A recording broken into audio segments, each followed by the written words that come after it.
Prologue. Once upon a time, a plump 10-year-old Cindy, with golden hair pulled into a bumpy ponytail and cheeks flush with warmth, said quietly to herself as she waited on the front porch, her chin resting on her kneecap, with a poop emoji band-aid stretched across an especially nasty scab. A girl waited for her Prince Charming, carrying the most precious cargo, hoping that if he showed up late, it would at least be late enough that her pizza would be free, thanks to Marco's speedy delivery guarantee. Cindy dreamed of many things, but at the top of that list was the hope that someday she would cash in on that guarantee and finally get a free pizza. She'd come close many times, but victory had always escaped her. A white Toyota Yaris covered in bumper stickers that said things like, "Jesus is coming, look busy," and "My other car is a TARDIS," pulled up short, brakes wheezing to a halt, as a lean teenage boy in a faded Marco's t-shirt stumbled out with a pizza in hand. "It's about time," Cindy said as she hopped to her feet. "You were this close to owing me a free pizza, Blake." At the sound of his name, Blake tripped on the curb, the pizza box nearly flying into the air. Cindy couldn't help but cringe a little at the thought of her pizza landing face down on the sidewalk.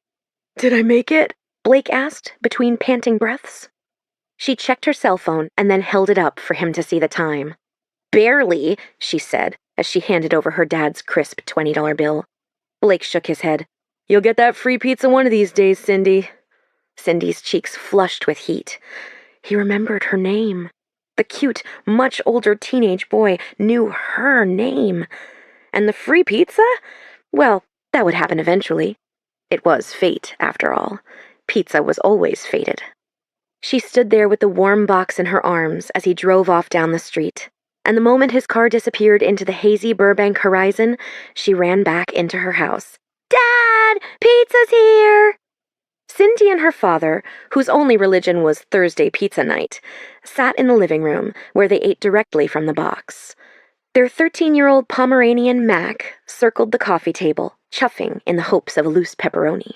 Mac was 3 years Cindy's senior, and he'd miraculously outlived every possible medical complication, to the extent that Cindy's father, Simon, joked that the dog might outlive him.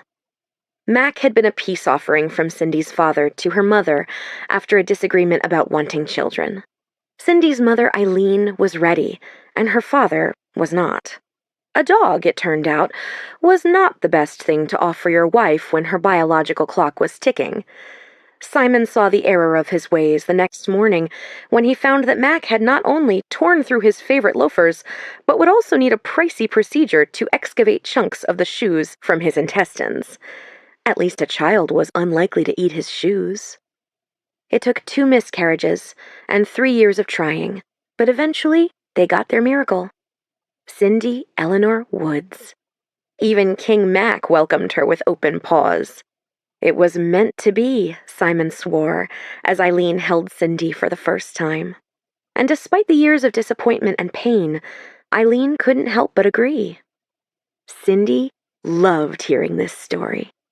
She knew it was probably painful for her dad in many ways, but she adored hearing any memory about her mother that wasn't her own, whether because she was too young to remember it, or it was simply before her time.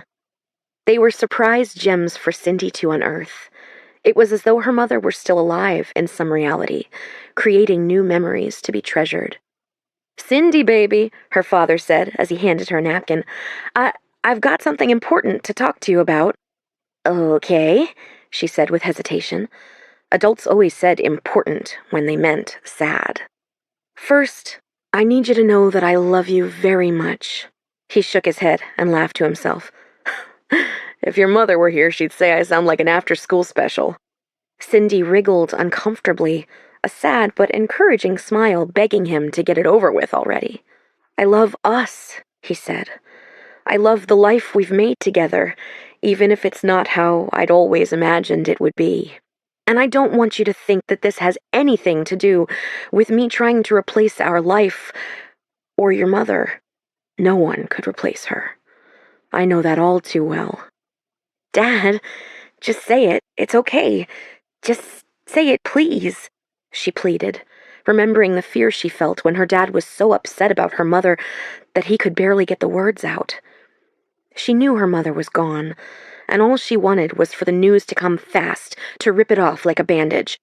"I met someone I really like." Cindy nodded as she snuck Mac a piece of crust, though he promptly spat it out after realizing it wasn't pepperoni. "What do you mean, you've met someone? Like, at the store?" I'm dating someone, and it's quite serious, actually." Simon chuckled, as though that surprised even him. "She has 2 daughters around your age. I think the three of you might really hit it off. If things work out, you'd have the sisters you always wanted." Discomfort bubbled in Cindy's stomach. She had always wanted a sister or two, but that was back when her mom was alive to make that dream come true. "I was thinking maybe we could all get together for dinner soon," he said. "Here?" Cindy asked, glancing over to the kitchen, where she could so easily remember her mother and father cooking and fighting and dancing and doing all the things that made this little house feel like home. "Well, no," he said, watching Cindy's gaze. "Not if you don't want to. Maybe we could start out on neutral ground. Maybe that mini-golf place down the road with the great taco truck." Cindy nodded. Through all of this, her father had been her pillar. She knew he deserved to have someone to lean on, too. But the thought of him with someone else, hugging, kissing, laughing, moving on, all of it meant one thing. Her mother really was gone. "We'll take it slow," he said, seeing all the hesitation and anxiety furrowing in her brow. "And no matter what, we'll always have each other. Anyone else who comes into our life is just the cherry on top." Cindy grinned. "I like that. The cherry on top." She couldn't help but wonder about her new potential sisters. Were they pretty? Smart? Thin? Funny? Mean? Cindy looked down at her round tummy and her mismatched pajamas. Would they like her? Cindy was a little bit of a loner. It was part of her only child DNA. Simon leaned back in his armchair with a worn paperback in hand and Mac in his lap, leaving the remote to Cindy. She flipped through the channels until a lineup of glittering women caught her eye. It looked like a beauty pageant, but these women weren't on stage. They were in front of a huge white chateau that looked more like a castle than a house, with a stunning staircase leading to the massive front door and 2 turrets on either side. Each woman wore a dramatic evening gown, paired with the perfect high heels that made their legs look like they went on forever. There were ruffling hems and studded shoes, some with straps that went up around ankles like point shoes, and others that were sleek and quiet in the same way a sports car could be. A man with rippling black hair in a crisp tuxedo stepped out in front of the women and faced the camera. "Good evening, and welcome to the series premiere of Before Midnight.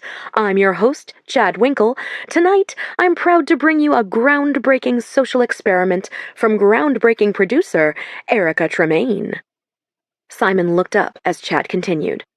24 women and 1 very eligible suitor. Will they find love before the clock strikes midnight? Stay tuned. The camera swept down the line of women, showcasing their rainbow of dresses and shoes once more, and Cindy, who was absolutely bewitched, let out a gasp. "All those shoes!" Simon put his book down, perplexed. How do they balance in those things? Some of them look like they've got knives strapped to their feet. "They're beautiful," Simon chuckled. "Not as beautiful as you." Her jaw dropped in feigned disgust, but her blushing cheeks couldn't lie. "Gross, Dad! I was talking about their shoes." "When I met her, your mother had a closet full of shoes she never wore," he said. "She said she liked the idea of them." "What?" Cindy asked. "What are you talking about? The only fancy shoes Mom ever had were those blue ones from your wedding." The satin pointy-toe heels had been dyed the perfect shade of blue for their wedding day, but after a few years, they'd faded into a soft bluish white. Cindy kept them tucked under her bed in the box they'd come in, along with her mother's locket, hidden in the toe for safekeeping. She wore those shoes down the aisle, and then kicked them off as soon as the ceremony began, Simon smiled widely. Your grandmother was not happy. Cindy didn't know much about her grandparents, except that on her mom's side, they were pretty stuffy and thought that Simon was stealing her away from the comfortable lifestyle she deserved. But she also had a bunch of fancy work shoes squirreled away. Cindy swiveled back to face the television. If I were allowed to wear high heels, I'd put them on every day, even if it meant wearing them on my hands. Simon snorted. Good thing you're not allowed to wear high heels. Someday, Cindy said, her attention drifting from her dad back to the dazzling women lined up on the television screen. Someday. Chapter 1. Okay, wait, I say. This time, I'll sit on the suitcase and you try to latch it. Besides, I'm bigger than you by a lot. Sierra holds an arm out to me with a sigh, and I pull her to her feet. Sin, we've already made 3 trips to the post office to ship shoes home. Don't shoot the messenger here, but you might have to part with some of— Don't even say it, S. I plop down onto the trunk with a defeated pout. Is it such a crime to love shoes this much? I ask. It sounds materialistic, I know, but each one of these shoes represents a moment in time for me. A pair I saved up for. A pair I bought for a date. For a wedding. A funeral. And even a few pairs I've crafted myself. Shoes aren't just an obsession for me. They're my life's work. Or they were, at least. Sierra squats down and makes another attempt on the latches before looking up to me, her thick black brows furrowed. Give it to me straight, Doc, I say. 3 pairs, she says. If you can part with 3 pairs, you might actually make it to the airport on time and not miss your flight. And before I hear even a squeak about getting on the next flight, you can't afford the change fees. The words afford and fees turn my spine into a rod. Okay. I stand up and flip the case open, running my fingers over each stiletto, sneaker, and wedge, every last strap, ribbon, stud, and stone. Each of these shoes holds a story for me. It's not like I just walked into a Saks and bought my first pair of Manolo Blahniks full price. This is years of scouring clearance basements, eBay, Poshmark, and even Craigslist for everything from Steve Madden to Lou Mack to Gucci. And some of these are even more precious than that. Some of these are one of a kind. Cindy Originals. I hand Sierra my red, patent leather, Kate Spade kitten heels. You always liked them best, I tell her. And really, I should have gone up a half size. She holds them to her chest, her eyes beginning to glisten. I couldn't, she says, but I will. I laugh, and maybe even cry a little. When Dad died during my senior year of high school, I couldn't imagine what my future might hold, or if I would even have any future worth imagining at all. I nearly passed on coming to New York and just planned to take some community college classes until I could figure out my next move. All I wanted was anything that felt familiar or reminded me of Dad, but the only family I had back home was my stepmom and stepsisters. And then I met Sierra, this effortlessly cool girl from a huge Greek family who can find common ground with just about anyone. If it wasn't for Sierra, I would have never made it in NYC. I don't believe in fate, but if I did, having Sierra as my freshman roommate would be the closest thing to fate that I could imagine. Now, with graduation just last week, Sierra is family, and she's the kind I chose. According to my dad, the family you choose is just as meaningful as the one you're born with. If after 4 years at Parsons School of Design, Sierra is the best thing I walk away with, it will have been worth it. And after the disaster that was my last semester, that just might be the case. I stuff my Balenciaga slides and my favorite loafers from Target into my purse and latch the trunk. Hey, I'm not all highbrow. My phone vibrates with an alert. My lift is here. Inhaling deeply, I try sucking back every brimming tear. Okay, This is it, I tell Sierra. I pull her close to me in a tight hug. I love you, I love you, I love you, we both say over and over again. FaceTime every day, she says. Twice a day, I promise. And this isn't a forever thing, okay? Sierra demands desperately. Sierra is staying here in New York. Her internship turned into a part-time gig as an assistant to the assistant of the head women's sportswear buyer at Macy's.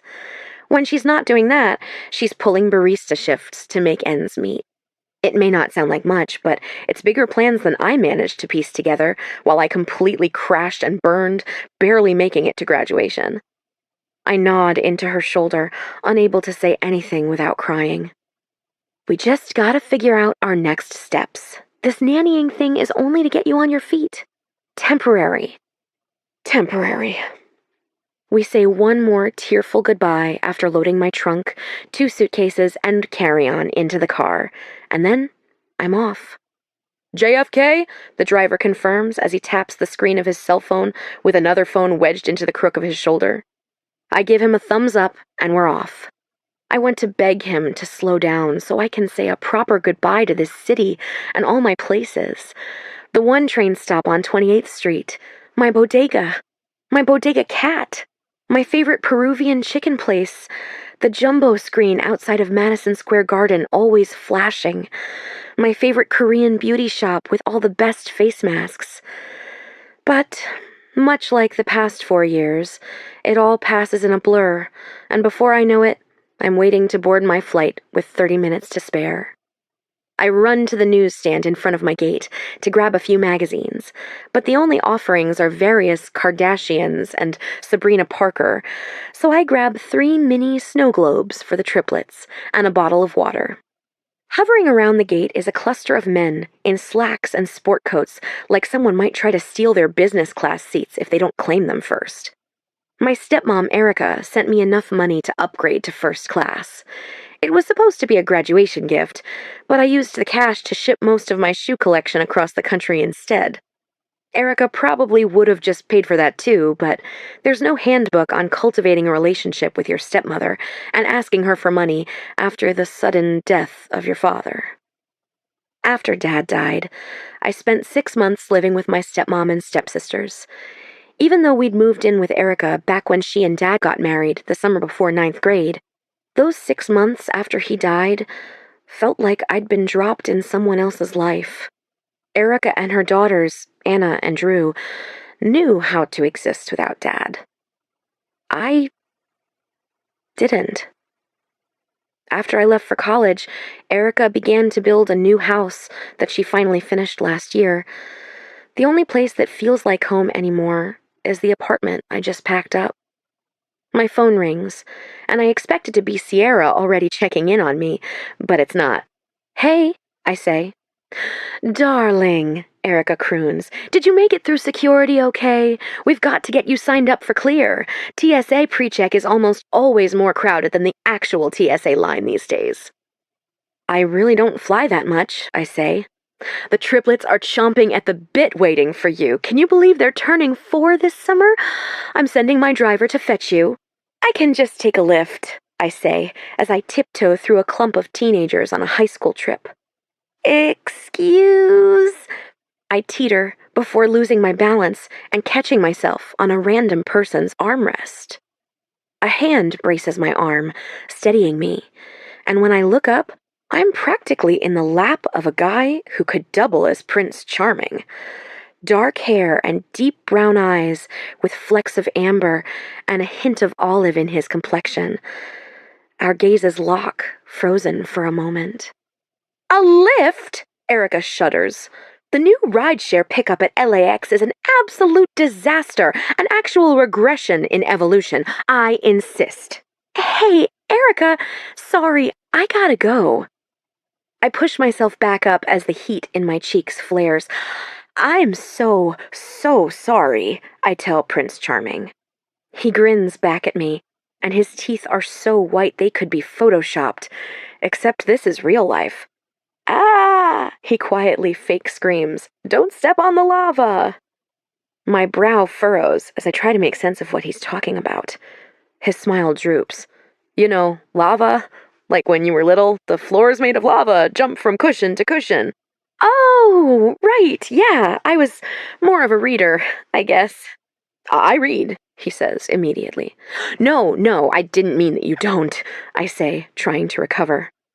Now boarding Group A, says the gate agent through the static of the intercom. Prince Charming stands, and of course he's tall, too. That's me. Excuse me. I double back. Watch out for the lava, I call as he circles around the row of seats to where the rest of the first-class passengers are lined up. Watch out for the lava, I say back to myself. Below me, a group of teenagers chuckle. Real smooth, says a white girl with thick brown curls slicked back into a ponytail. Could you not? I snap back at her as I shuffle down the aisle and wait for my boarding group. I feel immediately bad for being a grumpy spinster. Mean teenage girls and awkward interactions with living, breathing Prince Charmings. Some things never change. Chapter 2. The minute I get on the plane, I immediately regret my decision to forego business class. I shimmy down the aisle sideways so that my hips don't hit any of the business class passengers while they enjoy their mimosas and Bloody Marys. When I make it to my row, a small, elderly woman gets up from the aisle seat as I hoist my bag into the overhead compartment with a grunt. Sitting in my window seat is the king of all bros, a white guy in a polo shirt with the collar popped and sunglasses with lenses so reflective I can see my own disappointment staring back at me. Delightful. Excuse me, I say to King Bro, but I think you're in my seat. I hold my phone out so he can see my digital ticket. He doesn't budge. Oh, we're going to the same place, sweetheart. I can feel the crowd behind me losing their patience, and so am I. That's right, I say, in my best kindergarten teacher voice. We are in our assigned seats. The guy grumbles and yanks the armrest up as he slides into his rightful middle seat. I'm forced to contort my body over his, which is no small feat for anyone, much less a plus-size girl in a flying tuna can. I sit down and say a prayer that the seatbelt will fit. You never know on planes. Sometimes the seatbelts are just fine. Other times, I swear that the only people the manufacturers had in mind were children.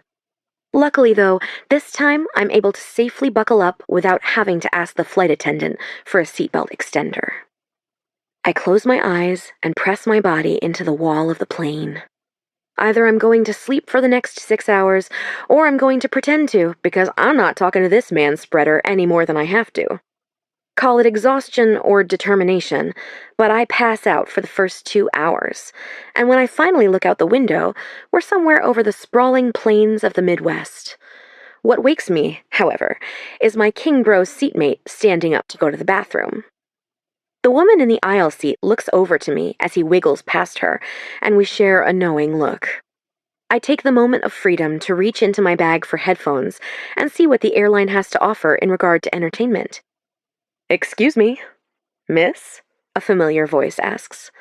I look up to find Prince Charming holding my Balenciaga slide out to me from the aisle.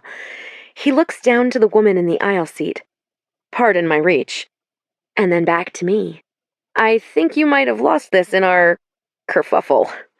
I let out a snort. Is that what you call it? He smiles. I watch a lot of masterpiece theater, okay? Oh, really? Are you more of a Downton Abbey fan, or does Poldark really scratch that itch for you? Well, since you asked, I am ride or die for Death Comes to Pemberley.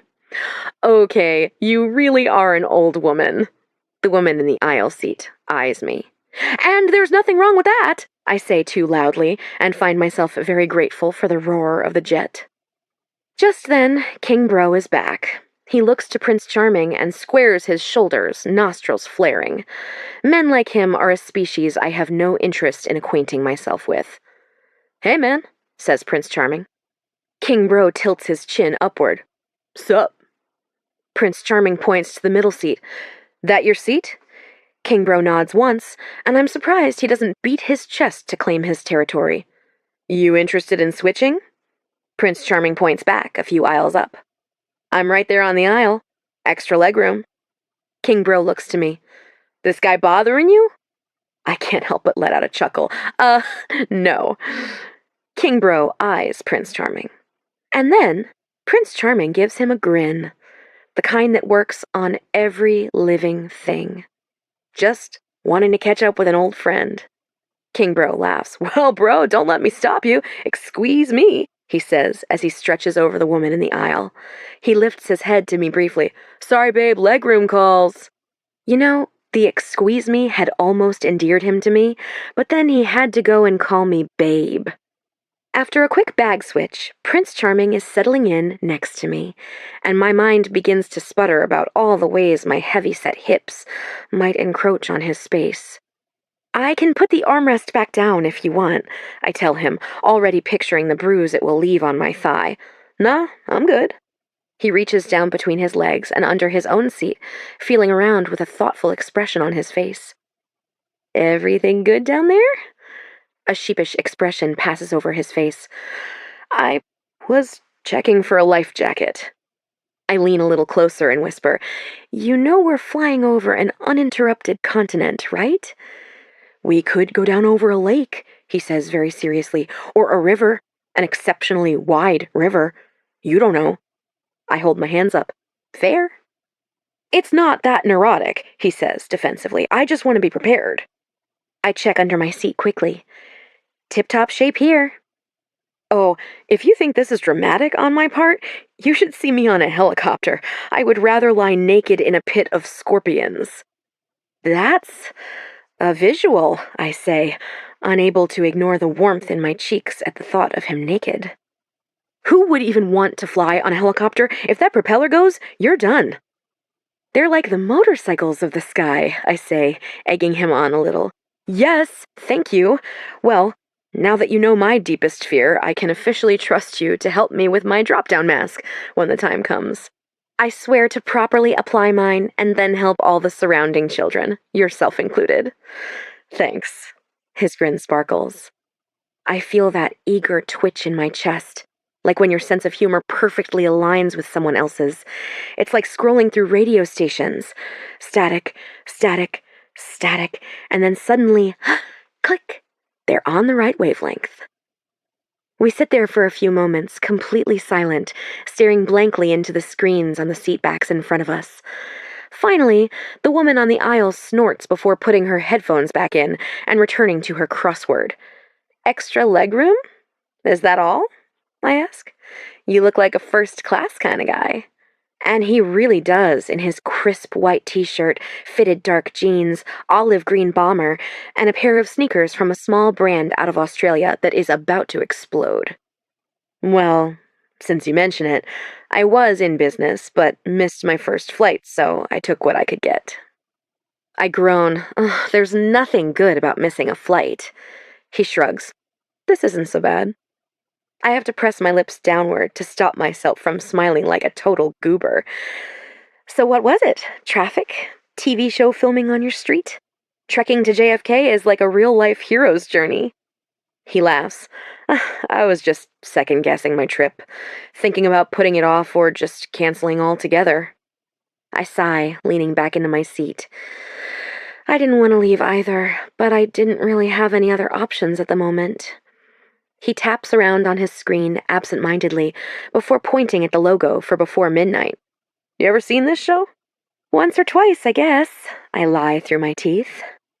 You know, I heard that the single guys on that show are more well-vetted than vice presidential candidates. He scrolls back a couple seasons until he lands on Tyler Buchanan's season. And I know for a fact that this guy left the girl he chose for one of the producers on the show. I have to grit my teeth to stop myself from mimicking exactly what Erica would say to this. I cannot confirm or deny those allegations. What Prince Charming doesn't know is that the producer Tyler fell for was a he, not a she.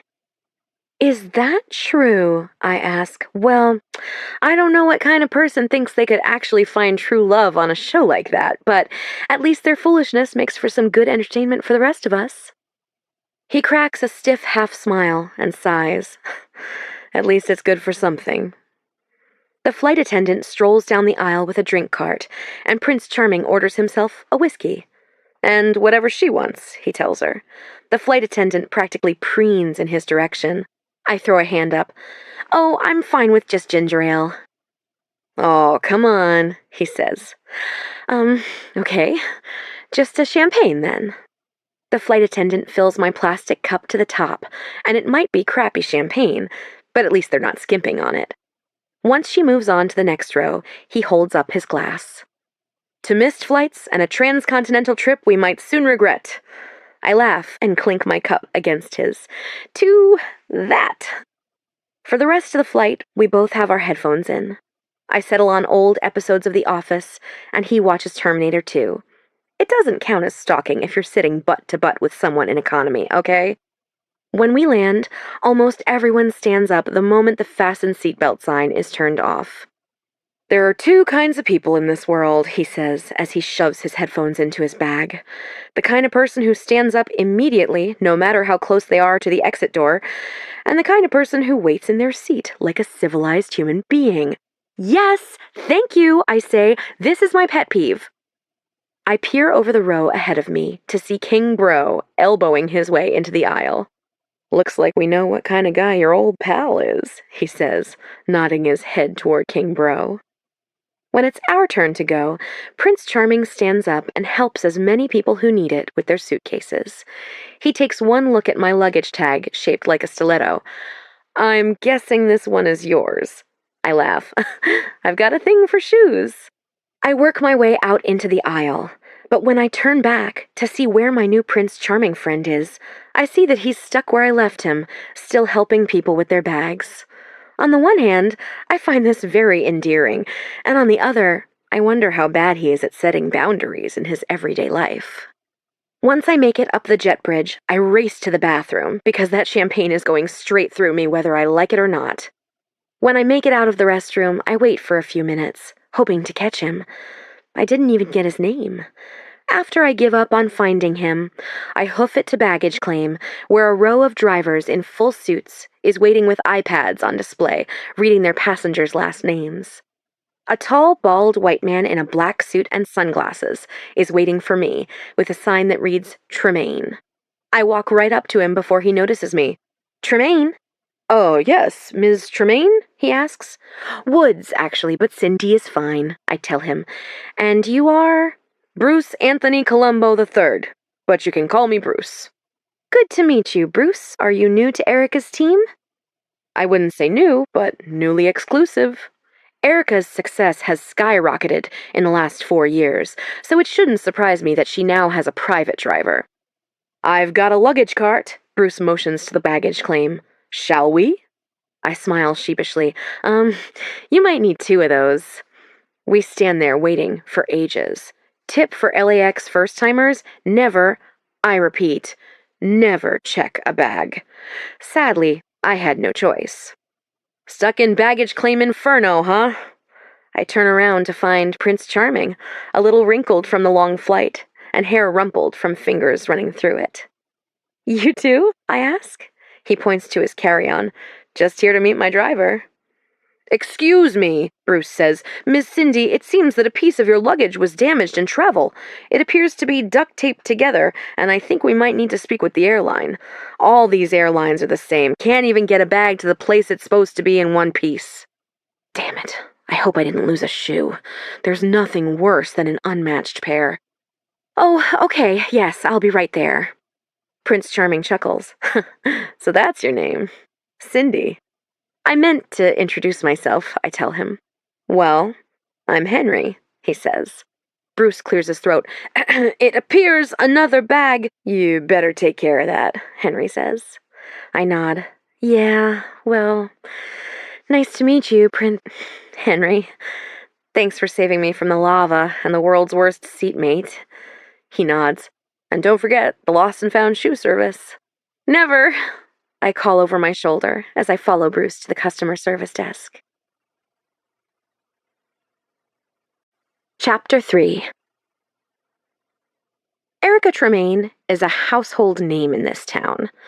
When I was in 10th grade, The Hollywood Reporter dubbed her the new reigning queen of reality TV. Her specific flavor and real moneymaker is reality dating shows. She started out on a late-night MTV dating show in the early 90s where one person drove a taxi around a major city while they went on a speed date with the person in the back. They picked up and dropped off multiple passengers, and at the end, they picked the person they wanted to date. Things really took off for her when I was in middle school, and she pitched a show called Before Midnight. Now, she pilots an entire franchise, including Before Midnight and its various spin-offs. She's not what I would call warm or even maternal, but my dad loved Erica and her 2 daughters, Drew and Anna, so I love them too. Not for what we have, necessarily, because they still feel like strangers to me in many ways, but for what our relationship symbolizes. My last living connection to Dad. When Bruce pulls into the half-circle driveway in front of Erica's sprawling and completely renovated mid-century modern home in Silver Lake, I see one of the triplets peeking through the curtain of the large picture window before someone yanks them back. Just a minute," Bruce mutters as he fumbles with his phone. I peer over his shoulder and see him type in all caps, "The bird is in the nest." My eyes well with tears as I put 2 and 2 together. I might be devastated to be leaving New York and my chosen family, but being home, even if home is a guest room in Erica's swanky new house that I only stayed in for a few days over Christmas break, makes me emotional. Bruce catches my gaze in the rearview mirror. "Miss Cindy, I'll bring your bags in if you'd like to go ahead." I take my carry-on and leave the others for him. I'd hate to ruin everyone's surprise or make them wait any longer than they already have. As I check the knob, I find the front door unlocked. "Hello?" I call, my voice echoing into the sitting room. "Anyone home?" A tiny giggle comes from behind one of the armchairs. "Hello?" I call again playfully. "Surprise!" the triplets scream as they jump out from behind furniture with homemade signs clutched in their tiny fists. "Cindy!" Drew and Anna screech in unison. They both prance out from the hallway in the trendiest yoga outfits I have ever seen. Drew in an all-white set with mesh up the leg, and Anna in a strappy taupe set that is just slightly darker than her actual skin. Both of them gazelle-like with perfectly sun-kissed light brown hair, and their normally alabaster complexions tanned a few shades darker, thanks to the DIY home spray tan video they just filmed. "Nice outfits," I say, as the 2 of them sandwich me on either side, and the triplets go for my knees. "You likey?" Drew asks. "Thanks, babe," Anna says. "We were shooting a sponsored post earlier today." "We could totally get you a set," Drew tells me. Anna gasps. "Oh my God, the 3 of us should totally collab. It's so good to have you home." If Instagram were a living, breathing thing, and sometimes I think that perhaps it would be Drew and Anna. They're often mistaken for twins, but they're 9 months apart. Honestly, their only distinguishing feature is Anna's birthmark on her shoulder and Drew's fuller lips. Though last Christmas, Anna got lip injections, and even Erica kept calling her Drew. They both graduated the year before I did.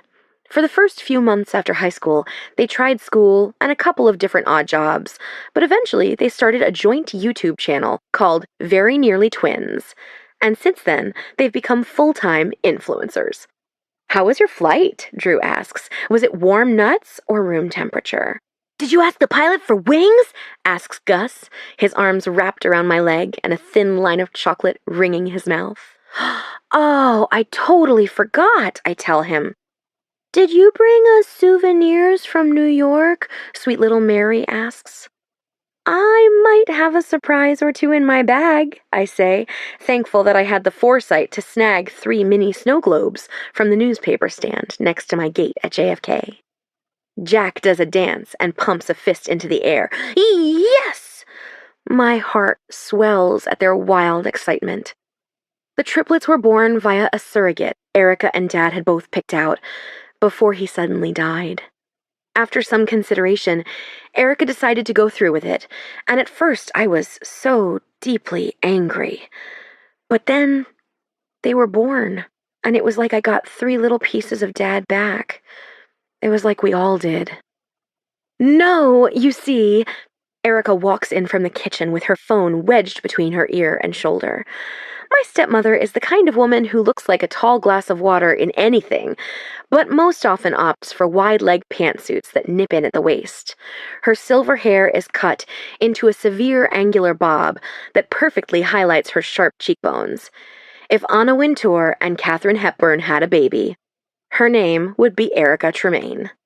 Darn it, did I miss the surprise? She sighs and says into the phone, "Let's put a pin in this." "It's okay, Erica," I say. I honestly wasn't expecting anything. She beckons me to her with both arms, and I limp toward her with Gus still wrapped around my leg. "My darling," she says, pulling me close to her, and it's easy to lean into her affection, letting my body slump against hers. "Did you put on a sheet mask for the last 30 minutes of your flight like I told you to? Plain air just wreaks havoc on my skin." "No, but I'll be sure to moisturize tonight," I tell her. She lets go and takes a step back to get a good look at me, and I can see the way her eyes shift a little, and I see it too every time I look in the mirror. Dad, his jaw, his nose, his eyes.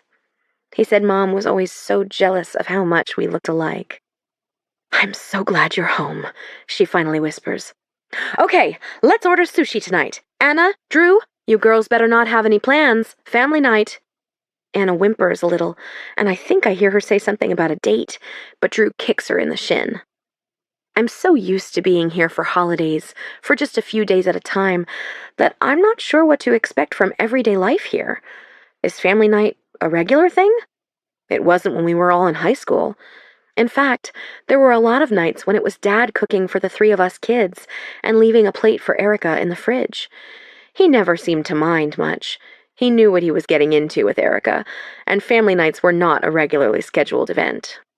After Bruce brings in my bags, Erica has a meeting to run to and ropes Anna and Drew into watching the triplets before demanding I take a nap and shower. To my surprise, Erica has me set up in the little pool house off the backyard. She says I need my space, which I do, though this is way more than I ever had in the city, and that it gave her a reason to renovate the pool house sooner than later. It's definitely a step up from the guest room next to the triplets. After a long, hot shower, I plop down on the bed to FaceTime Sierra. The phone rings, and just when I'm about to give up, Sierra's face lights up the screen. It seems somehow impossible that I saw her just earlier today. That moment feels so far away. The time difference between NYC and LA makes for a very long day. "See!" she shouts over blaring house music. "We're at Graham's! I wish you were here!" "I wish I were too," I tell her. "What?" The speaker crackles. "I can't hear you!" "Text me later," I shout in my otherwise quiet room. "Sierra, get back here!" someone calls from behind her. "See, I can't hear you, but I love you. I'm glad you made it okay. I'll text you later." I nod and wave. The phone goes black, and I put it on my bedside table before curling up on my side. This was supposed to be my big year. I was going to graduate with an epic portfolio and get a handful of incredible job offers, but that's not how my senior year at Parsons went. Instead, all the grief I'd ignored and shoved off after Dad died hit me all at once. Dad died, Erica went ahead with the surrogacy, and I went off to New York to run away from my feelings about all of it. Everything was fine. People were so surprised to see how well I dealt with it all. But then, Erica bought this new house last summer, and I came home over Labor Day to pack up my room and go through a few of Dad's things Erica had saved for me, and it hit me all over again. Except then it was 3 years' worth of pain, all bottled up, just waiting to be felt. Fresh waves of grief, not only for Dad, but Mom too, because not only was it Dad's stuff, but also some of hers. Small pieces of jewelry he'd saved for special occasions like graduation or my wedding. Everything I'd never have with them settled like a weight in my chest. And ever since then, I can barely bring myself to even sketch. All the joy is gone. It's not an escape anymore, because there's no hiding from this kind of grief. But maybe someday it will quiet just enough for me to find my way back to design. Maybe. My thoughts slow just long enough for me to drift off to sleep. Chapter 4. Anna squeals with excitement as she unpacks dinner, and Drew and I help the triplets set the table. "That smells so good," Drew groans. "Fork on the left, Jackie," I remind him as I come up behind him. "Mary, can you grab some napkins?" "What about me?" Gus asks, his little glasses sliding down his nose. "Gus, how about you take drink orders?" He nods with a hop and runs straight for Anna. Erica floats in from her office, inhaling deeply.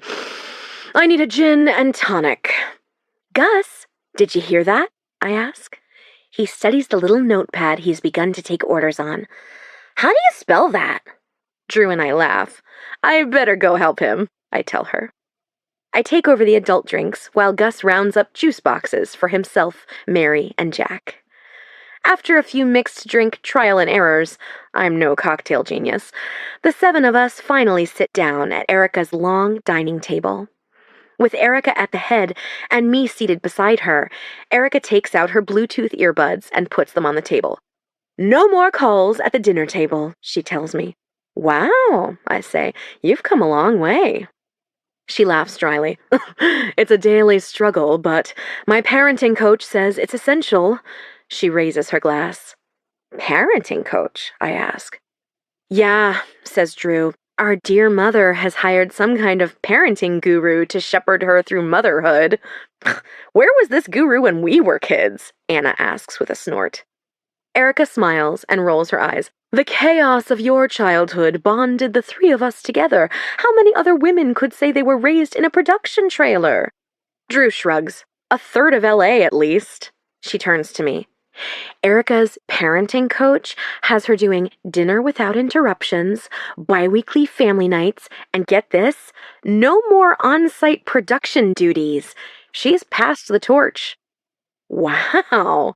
This version of Erica, or really, just the fact that she's here and not at work, is completely foreign to me. Erica sighs. "It's true, they've tamed me. I miss the adrenaline of being on location, but a full night's sleep is a luxury I never knew I was missing." She clears her throat. "Okay, brood." All around me, my step-siblings raise their glasses and juice boxes. Erica glows as all our attention turns to her. "Our sweet Cindy is finally home with us again. Cindy, my darling, we love you. I know you're figuring out your next steps, but whatever you do, your future is bright." "To Cindy," Anna says, clinking her glass with mine. "Ah, you guys," I say. "It's no wild night with Sierra, but maybe being here with my family for a season won't be so bad after all." I reach across the table and cheers with their wine glasses and juice boxes. The triplets eat fried rice, while Anna, Drew, Erica, and I tear into the sushi.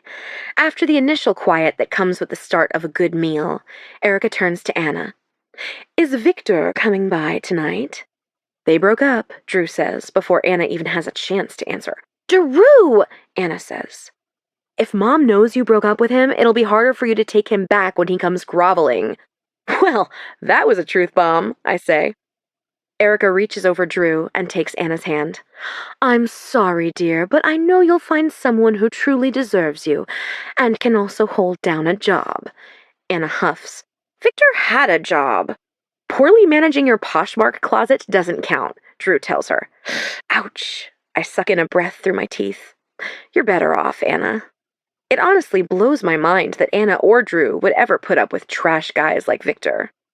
Erica's phone rings from inside her pocket, and we all look to her. Mom, says Anna, you can answer. You don't have anything to prove by not answering your phone. It's no biggie. No biggie, chirps Mary, followed by Jack and Gus. Erica pulls the phone out of her pocket and resolutely sends the call to voicemail. Whatever it is, it'll be there for me to resolve after dinner, she says, like she's trying to convince herself. Now, Cindy, tell me all about your senior project. I open my mouth to tell her that my advisor cut me a last-minute break and let me exhibit some handcrafted shoes from my semester abroad junior year. That in actuality, I could only bring myself to do the bare minimum for the last 9 months, and that it's a miracle anyone even let me graduate. But Drew interjects herself. It was balls to the wall amazing. Balls to the wall, Jack shouts. Drew bites her lip and whispers, sorry. Jackie, Erica says, that's not something we say outside of this house, understand? He salutes her. Balls to the walls. Erica rolls her eyes. Can't wait to explain that one to Coach Geneva. Sin, I wish I could have been there for your senior project and for graduation. But you sent the next best thing, I tell her. Erica couldn't make it across the country, in the peak of casting season for Before Midnight, with the triplets in tow. She sent Anna and Drew in her place, who showed up to my graduation with literal cowbells and made enough noise when I crossed the stage to rival the large Italian family behind them. And then, oh my God, Anna says, Cindy took us to this epic graduation party one of her classmates' parents threw on the rooftop of the Standard, and I had a moment, cross my heart, where I thought maybe I could be a New Yorker. Drew laughs. That moment passed very quickly. It was brief, but real. Anna leans her head on my shoulder. Cindy would have shown me the ropes, right, Sin? Anna, my sweet sister, I say, the words still feeling a little weird in my mouth after all these years. I don't know how to say this, but I just don't think you're cut out for public transportation. Erica laughs so hard she's gasping for air, and the triplets look from one to another in confusion. Adult jokes, Gus says with a sigh. Erica's phone rings again, cutting through our laughter. She glances at the caller ID and says, Oh shoot, this will only take a sec. She swivels to the side in her chair and speaks into her earpiece.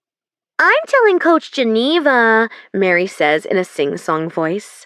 Erica inhales deeply, giving Mary a pointed look, and says, Beck, you've got 10 seconds. I'm in the middle of family dinner. We all watch while she listens intently. You're here? At my house?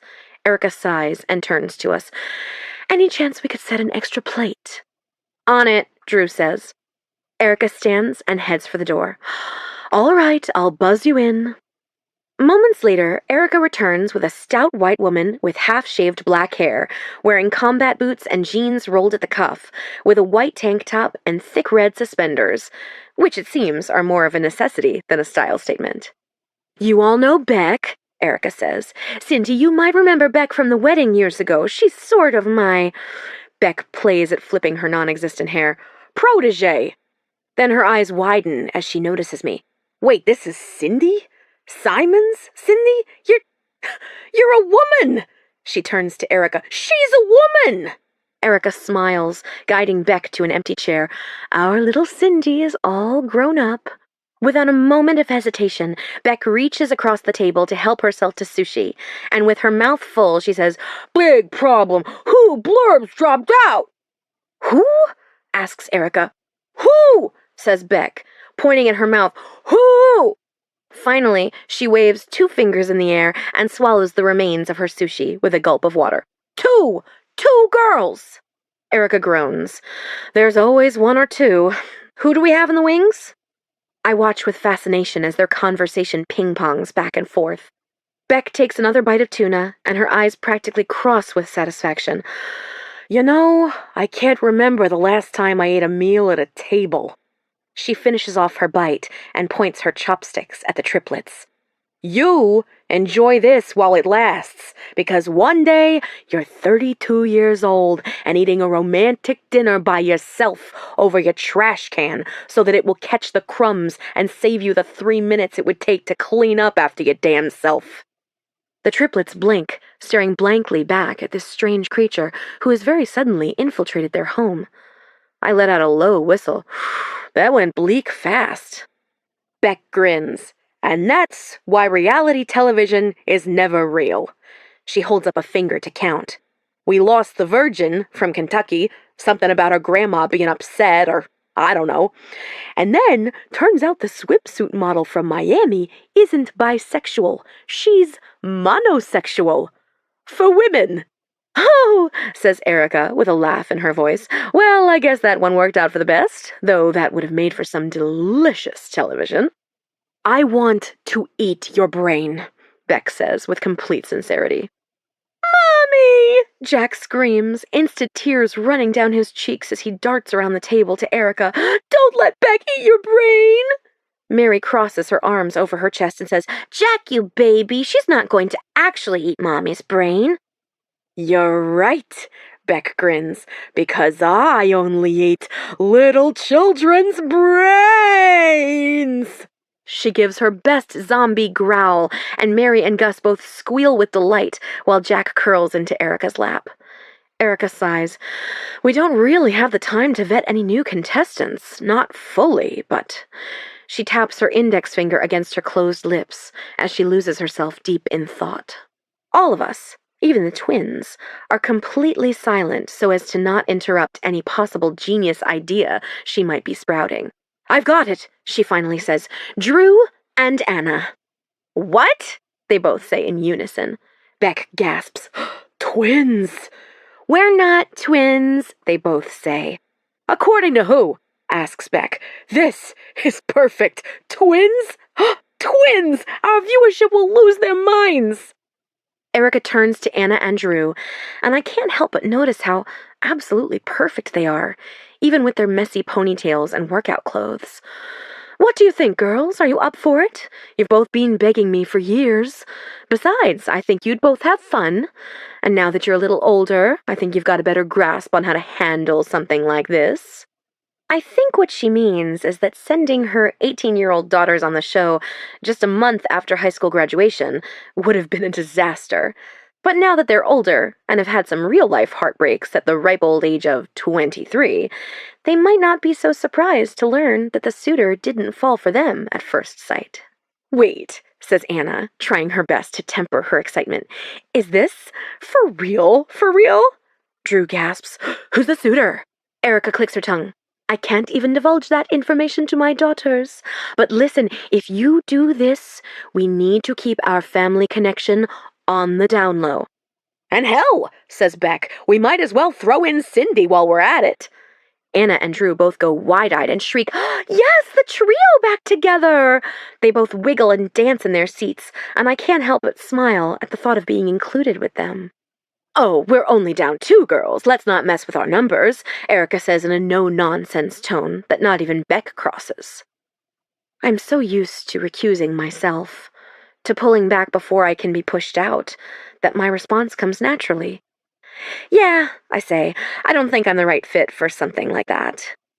The idea of me joining the cast of contestants is quickly forgotten as my stepsisters obsess over every detail, like what they'll pack and who will dog-sit their Morky, Gigi. While they talk logistics with Erica and Beck, I sneak off with the triplets and help them get ready for bed, including a bedtime story about how to save your mom from getting her brains eaten by her junior producer. After the kids are in bed, I find Erica at the kitchen table, having another drink. I search the fridge and find a spiked pomegranate seltzer. Do you mind? I ask. Oh, honey, she says, this is your house. Is the guest house to your liking? It's gorgeous, I say. In fact, I think I might just sit outside by the pool and enjoy this before bed, if you don't mind. How about some company? Erica offers. Sure. I walk out through the massive sliding glass doors that Erica seems to leave open for the most part, and settle onto a teak lounger with black and white striped cushions. Here, bundle up, it's chilly. Erica sets her drink down and hands me a blush chenille blanket before she wraps a matching one around her shoulders and leans back on the lounger beside me. We sit there in silence for a moment, searching for stars we know are there if we could only see past the light pollution. After growing up in LA and spending the last 4 years in NYC, stars are some kind of elusive thing to me. I'm so used to not seeing them that when I finally do, they're breathtaking. Alas, no stars for me. At least not tonight. Thanks for putting the kids down, Erica says. I meant to read to them tonight, but time just got away from me. Happens more often than I would like to admit. They were exhausted anyway. Besides, it sounds like you're really trying with this coach. Her eyes search the hills above us as she shakes her head. I wasn't supposed to do this without him. Anna, Drew, and I got by just barely. Some days I would call in sick for them because I couldn't get them to school that day. And then, in high school, but with Simon, things fell in place, sort of. The girls didn't need as much from me, and they had Simon, too, but he was a much better parent than I ever could be, so here I am, trying my best. For the triplets, but for him, too. With Erica, Dad was the one to beg for more kids. He wanted to be the stay-at-home dad to rule all stay-at-home dads. He wasn't shy about hinting at it, and of course Anna, Drew, and I were always encouraging him. Finally, Erica caved. It wasn't that she didn't want another kid with my dad. It was that she didn't want to be pregnant. So when Erica suggested they use a surrogate, Dad happily agreed. The surrogate was a hippie from West Hollywood named Petra. Just days before she was set to be inseminated, Dad was struck by another car on the 405 as it was changing lanes. He was in their blind spot. Eventually, Erica decided to go through with the surrogacy. She said it was her way of healing, and even though it was excruciating, I'll always be grateful that she made the decision to honor Dad by going through with his dream of having a baby, even if they couldn't do it together. The surprise, though, was that instead of one baby, Petra carried 3. It was a bumpy ride with Erica trying to find her footing, but their nanny, Roxanne, was her saving grace. Then 2 months ago, Roxanne met a girl and fell in love and decided to travel the world with a backpack and a laptop. That's where I come in. Even though Erica is trying to be more present, the triplets have had a revolving door of sitters since Roxanne. And with little to no post-college prospects, it felt like the right thing to do was to come home and help out until Erica can find someone to be here full-time. I love the triplets dearly, but I also have to keep reminding myself that this is temporary, and that hopefully someday, one day, my creativity will come rushing back. Erica takes a sip of her drink and sets it on the little glass table between us. You know, I was a wreck over missing your graduation. Honestly, it's fine. The day was total chaos, and it's such a long thing to sit through for 5 measly seconds. When the show is done filming, we'll throw you a big party, and I'll see about getting in touch with some fashion industry contacts I may have. I just can't believe someone didn't swoop in and nab you the moment you walked across the stage. She sighs. Creative businesses are such fickle things. I'll put in some calls, but until then, it just means so much that you'll be here with... Erica, can I ask you something? Ever since Beck left, something has been festering at the back of my mind. Of course, she says, still a little startled that I interrupted her. The list of people who interrupt Erica Tremaine is very short. When Beck was here, why did you shoot down the idea of me going on the show? It can't just be the number of contestants. That's fluctuated before. And I know you need me here with the triplets. Oh, darling, it's just a silly show. You wouldn't want to waste your time with that. You've got so much ahead of you. Reality TV is a perfect fit for some people, but for others, it can haunt them for years. Is it because I'm fat? She gasps and then chuckles nervously. You're not fat. Don't say that about yourself. Erica and I have worked through a lot over the years. At first, I thought she was some vicious, power-hungry Hollywood big shot who would eat my dad alive. But for as much as we've grown, the one thing she still can't quite seem to make sense of is how to talk about my body. Erica, I say firmly, I know what I am. It's fine. But is that why? Is that why you told Beck no? Her lower lip quivers for a moment, and then she bites it, holding it in place. Sin, the moment those girls walk into that chateau, they become internet fodder. I know you're beautiful and perfect, but others might not be so kind. I can't guarantee you any kind of special treatment once you're at the chateau. Cameras start rolling, and that's it. I don't think I could live with myself knowing that your father left me to take care of you, and I let you become just another thread on Reddit about why some loser hates plus-size people. Something inside me bucks against that notion and says that I shouldn't have to alter my life because of some internet troll's opinion. But then again, I would never in my life go on this show. I have zero desire to be a part of something like that. One guy dating you plus 20 other women at once? No, thank you. And there's something about Erica being protective of me that makes me feel wanted and safe, like family. Real family. You know I'd never go on a show like that anyway. No one finds the love of their life on a reality TV show. On a plane, maybe. Definitely not on a helicopter. I smile to myself and then dip my head down so I don't look like some kind of daydreaming idiot. Erica laughs, obviously relieved to change the subject. Such a skeptic, aren't you? Whatever happened to magic, fairy tales, fate? I scoff. I think fairy tales might be more like cautionary tales than anything else.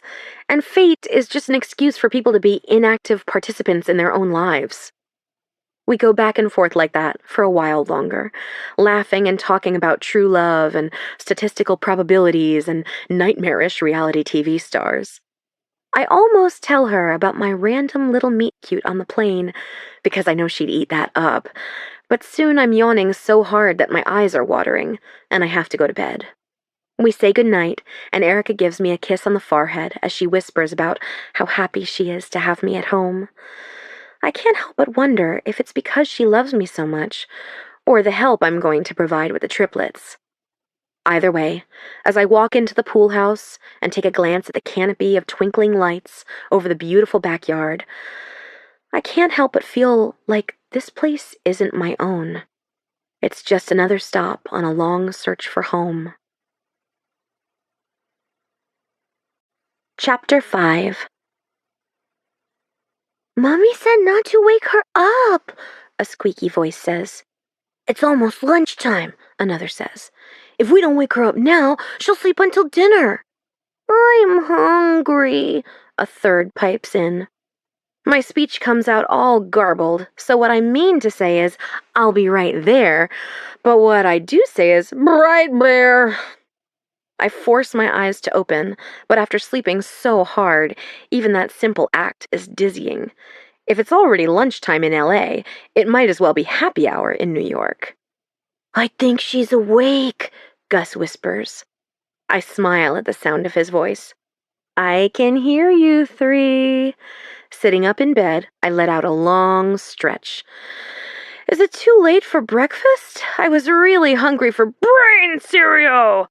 Gus and Jack shriek and run back to the main house with Mary stomping behind them. Cindy doesn't eat brains, she tells them. After I brush my teeth and spray some dry shampoo in my roots, I pop open my trunk to choose a pair of shoes. I don't have many rules, but the first and most important among them is shoes first.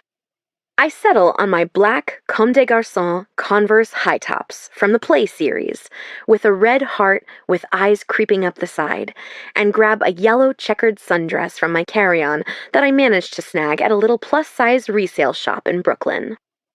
My first day as a nanny isn't really a first day, since it's Saturday and Erica made me promise to sleep in.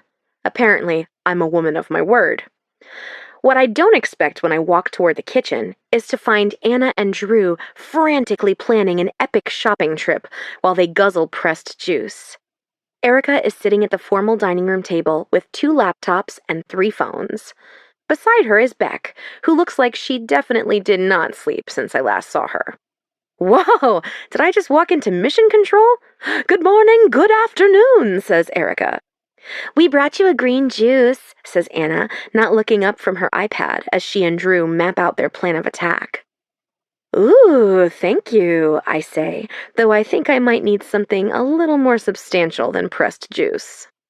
I find the triplets with their noses pressed to screens while they play games and watch videos on YouTube of other kids playing with toys, something I'm not sure I can actually wrap my head around. Okay, who wants some grilled cheese? The 3 of them turn to me, practically drooling. I'll take that as a yes. I head into the kitchen, making sure to crack open my green juice, and start an assembly line of bread, cheese, and mayo. Mayo is better on grilled cheese than butter. Prove me wrong, I dare you. Soon, the smell of the sizzling cheese creates an audience, and just like that, I'm making 8 sandwiches instead of 4. When Beck's sandwich is almost ready, she settles onto a bar stool opposite me on the other side of the island. Erica tells me you're designing shoes now.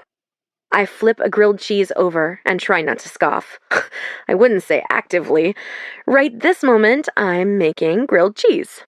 I glance up to Erica on the other side of the vast, open-concept living dining room, who has a phone wedged into the crook of her shoulder, a pencil between her teeth, and her fingers hovering above her keyboard. And doing a mighty fine job, Beck tells me. Glad to hear it, I sigh. But yeah, I went to school for design, shoes, and clothes, and handbags, and anything I could fill the pages of my sketchpad with, but shoes were my first love. You're a real find, Cindy. Beck leans across the island, and her voice drops a few octaves. You should know I wasn't kidding about you joining the show.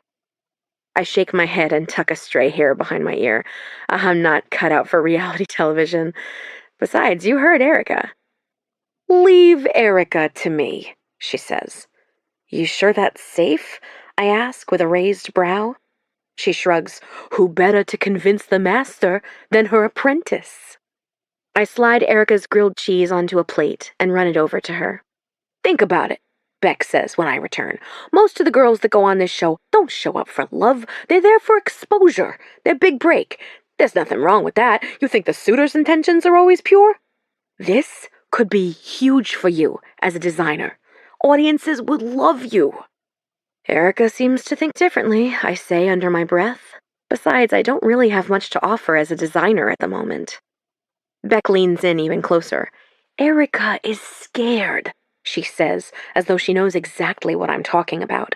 She's iconic. I idolize her. But when you're an idol, you don't have to take risks. It's time for America to see women of all shapes and sizes go after their dreams. I wouldn't say my dream is some random dude who's looking to up his status with a starring role on a dating show with over 20 other women. Can you even fathom what it's like to go to bed one night totally normal and wake up the next morning with your name on the tip of the entire world's tongue? You want the world to see your work. What better way than once a week on primetime television?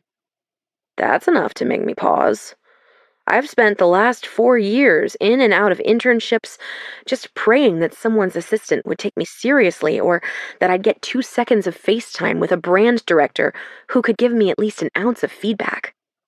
And last year felt even more desperate as I secretly hoped that every person I met would be the one to spark that creative flame for me again. Even if I did have a vision for what I want my career to look like, going on some TV show feels like a shortcut somehow. But plenty of people do it.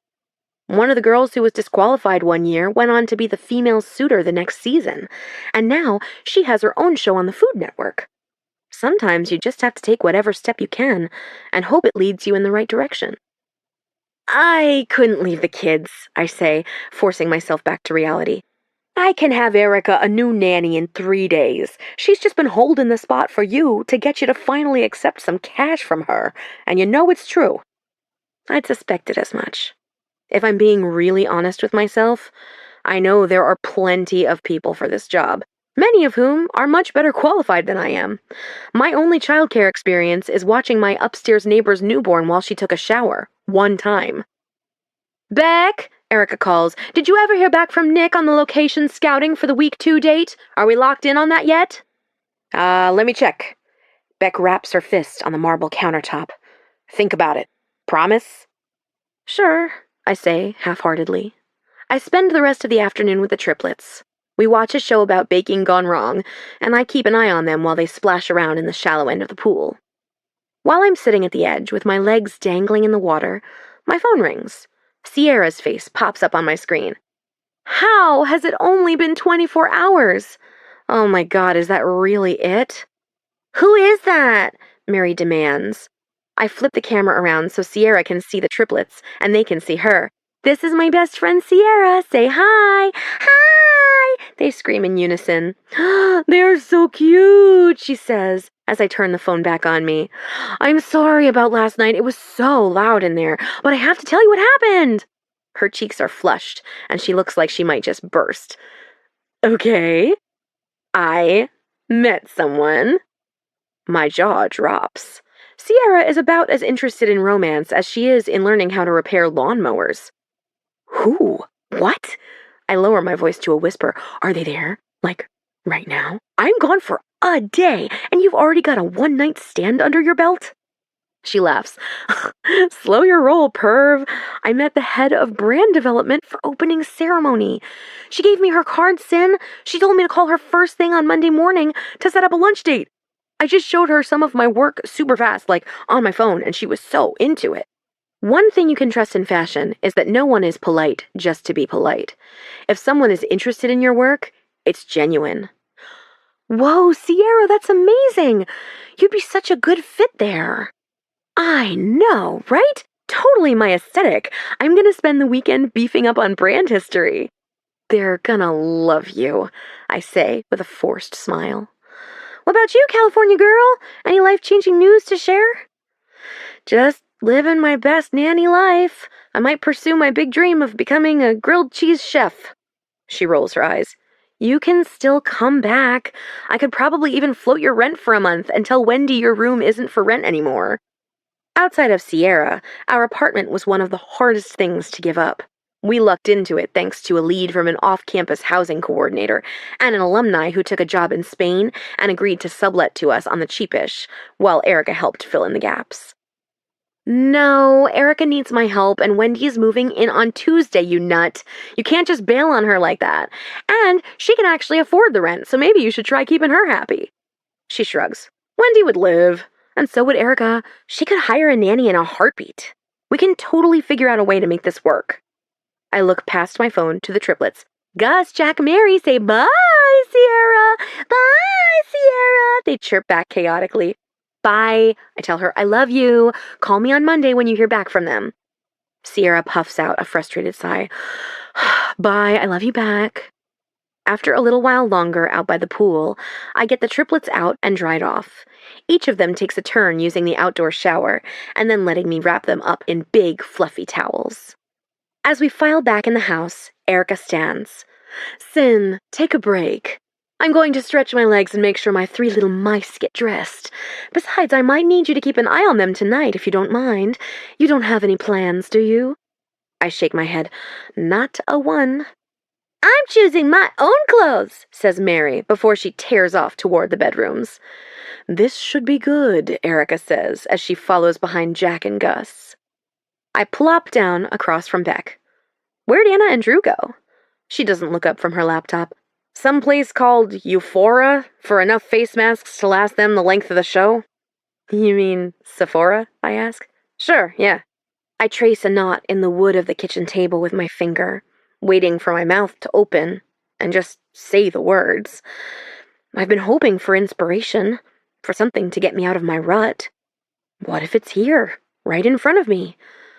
Sierra's getting her shot. What if this is mine, wrapped in a reality TV-shaped box? I'm in. Beck looks up and closes her laptop. Say that one more time. I nod. I'm in. Let's do this. Her eyes brighten for a moment and then immediately narrow into business mode. Leave Erica to me. I want to tell her, Beck grimaces. You sure about that? If I'm going to do this, I need to have a backbone. Might as well start with going up against the will of the fiercest woman I know. I'm sure. Erica sweeps back into the room and reaches for a bubble water in the fridge. After a moment, she glances over her shoulder to find both of us staring at her, expectantly. What? I clear my throat. Erica? Yes, dear, she says as she closes the fridge with a carrot stick in her hand. I'm going on the show. She drops her carrot and turns fully to face me, with her forehead knotted in confusion. I stand up from the table. Beck asked me to be a contestant on Before Midnight, and I accepted. If you say no now, all you're telling me is that Anna and Drew deserve to have a chance to find love, or hell, at least get 5 minutes in the spotlight, and I don't. I turn to Beck. You two can figure out the logistics, but I'm doing it. Cindy. Her voice is soft and taken aback. For the first time since I've known her, Erica Tremaine is speechless. The rigid posture I've been maintaining loosens as I cross my arms over my chest. I know everything you said last night came from a place of love, but now I need respect. I want to do this. Please don't be the reason I don't. Erica reaches down to pick up her carrot and takes a chomp out of it. I don't say anything about the 5-second rule, because for as much money as Erica pays to have this place cleaned, she should be able to eat off the floor. With slightly more composure, she turns to Beck. If this goes south, it's on you. Beck nods. Fully aware, Captain. Sisters, Erica says. Sisters vying for the suitor's attention. Her gaze drifts past us into the backyard. I guess 3 is better than 2.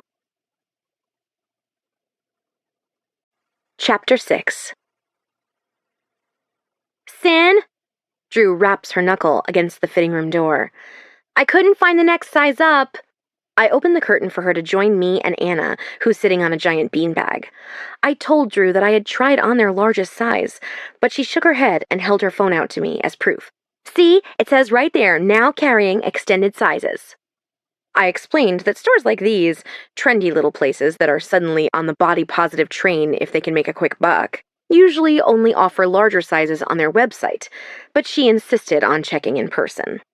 I plopped down on the leather beanbag alongside Anna. What I really want to know is who actually considers beanbags to be appropriate dressing room seating. Anna crosses her arms over her chest. This is ridiculous. How are you even supposed to know if something fits you if you can only buy it online, especially if it's a brand you've never shopped? I'm too jaded to join in on her outrage, and I'm also having major flashbacks to every trip we made to the mall in high school. Back then, the options were even more limited. I can just work with stuff I have at home, I tell them. I don't need a whole new wardrobe just for a TV show. I remember Mom saying there was a wardrobe department for the one-on-one dates and stuff, says Drew.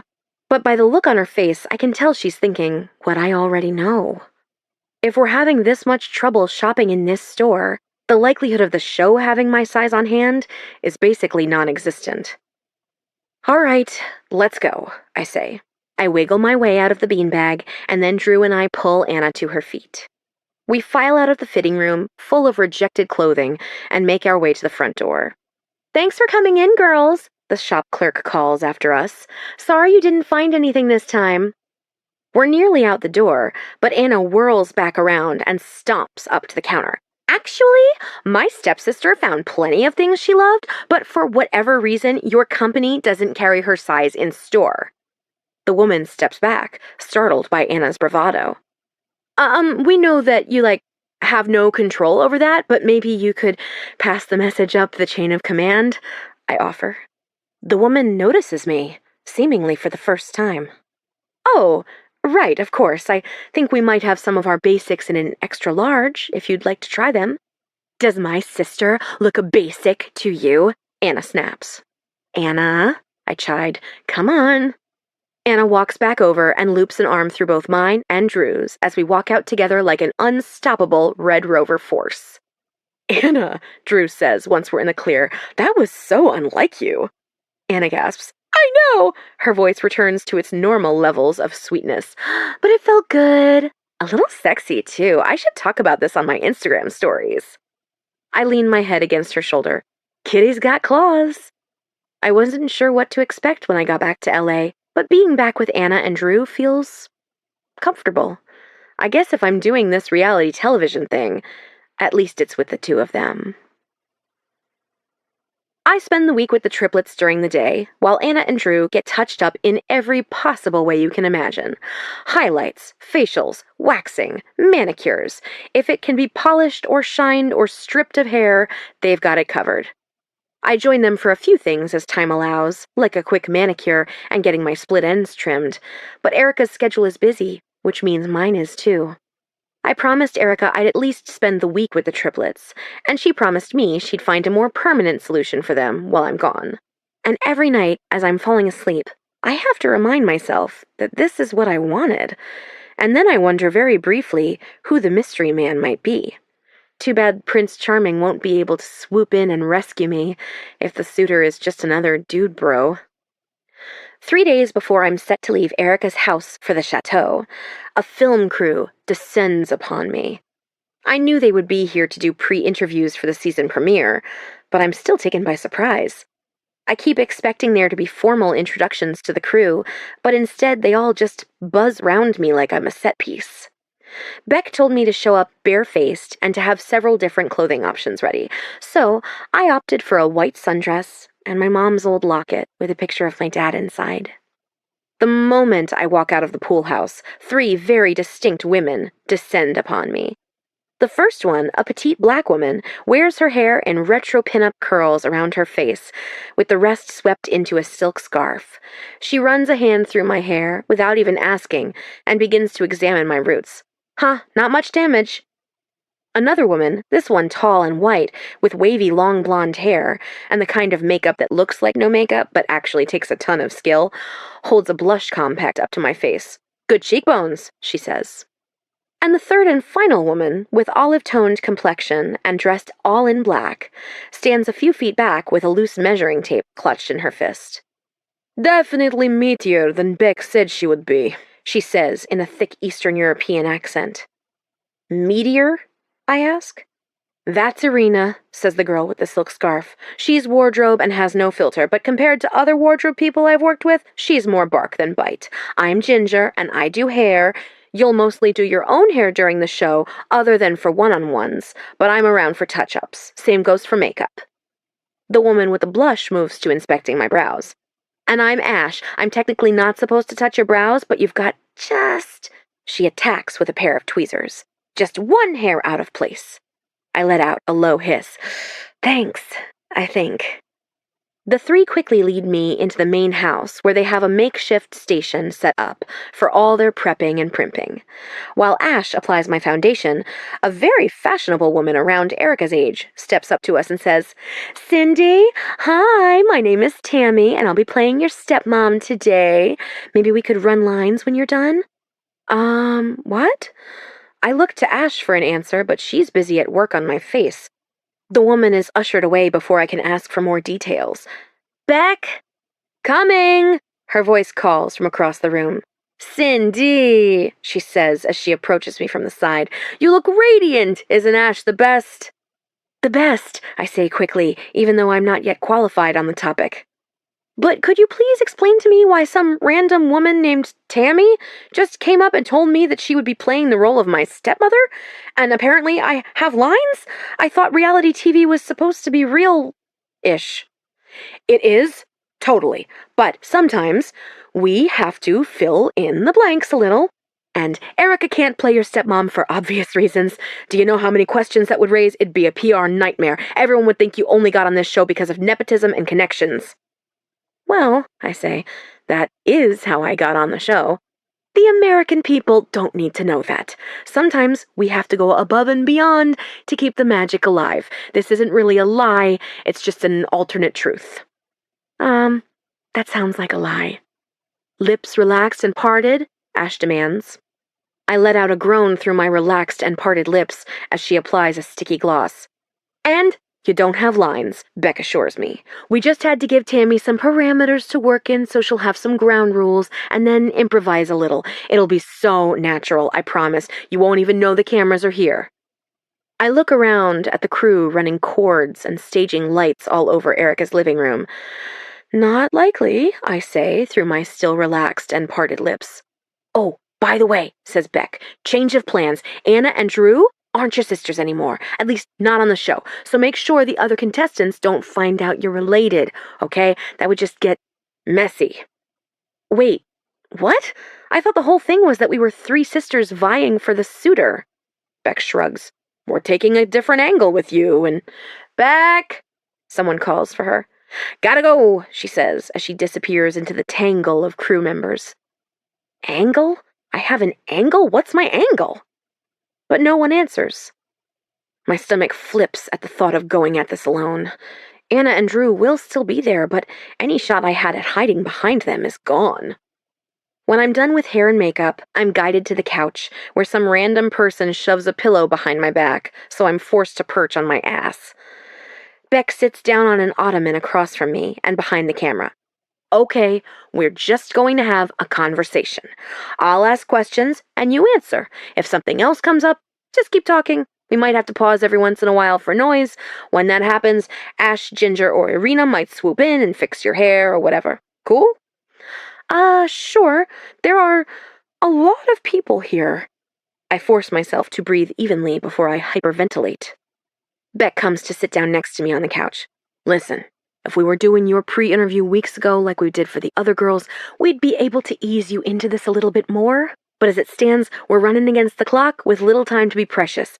I want you to be comfortable, so I can send everyone who doesn't need to be in here right now outside, and we can do this with a skeleton crew.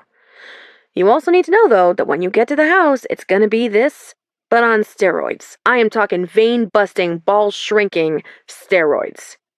I nod. I hear what she's saying. There's no time to ease me into this, and maybe that's what I need, to just be immersed in something so fully that I can't even think too hard about it. They can stay, but, could I have a glass of water or something? Beck nods and snaps her fingers. Kay, water! Within seconds, a gangly-looking white boy is holding a bottle of water with a straw in front of my face. Sip, he says. I don't need a straw, I tell him.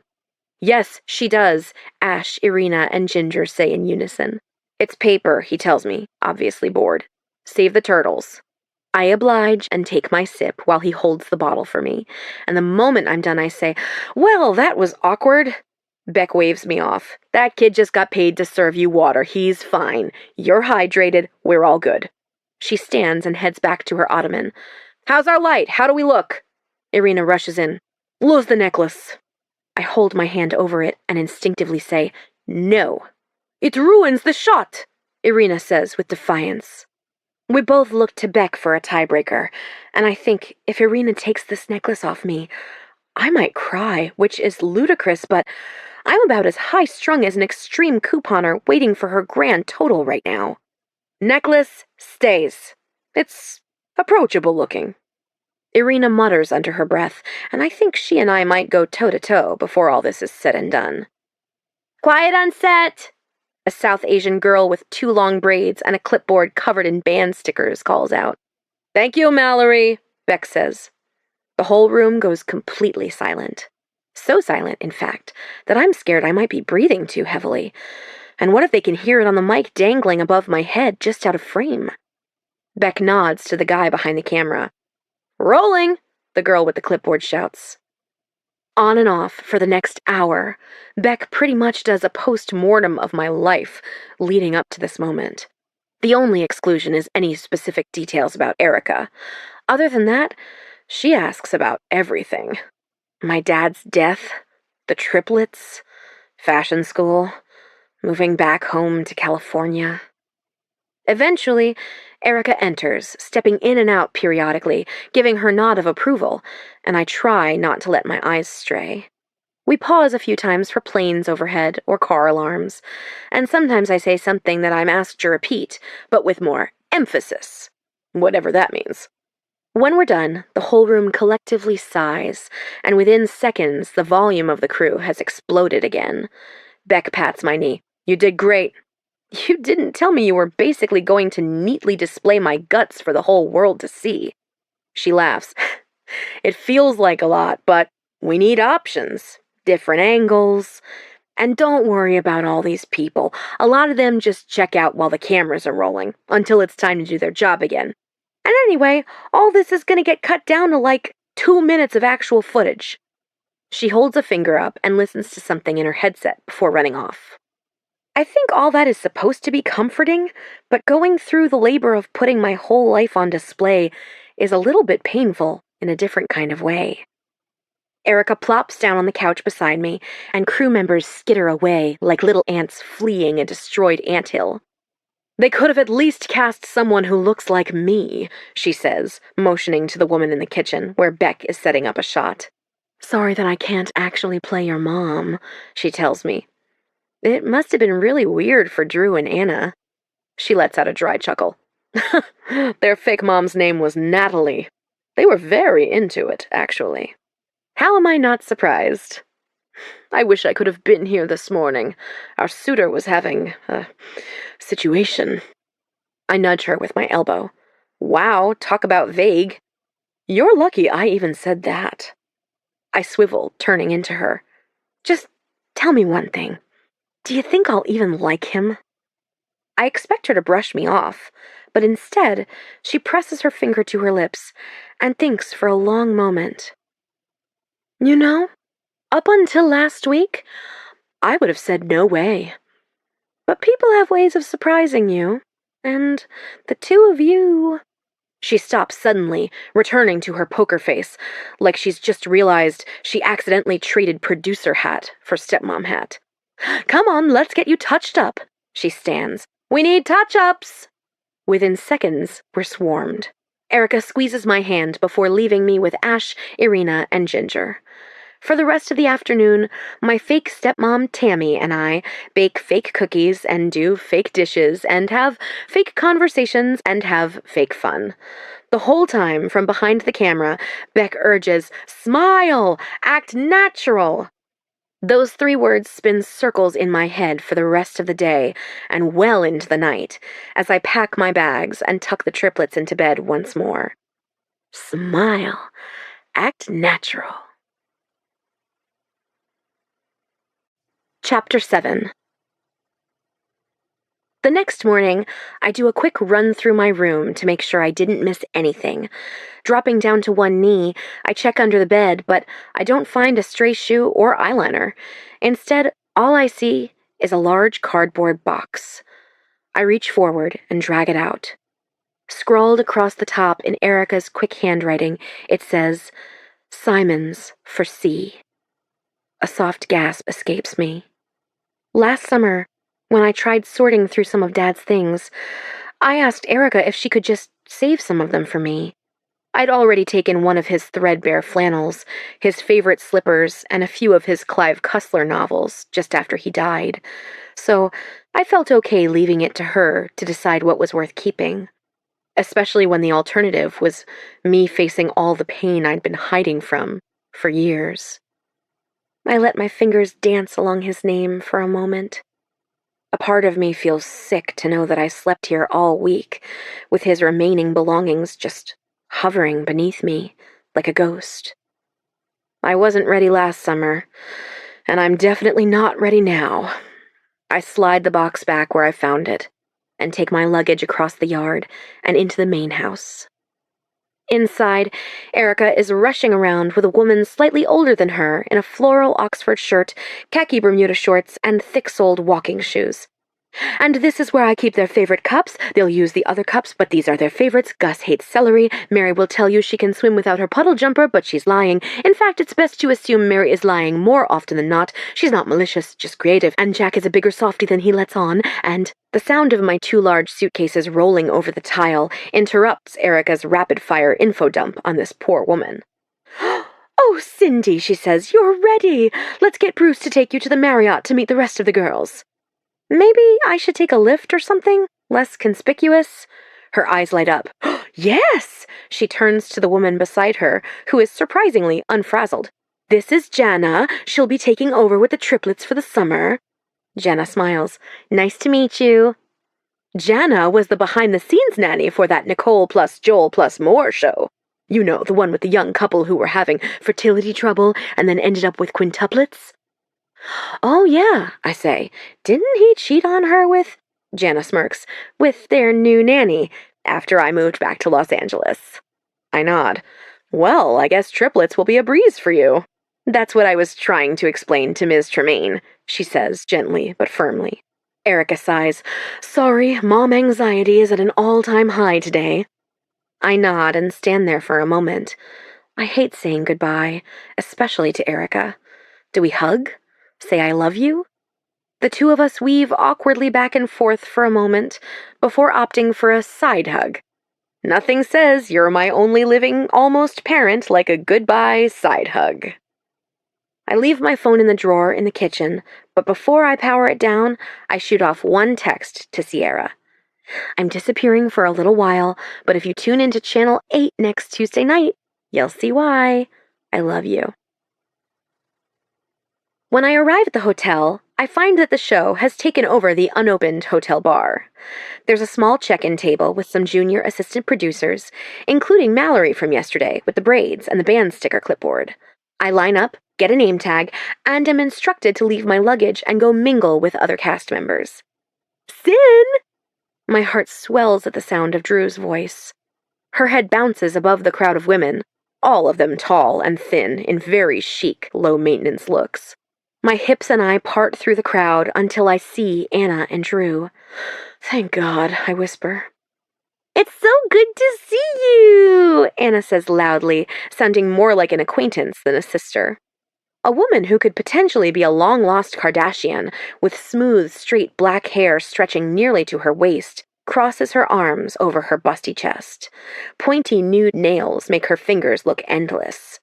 "And how do you three know one another?" Anna's expression goes blank, but Drew swoops in to the rescue. "We went to high school with Cindy. She was a year behind us, right, Cin?"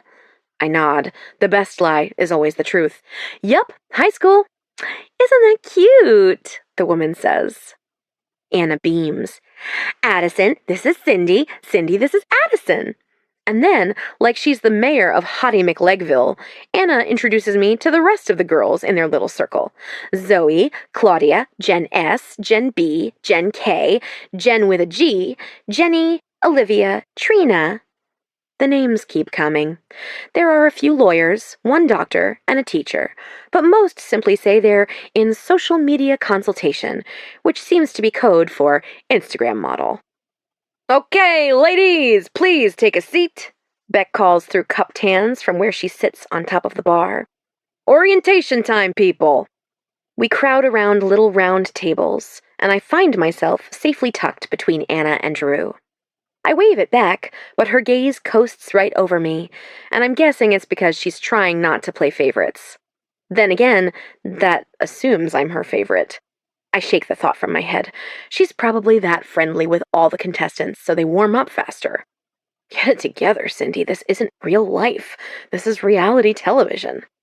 I felt good this morning. I put on a pair of pointy coral patent leather loafers I made for my final during my study abroad in Italy, and a crisp white t-shirt tucked into my favorite cuffed mom jeans. But every single woman here is shiny and glossy and polished in a way I've never been. I am definitely out of my depth here. "All right, class, listen up," Beck says. "Most of you know me, but for those who don't, I'm Beck. Back at that table are Zeke, Mallory, and Thomas. They are your assistant producers. And this is Wes." She motions to the tall guy with light brown skin beside her, with his hair shaved close on the sides, leaving a pile of curls atop his head. "Think of Wes and me as co-captains. We are your junior executive producers. We are your people. If something happens, you talk to us. If something that is supposed to happen doesn't happen, you talk to us. Think of us as your mothers, your sisters, your therapists, your fairy godmothers, but also your dad who sometimes has to lay down the law." "Tell us a dad joke," someone shouts. Without missing a beat, Beck says, "I'm reading a book about anti-gravity. It's impossible to put down." Half of the room laughs dryly, while the other half makes a confused tittering noise. And of course, the renowned Erica Tremaine is your show creator and executive producer. She will be in and out during production. We're about to load you all up on a fancy bus, she continues, at which time we will distribute a welcome packet with some house rules, a map of the chateau, a brief bio of our mystery suitor. The women, including Anna and Drew, whistle and squeal. "I heard he's a pilot," someone behind me says. Beck clears her throat. "And you will also find your room numbers along with the names of your roommates. We have about 4 girls to a room, but that will change as many of you are eliminated. Tonight, we go from 25 to 18, so some of you won't even have a full room by the time you close your eyes." The women groan, and even I feel a sinking pit in my stomach. "This is when I should give you a lecture about sisterhood and playing nice and yada yada yada, but let's be real, when has that ever made for good TV?" The room goes sharply quiet, except for the producers chuckling at the back of the room. "I'm kidding," Beck says. "Sort of. In all seriousness, we want you all to get along, of course, but don't forget that this is a competition with true love on the line." Around me, several women nod with fervor. Not Addison, though. She sits with her legs crossed once at the knee and again at the ankle. Is the woman a contortionist? Maybe a contortionist influencer. Is there an audience for that? "And of course," Beck continues, $100,000. Everyone lets out an excited whoop. Even me. I could do so much with that money. I've been aimless for the last year, but I can't ignore the little burst of excitement I feel when I think about what I could do if I won. That money, even after taxes, could be a real start to something huge for me, and what might someday be my brand. I wiggle my toes inside my shoes, the worn leather insoles perfectly formed to the shape of my feet, and for a moment, I imagine what it might be like to see these babies on shelves everywhere, in all kinds of sizes and colors. And a very small part of me even aches for my sketch pad. Not because I have any huge ideas just bubbling at the surface, but because I miss the feel of it in my hands. For a lot of you, this will be a life-changing experience, and we truly do hope you bond with one another. But don't forget what you came here for. Or who you came here for." Beck claps her hands together. "File up in a line outside the buses waiting for you in the carport. Please make sure your luggage is clearly marked. And with that, we're off to the chateau." We all cheer, and Anna squeezes my hand. "I can't believe we're actually doing this." On the bus, Drew and Anna sit together, and I sit behind them. Several women walk past me in search of other contestants, but a petite white woman with light brown hair, wearing a pink and white striped shirt dress and matching espadrilles, stops at my row. "Is this seat taken?" she asks in a southern drawl. "All yours," I tell her. She holds a hand out to me, and I'm honestly surprised she's not wearing matching lace gloves, too. "I'm Sarah Clare," she tells me. I shake her hand and try to wedge myself against the wall to give her a little more space. "Cindy," I tell her. Just the one name. She giggles and then pats my thigh. "I got plenty of room, Cindy. No need for shrinking yourself up into a ball." "Thanks," I say, feeling a little self-conscious that she noticed. But then again, I've heard that Southern women have a way of being both polite and direct. We sit in silence as we begin to read through our welcome packets. Midnight Chateau rules. 1. No glass containers, none whatsoever, in the hot tub. 2. Lights out rules enforced. Time varies by night. 3. No cell phones. No emails, no texts, no communication with the outside world. 4. Violence will not be tolerated. Any violence will result in immediate elimination and potential law enforcement involvement. 5. Smile. You're on camera. A chill runs down my spine. Creepy. Beside me, Sarah Clare gasps, "We're roomies!" I look over at her packet and then quickly flip to the 3rd page to catch up. Room 6. Sarah Clare, Cindy, Addison, Stacy. "I hope Addison and Stacy are nice," Sarah Clare says. I peer over my shoulder to where Addison sits a few rows back, whispering to another woman. That might be asking for too much, I mutter.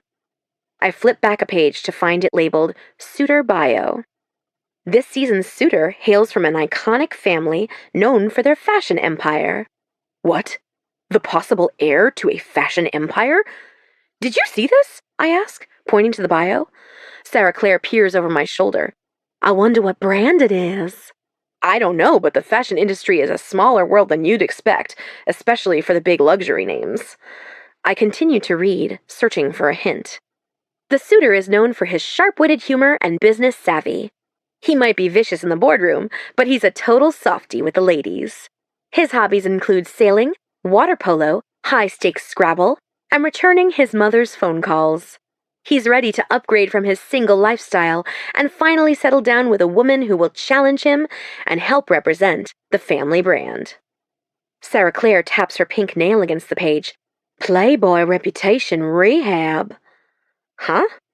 She turns to me and in a low voice says, These guys are always some kind of archetype. Country boy with family values, looking to settle down. He's really a right-wing nut with mama issues. Free-spirited adventure seeker, looking for his soulmate to plant roots with. Immature daredevil who thinks he's more special than everyone else. You gotta read between the lines. I tilt my head, looking at the bio once more. She points to the second line. Sharp-witted humor means sarcastic jerk. High-stakes Scrabble, more like a gambling addiction. Single lifestyle? Sounds like he's got a thing for one-night stands.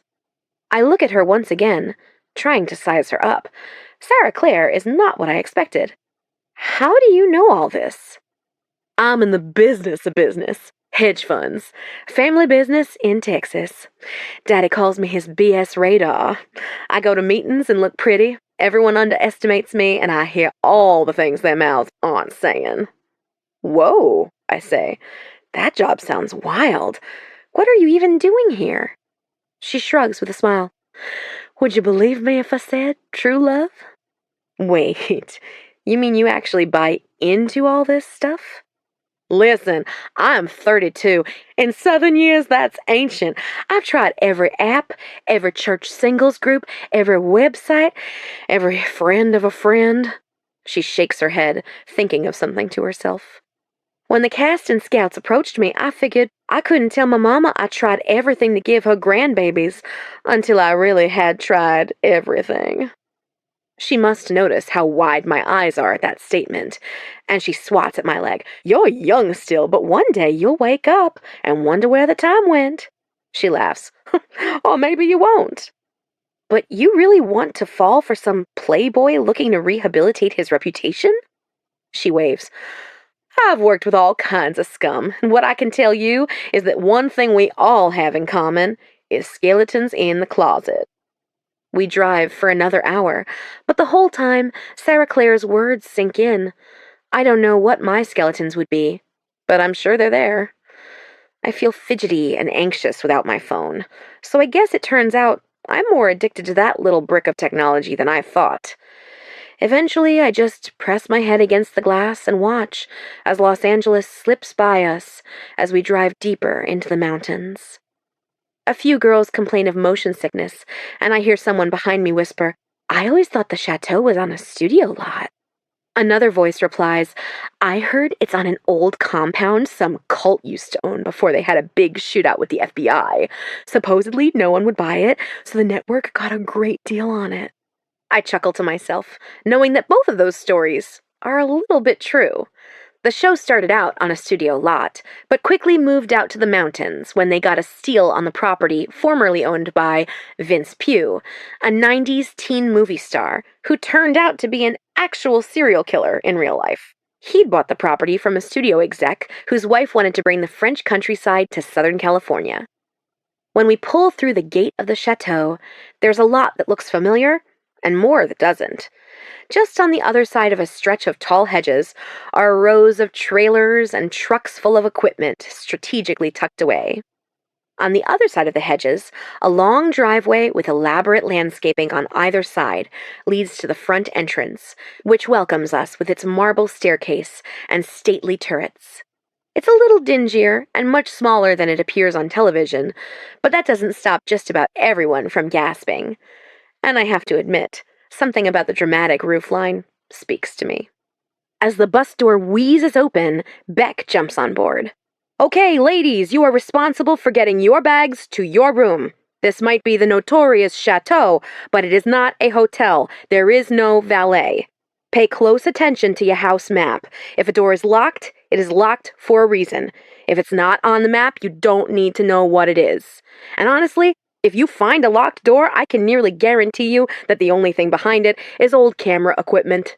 And before you ask, yes, the suitor is staying on the property, and no, I won't tell you where. A few women shriek, and then Beck steps back, clearing a path for us. We all pause for a second, then make a run for it. It reminds me of exiting the plane when I first landed at LAX, and Henry, and I bonded over our annoyance with the chaos before he kindly helped a whole slew of people with their bags. I let the others go ahead of me until it's just Beck and me on the bus. When I walk past her, I wait for her to give me some kind of sign that I'm not just another contestant to her. She scrolls through her phone as I make my approach, and I feel a sudden pang of jealousy at the sight of someone with a phone. Whoa, maybe I do need a technology detox. Beck looks up just as I walk past her and gives me a big wink. Sarah Claire is a good egg. Stick with her. Well, she is my roommate. She smirks knowingly. And you think that was an accident? Very few things on this show happen by chance. You'll like Stacy, too. Thank you, I tell her, before jogging down the steps and dragging my 2 hulking bags up to the chateau. I can't expect Beck to play favorites, but at least it's nice to know that I've got a friend in this place. All the rooms are upstairs in a long corridor with 2 large dorm-style bathrooms. If I wasn't so busy with my own luggage, I would find it highly entertaining to watch all these women dragging huge, overstuffed suitcases up the expansive spiral staircase. In fact, one contestant loses a grip on one of her suitcases, and it comes barreling down the stairs, nearly taking me and one other girl out. At the end of the hallway, I find room 6, where Sarah Claire is already hanging up her suitcase full of colorful dresses. There she is! She turns to Addison. This is Cindy. Oh, we've met, says Addison dryly. Cindy seems to know everyone. I smile tightly. Hi, Addison. Perched on the bed across from her is a black girl with springy curls, dressed in an adorable floral crop top with matching skirt and a pair of white Air Jordans. Her skin is perfectly dewy with just the right amount of highlighter, and her black liquid eyeliner is the most precise cat eye I have ever seen. And this is Stacy, Sarah Claire tells me. Hey, Stacy says nonchalantly, and I immediately know that Stacy is the exact kind of girl I gravitate toward. She totally fit right in with Sierra back in the city. They're both the kind of girls whose confidence and calm energy make them the coolest people at every party. Hi, I love your shoes. Where are you from? I ask. Thanks, I'm a total sneakerhead. Chicago, born and raised, librarian by day, makeup artist by night. She pulls a small oil diffuser from her bag. Will this bother anyone if I use it? Oh, Lord, no, says Sarah Claire. I welcome it. Addison wrinkles her nose. I guess not, as long as you don't use any patchouli. Blah. I turn my back to Addison and give Stacy a wide-eyed look. Doesn't bother me at all. Stacy chuckles at my expression as she continues to unpack her bag. So, Addison, what is it that you do? I'm an actress and model. Sarah Claire gasps. Would you have been in anything we'd know? Oh my God, Stacy says. I knew I recognized you. I've done lots of things, Addison says quickly. I'm going down. He got me a fit bike. It's all I've ever wanted, Stacy says in a robotic voice, quoting the now infamous Fit Bike commercial that released last Christmas. In it, a woman receives a fit bike for Christmas, and with a glazed-over expression, she drones on about how all she's ever wanted is a fit bike. Pretty soon, #RobotWife was trending, and the internet had its holiday season meme. I've also been on CSI New Orleans before, and I did a few Target swimwear campaigns, so that dumb commercial is like the bottom of my resume, just for your information. And with that, Addison turns on her stiletto heel and stomps off down the hallway. The three of us are quiet for a second after the door closes, before bursting with laughter. In my professional opinion, Sarah Claire says, she should embrace her meme status. Fame like that rarely strikes twice. Right? Stacy agrees. I kneel down in front of my suitcase to unzip it. Honestly, that gif of her creepy robot smile was one of my favorite reaction gifs last year. Too bad she's so snotty. Stacy plops down on my bed. Holy, is that your shoe collection? She reaches in for a pointed, powder blue satin Stuart Weitzman stiletto with a crystal brooch. A total dupe of the shoe my mom wore on her wedding day, which was actually from Payless. I guess you could say I have a thing for shoes. I thought I was obsessed, Stacy says as she turns the shoe over. We wear the same size. I smile. This is what I love about shoes. I love that I could potentially be wearing the same size as this gazelle-like goddess sitting before me. There may not be much we can bond over in the clothing department, but shoes are an exception. In middle school and high school, I would spend hours shopping with friends, and I'd always end up browsing the accessories and shoes because there was no chance any of those stores carried my clothing size. But shoes? I could make shoes from just about anywhere work. Shoes aren't perfect. A lot of brands don't carry wide widths or go above a size 10, but for me, they've always been comforting. They might be a little stretched out because my foot is on the wide side, but you're welcome to borrow any pair you want, I tell her. As long as you can help me make my eye makeup half as gorgeous as yours. Deal, she says. There's an abrupt knock on the door, and Mallory, with thick, wavy hair bunched into 2 pigtails, sticks her head in the room. Hey there, Mallory, says Sarah Claire. Ladies, we need everyone ready for introductions in an hour and a half. Introductions? I ask. To the suitor, Mallory calls as she shuts the door behind her. I look to Sarah Claire and then Stacy. Is this really happening? You bet your tush it is, Sarah Claire shouts as she jumps up onto her bed and begins to use it as a trampoline. Y'all ready to meet my future husband or what? Stacy smiles slowly, like a cat. Let the games begin. Chapter 8. Stacy was kind enough to do my makeup, which I appreciate because that's one thing I've never gotten into. Give me a tinted moisturizer and I'm good. However, I did come here with a clear vision of what I would wear to the first ball, and tonight is all about the shoes. My shoes, Cindy Originals from sophomore year, are a pair of strappy turquoise heels with matching feathers shooting up from the ankle strap and curving around the back of my ankle. It took me weeks to find the perfect feather and days to figure out the best way to attach each feather, but when the design finally matched the vision I dreamed up on my tablet, I wanted to strut around in these babies everywhere. They're my ultimate confidence-boosting shoes, and tonight, I'm going to need every bit of confidence I can get. For my dress, I'm in a Sierra Original, an ivory midi gown she made last fall that hugs me all the way down to my mid-calves and has a high slit up the back. It doesn't hide an inch, and definitely makes it very clear what I'm working with. I figure if this guy is going to give me the boot on the first night, it's probably because of my size, and if that's the case, the sooner the better. The neckline is a deep square cut that gives me what Sierra always refers to as bar wench cleavage, and the sleeves are a sheer mesh. The whole look is more woman with an agenda than pageant contestant. Whoa, Stacy says as she zips me up, both of our reflections beaming back at us in the mirror. This is like bombshell chic. Stacy wears a mustard yellow silk gown with a high neck and a deep V-cut back. It's the exact right amount of sexy. And Sarah Claire stuns in a jewel-encrusted hot pink strapless gown with a sweetheart neckline. We are hot and we're ready for this dang ball, Sarah Claire says as she swings the door open. The ball is another before midnight franchise staple. It's basically a cocktail party held on the first night, and then again before every elimination. On television, it appears to be elegant, with champagne fountains and ice sculptures. It's also every contestant's last chance to catch the suitor's attention. We step out into the hallway, and as we're following the herd of women down the stairs, I think to ask, "Where's Addison?" A woman with a narrow nose that just barely lifts at its point says, "Oh, the producers came and got her and a few other girls to have their hair and makeup done by the crew." "What? I thought that was only for one-on-one dates," someone else says. The woman shrugs. "I guess the producers are already playing favorites." Sarah Claire nudges me.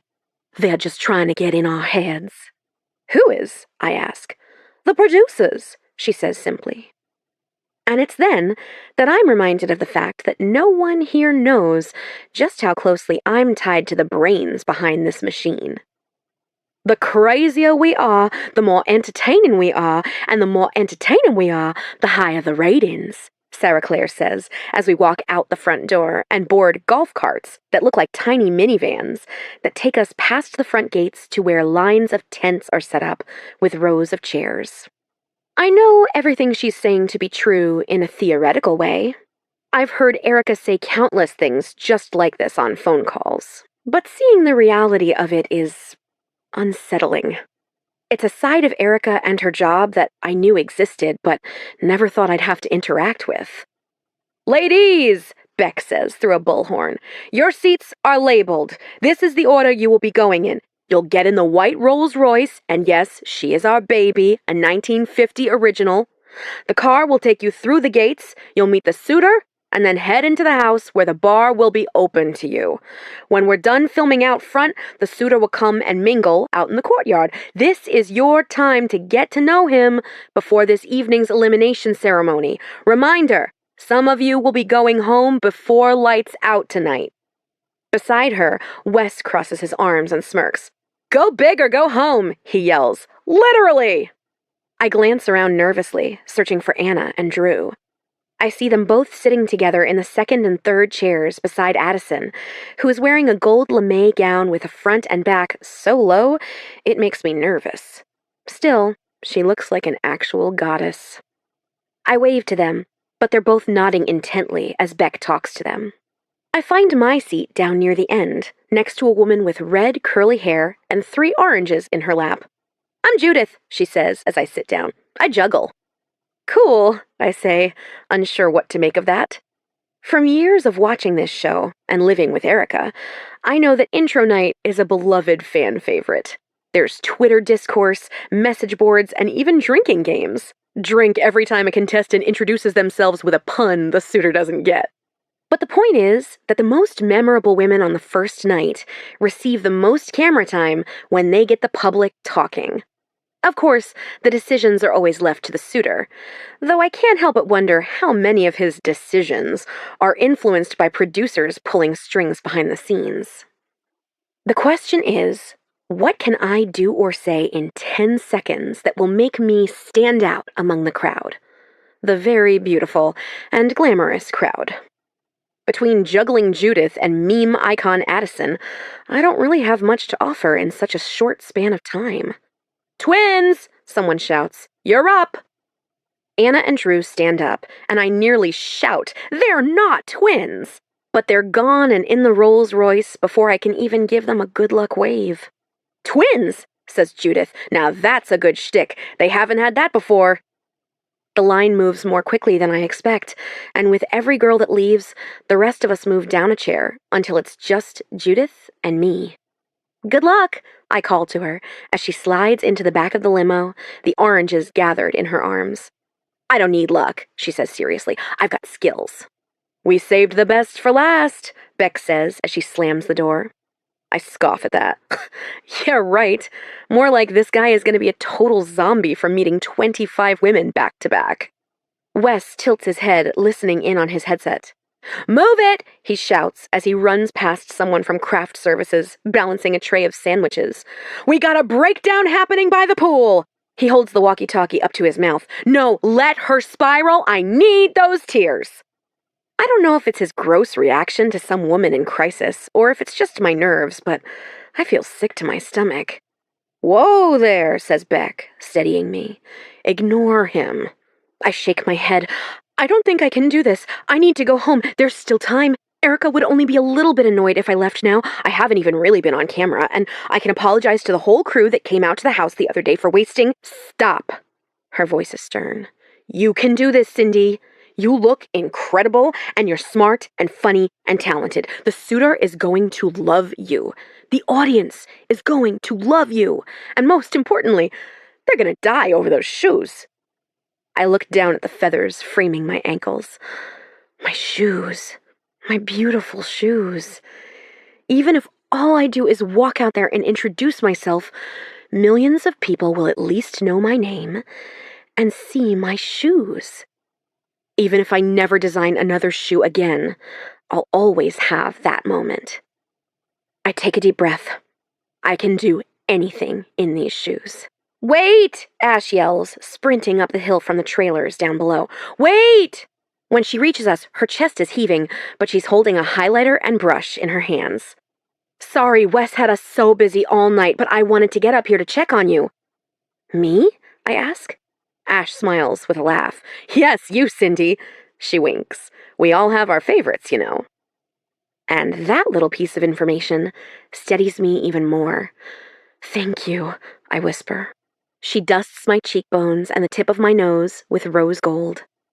Perfect. The Rolls-Royce is straight out of a fairy tale, a glistening white against the swirling sunset sky, and welded to the grille is the sparkling Before Midnight logo, a ticking Roman numeral clock. This is really happening. The car drives me the short distance up the rest of the hill and through the gate of the chateau, as though this were my first time arriving here. The car stops, and the driver in the front calls, "That's your cue!" through the crack in the divider. I open the door and step out, imagining the camera zooming in for a close-up of my shoes. Hey, a girl can dream. As I stand, I take a deep breath and a quick moment to smooth out my dress, and for just a millisecond, I think, what if? What if this random guy really is the love of my life? What if fate is actually real, and the two of us are meant for this moment? I look up and am briefly shocked by all the lights and cameras and crew quietly stepping around us. My vision focuses, and my gasp cuts through the humid night air. Tall, dark hair, impeccable suit.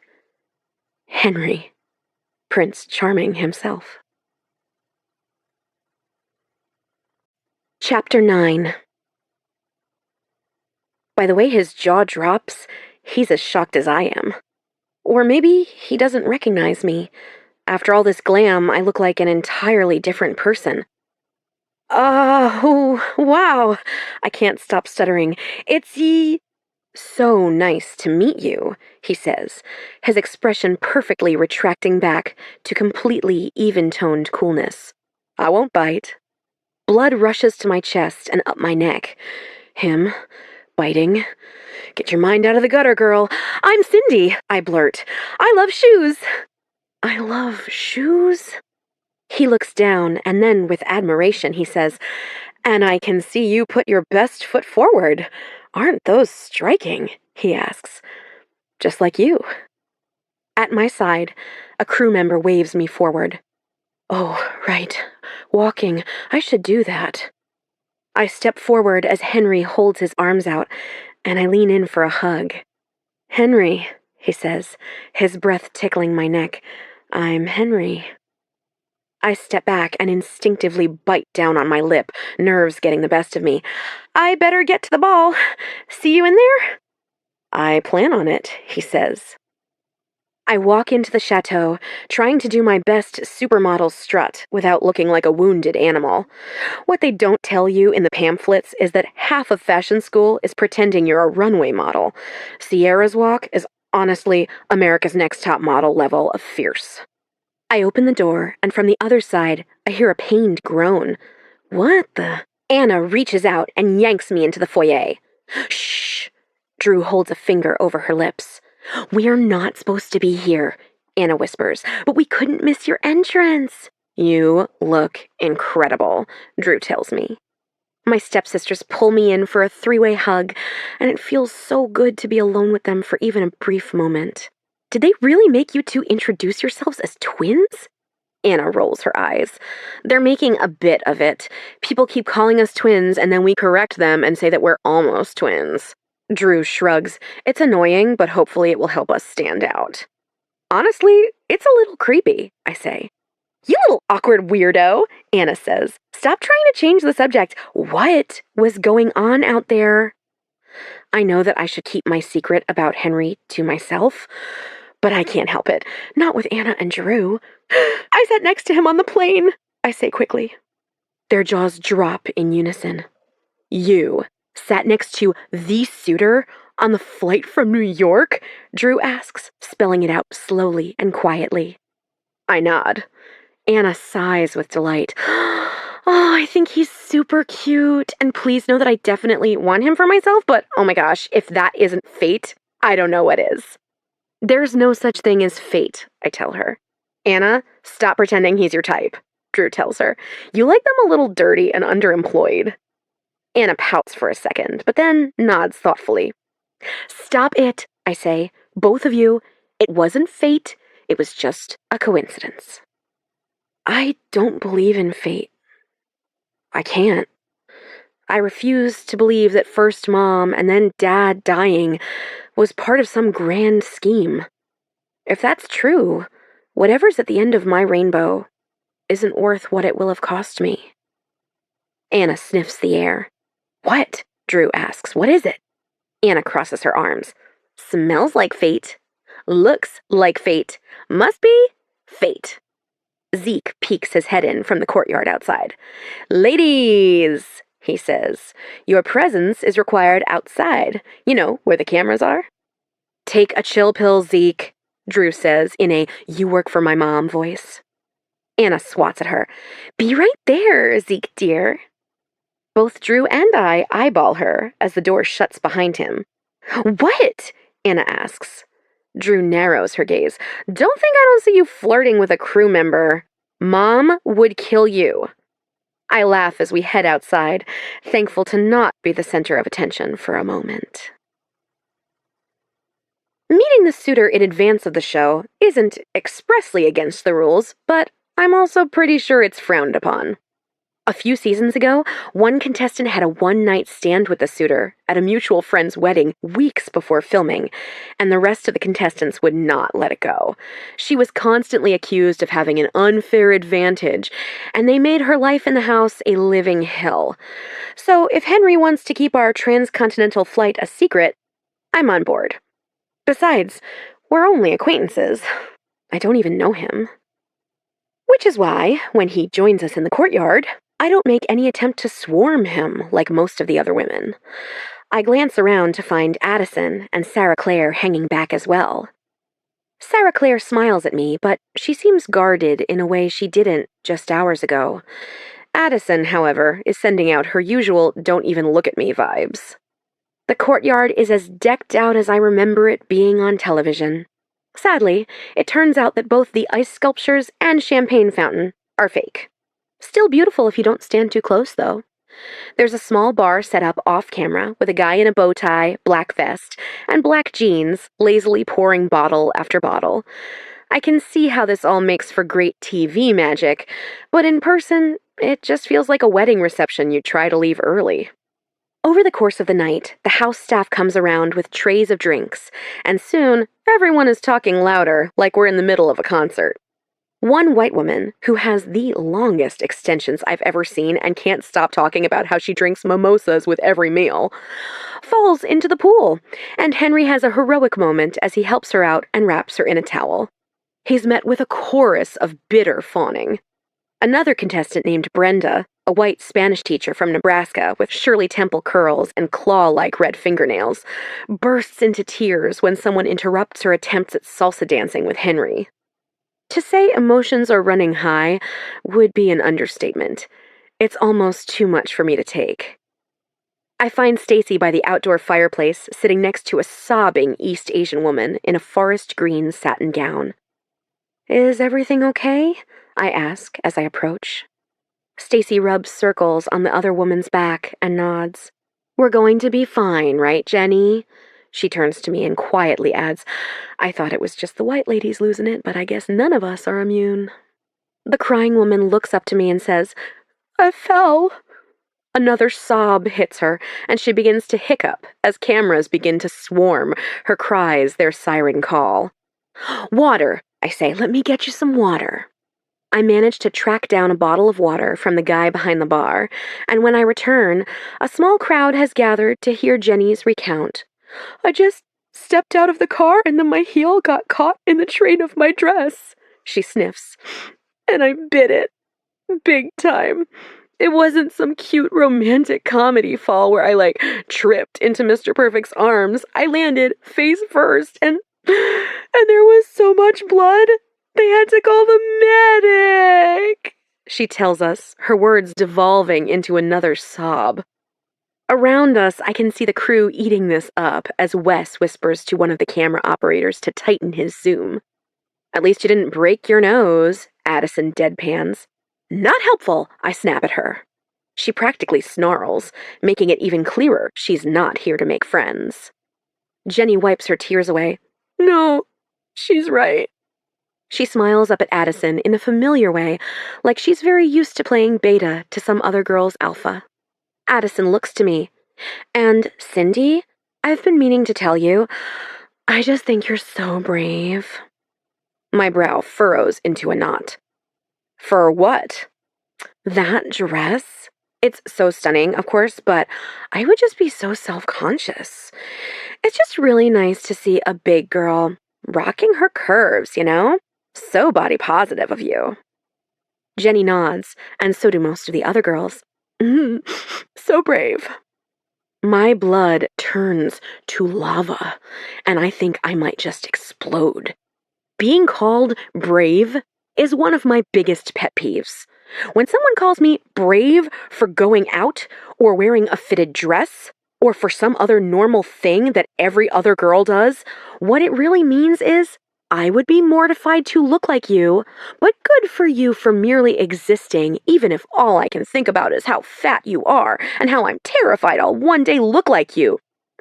So brave. Addison places a hand on my shoulder. I just want you to know that no matter what happens tonight at elimination, and no matter who finds true love, the truest love is the love we give ourselves. Everyone except Stacy lets out a giant, "Aww." Our eyes meet for a moment, and it's a small relief to know that someone else is seeing Addison for who she really is. I love girl bonding, says Anna, her hands clutched to her chest. I nearly vault myself across the crowd to shake her shoulders and scream, Don't you see how belittling this is? I am not brave for wearing a dress, I'm just living. But instead, I clear my throat and say, Thanks, girl. Ladies. We all spin around to see Henry returning to the group after a brief one-on-one with Sarah Claire, who is beaming. Hi, Henry, a few girls say in sing-song voices. Jenny, are you okay? He asks. She nods pitifully. Took a real spill there. I think you might be tougher than some of the guys on my college lacrosse team, he says. We've been taking very good care of our sweet Jenny, Addison says. She moves to stand right next to Jenny, practically elbowing Stacy out of the way. Girls gotta look out for each other. Henry nods. I couldn't agree more. He laughs quietly. You know, I've gotta be honest with you, the whole concept of this show is a little bizarre to me.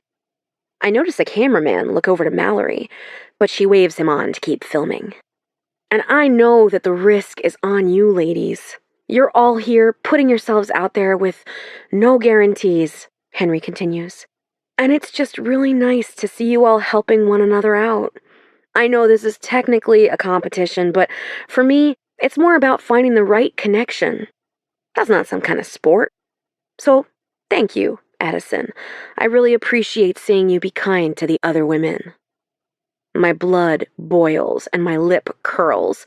What kind of patronizing crap speech was that? There There was some truth to what he said, sure, but playing right into Addison's deceitful games? Could he be more clueless? Addison smiles and shrugs innocently. You think I could steal you away for just a few? Henry holds his arm out to her. Gladly. She drapes her arm through his, and we all watch them walk off together to the gazebo a few yards past the pool. A petite brunette with freckles sprinkling the bridge of her nose sighs. It's not fair how good they look together. Jenny sighs in agreement. It's totally criminal. Bless her heart, Sarah Clare mutters. I turn to her and find her frowning, shoulders slumped. You look like you could use a drink, I say. She holds a hand out for me, and we stomp to the bar. Bless you, she says. We each get a glass of rosé, and I ask, how was your one-on-one? She eyes me, her lip twitching with uncertainty. I guess in some sort of primal sense, we're all competing for love in the real world, but this show is much more direct than people just trying to meet at a bar or on an app. Figuring out how to communicate with the other women and even befriend them is confusing, and there's no rule book for how to navigate it. I think I like him, she finally says. I know that the cameras want to see me swooning and losing it for him. He's the one who decides who goes home. But I need to know if I want to stay here and fight for a chance with him too, you know? I have a whole career back home. That's a lot to leave behind, I say, suddenly feeling like I have nothing to offer. No career, no real family, and not even a home, technically. Look at Addison. One thing goes on the internet or TV, and no matter how hard you work, it's all you're known for. I don't want to make that same mistake here. I nod feverishly, because this is a concern I am familiar with. The decision to be here at all is a gamble. He seems like a sort of normal guy, though. Thinking back to the guy I met on the plane, it's hard to imagine that he would ever sign up for something like this show, but I'm sure he thinks the same about me. He's got to know that any woman who's saying he's the one for her after just one night is totally full of it. Surely he has that much. She's interrupted by a loud boom, and then everything goes black, and the only sound echoing through the mountains is the shrieking of 25 women and the curses of a handful of crew members. Chapter 10. We're dark, someone shouts. What about the backup generators? Another person yells back. Sarah Clare? I ask, trying my best not to sound like I'm scared of the dark. I'm not, but it's also really unsettling to not even be able to see your own hand in front of you, especially in a place you don't know that well to begin with. I gasp as fingers wrap around my wrist and tug. Who is that? I whisper as I trip over my feet, barely able to keep up in my heels. Anna? Drew? I falter as I accidentally veer off the pathway into the grass, my heel immediately sinking. The hand pats up my arm, steadying me. Careful, says a voice, but this voice is deeper than I was expecting. Henry? I ask. We only have a few minutes, he says as we take a few more careful steps. I can hear him fumbling with something, and then the clicking of a doorknob. Where are we? I ask. Watch your step, he says, grasping my forearm now. My eyes have begun to adjust, and there's just enough moonlight that I can make out a bed or a couch, and his silhouette. What are you doing here? He asks, which is not what I expected to come out of his mouth. I'm sorry, I didn't mean for that. I'm just shocked to see you, that's all. Shocked in a bad way? I dare to ask as I look up to him, searching for the reflection of his eyes. I guess the better question is, what are you doing here? Well, he says, I guess I'm here to meet my future fiancé. I cover my mouth to stop myself from spitting on him as I sputter with laughter. I'm serious, he says with a lilt in his voice. I meant to ask for your number, though, so I guess this is convenient. So, you came here to find your wife, but you meant to get my number at the airport. I can't tell if he's just not taking this show seriously, or if he's actually a total playboy. And then I remember what Sarah Clare said about him likely trying to rehab his image. He can be as charming as he wants, but I have no plans to be a pawn in his publicity stunt. He shakes his head. Honestly, I don't know why I came here. I almost didn't. He sighs, and I can smell the sweet wine on his breath. I'm just trying to do right by my mom. Your mom? I ask. What are you talking about? The lights flicker back on and off, and then on again. We both blink wildly as our eyes adjust to the light cascading from the ornate chandelier overhead. I can see now that he appears a little more distraught than he sounded. His forehead is creased with worry, and his bee-stung lower lip is turned downward into a frown. But then I remember from the plane how his almost relaxed, eternal expression seemed to be a slight frown, and I can't help but find that to be just a little bit sexy. I've got a soft spot for the sad ones, the thoughtful ones. Your mom? I finally managed to say after spending way too much time staring at him. What does this have to do with your mom? He throws his arms up a little. It's a long story. We need a win. The whole company needs a win. Faraway voices carry down the pathway to... Where are we? I ask, looking around to see a half-made bed and a suitcase on a luggage stand. Is this your room? I have so many more important questions. Your bed is, huge. Did you know they have us 4 to a room up there in the chateau? What kind of chateau requires 4 grown women to sleep in twin beds in the same room? That gets a chuckle out of him.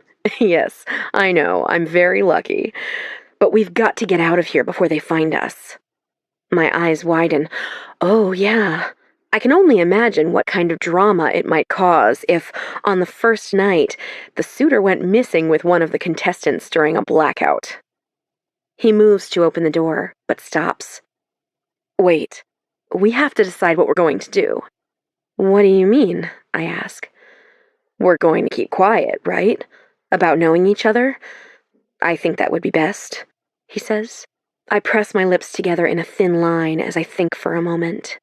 I know that logically, that is the absolute best choice, but a very small, wiggling familiarity in the pit of my stomach is reminded of the 1 or 2 times when some jerk has convinced me to be his secret for whatever reason, usually because he didn't want to be the guy dating the fat girl.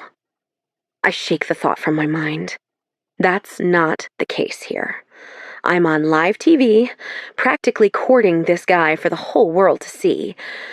But old habits die hard, especially when you're a fat girl who will forever be untangling her body image issues, no matter how okay she is with herself.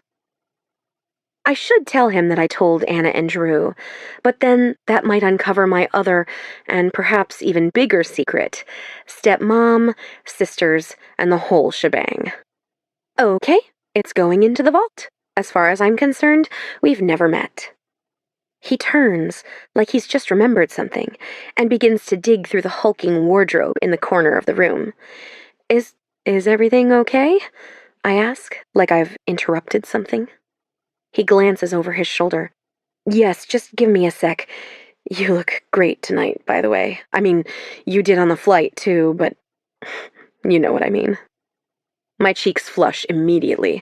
That's not something I ever expected the Prince Charming from the plane to say. Follow 30 seconds behind me, he says. If people ask if we snuck off, play coy, keep it innocent. He spins on his heel and walks back to me with something clutched to his chest. I nod. Better for us to fess up to this than, well, you know. He smiles, his gaze lingering on my lips. Here, he says, handing me a slim walkie-talkie with an antenna. What? Did you bring this straight from your tree house? Breaker, breaker, 19, this is Cabbage Patch, do you copy? He shakes his head impatiently, but he's still smiling. I swiped them from one of the trailers when no one was looking. I don't even really know why, or how much battery they have, but I guess if we're going to keep a secret, we should at least have some sort of secret form of communication. But, Cabbage Patch, huh? Henry! A woman's voice calls. Startled, I drop the walkie-talkie, and we both reach for it at once, knocking heads. Ow! Sorry, I say. I got it, he says as he rubs his forehead. He stands upright and hands me the walkie-talkie again. But this time his hand holds on for a beat or two, and his thumb grazes my wrist, leaving a trail of goosebumps that travel up my arm as I suck in a breath. His gaze holds mine for a moment before the voice calls his name again, and he snaps out of it with a chuckle. Shit. Okay, I gotta go. Go, I tell him. I'll follow after. See you later, stranger. Try to avoid the lava. He winks and dashes out the door before I can say another word. I plop down on his bed and begin to count. 1 Mississippi, 2 Mississippi, 3 Mississippi. I try shoving the walkie-talkie down my bra, but the antenna isn't helping anything. Finally, I manage to maneuver it, and thank goodness it's a flexible antenna. With a few more seconds to burn, I begin to nose around a little. I can't help myself. On his nightstand is a small moleskin notebook. I reach for it and find the front page to be speckled with numbers and doodles. Flipping through the pages, I don't find much else, except for a few funny stick figure drawings, and one page that says, "Jay, get me out of this meeting," in huge caps. I laugh. Subtle. Doubling back to the first page, I find a clear space and press my lips to the paper, leaving the impression of my red lips for him to find later. It's a secret, untraceable message from me to him. And I instantly regret it. I'm about to swipe my thumb across the page when I realize that it'll just create a smudge, which might actually be creepier. No. This is way more stalker energy than I meant to give off. Nice, Cabbage Patch. Real nice. Chapter 11. Elimination takes place around 3 in the morning. We're all bleary-eyed and yawning, but that doesn't stop the nervous shifting as we wait for Henry to make his entrance. In the row behind mine, a girl yawns loudly, and I find Allison, who fell in the pool, wearing a matching tracksuit with her still damp hair swept into a ponytail. At least I can say I didn't have her night. The crew staggers all of us on the steps of the chateau. This is the big elimination that will send home 7 girls, and despite the moment Henry and I shared in the guest house, and the walkie-talkies stuffed down my bra, I think I stand a 50-50 chance of going home. Maybe he thinks it would just be easier for us both if he sent me home, and we didn't have to pretend like we've never met. Or maybe he doesn't care, and he's really just here for his mom. Whatever that means. Regardless, I know exactly what I'm here for, and if I stand any shot of taking home that prize money, or at the very least making a big enough splash that might end in a job offer or two, I have to last beyond tonight. Look alive, ladies! Beck shouts. Roll camera, someone calls. Rolling, the camera woman calls back. Roll audio. Rolling. Behind us, the doors of the chateau open with a creak good enough to be a sound effect, and I can't help but turn around. This could be the last time I see Henry. But it's not Henry.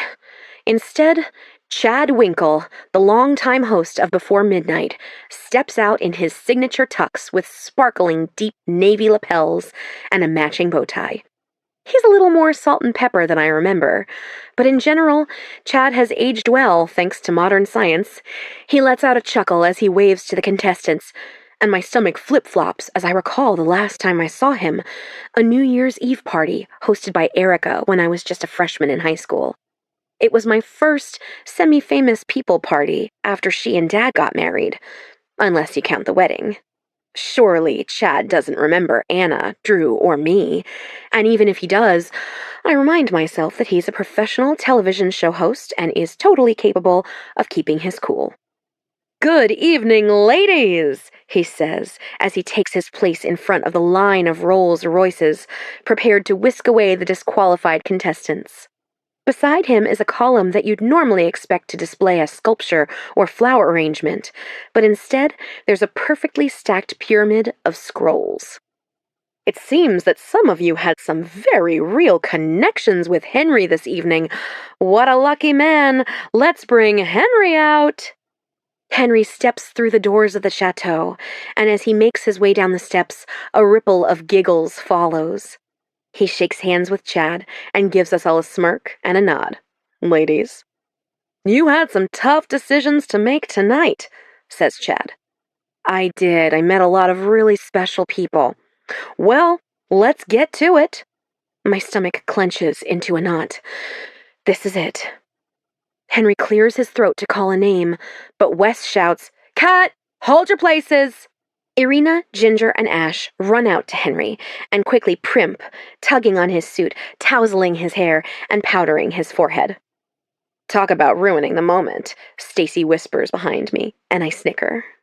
After Ash, Irina, and Ginger scatter, we're back and rolling. Addison, calls Henry, making her the first name to be called. Predictable. I try not to roll my eyes in case the camera is on me. He calls a few other names, including Jenny, which is a good look for him.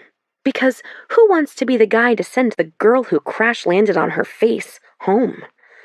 One by one, they each take a scroll and excitedly unroll it. Anna, he says. My stepsister squeals, but then doubles back to squeeze Drew's hand. Anna gives Henry a hug and thanks him for the scroll. As she takes her place back on the steps, Henry calls Drew's name, and I see the tension in her shoulders immediately melt. Name after name. Sarah Claire, Stacy, Allison, Jen K. And then, some I don't know, Amelia, Genevieve, Felicity, Morgan. And then finally, Cindy. My sinking heart floats back up my chest like a drifting balloon. I make my way down the marble staircase, breath held. Don't fall, don't fall, don't fall, don't fall. Will you accept this scroll? Asks Henry as he hands me the final one.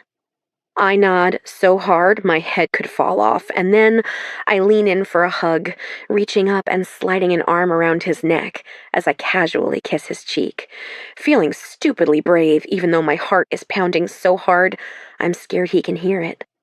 Thank you, I whisper into his ear. When I turn back, I find Anna and Drew with wide eyes and slack jaws, while nearly everyone else is shooting mental daggers at my face, including Addison, whose lips are pursed with irritation. Girls like Addison have never been threatened by girls like me, and I can't help it. I love watching these tables turn. Well, ladies, Chad says in his most official host voice, I'm sorry to say that if you did not receive a scroll tonight, you have been eliminated. Thank you so much for joining us this evening and taking a shot at true love. Please make your way to the front to say your goodbyes to Henry. I clutch my paper scroll in my hand as I watch 7 women, including juggling Judith and Brenda the Spanish teacher, say goodbye to Henry and slide into the back seat of a Rolls Royce. Beside me, Jenny frowns. I really liked Judith. Behind me, a tall woman with luscious brown curls, who I believe is named Amelia, says, Me too. She was my roommate. Well, don't get too sad, Amelia, Addison counters. The sooner other women go home, the longer we stay. Besides, now you have one less person to share a room with. Amelia shrugs. Okay, Wes says through the bullhorn like we're all cattle again. Let's get all the ladies who are left to make their way down the steps and mingle with Chad and Henry. Music will be playing over your conversation, so no need to be interesting. I know we're all way past due for some sleep. I stifle a yawn and follow down the steps. Read your scrolls! Camera 2, get me some over-the-shoulder shots of the scrolls, calls Wes. Grab a glass of champagne from the trays. Do we have to? Drew says under her breath. She waits for me at the bottom of the stairs while Anna shimmies her way through the crowd to Henry. I chuckle, and we make our way to Mallory, who is quickly pouring glass after glass of cheap champagne. Maybe I'm still on New York time, I say with a yawn. Do you think Mom even realizes how much they try to get people to drink on set? Drew asks quietly. I doubt it. But the truth is, I bet the booze mandate comes straight from Erica. She's the brains behind this whole thing. She's been lubricating reality television contestants with alcohol since Anna and Drew were in diapers. Even the scrolls were her idea. She said in high school, a boy asked her out by pretending to read from a scroll like it was an official decree. And ever since then, she'd found the idea of this funny, a little inside joke to herself. In fact, they even sent out scrolls as the invitation to her and Dad's wedding. It was a very elaborate affair. Drew pours her glass on the pavement and turns to me with a fake laugh as the camera creeps past us. I want to just give her a hug and walk arm in arm back into the house with her and Anna. I hate that we're not all in the same room, even though I know it's for the best. I open my scroll to read. Hear ye, hear ye. You have been invited to stay at the chateau, where you will compete for a chance at true love at the request of Henry Mackenzie. Congratulations, and good luck in your pursuit. Henry asks for the pleasure of your company later this week. More details to come. I roll up the scroll for safekeeping. I know it's just a silly prop, but I feel weirdly sentimental for it already, like it's the one little souvenir of my time here. At least I'll always be able to say I made it past the first round. Drew reaches up and pushes a wisp of hair out of my face. Anna's got it bad for this guy. I cringe a little. Oof, really? Drew laughs. Anna's got it bad for every guy we've ever met. But don't worry. As soon as she sees how much you like him, she'll back off. I smile down into my glass of champagne. I'd never admit to having a favorite between the two of my stepsisters, but Drew's always been just a little more intuitive and easier to talk to than Anna. I love Anna, but she's a little airy and just a teensy bit self-involved. Her moods and feelings are as fickle as an afternoon rain shower.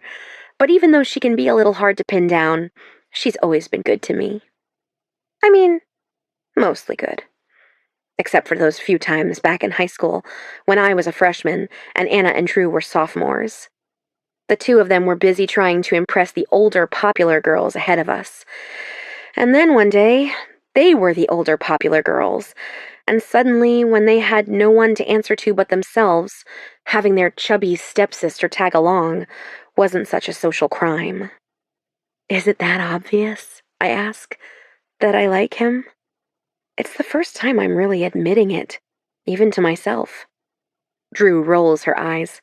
You were the last to get a scroll, and you strutted yourself up there, gave him a long hug, a kiss on the cheek, and whispered in his ear. You basically marked your territory. It was super hot, but trust me, if you didn't have a target on your back, you do now. Chapter 12. The next morning, the house is buzzing with 18 women doing their very specific morning routines. Smoothies, detox tea, avocado toast, yoga, Pilates, meditation. I settle for eggs with hot sauce, sliced avocado, orange juice, and a patio lounger.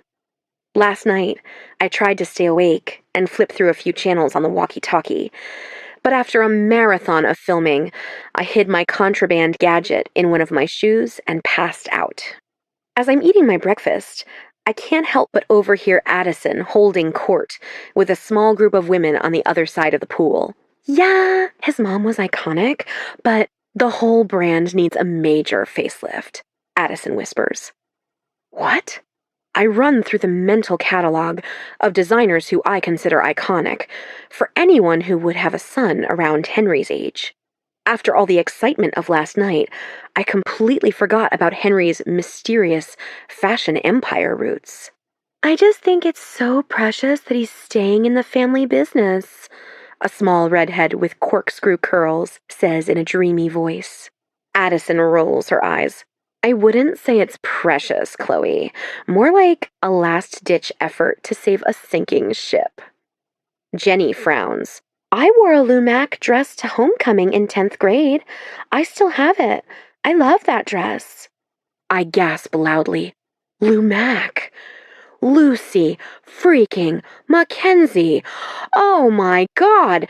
Henry Mackenzie! How could I possibly have missed this? From the small patch of grass where a few women are doing yoga, Anna stretches downward and waves at me from between her spread legs. I snort. Classy. I beckon her with one hand, and she not so discreetly extracts herself from the group. Isn't this kind of great? She asks as she plops down on the lounger next to me and takes a swig of my orange juice. Is this what college was like? I would have been, really good at sorority stuff. Kappa Gamma Boohoo, or whatever. I laugh. No, definitely not. Especially not design school. Did I miss something this morning? She taps a finger to her lips and thinks for a moment before letting out a soft gasp. One of the junior producers dropped off these little packets in the kitchen called the Henry Bible, and it's... I stand up quickly and run back into the kitchen, where, sure enough, there on the second kitchen island is a small stack of papers stapled together, much less ostentatious than last night's scrolls. I grab a Henry Bible for myself and return to the pool, where I find Anna polishing off the rest of my breakfast. Anna! What? She asks with her mouth full of my eggs. You know I can't cook. It's true. She's like a little raccoon, always eating everyone else's scraps. It's fine, I'll make some more in a bit. She lies back and rubs her now full belly as I study the Henry Bible. The first page is all about his mom and the business, but I probably could have written a better version myself. Lucy Mackenzie is a Parsons alumna, so I am plenty familiar with her. The faculty talks about successful alumni on a loop, like it's some kind of infomercial, even though we've already agreed to sink an ungodly amount of money into our education. Lucy Mackenzie was a favorite of several of my professors. She's best known for her slip dress, which was a 90s phenomenon where everyone started wearing lingerie as clothing. Everyone always credits Calvin Klein or John Galliano as the creators of the slip dress that started it all. But Lucy Mackenzie, maiden name Mercado, a young, recently married, half Puerto Rican designer from Queens, fresh out of design school, actually debuted her version of the slip dress at her senior show in 1994, which was actually based off a design in her admissions portfolio from 1989. She worked under Isaac Mizrahi on and off for a little while, before striking out on her own, and by 1997, her slip dress was being worn by pop stars and the teens who loved them. She managed to evolve through the early 2000s and expand into streetwear and footwear. Now her dresses have become a staple in department store formal sections, which is not so good for a luxury brand. I think I remember my textiles professor saying the company had recently filed for bankruptcy. As for Henry, the packet tells us he's just about to take over all of Lumac's business dealings and has high hopes of expanding the brand. But as much as I can't stand Addison, she's not entirely wrong. Lumac is in desperate need of a facelift. All I know about Henry is what I've heard around Parsons and read on page 6. He went to Harvard Business School and has been seen all over town with other children of famous people. Though I never actually committed his name to memory because he was just another designer's kid. Plenty of celebrity kids went to Parsons, so I know the exact type of crowd he might have hung out with. Half-assing their way through school because they've already got a job or a golden opportunity waiting for them on the other end. And charming as he might be, I'm sure Henry is no different.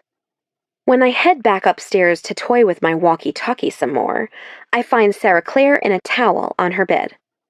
Did you know that girl Chloe has a whole room to herself now? She asks. All of her roomies got sent home last night. That's some incredible luck, I say, and then eyeing Addison's bed, I add, maybe we'll manage to get just as lucky. Fingers crossed. She points to the papers rolled up under my arm. Well, I was sort of right, she says. He's here for redemption. I just didn't think it would be Mommy's company on the line. You're in fashion. You heard anything about him? I sink into the armchair in the corner. His mom went to Parsons like me, and she's a big deal there. I haven't heard much about him other than the usual page 6 stuff. I shrug. New arm candy every night, bad boy antics in the Hamptons, etc., etc. He was so witty on the plane, and then again last night, but now it's hard to imagine him as anything more than just another rich boy. Where'd you go last night? She asks. During the blackout. I kept meaning to ask you. Nowhere, I say too quickly. My throat feels like sandpaper all of a sudden. I hate lying, especially to people I like. You were there 1 minute and gone the next, and then when the lights came up, I didn't see you. I shrug as nonchalantly as I can. I guess we just got split up in the dark. What do you think, I'm some Navy SEAL? Sarah Claire snorts. Yeah, I can just see you slinking around the chateau in that super sexy dress with some serious night vision goggles on. Not at all suspicious. Da-dum, da-dum, I sing. All right, Pink Panther Elite. I'm going to get dressed, and then I guess we just go downstairs and wait around for a group date invitation. Oh, yay, more waiting around for men to do something. Cue the confetti cannon, she says. Chapter 13. Bye, my stay, ladies. Please join me for a relaxing afternoon with furry companions, followed by a mimosa bar. Yours, Henry. This place reeks, Addison mumbles. Sarah Claire snickers. Welcome to a farm, babe. We all sit on our yoga mats, mic'd up and ready to go. It's our first group date, and while I'm not opposed to yoga or goats, this isn't exactly my ideal first date. The invitation didn't come for a whole 2 days. A few of the others were about to go absolutely feral, begging the producers for details and hints, but they held firm while keeping us busy with confessionals and interviews. I took every possible moment I could to sneak away and play with my walkie-talkie radio thing like I was 12 years old. But all I heard was a few crew members asking why there aren't enough gluten-free options for lunch. The group date invitation came at the exact right time, though, because I thought I was about to witness an all-out war when Stacy discovered Chloe had put a completely empty container of soy milk back in the refrigerator. Good afternoon, ladies, Henry says, as he emerges from the barn with a tall, thin guy wearing a one-piece lycra outfit and a slouchy cropped sweater over the top. Good afternoon, Henry, we all say back to him in a sing-song voice that makes us sound like Charlie's Angels and actually makes me a little bit queasy. Cameras weave in and out of the group, catching everyone's reactions to Henry's muscled thighs in black athletic shorts, and the sight of his bare arms on display, thanks to his tank. When I was in college, I got injured pretty badly on the lacrosse field, and one thing that really helped me rebound was yoga. So my pal Corbin here is going to lead us all in a class with some help from our little friends. Cue the goats, Zeke calls. Behind Henry and Corbin, the barn doors open again, and a dozen goats trickle out. Catching myself off guard, I let out a delighted shriek. I don't know if I've just never spent enough quality time with goats, or if I'm just caught up in the moment, but these little guys are so damn cute it makes my ovaries hurt. Henry laughs, and a serenely creepy smile spreads across Corbin's face. Yoga instructor or cult leader? TBD. Corbin leads us through a few basic poses, and I surprise myself with my ability to balance during tree pose. As he leans us into downward dog, a white goat with the name Chippy on his collar walks up the back of my legs and stands on my butt like he's conquered the biggest mountain of all. And perhaps he has. If it wasn't so funny, I would probably die at the thought of how likely this is to make it onto national television. We continue on through a variety of poses, and I'm impressed to see just how fluid Henry is in every single movement. He's a real snack, says Sarah Clare, as she displays her expert flexibility, stretching into upward dog. She catches me eyeing her and adds, "Cheered through middle school, high school, and college. I was a tumbler. My body is basically saltwater taffy at this point." "Very nice," Corbin says to her as he passes us by. "Teacher's pet," I whisper. She grins. After a few more poses, Corbin sits alongside Henry. "Let's transition into couples yoga. Since we're an odd number, I'm going to choose one of you who impressed me during the first half of our session." He points to Sarah Clare. "Join Henry at the front." Sarah Clare's eyes light up as she leaves her mat to be with Henry. "Now, look to your neighbor and partner up with that person," Corbin instructs. I groan quietly and turn to find that Addison is also less than pleased with our situation. Since she makes no effort to move, I scoot over with my mat. "Don't screw this up for me," she says. "The women who perform well or stand out during the group date usually get guaranteed one-on-one time or the solo date." "Sit down and face your partner," Corbin says. "With your legs crossed and your wrists resting on your knees, take a moment to ground yourself." I get situated and close my eyes. If I don't have to see Addison, it's like she's not there. I try to think calming thoughts. Father-daughter trips with Dad to see Muir Woods. But that quickly devolves into a heavy guilt in my chest as I remember the box of Dad's and Mom's belongings I left under my bed in Erica's pool house. The last earthly pieces of my parents, and I left them to gather dust while I ran off to do goat yoga on a reality TV show. I take a deep breath and try again for new calming thoughts. Sleeping in so late on Saturday mornings that my bed is hot with sunshine. Color-coding my shoe collection and micro-organizing by heel height. Going to Coney Island with Sierra in the dead of winter. But all I can see is the silhouette of that box, and Erica's handwriting scrawled across the top. None of my happy thoughts are able to set me entirely at ease. I haven't felt fully like myself since this whole thing started. It's like I can remember who I envision myself to be, and the person who I think I am. But the reality of who I am in this moment feels like a stranger to me. "Now, open your eyes," Corbin continues. "Look into your partner's eyes." I open my eyes and see Addison making a side-eye glance at Henry and Sarah Clare. The two of them are grinning silly at each other. Henry whispers something to her when Corbin's back is turned, and Sarah Clare has to bite her lip to stop herself from laughing.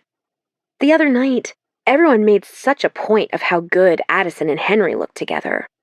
But Sarah Clare and Henry are the ones who seem like a perfect match to me. It doesn't take much imagination at all to picture how their lives might intertwine and play out together.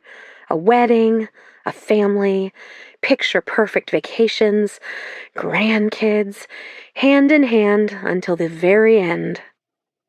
"Stupid hillbilly," Addison mutters. "She's from Austin," I say. "That's like a huge city." "Whatever, just look into my eyes or something." I take a deep breath and proceed to have the most intense staring contest I have had with anyone since Billy Samples challenged me to one in 5th grade. Loser had to do the winner's vocabulary homework for a week. I won and did my own homework because I'm terrified of getting in trouble. "Now, reach out and embrace your partner's forearms," says Corbin. "Very nice," he tells Henry and Sarah Clare. "Now, everyone, breathe in and out in sync with your partner. You are a unit. Their breath is your breath." You're breathing too fast, I tell Addison. You're not breathing fast enough, she says. Corbin walks us through a few poses, some of which involve Addison's ass way too close to my head. Now, this next pose I only recommend for the most experienced yogis out there. But I think you and Sarah Claire can handle it, he says to Henry.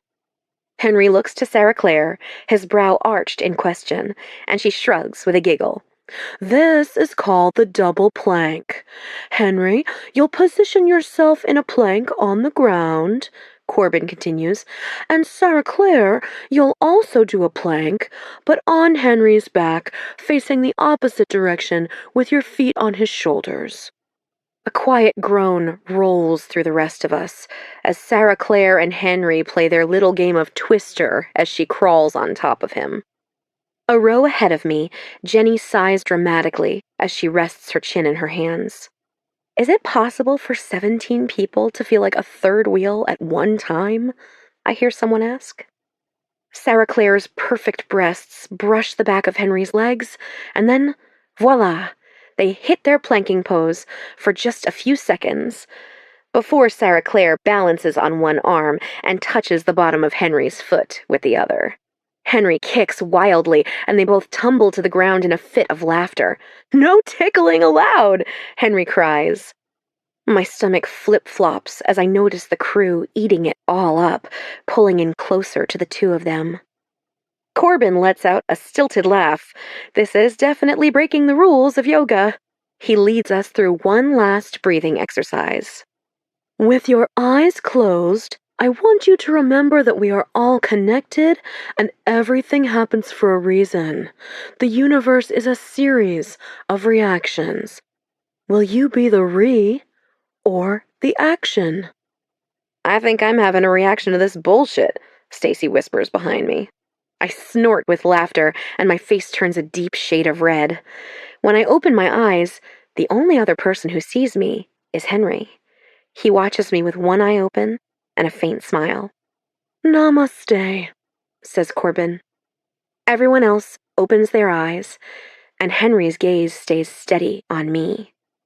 Warmth sinks from my chest all the way down to my belly, and I almost have to force myself to look away. Namaste, we repeat. Back at the house, we all take turns showering post-yoga and slowly congregate downstairs in the expansive living room. Exploring the chateau over the last few days has been almost otherworldly. The furniture is ornate and lush, but nothing is actually comfortable. The house is clean, but every room only looks good from certain angles, because there are cords and lights left out for night shooting, or rooms with bad lighting. With no library, television, or internet to keep us busy, we've been left to our own devices when it comes to entertainment. Last night, our attempts devolved into a contest of Chubby Bunny, which resulted in us getting in trouble with Mallory, who had stashed the marshmallows for later so they could get some B-roll of us all making s'mores. The first solo date is tonight, Chloe says as she methodically scrunches her wet curls in her hands. I'd bet money on it. Unless your money can buy me 5 minutes on Twitter, it's no good here, Stacy says. Am I right? Chloe asks Mallory, who is sitting perched on the arm of the sofa alongside one lone camera guy and a sound tech in case we do something interesting. But Mallory just shrugs and continues to type into her phone. Drew sighs. Sarah Claire is a shoo-in for the solo date. Jenny's whole body flops in agreement. Anna studies her hand. Does anyone know how to read palms? I feel like this one line is really short, and what if that's like my lifeline? I was staring at it last night, and I couldn't stop thinking about it. Honestly, it took me like 3 hours to fall asleep, and I forgot to pack my melatonin, so I just really wish I could get an answer. Stacy takes her wrist and looks over the lines of Anna's palm. If I had a stupid phone, I'd be able to look this up and tell you, but until then, all I can say is it's either your lifeline or your love line.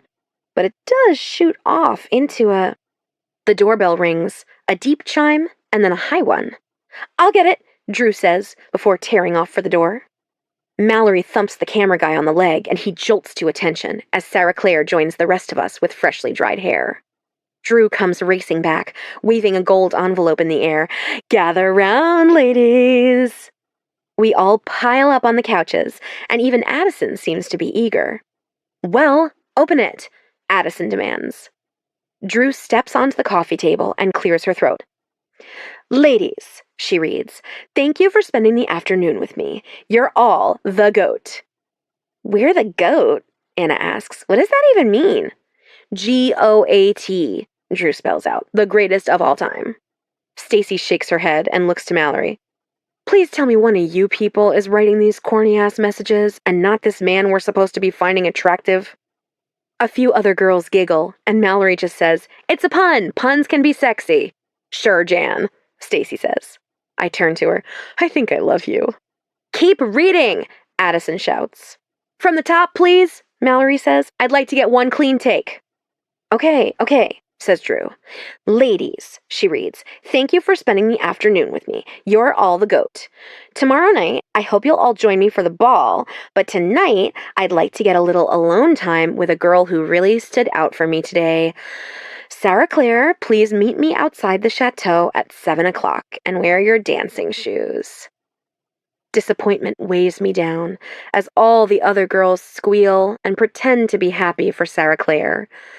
I know she got the most one-on-one time with him during yoga, so this makes sense, but I held on to some kind of hope that he might choose me after that look we shared. Sarah Claire bounces a little at my side. You're going to have so much fun, I tell her, the words burning on my tongue. Chapter 14. While Sarah Claire is getting ready in the bathroom, and both Stacy and Addison are out by the pool, I take the walkie-talkie out to make sure it still has some battery. I flip through a few channels. I need a second camera on the car outside the chateau in 30 minutes. Will Ben be back from... I flip again. Static. And again. More static. Is anyone else on this channel? A voice that sounds like it might belong to Wes asks. Hello out there, Beck's voice calls. I turn down the volume dial and hold the speaker to my ear. Have you hopped on email in the last hour? Asks Wes. Erica says the network likes my pick for wifey. Beck is silent for a minute. You there? Wes asks again. Yes, Beck says. I heard you. Look, let's talk about this later. We haven't even cleared it with Henry yet. Wes, I gotta run. The channel goes silent, so I flip over to the next, expecting to find more Hello? A voice asks softly. I know that voice. That voice is his voice. I press down on the button on the side to respond. Henry? Behind me, the door swings open. In a hurry, I flip the power switch as fast as I can. Hey, Sarah Claire says as I'm stuffing the radio in my shoe with my back to her. Were you talking to someone? I turn around, trying my best not to look guilty. It's not easy. Maybe just to myself. Sorry, I guess I was thinking out loud. She smiles and shakes her head. My daddy does that all the time. It's like his thoughts are too big to just live in his head. So relatable, I say. You look great, by the way. Thanks, she twirls in her sequined little black dress. Simple, but chic. A little boring, but she's the kind of person who just glows, so she could wear anything and you'd still want to talk to her. Wish me luck. I swallow dryly. Good luck. I spend most of my night sketching in my bedroom, trying to make my brain work again. Most of the other women play drinking games downstairs, but I don't think my liver can take it. Besides, what they're really doing is waiting up for Sarah Claire to come home.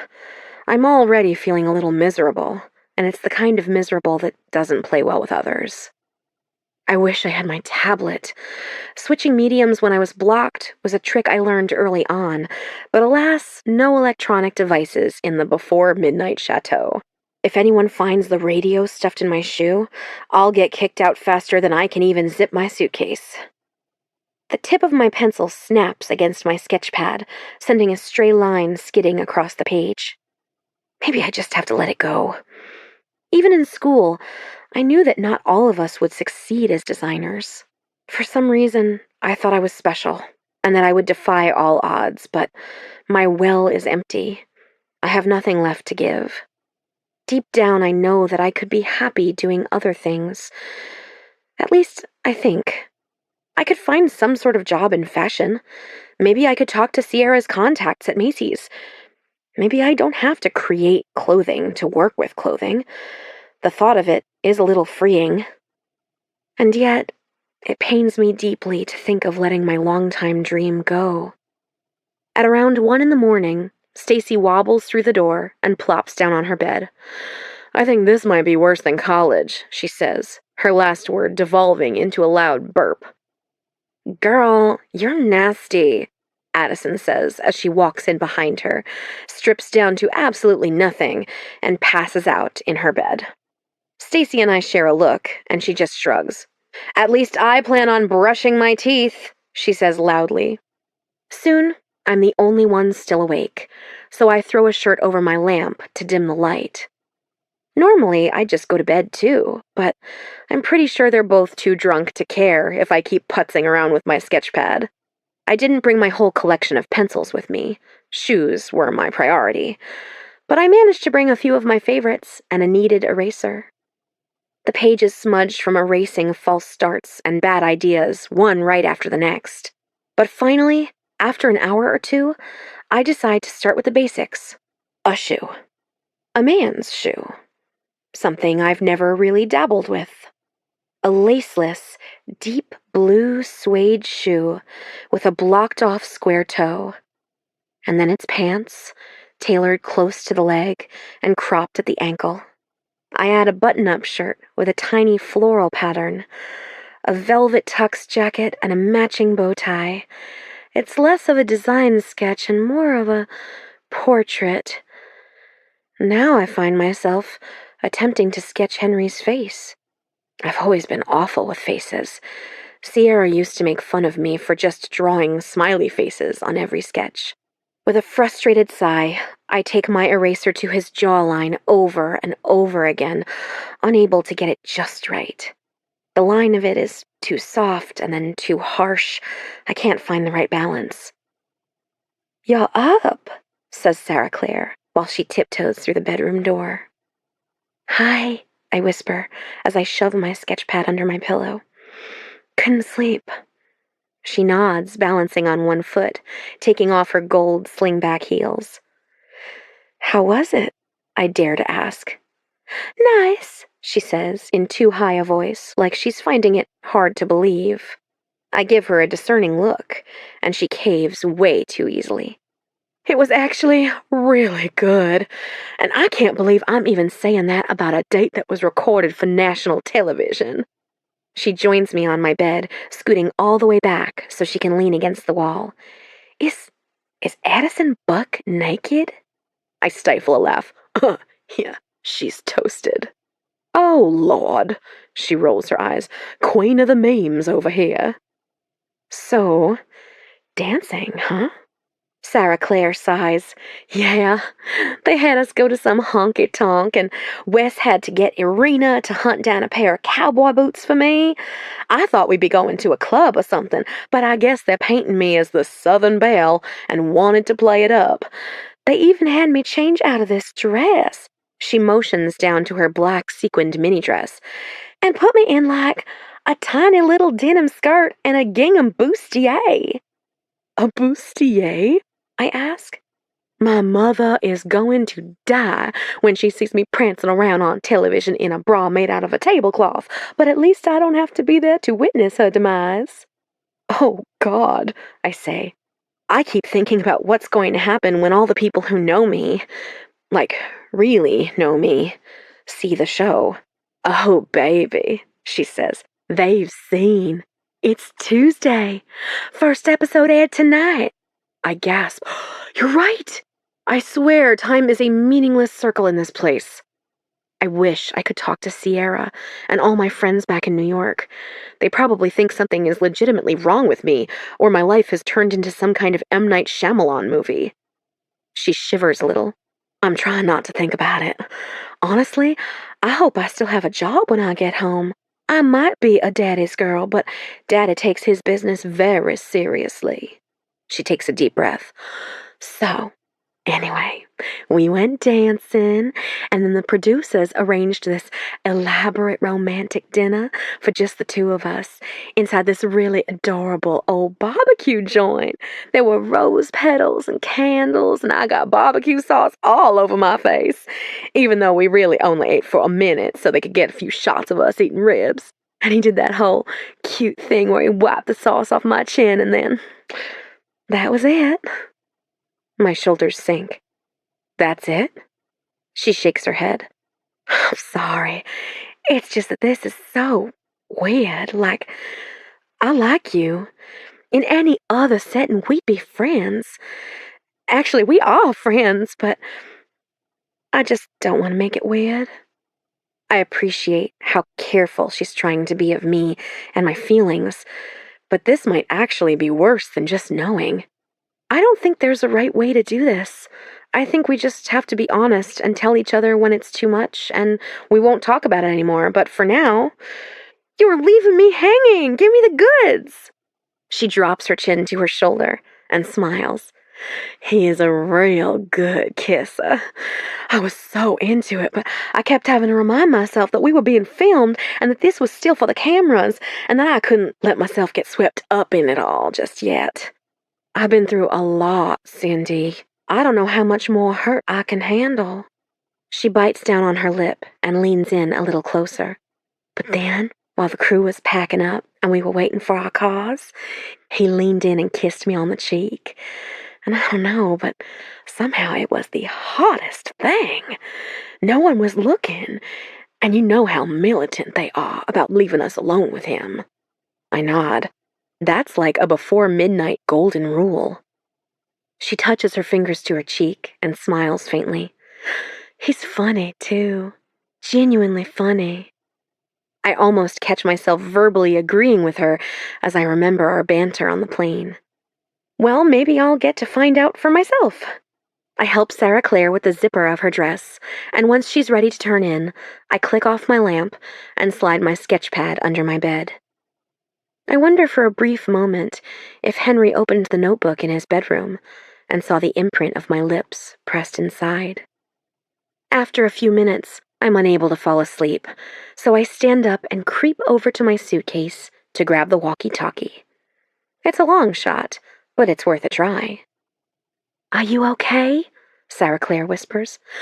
Just running to the bathroom, I say, with the radio pressed to my chest. Do you want me to turn the light on? No, I sputter. Go to sleep. I'll be right back. I tiptoe out of the room and down the hall to where the expansive landing opens up to a balcony overlooking the courtyard and then pool. I sink down to the ground, tucking my knees into my t-shirt, and hold the walkie-talkie to my mouth. Between railing bars, I can see a small light in the distance, the guest house where they're tucking Henry away, hiding him from us in plain sight. It's a little bit genius, actually. The other women would be shocked to know that he's been right under our noses all along. Hello? I ask, still on the same channel as I was when Sarah Claire came in. I stare so intently at the light in the distance that my vision starts to blur. When I was a kid, after Mom died, I was scared to sleep alone. I don't know why specifically, but I think that I was scared I would wake up and Dad would be gone too. Over the next few months, Dad eased me back into my own bed. It started with me falling asleep in his bed, and then him carrying me across the hall. Then him lying in my bed with me until I fell asleep, the scruff of his beard scratching against my forehead. Finally, as I started to go to bed on my own, Dad and I would leave our bedroom doors wide open so that I could call out to him anytime I needed him, or just wanted to make sure he was still there. Hello? I would call out, sometimes in the middle of the night. Hello? Usually, he would answer immediately, or sometimes, if he was asleep, it would take him a few seconds. But he always answered. Always. I hold the radio up once more, Henry's light still glowing. Hello? The closest thing to an answer I receive is his light flickering off. leaving nothing but darkness. I go back to my bedroom and tuck away my secret radio before sliding back into bed. When I close my eyes, I hope Dad is there, calling back to me, like he always was when I needed him most. Chapter 15. Do I look okay? I ask Beck. She reaches past the camera and loops a piece of hair behind my ear. Stretch your mouth, do-re-mi, etc., etc. Your smile looks a little serial killerish. Just relax. Ignore everyone else. Tonight, they have us intermittently filming confessionals during this evening's ball, so it's hard not to pay attention to all the little dramas unfolding around me. Samantha is accusing Drew of stealing her eyelash glue. Addison is making the rounds and telling people she thinks Chloe is here for the wrong reasons. Jenny is outraged that craft services is serving shrimp cocktails since she's allergic and thinks someone on the crew has it in for her. This place is a circus. By design, of course. Now, down to business, Beck says. Have you had any one-on-one time with Henry yet this evening? No, even though she already knew the answer. Help me out here, Sin. Try elaborating. Well, maybe you should ask better open-ended questions. She laughs. Excuse you, Ms. Producer. That gets a real smile out of me, even though I'm still feeling a little irritable after last night, and then not hearing from Henry today, even though I snuck away with that stupid walkie-talkie every chance I got. It feels like I gave some guy my number and he hasn't called. Beck nods. Okay, let's try this again. How do you feel about your chances at the elimination ceremony tonight? I pout instinctively. I haven't really gotten to know Henry yet, and so I guess my chances aren't great. But maybe a bad impression is worse than no impression. Or maybe it's like a credit score. No credit is worse than bad credit. Is that how that works? Did I get that backward? So you think other women have made a bad impression? She asks, not taking my credit score nonsense bait. I narrow my eyes at her. I think Henry has a selection to work with. And do you have any plans to score some alone time with him at the ball tonight? Of course, I hope I get to talk to him, but I'm not going to just barge in and interrupt a conversation. Beck crosses her legs, her ankle resting atop her knee, and I feel like I'm about to get a talking to. Why's that? Don't you think any other girl here would do the same to you? Don't you want to fight for this? I can't help but feel like Beck is trying to tell me something here. But I don't like the idea of elbowing in on people and playing some kind of game. But that's the thing, isn't it? This is some kind of game. That's the whole point. Do I want to be the girl who got kicked off on the second episode and is barely even memorable? Yes, I finally say, I do plan on fighting for this. And then quickly I add, for Henry. I feel unsettled and queasy. This isn't real. No one's actually here for love, but the thought of using this opportunity with Henry to forward my own career feels different now. I can't ignore the jealousy I felt last night when Sarah Claire left for their date. I didn't mind taking advantage of this situation when it was just some nameless guy who probably wouldn't even take a second look at me. But it's not just some guy. It's Henry. And even though I don't really know him, I know him well enough for him to be real and for this to be more than a silly game. Even if he is currently ghosting me via walkie-talkie. Am I done now? I ask. I'm trying to make a TV show, Beck reminds me, but fine, yes, you can go. I stand and give Sarah Claire a high five, tagging her in as she goes to take my spot. Have I mentioned how hot you look tonight? She asks. Thanks. I smooth out the wrinkles in my dress. Tonight, I went for a vintage black and white polka dot shift dress with a high scarf neck that ties off to the side into a huge bow.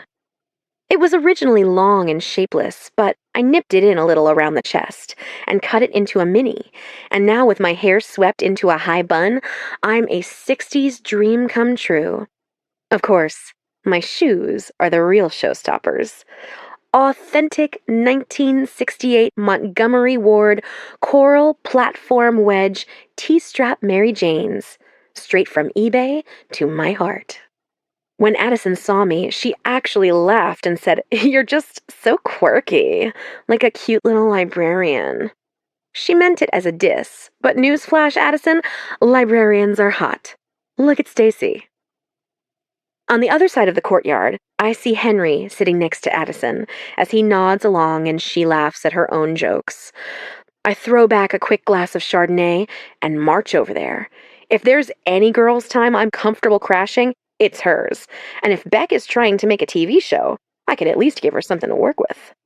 "She's on the move," I hear someone call. "Camera on Cindy." I don't even have to turn around to feel a whole crew at my back. "Cindy," Henry says as I approach the gazebo, where another camera and full lights are waiting. Addison doesn't even look up at me as she does her best to pretend that I don't exist. "Addison, sweetie, could I steal him for a moment?"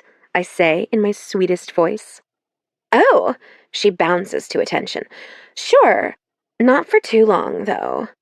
She stands, still holding Henry's hand, as she wiggles a finger at him with her other hand.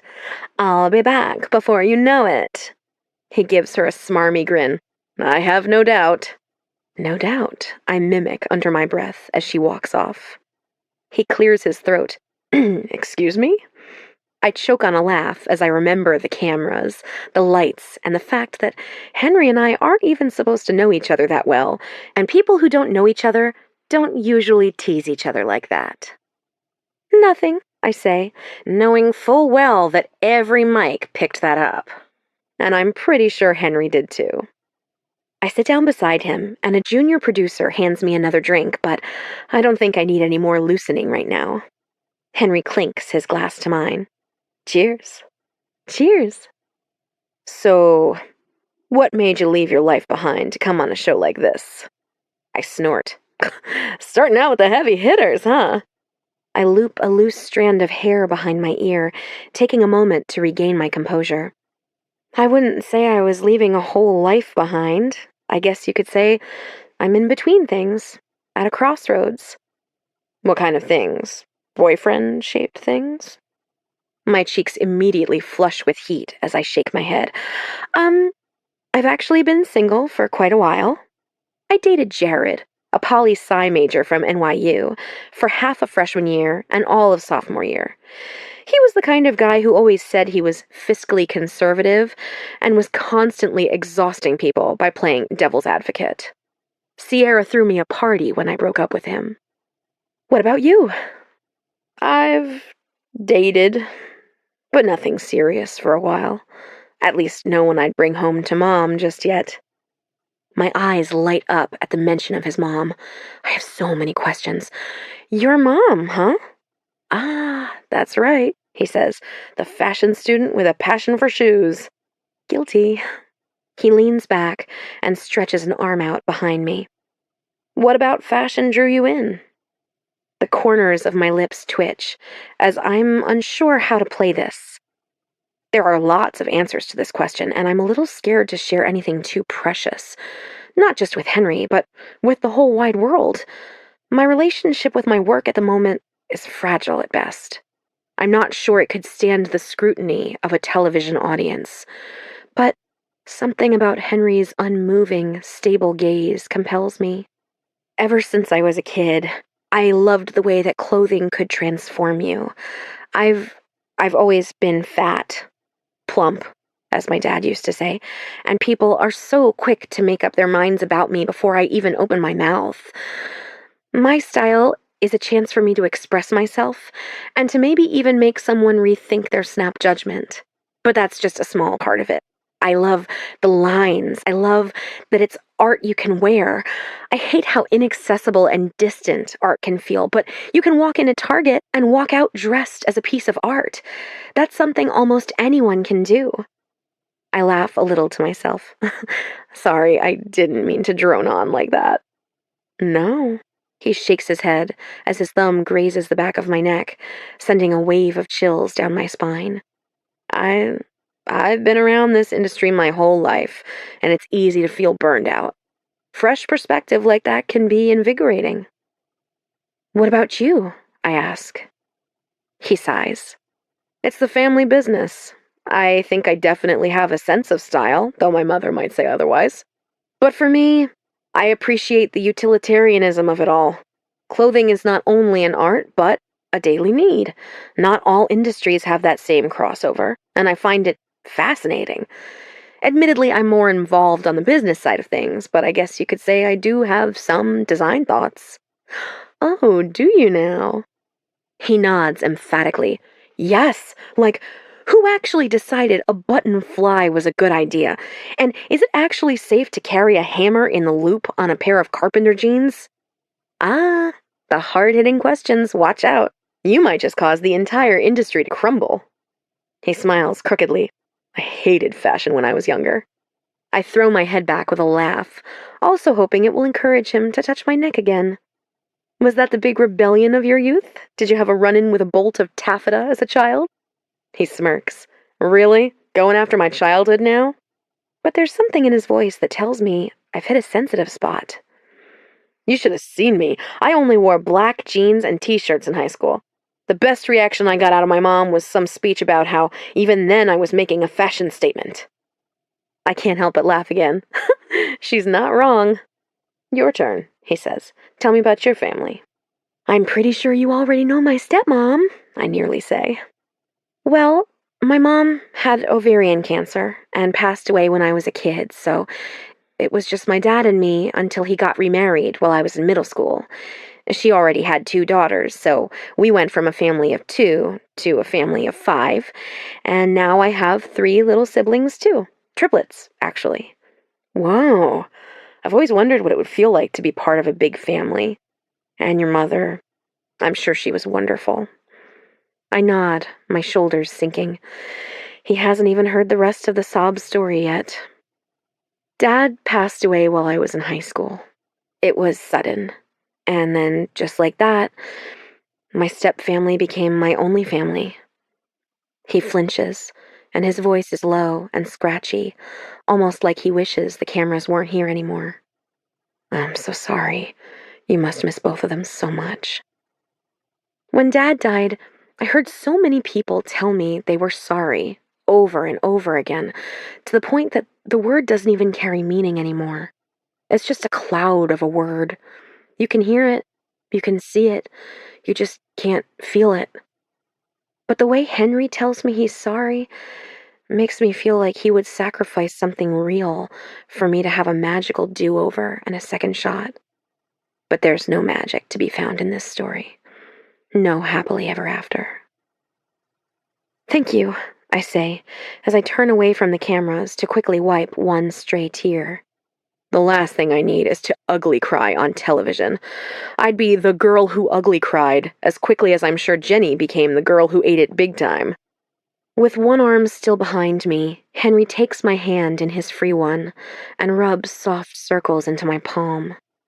In this moment, it's as relaxing as a full-body massage. And even though the whole world can see us holding hands, every little circle is a secret from the cameras, a private touch for only us. Now I understand completely what Sarah Clare meant about the kiss on the cheek, and I can't help but feel that little shadow of jealousy once again. Hey, y'all, a voice softly interrupts. I have to stop myself from audibly groaning. Henry clears his throat and leans back. Sarah Clare, how are you? She smiles timidly, which is annoying because Sarah Clare is not timid, and what is she even doing? She had a whole date with him. I can feel the absolutely absurd expression forming on my face as I try to look nice and polite, while also sending her some kind of signal that says, not now. Cindy, darling, do you mind if I cut in? I look to Henry, and his smile is stiff. Sure, I finally say, and stand up, my hand slipping from his. All yours. I give Sarah Clare what I hope is a meaningful look. I know we're all here for the same reason, but it's hard not to feel betrayed, especially after last night. She giggles as she settles down beside him, fitting perfectly under his arm, and I hate that I hate her right now. It's a disgusting feeling that goes against everything I thought I've ever believed about women empowering each other and lifting each other up. But maybe this show is too much of a feminist wasteland for anything like that to even be possible. Closer to the house, I find Anna and Drew with Chloe, Jenny, and Stacy, all huddled around an electric fire pit. "She really swooped right in, didn't she?" asks Chloe, as the circle widens for me to squeeze in between Anna and Drew. "I don't think I like that girl," says Anna. "You don't even know her," I spit back at her. Anna jerks away a little, and Drew eyes me in a way that says, "And you do?" "Sorry." I nudge Anna, and she eases a bit. "I'm just on edge." Stacy shrugs. "Besides, you can't get mad because someone is doing the things we all came here to do. Aren't we all here to win?"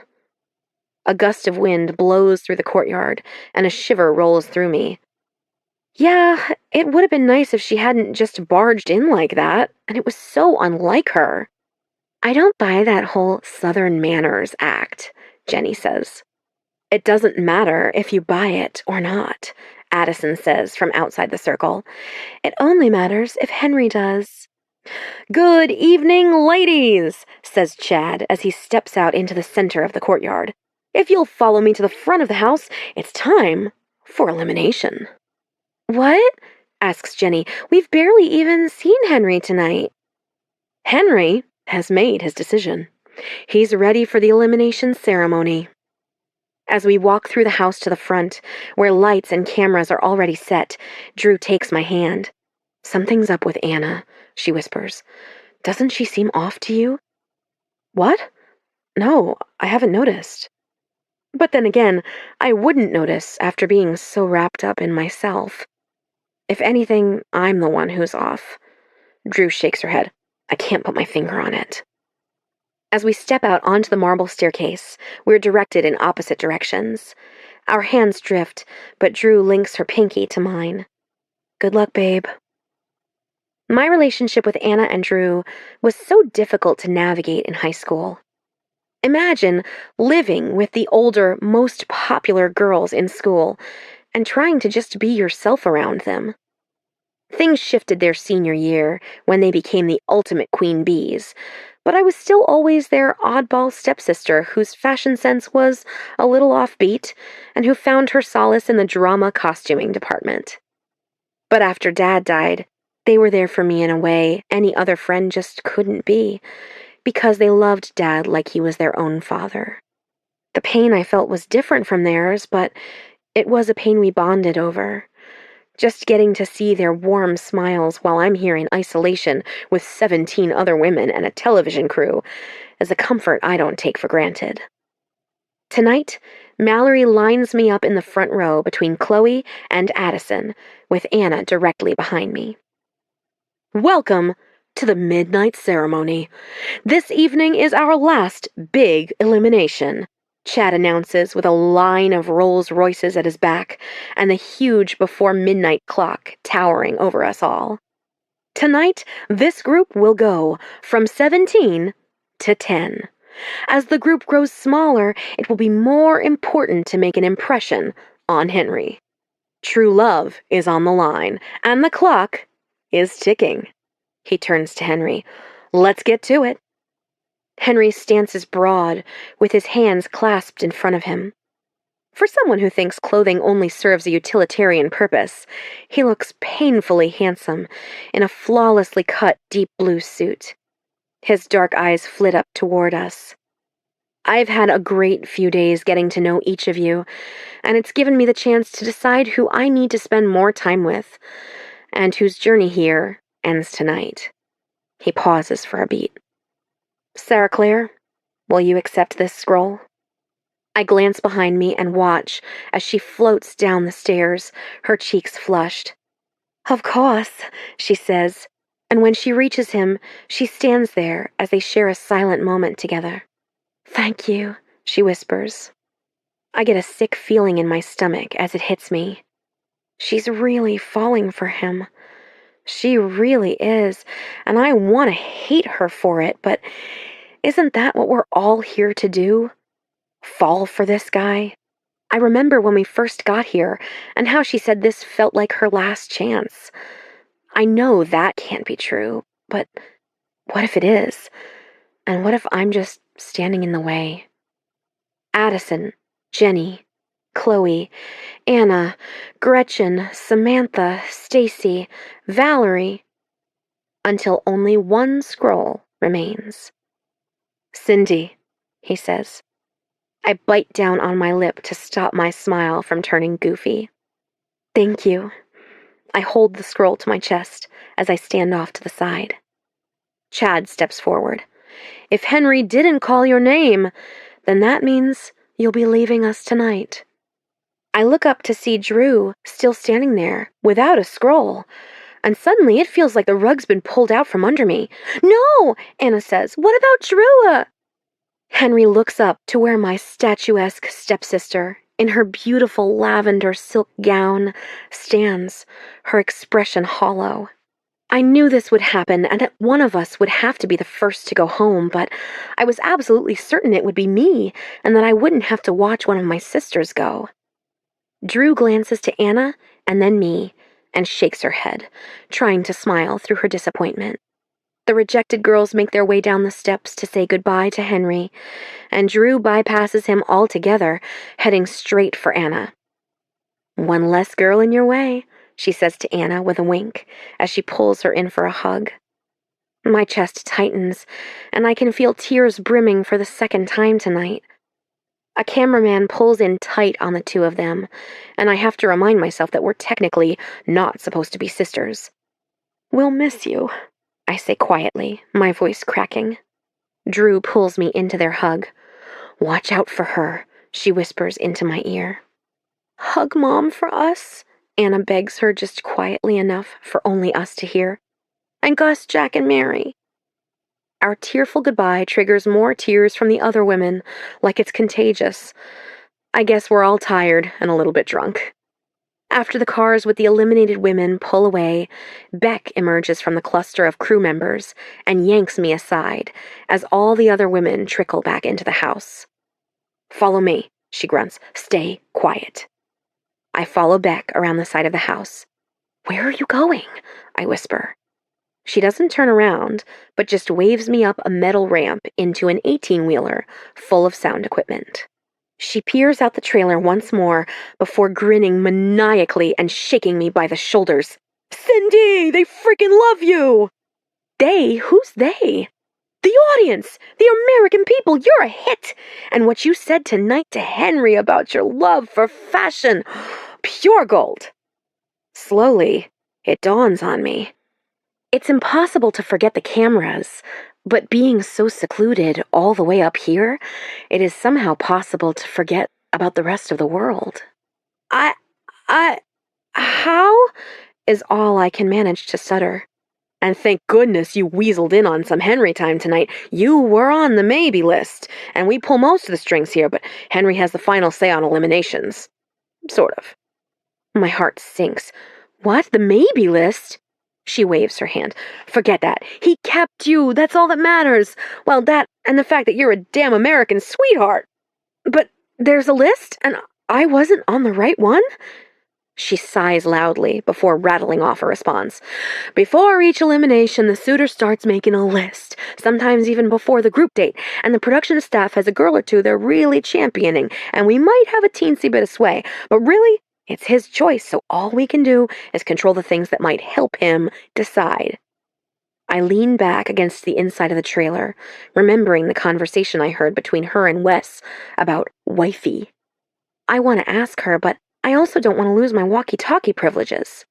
And that's why you were asking me those questions during my interview? She nods. Exactly. After seeing the response to you online, I couldn't risk you going home so soon. Online? What response? Wait, go back. You called me an American sweetheart? Thanks to the no phone rule, my brain is receiving a higher influx of information than it has in days, and I'm already feeling a little overwhelmed. She grits her teeth, thinking for a moment. Oh, screw it. She pulls her phone out of her back pocket. Erica would actually kill me if she knew I was doing this. It's been barely a week since I last held a cell phone, and when she hands it to me, I almost don't know what to do with it, so she reaches over and starts scrolling through screenshots for me. At Melody Diaz 648. Yes, honey, finally a plus-size queen on this show. Hashtag before midnight. At Not Your Girlfriend 202. Is it just me, or is the curvy girl the most interesting one this season? I'm calling it. I've found wifey. Hashtag before midnight. At Messy Feminist 359. This Cindy girl is fierce. Where can I get those shoes and that dress? Hashtag before midnight. At Real Melanie Goodwin. Who do I get in touch with about these feather dream shoes? I need them. Hashtag before midnight. At The Alexis Martin. Honestly, I was about to tune out of this season of hashtag before midnight, and then Cindy showed up. I keep scrolling. There is an endless supply of screenshots. Some of these people are famous. I managed to stutter.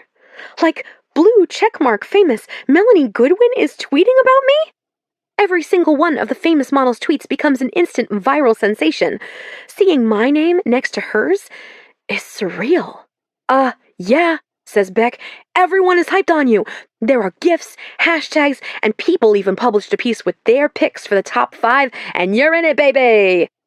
My jaw drops and my eyes widen as I slide down the wall, no mind for my dress. People? As in the magazine? Beck sits down next to me. Yes, they even called you an up-and-coming designer with an eye for exquisite footwear. My heart pounds frantically. An up-and-coming designer? I'm flattered, and yet I feel like a fraud. What? How did they... She nudges me with her elbow. I might have fed them a quote or two. I lean my head on her shoulder. Thank you. After a moment, I add, I feel bad about Drew. She pats my head.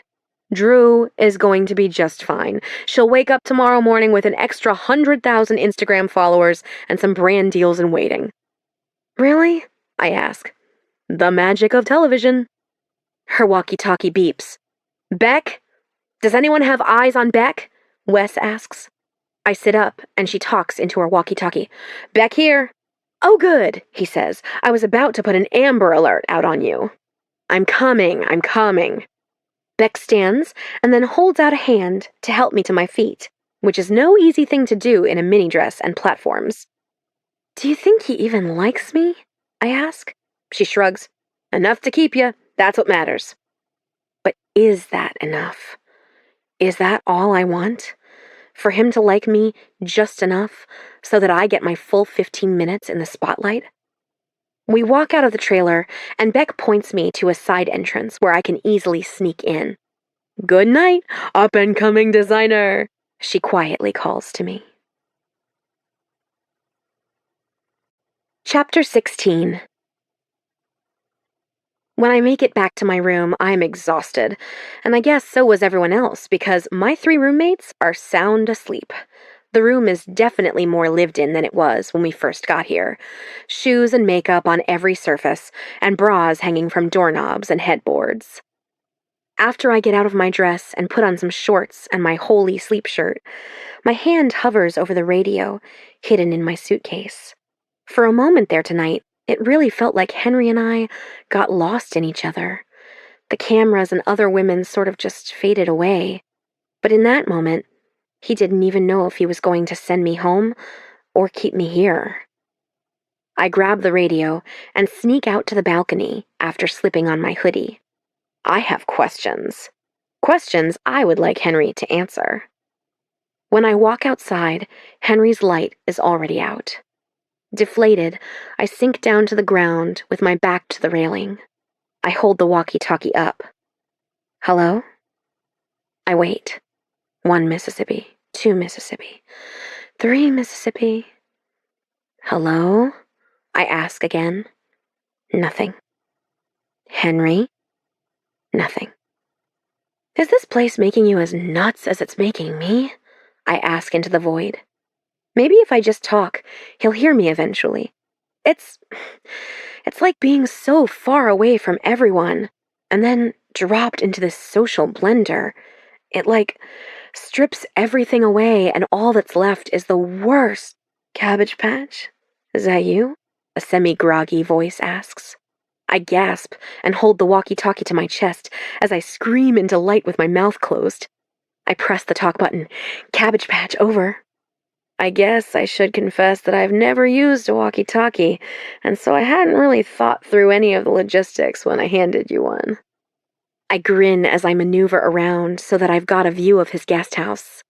Ah, yes, there are apparently channels. He chuckles. Yeah, I've heard way too much about what yogurt does to Wes's intestines. Well, that sounds like a personal medical issue. Yeah, you and the whole crew would agree. It's silent for a moment. Left as we are without chaperones, it's hard to know where to start or what to say. Where are you? He asks, his voice raspy, and I can hear the rustle of sheets in the background. Out on the balcony at the back of the house. I can see you, by the way. Well, I can see your guest house. The light in the distance flicks on, and something shifts. Just a slight movement. That's better, he says. Now I can see you too. But whoa, you didn't tell me it was cold out here. I laugh. You're from New York. This is not cold. What do you know about my city? Excuse me, but did you so quickly forget where our flight was departing from when we first met? And oh my God, you're the worst kind of New Yorker. Well, excuse me, but your profile said you were from Los Angeles. There's no such thing as a quintessential New Yorker. My profile? I ask. Of course they'd give him those little questionnaires we filled out. What else do you know about me? Well, Cindy Woods, I know that you went to fashion school at my mother's alma mater, and that your favorite movie is Sister Act 2, and you're terrified of ladybugs, and that you believe in aliens. I'll have you know that ladybugs are very entitled, okay? And there's no way we're alone out here, I tell him. It's just obnoxious to assume we're the only intelligent life in the universe. Honestly, as long as you're not a flat earther, I can live with the rest. And I guess when you look at it like that, you sound more logical and less Roswell, New Mexico gift shop. Ah, I've always wanted to go to Roswell. Don't tease me. We should go, he says, and then quickly adds, I mean, depending on how.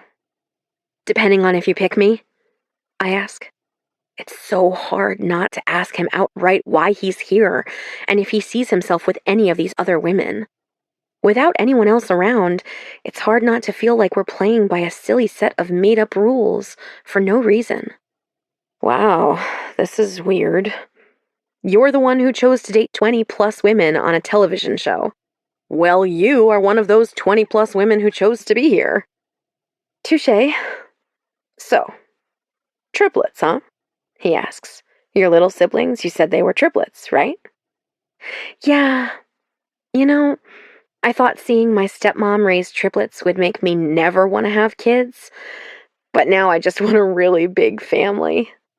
I always wanted siblings, he says. I was always the one kid in a room full of adults. Yes, this. I mean, I wasn't in fancy rooms like you were, I'm sure, but it was always my dad and me for so long, and for a while there I felt like I was more of a middle-aged man than I was a little girl. The rooms weren't always fancy, he says. Mostly fancy, but not always. I knew it. So, you and your dad were close? I nod, even though he can't see me. We only had each other. We were best friends. Now that I'm older, I miss those days when it was just us.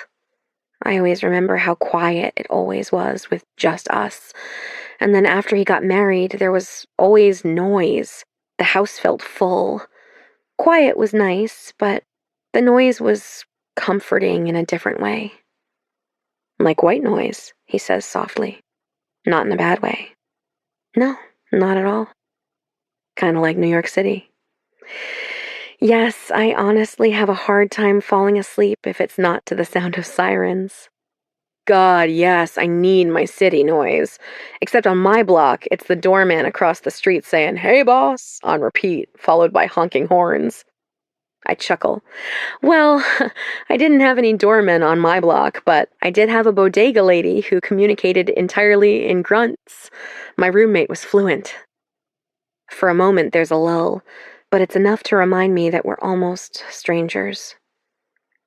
The family business, I say. Taking over must be stressful. It's difficult. Mom's not ready to move on. I'm not ready to step in, but I've got a great team in place. There's just a lot. Way to be vague, I say with a laugh. Sorry, he says knowingly. I just have to be careful. Certain things get out. Lumac loses value. And anyway. Is your mom okay? Can I ask that? She's alive, he says tentatively. I guess just not in a way that brings her joy. She's having to let go of the things that made her, her. So, anyway, enough about me. No, I nearly say, more about you. If we were in the real world, I would want to unravel the inner workings of Henry Mackenzie, slowly, savoring every layer. Shit, I gotta go, he says. I think I just saw someone up by the trucks. Talk again soon? Promise? I ask him. But there's no answer. I sit there for a moment longer, waiting for a response, but nothing. I shove the walkie-talkie in the pocket of my hoodie and stand up. Just as I'm about to walk back inside, Henry's light flickers off and on twice in quick succession, and I can only hope it's his secret way of telling me yes. I close my eyes, and for just a moment, I allow myself to imagine what it might be like to run my fingers along the edge of Henry's jaw and kiss him goodnight. Chapter 17. Ladies, join me today for a match to remember. And if we're lucky, maybe we'll get in the ring and have a match of our own. But whatever you do, don't get your feathers ruffled. Yours truly, Henry. The 10 of us are led into a small, crowded boxing gym. The members of the audience are mostly fans of the show who have answered casting calls for extras. It's hard not to see them whisper and point as we all settle into the front row. We've been instructed to dress for a ringside date night, whatever that means. Outside of the Rocky movies, I have next to no knowledge of boxing, but I figured I couldn't go wrong in lace-up espadrilles and a black gingham romper. Beck stands in the middle of the ring on a stepladder, shouting directions through a microphone. "Mallory! Wave, Mallory!" Behind her, Mallory waves limply. "Mallory," Beck continues, "will be your point of direction. If Mallory motions for you to cheer, you cheer. If she's telling you to be quiet, I don't want to hear you so much as breathe, you hear me?" Stacy leans over and whispers, "Is it weird that Bossy Beck is a turn-on?" I laugh. Don't make me ship you two. On the other side of me, Anna abruptly announces, "I need to pee. Can a producer take me to pee?" Mallory sighs and dutifully begins to climb under the ropes.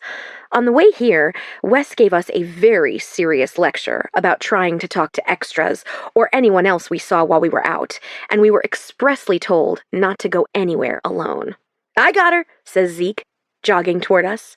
He helps Anna to her feet and guides her toward the restrooms. Stacy groans. "Man, these people will not give us any breathing room. I feel like we're on a leash." I nod. They don't want us finding out what's actually going on in the real world, or how we're being portrayed. "Do you ever feel like we're a bunch of lab rats?" I ask. She snorts. "Too real." After a few minutes, Anna hurries back, out of breath and a little sweaty. "Sorry, they made me go all the way out to the porta potties. It took forever and it smelled gross." I sniff her hair. "You still smell like bubblegum, so at least there's that." A super ripped announcer dressed like a referee with tattoos running up and down his bulging arms takes the stage. "That guy looks like a walking advertisement for steroids," I whisper. From a few feet away, Wes gives me a "we can all hear you" look.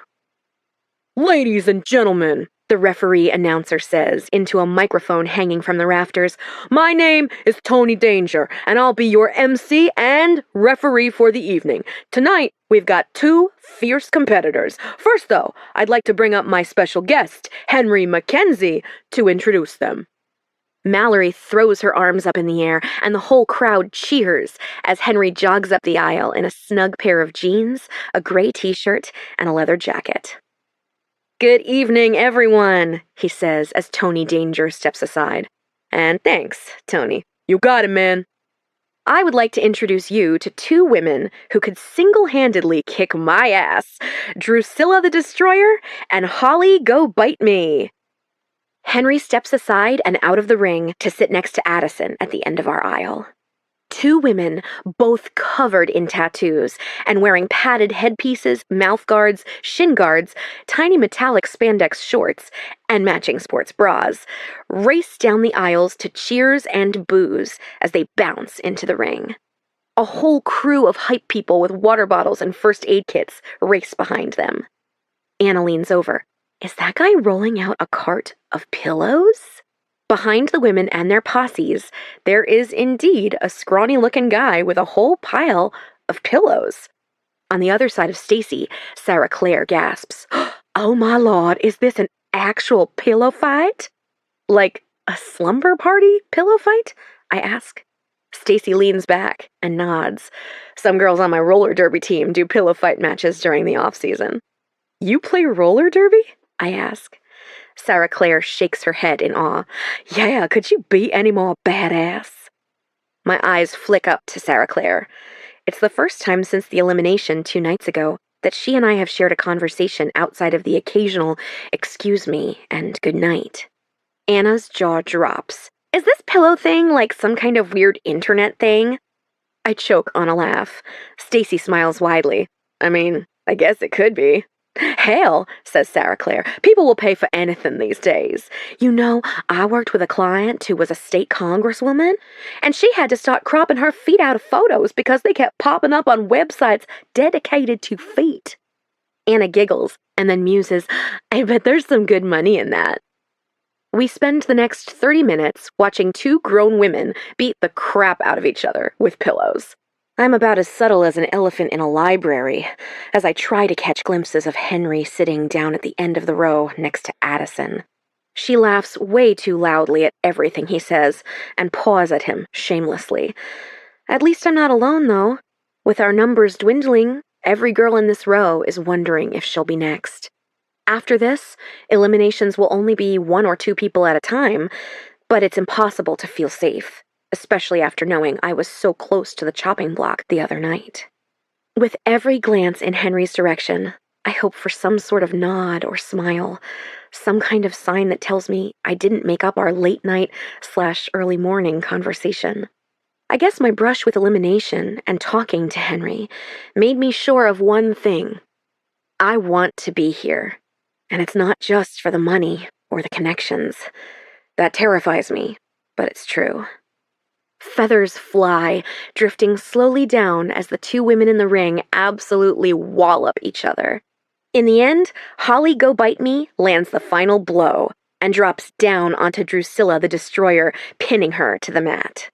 "We've got our winner!" Tony Danger calls as he pumps Holly's fist into the air.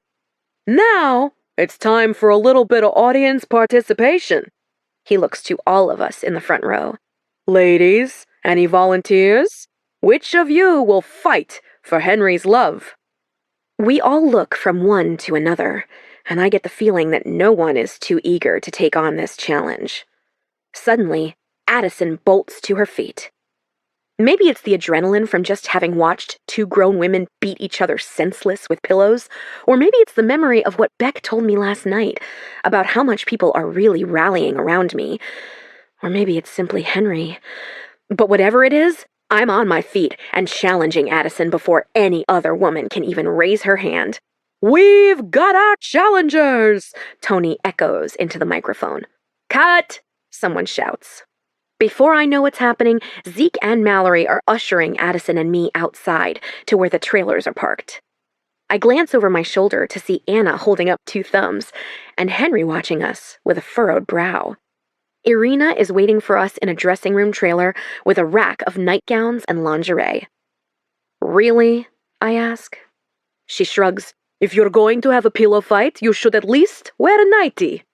Swiping through the rack with discernment, she hands Addison something to try on, and after some frustration and a few grunts, she hands me a house dress, I ask. Really? I'm talking a long floral house dress with snap buttons and pockets on the front.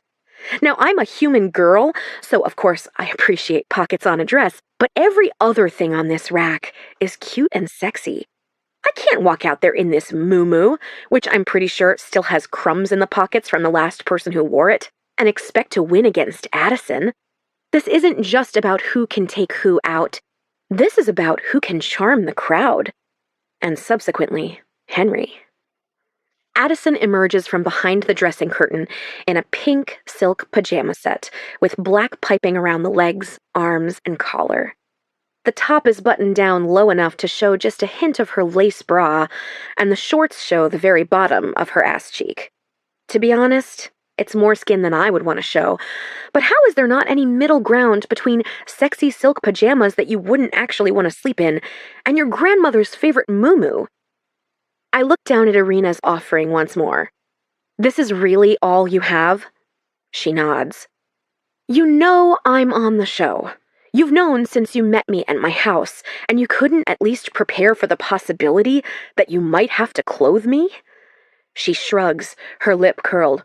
I'll be honest, I didn't think you'd make it this far. Addison smirks as she pulls her hair into 2 girlish pigtails at the top of her head. Just put it on. You'll look fine. Easy for you to say, I mutter. I don the housecoat, and when I emerge, Irina hands me a pair of bunny slippers. You match, she says, pointing to Addison, who is, yes, wearing bunny slippers, but on her it's cute in a sweet way, whereas I look like someone's aunt with 12 too many cats. I can't wear these, I say as we walk back inside. I'd rather go barefoot. Irina shrugs. Suit yourself. Then I remember what Sarah Clare said about that politician and her feet, and I stop in my tracks to slide the slippers on. In the ring, Drusilla and Holly help us into headgear and pads. Any tips? I ask Drusilla. Go for the legs. Knock her down and then throw your body on top of hers. You look like you got some muscle. She looks like she could pop an implant, so use that to your favor. She stops herself. Not that there's anything wrong with implants. My girlfriend has fake boobs, and I laugh. It's okay. I get it. I nod. Thanks. Do you like this girl? She whispers. I pause for a second and shake my head. Not at all. Even better, she says. Think about all the reasons why you can't stand her and let the pillow do the rest. She leans in. We had to sign all kinds of waivers about what we can and can't say before they hired us, so I probably shouldn't say this, but I'm a fan. She winks. I grin, and she shoves a mouthpiece into my mouth. Kick her ass. You got it, coach, I try to say through the plastic in my mouth, but it sounds more like, you got it, Roach. Drusilla crawls through the ropes and grabs me a pillow. Your weapon, milady. In the other corner, Addison bounces, the pigtails dancing around her shoulders as her lips curl into a snarl. Oh yeah, I can totally do this. Ladies, Tony says into his microphone in a smarmy voice. I want a clean fight, no scratching or hair pulling. I don't want to see fists, elbows, knees, or feet flying. Pillow contact only. First girl to pin for 10 seconds wins. We both nod, and I think Addison actually grunts at me. Tony steps out of the ring, and the bell barely finishes ringing before Addison lunges toward me and takes the first swing right to my head. I double backward and fall into the ropes. The crowd lets out a low, oh. Not exactly how I'd hoped to start this match. Geez, Addison, I say through the mouth guard. She shrugs. I'm just playing by the rules. With the pillow clenched in my fist, I hit her hard, right in the stomach, causing her to stumble out of her bunny slippers. Me too. I tell her. She lets out a wild, growling, shrieking sound and runs right for me. At the very last second, I jump out of the way, leaving her to bounce against the ropes. Her face is red and angry. Now I've done it. Now I've really pissed her off. We circle each other, waiting for the other to make a move or show the slightest sign of vulnerability. But then I remember what Drusilla told me about using my feelings toward Addison, and it all comes boiling to the surface.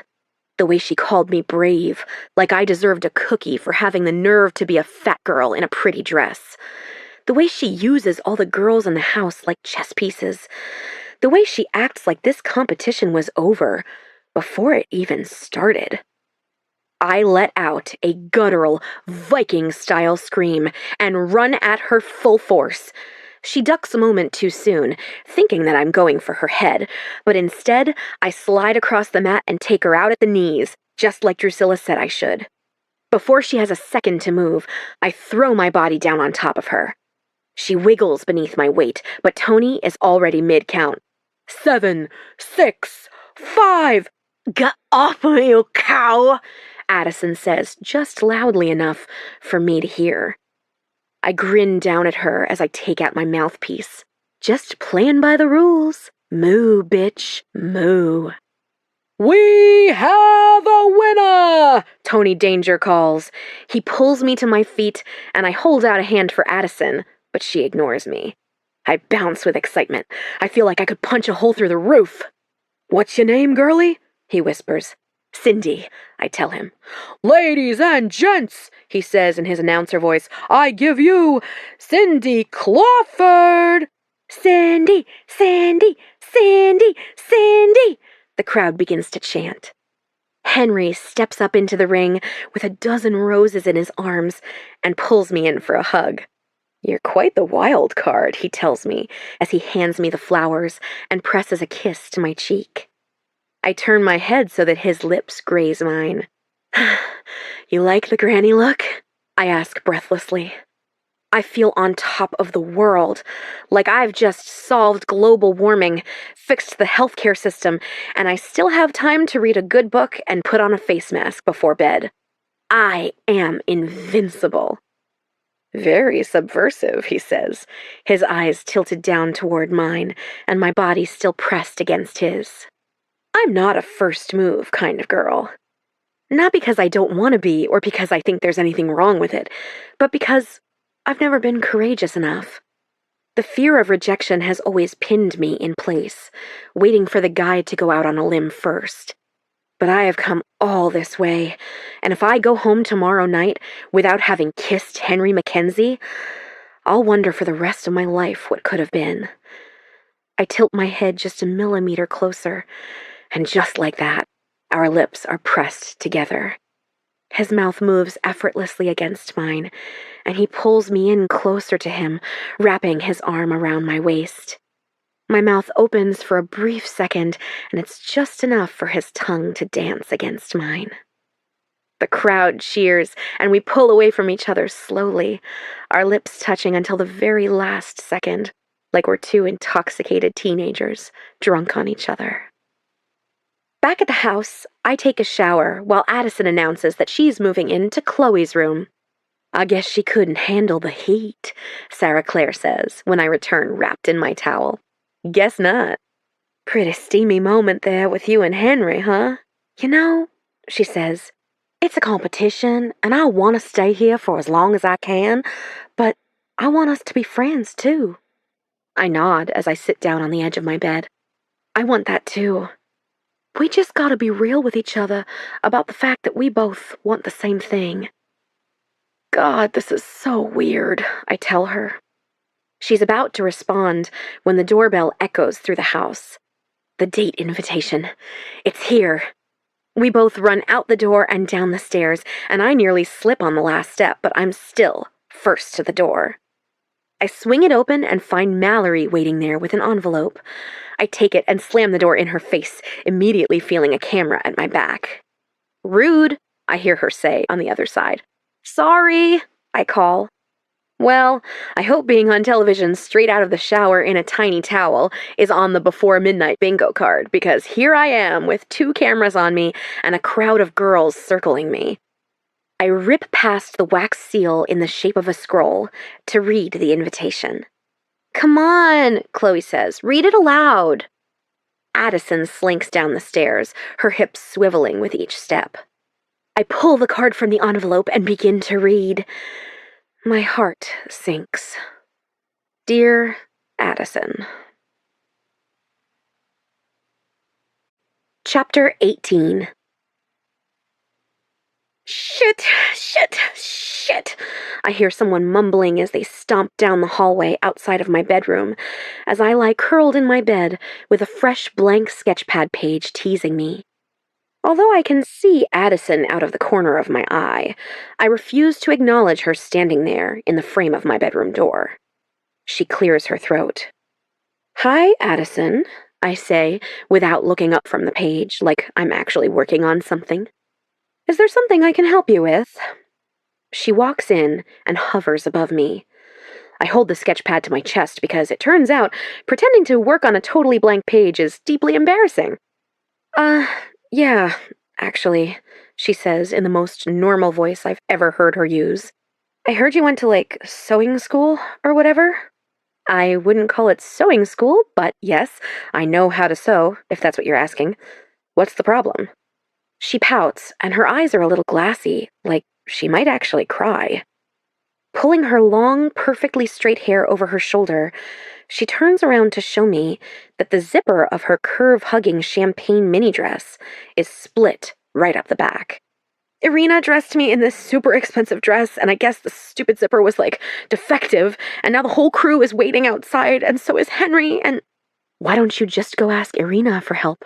I ask. She might already be mad at me for... She mumbles the rest, her chin resting on her shoulder. I'm sorry, what did you just say? For refusing to wear the first 14 options. Are you serious? This isn't your wedding dress or something. She turns around, her arms flapping. Can you help me or not? I don't want to. I really, really don't want to. But I'm like a moth to a flame when it comes to a fashion emergency.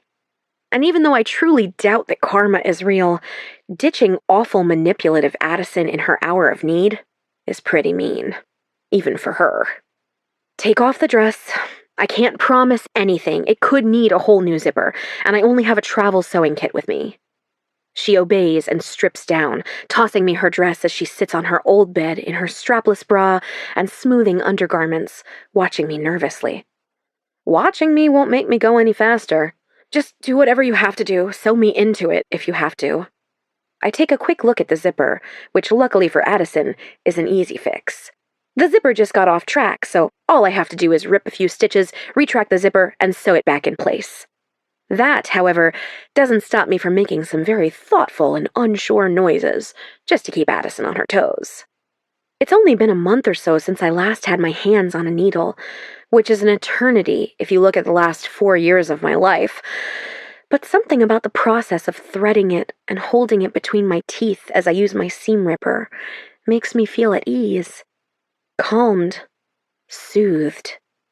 This was the exact energy I was chasing during our goat yoga class, and it's hard not to feel like a small puzzle piece has clicked into place with the familiar act of simply fixing a stray zipper. Done, I finally say. What? You mean it's fixed? She jumps to her feet with grabby hands reaching for the dress. I pass it back to her and watch her squirm into it. Be careful. The zipper isn't defective, but it's not as high quality as it should be for a dress that expensive. She turns around so I can zip her up, and with her gaze steady on the wall ahead of us, she says, Thanks, by the way. I'm honestly shocked to hear unadulterated gratitude come out of her mouth. I can't help but assume that not having to make direct eye contact with me made the exchange possible for her. I guess this means you owe me, I say. I wouldn't go that far. We all watch from the balcony at the back of the house as a helicopter lands on the helipad, painted to look like the before midnight clock. Is it weird that I always assumed the helipad was edited to look like that? Asks Jenny, like some kind of TV magic. Stacy props her elbow on the railing and cradles her chin in her hand. Or is it weirder that this show has its own helipad?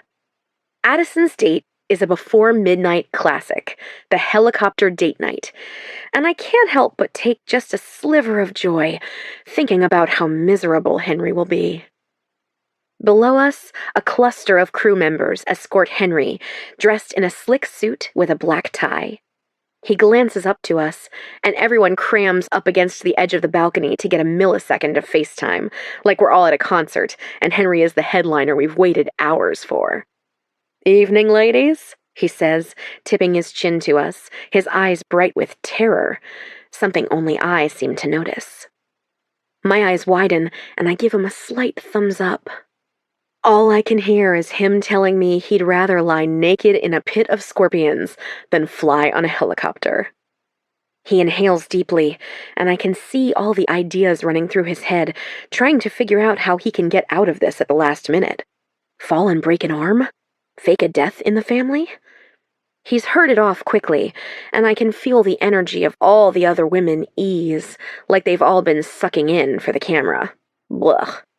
A legion of cameras follows Addison through the wildflower field, her white shawl billowing gracefully behind her. Henry greets her at the helicopter, giving her a kiss on the cheek, and helps her inside as he follows just behind her. I do feel just a little bit bad for him. R.I.P., Henry. Sarah Clare lets out a soft sigh. Am I so silly for admitting I really had my hopes set on the helicopter date? Hell no, says Chloe. I'm scared of heights, and helicopters are basically flying death traps. No thank you. Anna yawns. I'm not feeling great. I turn to her. Are you okay? Her mouth turns into a frown. Just a headache. I think I'm going to lie down. I squeeze her hand. I'll come check on you later. How can it be this depressing to live in an epic chateau? Jenny opines. With the doors closed behind them, Addison and Henry take off, the helicopter hovering for a moment, and then circling overhead for the cameras. A few girls wave up at them, and a camera down below focuses in on us, all clustered around this railing in our pajamas like a bunch of sad sacks. That's it, Stacy says. We need pizza and wine. I don't think Domino's delivers to the before midnight chateau, I tell her. To the kitchen, ladies, Stacy calls, leading the charge. Downstairs, we all crowd around the island as Stacy pulls together some ingredients for a quick pizza dough. She then portions everything out for us to each make our own mini pizzas, giving us instructions in what I assume is her librarian voice. You're like an antidepressant in human form, I tell her. I guess it's just a librarian in me taking over. When I'm not at the reference desk answering the same questions over and over again, I'm dreaming up the cheapest programs I can come up with for my kiddos. Do you miss them? I ask. I do, she says slowly. But I don't miss all the bullshit red tape I have to deal with. I just wish I had enough resources to do good by them, but I feel like I'm just writing grants to keep my head above water. Have you thought about what you'd do with the prize money? I ask. She peers up at me. Pay off some student loans. Buy my library kids some great stuff we could use, like iPads and design programs and as many new books as their hearts desire. What about you? Oh God, nothing as selfless as you, I tell her. Don't laugh, but I want to start my own line. I'll start with shoes, move into accessories, and then clothing. At least that's the plan. My brain is basically a useless cinder block at the moment, and I haven't come up with a design I love in months. You've got writer's block, she says. Or I guess in your case it would be designer's block. Is there a cure, Doc? She smiles and pats my shoulder. I'm not much of a writer, but my ex was. One time, I had them in to talk to my kids about writing, and they said that you can get a block for a number of reasons. Sometimes you've made a wrong choice and you have to go back and start over. Sometimes you've run out of inspiration and have to rediscover what made you so passionate in the first place. But whatever it is, it helps to take things in bite sizes. Start small, a sentence, or maybe for you, a line. a color, a fabric, and then go from there. You're really smart, I tell her. I think you mean my ex was really smart. I shake my head. Nope, definitely meant you. Well, you'll get past this, and then one day, you'll wonder how you'll ever have time for all the ideas you have. And when you get that line of your own, I'll be the first person at the store buying my pair of Cindy Originals. First pair is on me, I promise her. We find some spaghetti sauce to use as pizza sauce and scour the fridge for any toppings we can find. I go with banana peppers and extra cheese. We all take turns cooking pizzas and reminiscing about our lives back home as we go through a few bottles of wine. Back in Wisconsin, Chloe runs social media for her parents' chain of gas stations, Cheese Stop. She also headlines a folk band and plays all over the Midwest on the weekends. Gretchen is a massage therapist from Las Vegas with two moms, both named Linda. Valerie is a former dancer for the Miami Heat and a current hairstylist with a son named Carson. Samantha is a nurse with plans to go on to med school after the doctor she was engaged to dumped her for having a job that was too demanding. Jenny is the big surprise, a divorcee and trial lawyer who specializes in malpractice lawsuits. Yeah, she says, I actually met my ex-husband in the courtroom. He was an expert witness in a nose job gone wrong case. What a thing to be an expert on, Sarah Clare says. After pizza, we all crash on the couches and play a game of truth or dare, which quickly devolves into just truth, until suddenly it's been hours, and the camera guys who have hovered around us are calling it a night. I gasp as we're all cleaning up. I never went to check on Anna. Go ahead, Sarah Clare says. We've got this. I grab a glass of water and a sleeve of crackers before I head upstairs. Anna? I call as I enter her dark room. She doesn't answer. Anna? I flip the switch and find 4 perfectly made beds. That's weird. After leaving the glass and crackers on her nightstand, I check in the bathroom and a few other rooms, but can't seem to find her. All I can think of is Drew telling me to watch out for her. Great job I've done, Sister of the Year. I throw on a pair of Vans and go out the front door to see if I can find her somewhere on the grounds. Anna! I call. I check around the side of the house where Beck led me to last night so we could talk inside one of the trailers. But it's a ghost town. I walk down the hill to the gate, where the crew is packing it in and heading to their crash pad house just down the road. I almost ask one of them if they've seen Anna, but I'm scared I might somehow get her in trouble. Back up at the house, I go to open the front door, but it's locked. So I circle all the way around the hedges to where the pool is. The only thing I can see down the path is one single light, which I think is Henry's guest house. I can hear some quiet splashing, but it's too dark to see anything, and I guess it could just be the wind, but I remember seeing some kind of electrical box out here somewhere, so I fumble around looking for the light switch outside the pool cabana when I run into something. No, someone. Anna? Ow, you stepped on my toe! Who is that? I ask, just as I find the switches and flip one of them on. Addison? The glow of the interior pool lights illuminates the area just enough for me to see her standing there beside me, still in the champagne mini dress she wore on her date with Henry, which I'm surprised is not still happening. What are you doing here? But she doesn't even flinch at the sound of my voice. Instead, her face lights up with delight as she crosses her arms, not tearing her eyes away from the pool. Oh, I don't think that's the question you should be asking. My gaze follows hers, and the first thing I notice is a bright yellow triangle bikini top floating along the surface of the pool. But then, my jaw drops the moment I see her. Anna! My stepsister is in the pool, her hair piled high into a messy bun, her legs wrapped around Zeke's waist, with her arms wound around his neck. Uh-oh, her tiny voice squeaks. Oh, this is good, Addison says like she's watching the montage part of an Ocean's 11 movie. Shit, says Zeke as he squirms out from under Anna. It's not what it looks like. He runs a shaky hand through his thick blonde curls as he takes the stairs of the pool two at a time. Anna scrambles for her bikini top with one arm wrapped around her chest. I race to the edge of the pool and unzip my hoodie, which I drape over her shoulders as soon as she emerges from the water. Is this what it looks like? I ask quietly. She nods. I think I fell for the wrong guy. At least this one has a job, though, right? You can't say she's not optimistic. Had a job, Addison says. You can't tell anyone, Zeke begs her. He trips as he tries stepping into his jeans, even though he's still soaking wet. Please. You owe me, Addison, I remind her. Addison touches her hand to her heart, being sarcastically dramatic.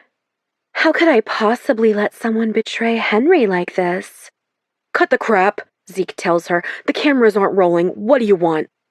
Anna shivers beside me. Assurances, Addison demands.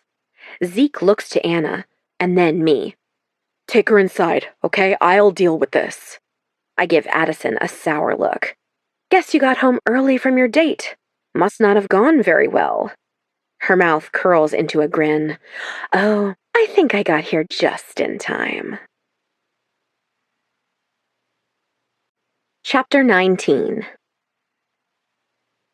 Last night, I stayed in Anna's room until she fell asleep.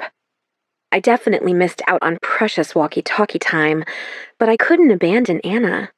According to her, she fell hard for Zeke when she and Drew were doing their pre-show interviews.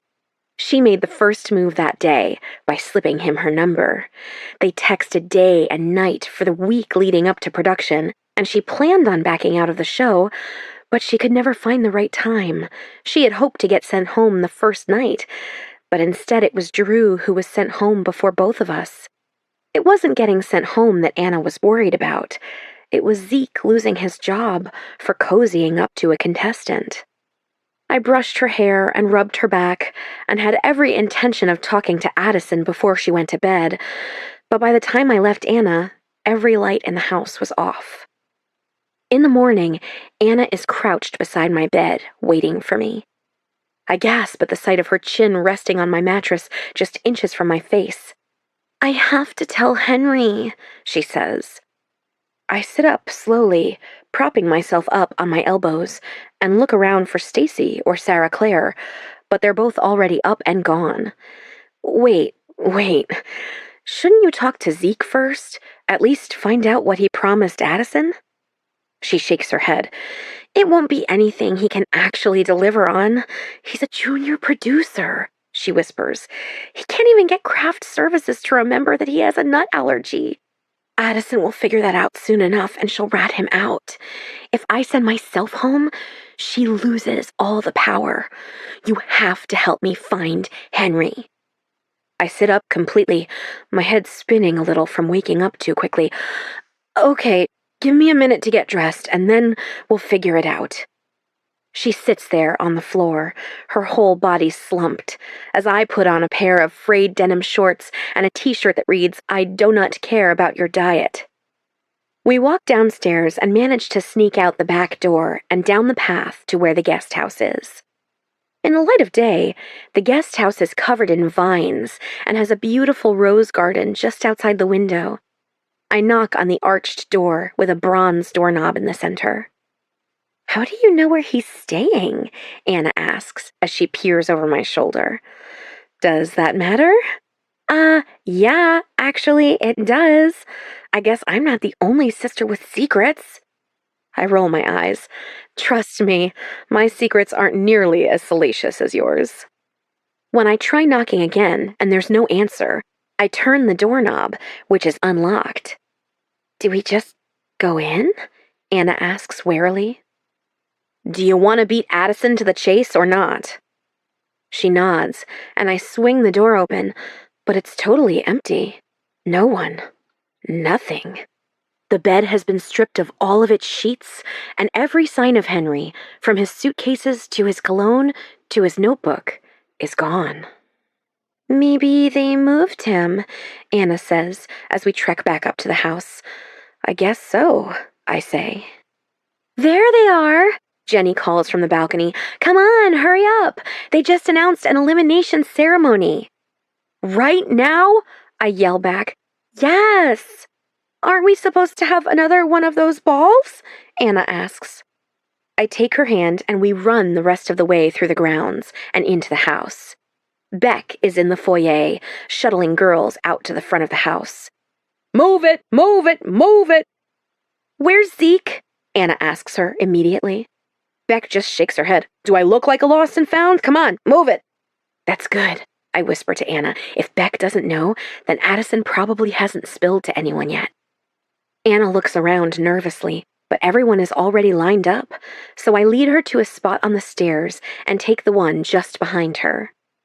Everyone else has had a chance to change into something sort of cute, but I'm still rocking my just-rolled-out-of-bed hair, cutoffs, and t-shirt. Once we're all set, a limo drives up the hill, and Chad and Henry step out. Ladies, Chad says, I know you were all expecting a ball this evening, but Henry has made his decision, and he's got some out-of-town business to attend to, so we're doing things a little out of order today. I'm sorry we won't be having our ball this evening, Henry tells us, but yesterday made my decision very clear. He swallows. Cindy, will you accept this scroll? I nod and take the steps down, squeezing Anna's hand along the way. I'm shocked that Addison wasn't first after their date last night, but I'll take it. As he places the scroll in the palm of my hand, I say, maybe I'll finally score that date. He gives me an unreadable smile that only makes me feel unsettled. He calls more names, Sarah Claire, Jenny, Stacy, Gretchen, Valerie, Chloe, until all that's left is one scroll and Addison, Anna, and Samantha still standing. Well, this is a plot twist I didn't see coming, Sarah Claire muses. Henry plucks the single scroll from the pillar beside him. I hate this part, he says.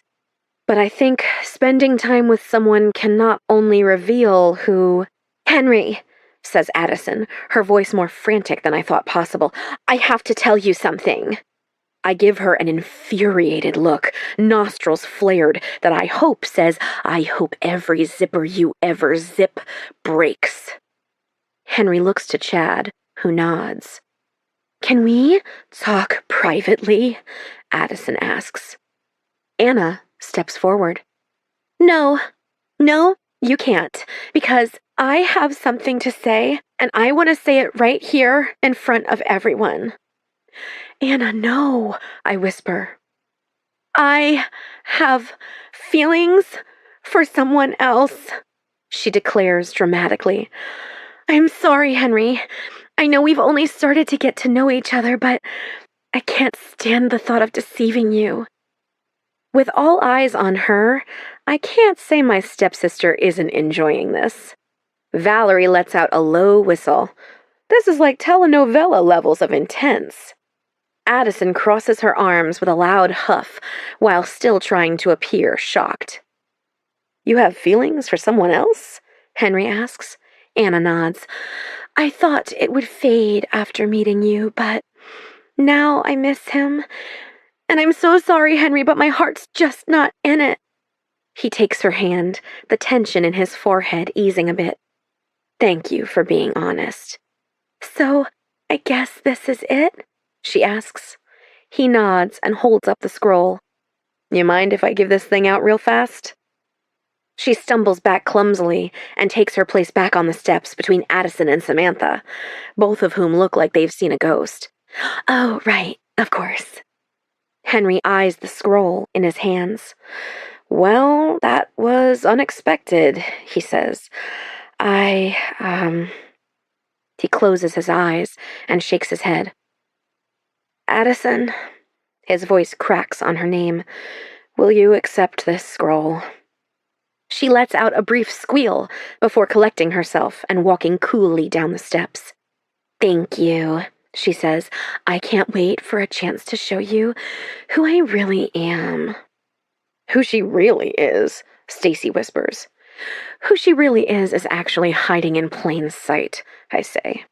Anna, free as a bird, runs down the steps and gives Henry a hug, followed by a dejected Samantha. Addison eyes me from the other side of the crowd, and I can't help but wonder what happened on her date last night. Not only did she come home early, but she was nearly eliminated, too. Anna rushes over to me and gives me a long hug. "I feel so much better, but I think Mom might kill me." "Kill you?" I ask. "That was ratings gold." She thinks about that for a moment, straightening into a proud stance. "Yeah, it was, wasn't it?" "I love you," I tell her. "You and Drew stay out of trouble. Or, I don't know, get into trouble." I can't believe I'm going to be alone here now. Anna's eyes water as she nods eagerly. "Win this shit," she says. "I saw you and Henry up in that boxing ring. There was something there, and that prize money could get you started in a big way." "Samantha, Anna," says Jed, "I'm sorry, but it's time to say goodbye." The remaining women watch as Samantha and Anna get into the Rolls-Royce and are driven off the property. We all turn to walk back inside once the car disappears over the horizon, but seemingly out of nowhere, a bright yellow taxicab speeds up the hill and through the gates, honking its horn. "Henry, I'll let you tell them," Chad says. "Well, like Chad said, I've got some business to attend to, and I thought, what better way to do it than to take you all with me? So you should all pack your bags. We're going to New York City." My whole body immediately eases at the sound of my city's name, my home for the last 4 years, New York. "Exciting stuff," Chad says. "You've all got 1 hour to get ready, and ladies, we will not be returning to the Before Midnight Chateau until the finale. It's time to hit the road." Chapter 20. We fly out on an Airbus chartered by the network, and we have enough room for each of us to stretch out across a whole aisle, which is definitely much less cramped than my flight here. Henry is kept away from us, up front in first class. I understand that the whole purpose of the show is to catch every interaction with Henry on camera, and that all of those moments are heavily orchestrated and guarded. But it seems silly to keep us away from him during a 6-hour coast-to-coast flight when we're all on the same plane and privacy is impossible. It's a reminder that this isn't about falling in love. It's about entertainment. I claim the first row of coach, just behind Henry, in the last row of first class. He stretches back a few times, rustling the curtain between us. We're so close it's maddening. Midway through the flight, when almost everyone else is passed out, a small notebook slides out in between my feet. I reach down to find Henry's notebook. Written there beside the lipstick kiss I left him a few weeks ago, it now reads, "Walkie-talkie date night tonight?" I dig a pen out of my bag and write back, "Affirmative, Cabbage Patch." I reach forward, holding the notebook, and squeeze my hand through the narrow gap between his seat and the window. His hand catches mine, and he holds on for 1, 2, 3, 4, 5 seconds before taking the notebook and letting go. When we land at a private airport in Westchester, we're loaded into a few Suburbans. I find myself dozing as we make the drive into the city. Eventually, we stop in front of a hotel near the Battery. When the valet opens the passenger door, I step into a warm flood of light from the hotel sign above that reads, "The Wagner." We're left to congregate in the hotel lobby, while Wes and Beck check us and the whole crew in, like they're our senior trip chaperones. For the first time all day, Henry is left unguarded, and I'm the only one who seems to notice.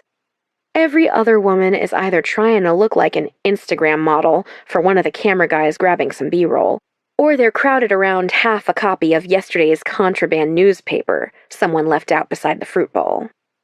Mallory and Zeke, who should be guarding Henry, are bickering over tomorrow's schedule as Henry wanders into the gift shop. When no one's looking, I follow him inside. I find him shaking a few snow globes and then marveling at them as he sets them back down to watch the snowfall. Kind of a different sort of flight than our first one together, I say. He startles a little at the sound of my voice, but his whole expression eases when he sees me, a smile twitching in his jaw. Hey there, Cabbage Patch. I can't believe it's only been 3 weeks since we left. He runs a hand through his hair, pulling on it a little so that it looks nice and rustled. Somehow, he's managed to look disheveled in a sexy way after a 6-hour flight. I think about that day a lot. I take a step closer to him so that we're both hidden by a tower of teddy bears in I Heart NY t-shirts. Regret getting on that flight? He frowns. It's not the flight I regret. He reaches out to my hand dangling at my side and links his pinky with mine, and it feels like my whole pounding heart is right there, living in my little finger. And despite my whole body feeling this one small touch, things also seem normal in this moment. Like 2 people who just randomly met and hit it off, standing in a hotel gift shop together, surrounded by tacky souvenirs and glittering snow globes. I went looking for you today, I tell him. I was trying to help Anna find you, but then suddenly we had an elimination ceremony going on and, well, you know the rest. He smiles. I saw her with Zeke last night on my way back to my room. At least someone was getting some action. Oh, well, you were a good sport.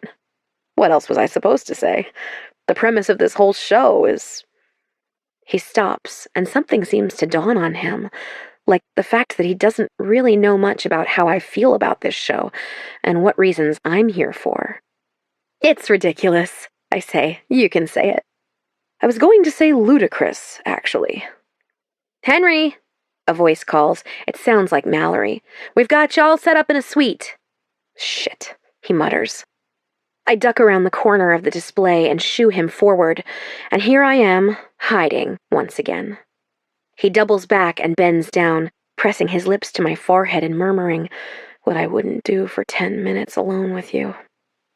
My stomach knots into a bow as I wait a few minutes before I slink out of the gift shop, where the annoyed attendant is waiting to roll down the metal grate. Sorry, I tell the stout old man. There she is! Beck waves me over and shepherds me toward the elevators with the rest of the girls before shoving a key in my hand.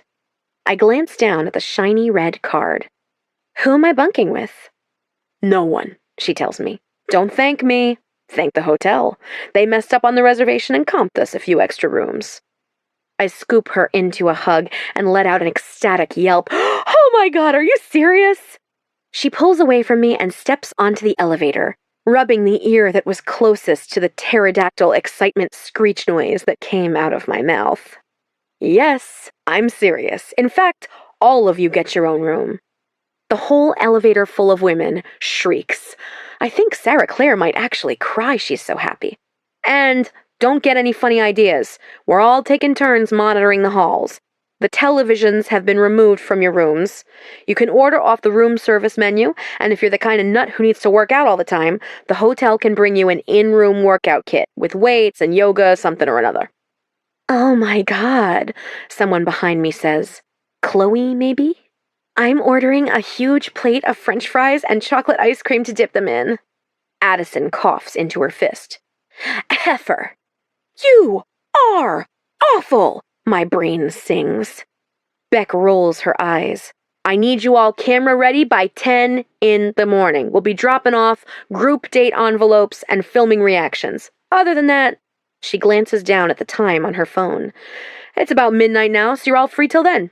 Go take a bubble bath or walk around naked or do whatever people do in hotel rooms by themselves.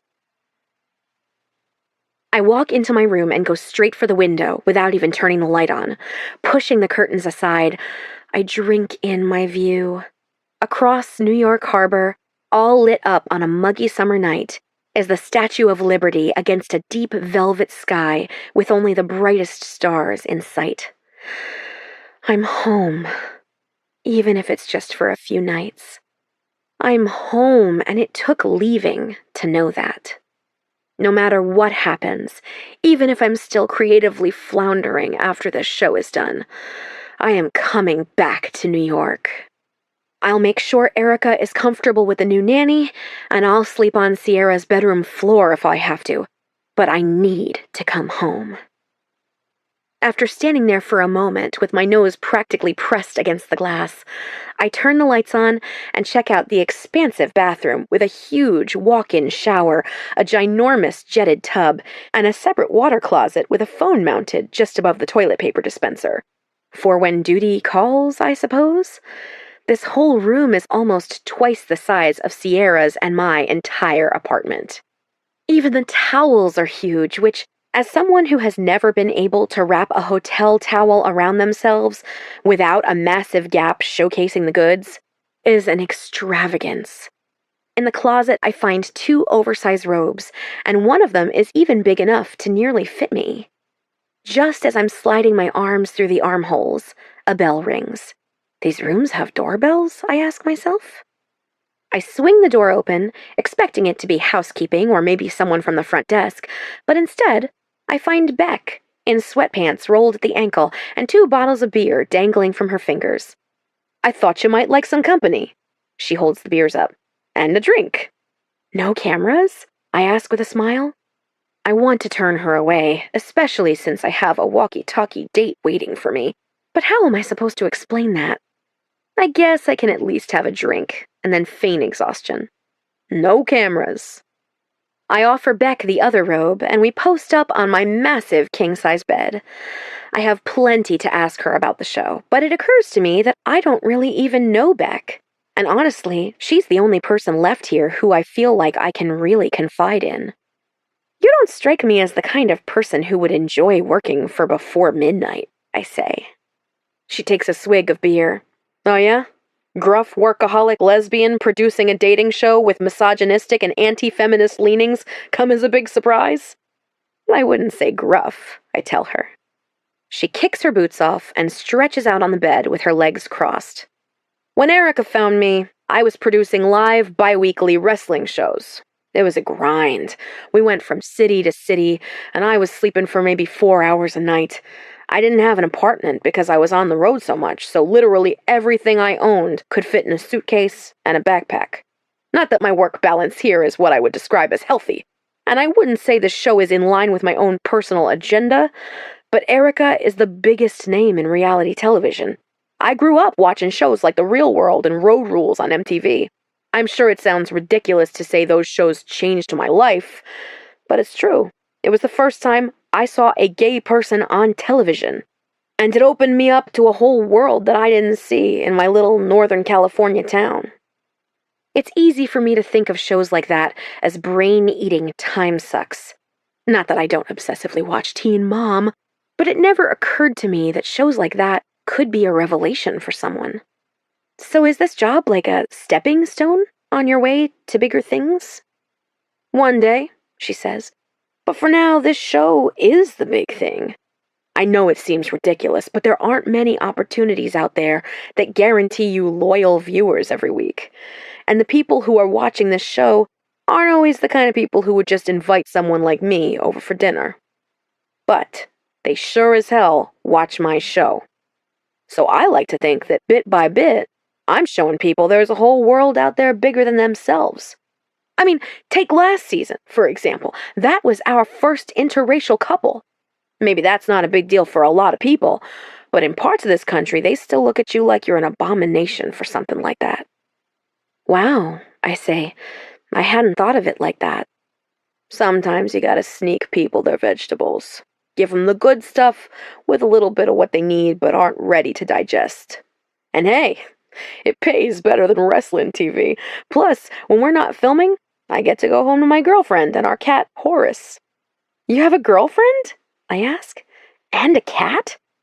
For some reason, I'd only ever pictured Beck pacing circles in Erica's kitchen and drinking Red Bulls. Yes, Cindy, I have a whole life, if you can believe it. I even cook actual meals sometimes. Okay, now that's going too far. She lets out a squawking laugh. Okay, actually, you're right. She's right about sneaking people their vegetables, though. People don't want to stand around and talk about how bleak the news was last night, or argue about who they're voting for. But they will sit around in the break room talking about what happened on Before Midnight the other night. Last season's couple was a big topic of discussion on shows like Good Morning America and The View. Can you keep a secret? Beck asks. No one on this show knows my stepmom is the showrunner and brains behind this whole production, so yeah, I'm pretty good with secrets. Fair. She takes a deep breath. Erica's helping me pitch a queer version of Before Midnight. We're going to start with a bisexual suitor. Oh my God, that's amazing! That would be huge for a show this big to expand like that. It would definitely send a very clear message. Besides, queer people deserve to have their bad romantic decisions documented for the whole country to consume, too. Beck tells me all about her vision for the show and how she wants to stage it and what kind of singles she would hope to cast. She's even done some preliminary scouting. When she's finished her beer, she rolls out of my bed with a groan. It's late. You need to sleep. I need to sleep. Can I ask you something? It's okay if you can't answer. She drops her bottle in the recycling bin under the desk. Sure. Was Henry really going to send Addison home this afternoon? She takes her robe off and drapes it over the edge of the bed. Yes. Why? They just went on a date last night. She's so hot. All someone like her has to be to win a competition like this is semi-agreeable. Beck shakes her head. I don't know, it was a whole ordeal. I can't say much, but it wasn't her time yet. And Henry didn't care. He wanted her gone. She said something that didn't sit right with him, I guess. You guess? She sighs heavily. You know what I said the other night about Henry's list? I nod. Well, we have some girls who we just point blank tell him are off limits until we hit a certain number of episodes. I know it sounds gross, but they're the kind of girls people tune in for. I might have a total gay agenda, but I didn't say I was a saint. And Addison is one of those girls? I ask. Yeah. But Henry fought with us on it. He went head to head with Wes, and then Erica, and then the network. He said either it was him or her. One of them was going home. But when Anna volunteered, he chose to send Samantha home and not Addison? She shakes her head. When you can crawl inside that man's head and tell me what's going on, let me know. I laugh dryly and get to my feet. You said she said something to him that didn't sit right with him. What did she say? She rubs her chin for a moment, thinking. It was about you, Cindy. About me? Why would she say something about me? I ask, confusion wrinkling my brow. She's a mean girl, Cin. Addison is a classic mean girl. She knows how flash-in-the-pan fame works, and playing into a stereotype is part of that. She knows the fastest way to get people talking is to do or say something shocking. I sink down on the edge of the bed, wishing there were a few more sips at the bottom of the bottle. Was it about me being fat? Beck shoves her hands in her pockets and nods. And it's going to be in the next episode? Again, she nods. We've got a story to tell. Erica warned me. She promised me there would be some things she couldn't protect me from. I wasn't kidding about people loving you, she tells me. Some girls out there have never seen someone who looks like them kiss a guy like you did in that boxing ring. Good night, Cindy. Night, Beck, I say softly as she lets herself out. I really like Henry, And of course I want that prize money, but being here as a plus-size woman is turning out to be something bigger than I had imagined. It's exciting, but mostly terrifying. I want people to talk about whatever Addison said about me. The morning after this episode airs, people are going to be talking, and it's a conversation that's been a long time coming, if you ask me. I just never hoped to be at the center of it. Chapter 21. Hello? I ask into the walkie-talkie as I curl up in bed at nearly 2 in the morning. Henry? I'm convinced he's already fallen asleep when, finally, his crackling voice comes through. Is that you, Cabbage Patch? Mon petit chou? Mon petit what? I think the last time I could be described as petite, I was still in pull-ups. My little cabbage, he tells me. It's French. Oh, fancy boy knows French, does he? How hard would your eyes roll if I told you I went to a boarding school in France for 3 years? Excuse me, I say. My eyes are stuck to the back of my head. He chuckles. I guess I shouldn't tell you about the 2 years in Germany and 4 years in Edinburgh. I used to dream about going to boarding school when I was a kid, and there you were, casually living my childhood fantasy. His laugh is disjointed, thanks to the bad connection. It wasn't so glamorous, he assures me. School years on my own with a couple hundred strangers, and summers spent being my mom's sometimes on-trend, sometimes off-trend, seasonal accessory. I might not have had as much time as I should have with my parents, but they were mine. All mine. Never once did I feel out of place in their lives. The thought of Henry being anyone's accessory makes me wish I could reach over and squeeze his hand. Are you close with your mother? He barks a laugh. Yes, no, too close. Not close enough. You said, on that first night, you said you were here for her. What did you mean by that? I am, he says plainly. I'm here for her. I'm here as a last-ditch effort so her life's work doesn't do a swan dive into a pool of hot, flaming financial ruin. I thought Lumac seemed to be doing okay. It doesn't seem so bad from the outside. I can hear him shifting, and it sounds like he's sitting up. She dreamed too big, I think. Cindy, I'm trusting you not to share this with anyone.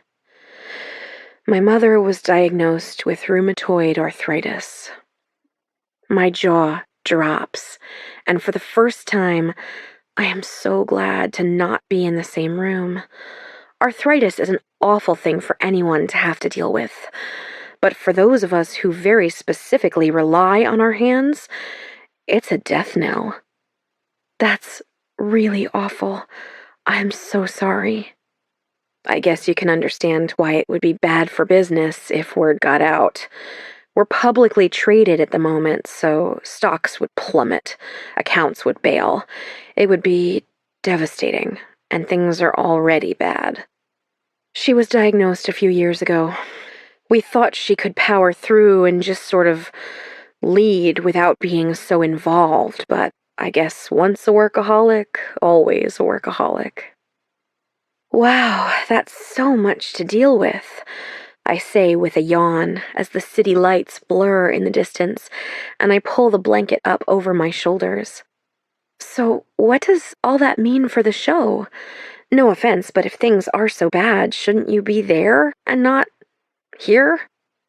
He coughs out a painful laugh. You would think, but no. The idea is that the show will drum up support for the brand, sort of relaunch it for a new generation. Trust me when I say it wasn't my first choice. There's also the potential for future partnerships with the network. It's just, I didn't come here expecting to be invested in... Shit, the little red battery light is blinking at me. I think this thing is about to go. Oh, okay, well, I guess... I wasted the whole night talking about me, and I didn't even ask you about yourself or how you're doing. I laugh nervously. You didn't miss much. There's not a lot worth knowing. So says you. I spend a lot of time thinking about all the things I wish I knew about you, he tells me, his voice low and earnest. My heart jumps into my throat. Well, I've never been on a walkie-talkie date, but this is the best one I've ever been on. We didn't even get to order dessert, he says. Blame it on the walkie-talkie curfew. Next time, I'll take you somewhere that requires shoes. Don't tease me. You know how much I love shoes, but I guess this is good night. I don't want to let go of this moment. I'm not ready. Or good morning. Good morning, I say back to him. After that, the channel goes dead, and even though it was via walkie-talkie, I think that had to be one of the best dates I have ever been on. All that was missing was the kiss. Chapter 22. Ladies, it's a family affair. Actually, a family business affair. I'll have my people call your people. Yours truly, Henry. A 15-passenger van picks us up and takes us to the Lumac showroom in Soho, a 12-story corner brick building with huge, beautiful glass windows stretching up the entire length of the building. As we walk in, we're still buzzing with excitement from spending the night in a hotel room all by ourselves. I took a bubble bath, Chloe says dramatically. I swear that chateau was giving me dorm room flashbacks, and it wasn't good. Sarah Claire shivers with disgust. Ugh, no one told me I'd need to bring shower shoes to this show, like it was church camp all over again. Inside, we find ourselves in a long, narrow storefront. All the mannequins and displays have been pushed to the side, and down the center of the room runs a mini runway lined with chairs. Addison's eyes widen like a hyena preparing to pounce. Are we walking that runway? Welcome to Lumac, Henry says as he steps out onto the runway, cameras rolling. Everyone, myself included, I know, cheers in response. His suit is charcoal with light pinstripes, and considering how perfectly it's tailored, I think it might be custom.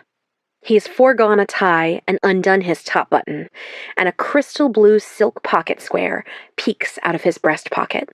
As Sierra would say, he looks like a snack. What better way to introduce you all to the family business than to invite you to the place where it all started? When my mom, Lucy Mackenzie, was starting out, she rented a small office on the 6th floor of this building and shared it with one of her fellow recent fashion school grads.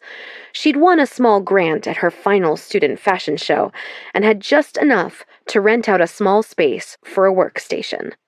That student grant allowed her to make the first run of her famous slip dress. And now, not only do we occupy the entire 6th floor, but the 5 below it as well. Today, I wanted to give you all a chance to try on some of Mom's most iconic designs and walk the runway before we take you upstairs for a grand tour. Everyone shrieks with delight, but my stomach drops because I know all about Lumac. The history, the strengths, the weaknesses. But most important of all, the size range. And when it comes to size inclusivity, Lumac is still in the dark ages, with a size range that only goes to a 12 and not even in their full collection. The slip dress, as iconic as it is, was always the kind of garment that defined the heroine chic look on models with protruding hip bones and sunken cheeks. Jay, Henry calls. A beautiful person with short, perfectly edged lavender hair, a manicured beard to match, razor-sharp eyeliner, and nude lipstick rounds the corner. Jay wears a flirty skirt with a cropped sweater topped with a trench coat and platform sneakers. This is Jay, says Henry. Jay gives us jazz fingers and a curtsy before giving Henry a huge hug. Our prince has returned from the war, Jay says dramatically. Henry chuckles and continues. Jay is the new creative director of Lumac. They are the living embodiment of Mom's vision for the brand, and as my mother continues to take a step back, Jay has pretty much been my other half as we fine-tune the future of Lumac. Basically, Jay says, Henry is daddy and I'm non-binary mummy. One or two of the girls laugh, a little unsure of what to make of Jay. Despite my uneasiness about what will be available to me for this fashion show, Jay makes me feel settled, like I've found my way back to my fashion-obsessed people. Follow me, Jay says as Henry helps them down from the stage. We've got racks upon racks of goodies for you beauties to choose from. My whole body is tense with nerves as we're herded into a back room with racks of clothing and makeup and hair touch-up stations. Some girls settle in for hair and makeup, but I know that if I stand any chance of not walking down the runway naked, I need to get first dibs on these clothes. In a panic, I start shuffling through the items left out for us. I look for the biggest sizes, of course, which is most often an 8 or a 10, but I'm also looking for anything with a shapeless or flowy cut to it. Slowly, I begin to amass a pile of clothing in my arms.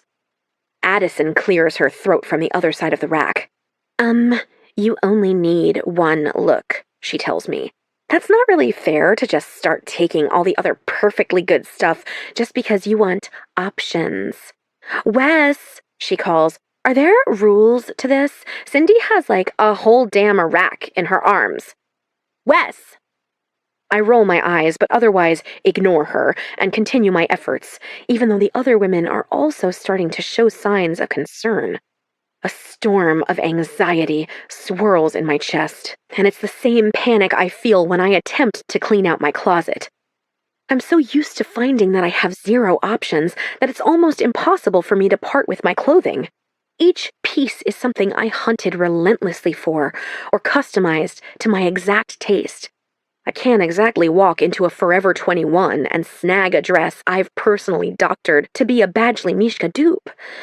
I hate feeling like I need so many things, but when a chance to buy something in your size is 1 in 100, and a chance to buy something good in your size is 1 in 1,000. Hey, kid, what exactly is going on here? Beck swoops to my side. I turn to her, my teeth gritted. Did no one consider the fact that Lumac doesn't even make my size? Beck grimaces painfully and yells out, Irina, get over here! Irina stops what she's doing, leaving a half-naked Stacy with a dress bunched up around her waist. She stomps over to Beck with her arms crossed and a safety pin clenched in her teeth. What? Do we have any options for Cindy? What do you mean? Irina asks incredulously. She has options coming out the ears. She motions to me. She looks like a Black Friday sale threw up on her. In her size, Beck says, as discreetly as she can, like it's something to hide. But it's not. In fact, accommodating me is not that hard.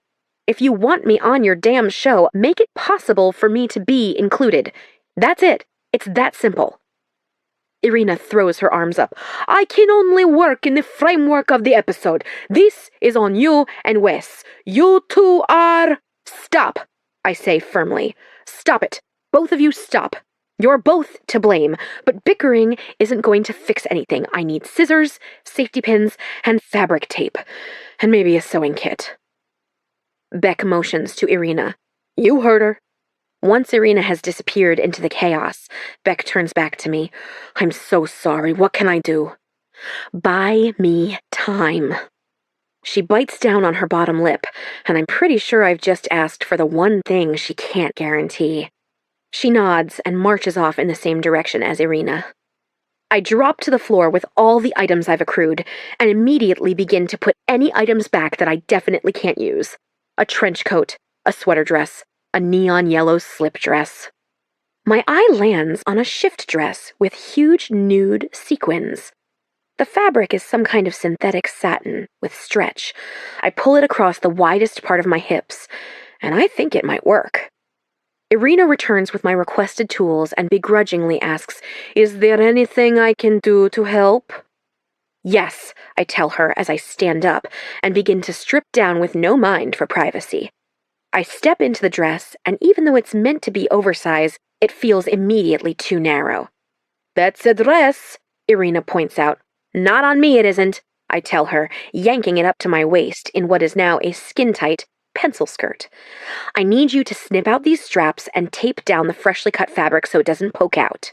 I point to something one rack over that's white and billowy in shape. "What's that?" Irina steps through a gap in the clothing rack beside us and reaches for the item in question, returning with a long, white beach cover-up. "It's a tent," Irina says gleefully. "This is perfect." "Helpful," I say, my voice flat as I take the scissors halfway up the front seam and then up the back, leaving only a deep V-neck and a dolman sleeve. I slip it on over my head and find that the fabric is sheer, so my black bra underneath creates a sexy silhouette.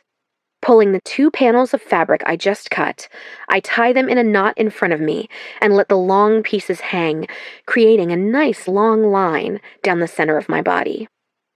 "Damn," says Stacy from where she sits in a makeup chair. "I didn't see that on the rack." "Oh," I say casually, "this was definitely on the rack." Irina eyes me up and down. "Miss good." After we've sat through hair and makeup, Mallory and Zeke, who still has a job thanks to Anna, line us all up on the other side of the stage. Jay peeks in from between the curtains with a camera in hand. "Visions, all of you! I come bearing good news. We thought we'd need a 3rd judge to weigh in on this competition, so I am pleased to tell you that the Lucy Mackenzie has graced us with her presence on this fine day. Make her proud, people!" My stomach plummets, as if I wasn't already freaking out enough. "His mom!" Chloe gasps. "Oh my god, this is a huge deal." Yeah, and not just because it's his mom," Addison says. Sarah Clare, in a fuchsia silk wrap dress, looks like she's very nearly turning into a puddle. "Oh, Lord, moms hate me." Stacy shakes her head. "That can't be true." "No, it is a proven fact. My last boyfriend just broke up with me after his mom refused to give him her mother's ring to propose. Said I was a firecracker, and not the good kind." "I don't think Mrs. Mackenzie, would think something like that," I tell her. "And everyone loves firecrackers." "Except when they cause forest fires," Stacy points out. I nod. "True." Sarah Clare takes a heaving breath. "In 4th grade, my first boyfriend was Dylan Timbers, and his mama told me that the only way she'd give up her son was if she knew the woman she was handing him over to could be a better mother to him than she could. I was in the 4th grade." I hold up a finger. "Okay, first off, men don't want their partners to be their mothers. And if they do, those aren't the men we're looking for." Stacy holds up her hands and snaps in agreement. "And second," I add, "gross." Sarah Clare throws herself against Stacy and me. "Hold me. I'm scared of mothers, even my own, especially my own." Stacy and I pat her on the back, and I say, "Well, at least you didn't deconstruct his mother's designs for her own fashion show, the way that I did." Stacy grimaces. "Deconstruct is putting it lightly." The lights dim, and Mallory barks at us to get back in line. "Ladies," Wes says, "you'll hit the runway one by one. There won't be music, but we're adding it in post, so just pretend you're walking to music." "What if we're off beat?" Jenny asks. Wes looks at her briefly, but doesn't answer. "After we're done, we'll be lining you up on stage, and Lucy will have the chance to speak to you and ask any questions she might have. Break a leg." Luckily, I'm the second one on the runway and have little time to spiral into a panic. When it's my turn to walk out, my hopes that it will be too dark to see Henry, Jay, or Lucy sitting in the audience of employees and random fans is immediately dashed. The lights are low, and the production lights on the runway are intense, but there's still enough natural light bleeding through the floor-to-ceiling windows that the audience is fully visible.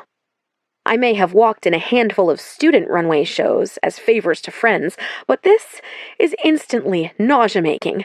What do I do with my hands? Do they just hang like limp spaghetti?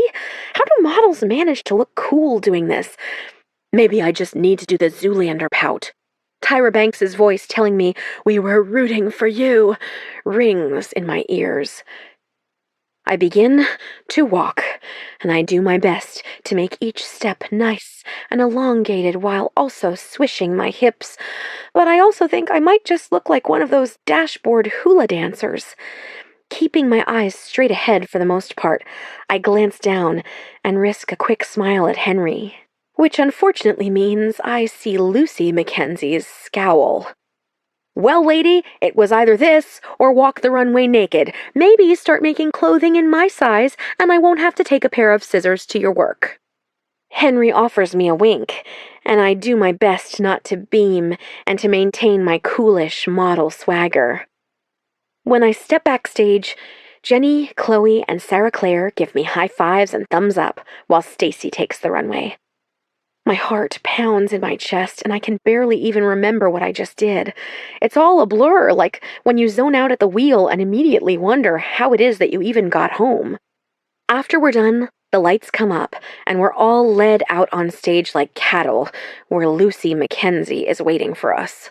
Lucy's hair is cut into a sharp, long bob that's so perfect, I can practically imagine the painstaking efforts her hairstylist had gone to for it to be so precise.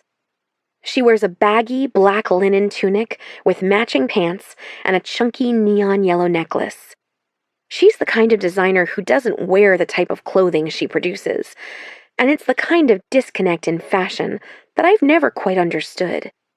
I can see all the ways she could seem cold and unapproachable, and yet she's created this empire, albeit crumbling, and that's something I have endless respect for.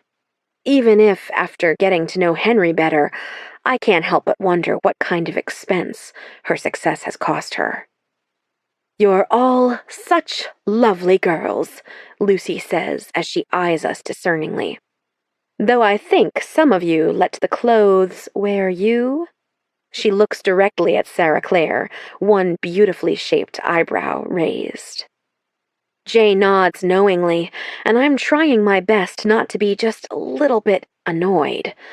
I love the world of fashion, but the idea that it's this mystical thing only meant for a select few is bullshit.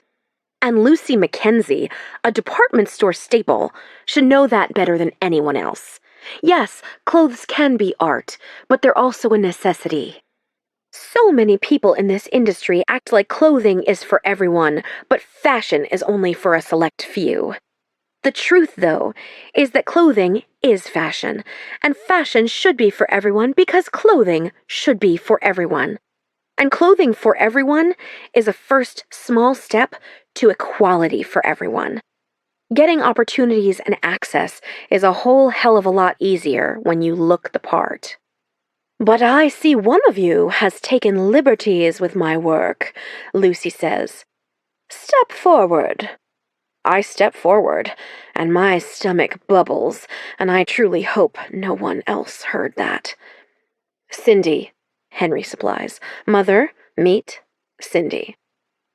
"Hi, Mrs. Mackenzie. I'm a big fan of Lumac," I tell her in a hurry before she can get a word in. "In fact, I'm a Parsons alum, too. We have that in common. I was so excited to hear we'd be coming here today, but as you can tell, I've got a fuller figure." I want to say fat, but I don't think I have the time to also explain that fat isn't a four-letter word. And when I couldn't find anything on the rack in my size, I decided to reinterpret your work. She steps onto the stage. "That's a judicious way of saying you had to make do." She touches the fabric of my top and runs her fingers along the edges of the tie, dangling along the front. "Jay, is this the Marlena cover-up from the 2019 resort line?" "Indeed it is," Jay says as Henry watches, obviously a little out of his depth. "And the skirt?" she asks. "Holiday Collection 2018, the Charlotte shift dress," Jay tells her. Lucy crosses her arms.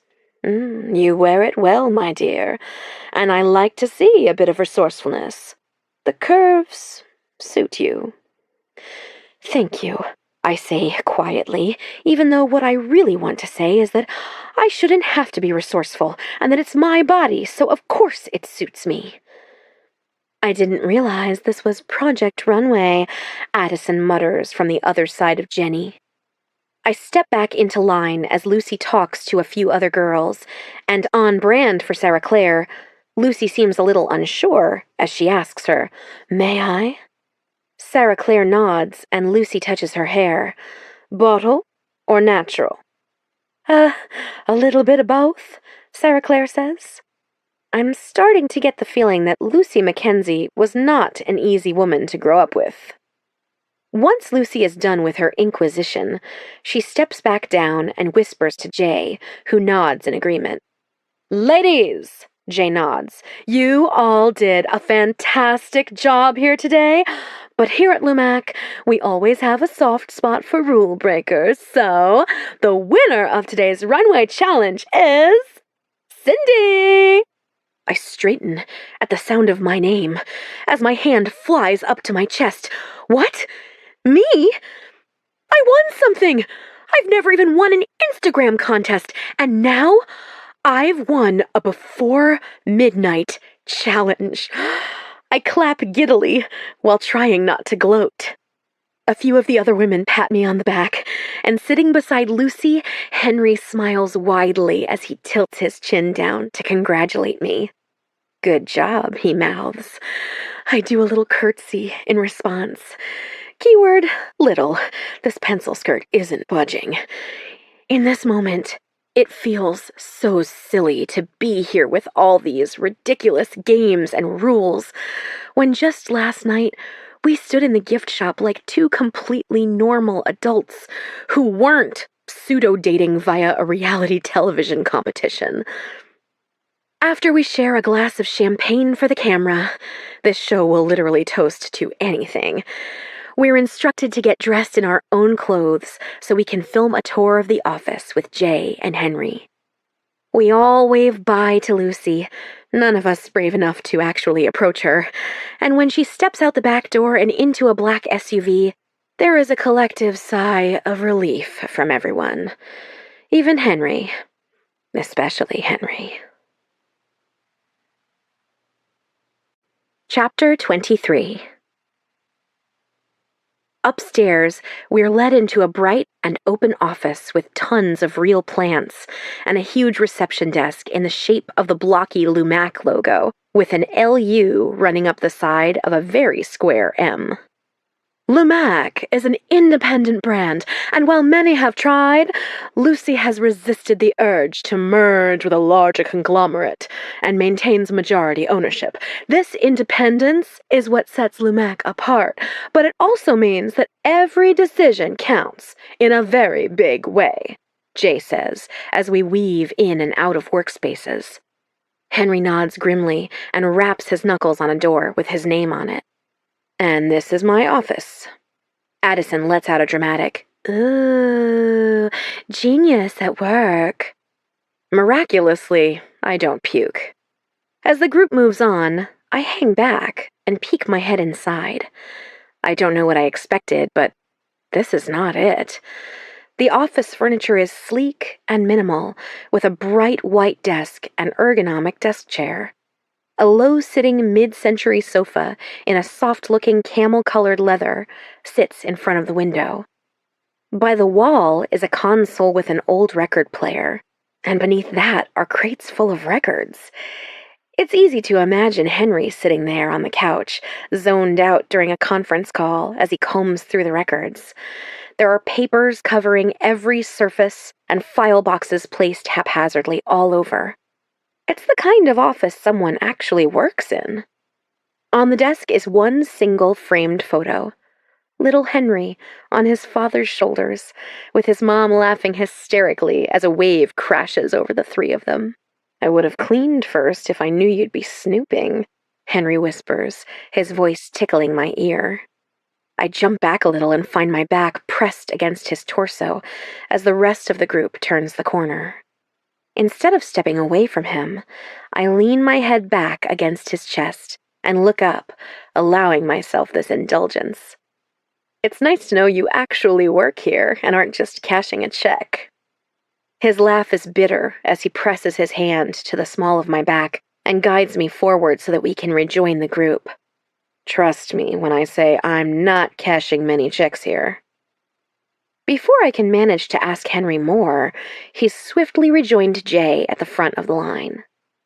We make our way up a stairwell as Jay explains that each floor is a different micro-brand acquired by Lucy herself, and that with the help of Henry, she's created a mentor program to help each brand establish itself. Henry's eyes light up when Jay explains the program, and I think it's the most excited by Lumac I've ever seen him. Once we're done filming, Henry is swept away, and all the women congregate downstairs where a small group of paparazzi and a few before midnight fans have gathered. Does this mean we're famous? Jenny asks. Jay laughs as they sit perched on the counter. Enjoy it while you can. I detach from the group and make my way over to Jay. Thanks for the tour, I tell them. They smirk and hop down before tapping the tip of my nose with their finger. I like you. Lucy isn't so sure, but I like you. Oh, really? I ask, crossing my arms under my chest. Well, you want to know what I don't like? Her size range. Their brows pinch together. I've been telling her this for years. The future isn't exclusive, it's inclusive. See, you get it. I love Lumac, I tell them. I always have, but I've never been able to wear it. Do you know how many people would flock to this stuff if it were available in their size? This isn't just about politics. It's good business. They shake their head. Studies show plus-size consumers don't invest in luxury pieces. What the studies don't show is the lack of luxury pieces being offered. Fat people want options. All the luxury pieces out there look like mother-of-the-bride dresses. Lucy has been on the first wave of major fashion moments before. Now isn't the time to be left behind. Ooh, they say, fire in their eyes. I really do like you. I can see why you're our Henry's favorite. I fail to hide my annoyance when I say, well, maybe one of these days he'll actually pick me for a date. Jay smirks. That boy's a hard read sometimes. Ladies, Zeke calls, let's load it up. Thanks again, I tell Jay. I hope our paths cross again one day. I'm betting on it, they say with a wink. Mallory and Zeke herd us out to the 15-passenger van waiting for us as cameras flash and what is now a whole ton of fans scream our names. Cindy! Someone yells, You're my style icon! My heart flutters, and I think I might levitate at any moment. Thank you! I call back into the crowd. Cindy! Another, almost familiar, voice calls. Cindy! A hand reaches past Zeke, who is literally standing between me and 50 before midnight obsessed fans. A head bobs over his shoulder, and it's, Sierra! I shriek. My best friend wriggles past Zeke and gives me a tight hug. Holy crap, what is your life? What is even happening? Cindy, we gotta move, Zeke says with a warning in his voice. I look up to him. Should I remind you who's keeping whose secret? His lips press into a thin line as he lets me squeeze under his arm while he continues to help the remaining women into the van. Sierra is wearing a ribbed black maxi dress with huge red sunglasses and bright yellow platform tivas. I wish I could stay and talk, I tell her, suddenly feeling like I might be on the verge of tears. And P.S., you look delicious. Did you get the gig with opening ceremony? Yes, and it's all I've wanted to talk to you about. I mean, besides all this. Her mouth wrinkles into a pout, and I can see tears welling in her eyes. Don't cry, I beg her. If you cry, I'll cry. She nods furiously. There's just so much happening, and there's so much I want to talk to you about, and I've seen you on TV, but it feels like I'm having a one-way conversation, and I just... Cindy, Zeke says. I take both Sierra's hands in mine and squeeze tight. I gotta go, but I'm so proud of you for landing that gig. I miss you so much, it hurts, I tell her. I love you, and I promise we're going to have a major catch-up sesh when this is all over. I promise, promise. She gives me another hug and slides something into the pocket of my jeans. Smooth operator, I whisper. You know it, baby, she says, swallowing back tears. Chapter 24. Back at the hotel, the valet helps us out of the van, and the concierge is waiting for us with camera people also in full swing. The concierge, a round man with an olive complexion, thick silver hair, and a matching mustache, says, I have a note for a Ms. Cindy. I gasp and push forward to the front of the crowd. I'm Cindy, that's me. He smiles with a chuckle and hands me the note, which I quickly tear open. Dear Cindy, I've always wanted to fall in love in New York. Join me for an evening in the city that never sleeps. They want a show?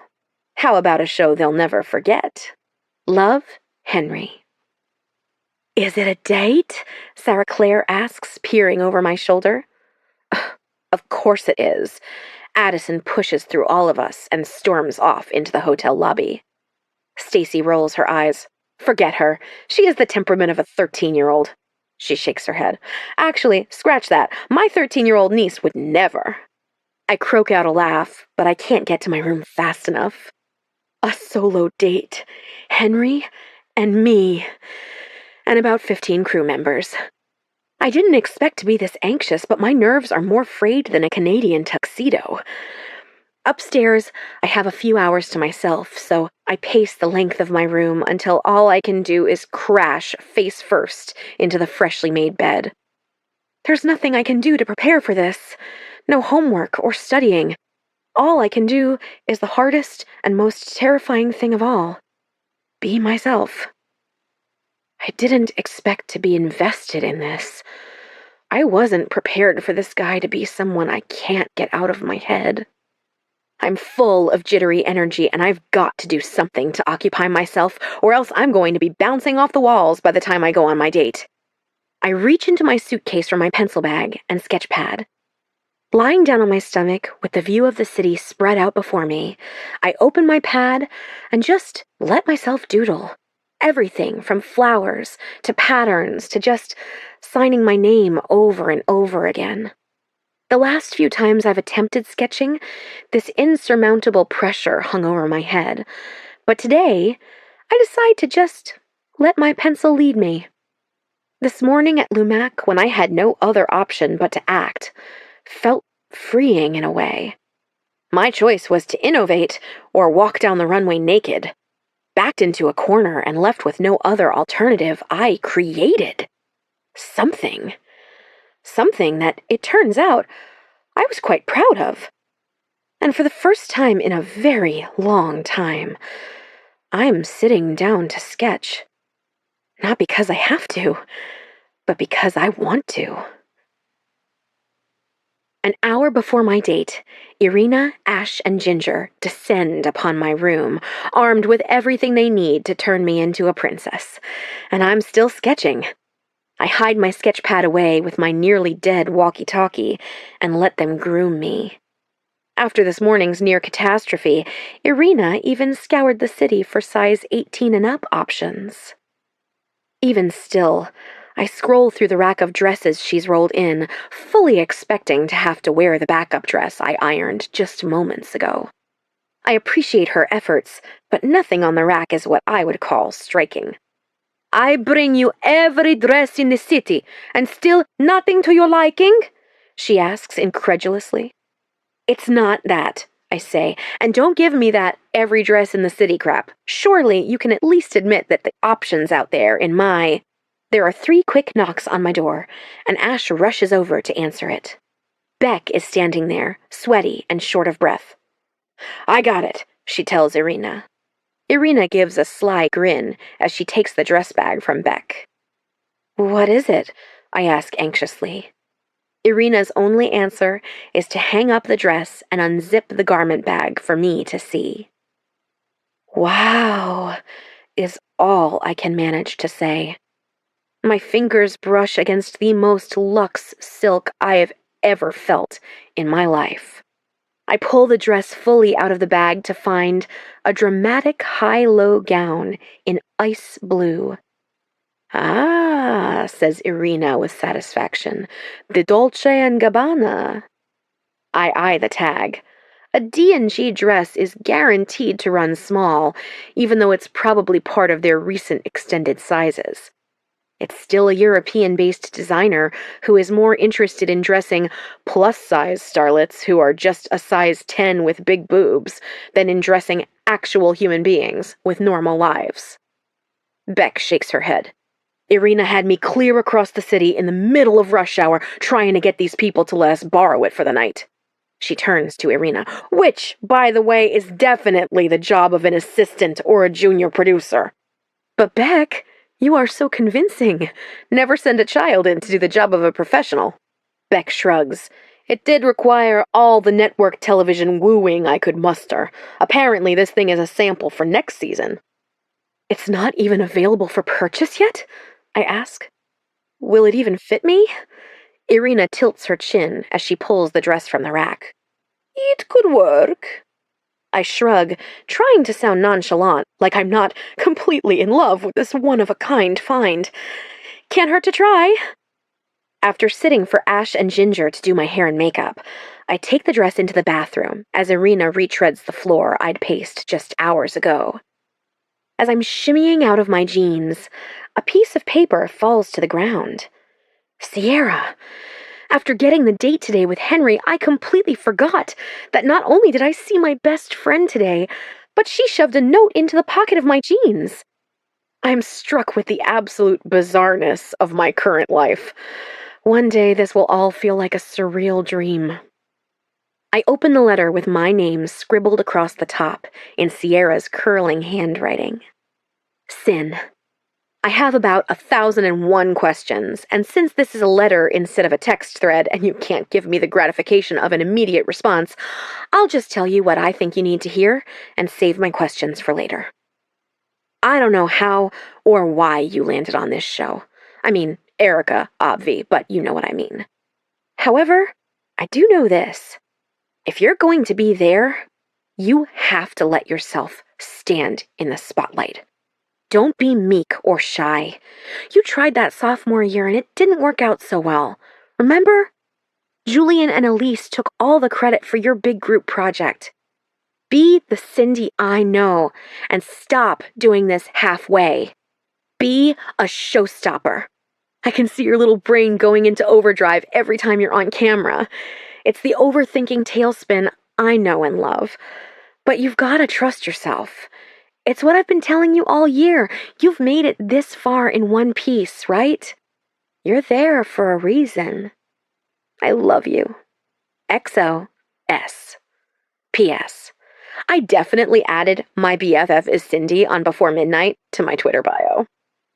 The roller coaster ride my stomach has been on all afternoon settles as I hear her voice in my head. You're there for a reason. That's not something I can easily wrap my head around, and yet it does feel like there is some sort of unknown purpose for me being here. Whether it's Henry, or getting my name out there, or maybe even getting back into some kind of creative groove, I don't know. Trust yourself. I can practically hear Sierra's voice in my head. I look into the mirror and find my face totally made up, and my hair swept into a bun with soft tendrils hanging down and a thin black choker, adding just a touch of edge to the look. Let's do this. After getting fully undressed and putting on a strapless bra and an undergarment to save my thighs from chub rub, I slip the dress over my head. So far, so good. Irina, Beck, someone? I call. Zip me up? Beck lets herself into the bathroom, and I hold my arm up so she can access the side zip. Irina's coming to help too. I'm sort of scared to even touch the thing, if I'm being honest. I laugh. Try wearing it. Irina shoulders her way past Beck and goes right for the zipper. I nearly hold my breath, but you want to know what? Screw it. If I have to literally stop breathing to get into this Dolce & Gabbana dress, then D&G doesn't have the good fortune of gracing my body. I have no intention of suffocating all night. These damn zippers, Irina grunts. She mutters something in Russian that I'm pretty sure equates to some kind of curse, but either I block it out or the sound of the zipper sliding up distracts me. Am I in? I ask. Does it fit? Irina lets out a low whistle. Like it was made for you. I take a quick look in the mirror. This fat girl looks like a damn princess. One final touch, says Irina as she rushes back to the bedroom and returns with a white shoebox, Jimmy Choo embossed across the top in gold. She opens the box to reveal the most decadent shoes I've ever seen. On loan, she says emphatically. The pointy-toe stilettos are encrusted with Swarovski crystals that cluster together at the toe to create an incredible burst of crystals. They are glass slippers in the truest sense. These are the shoes of my dreams, and if I can only wear them for one night, I better make it count. Chapter 25. Well, I've never been on a date with 3 hair/makeup/wardrobe people, a sound engineer, and a few producers, but I guess there's a first time for everything. While we're waiting outside the hotel for the car, it's pouring. I need an ETA on the car, Beck barks into the phone. I don't care about the rain or how gridlocked 45th Street is. I need our... You know what? Never mind. We're not walking in this, are we? Taxi! Beck shouts. I need a taxi! The valet dutifully runs out to the curb and calls over the next cab waiting in line for hotel guests. A bright orange minivan with an ad for Olive Garden on the roof pulls up. Your chariot, ladies, the valet says as he escorts us to the car under the protection of his umbrella. Is that orange? Asks Beck. Sorry about the lack of luxury, kid, she says to me. We'll get you in the fancy black car on the way home, but for now, it's this. Why does it matter? Beck shakes her head. It's all about the shot. Black car service dropping you off for your fairy tale date is romantic. A yellow cab is iconic to the location. A neon orange minivan is a neon orange minivan. I shrug. It's better than walking 20-plus blocks in these heels. When we pull up to Z Cafe in our neon orange minivan, it's still pouring, a short and sudden summer shower that fills me with nostalgia. Humid steam rises from the grates on the sidewalk, and commuters dash into the subway entrance on the corner with newspapers held over their heads and the occasional umbrella. I turn to Beck. This is a lunch place. Exactly, she says. Perfect for nighttime filming. Zeke holds an umbrella out for me as I step out of the orange cab. But what about all those people and the waitstaff? I ask, as I peer in through the window to find the restaurant bustling. Actors, Beck says simply. Hasn't anyone ever told you reality television isn't real? While we're standing under the canopy, a sound tech checks my mic, and I get a glimpse of Henry sitting at a table in the middle of the restaurant. His dark brows pull together as he pops his knuckles and takes a deep breath. He's the kind of good-looking that doesn't even feel real. He looks nervous, Beck says to Wes, just far enough away that I'm pretty sure she thinks I can't hear. He's been wound up since this afternoon. Mommy issues. You know how it goes with these guys. Seeing families stirs shit up. When I walk in, Henry stands to greet me with a hug and a kiss on the cheek. He grips my elbow before I can pull away and whispers, "You look stunning." The cameras are close on us, and I can't help but look up every time a crew member moves. Is this how you do all your dates? I ask. He chuckles. Yeah, first my date meets my mom, and then the camera crew acts as our chaperone for the night. My mouth splits into a grin. Your mom was... He reaches under the table and takes my hand. Intimidating. You said it, not me, I smile, my brows raising. She's an icon. To me, she's just Mom. Your turn, he says, quick to change the subject. Tell me what your dad was like, and I want to hear about your mom, too. My face falls at the mention of them. Instinctively, my hand sweeps over the locket around my neck, but I keep forgetting that I swapped it for a black choker. Just for one night. You don't have to, he adds quickly. I shake my head. No, it's... People don't usually just ask like that. They're usually scared to bring it up, or that I might cry. I laugh, but it sounds more nervous than I mean it to. You just caught me off guard, is all. My mom... Well, my stepmom is great. She's driven and career-focused. Actually, she reminds me a lot of Lucy. Your mom, I mean.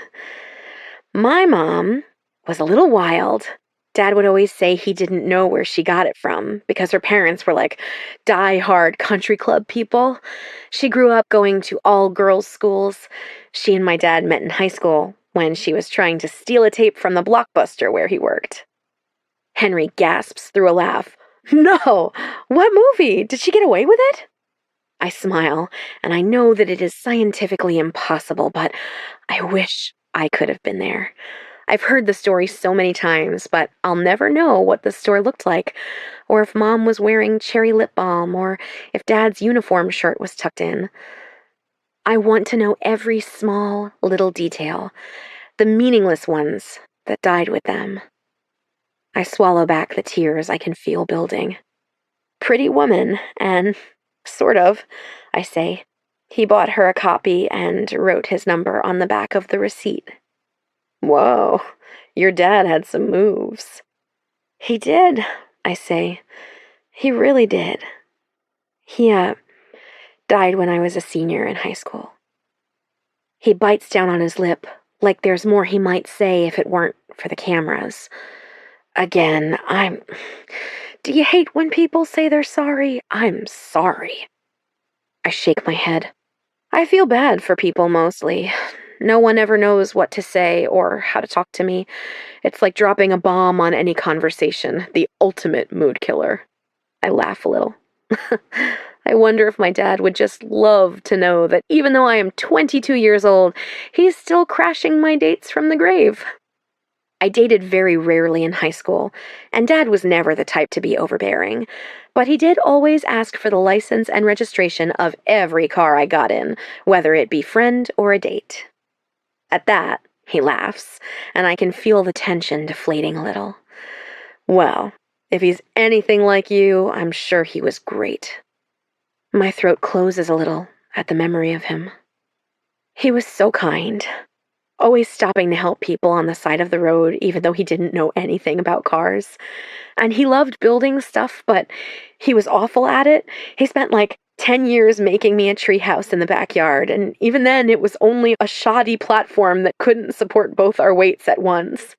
He always let me order pizza from his least favorite place because he knew I had a crush on the delivery driver, even though I couldn't bear to say so out loud. But he was a great cook, too, and he loved his job, managing a small chain of bargain basement stores. He loved the people he worked with, and he always told me that he was just thankful to have a job that could provide for us, and I take a breath. He was my favorite person. It's all I can manage to say without letting myself cry, which I have no intention of doing. He sounds like the kind of guy I'd like to know, Henry says softly. Beside me, a crew member moves, and I'm reminded that this is no normal date. I feel myself clamming up a little as I say, You would have loved him. He would have been unsure about you and all your fancy suits, but he'd see past all that soon enough. To be honest, the fancy suits aren't all they're cracked up to be. He leans toward me. Now, tell me more about this pizza delivery driver. Should I be worried? My lips spread into a toothy grin. Very. The mood lightens some, and we talk for a while longer. Wes asks us for a few specific shots, including a Lady and the Tramp spaghetti moment over a bowl of spaghetti and meatballs, while Irina has an absolute fit over the possibility of marinara sauce in a 10-foot radius of this dress on loan. And just like that, I can feel our night slowly slipping away from us, like it was never ours to begin with. "What's next?" I ask. "Well, I thought we could take a stroll and maybe catch a show," Henry says.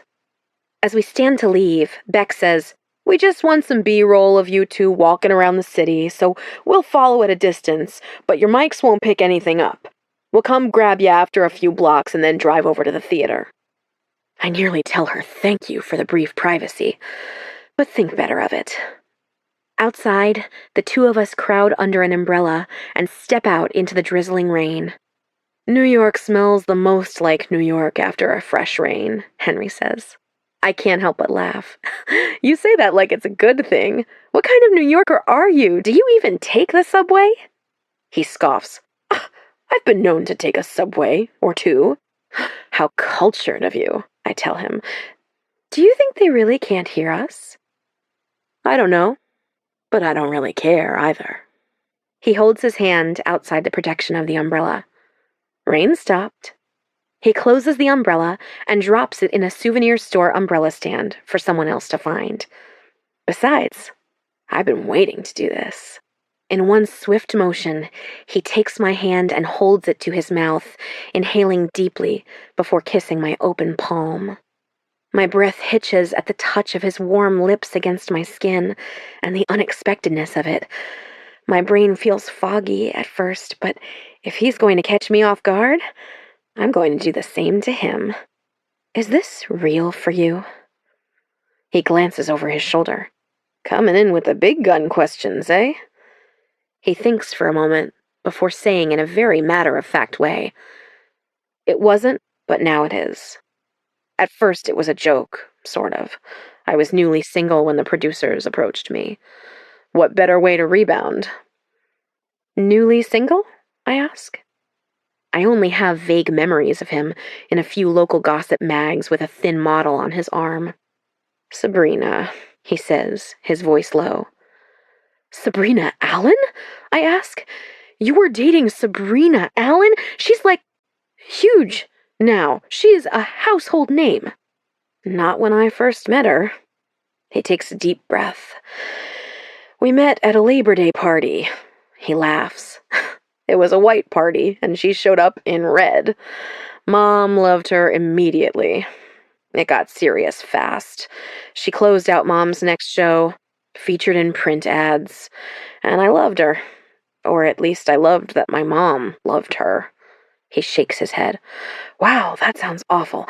I promise I only have the normally allotted amount of mommy issues." I snort at that, wishing I could tell him about my own real-life stepmommy issues. My mom and we don't share a lot in common. Sabrina was something we could share. God, just saying it now, I see how messed up it was.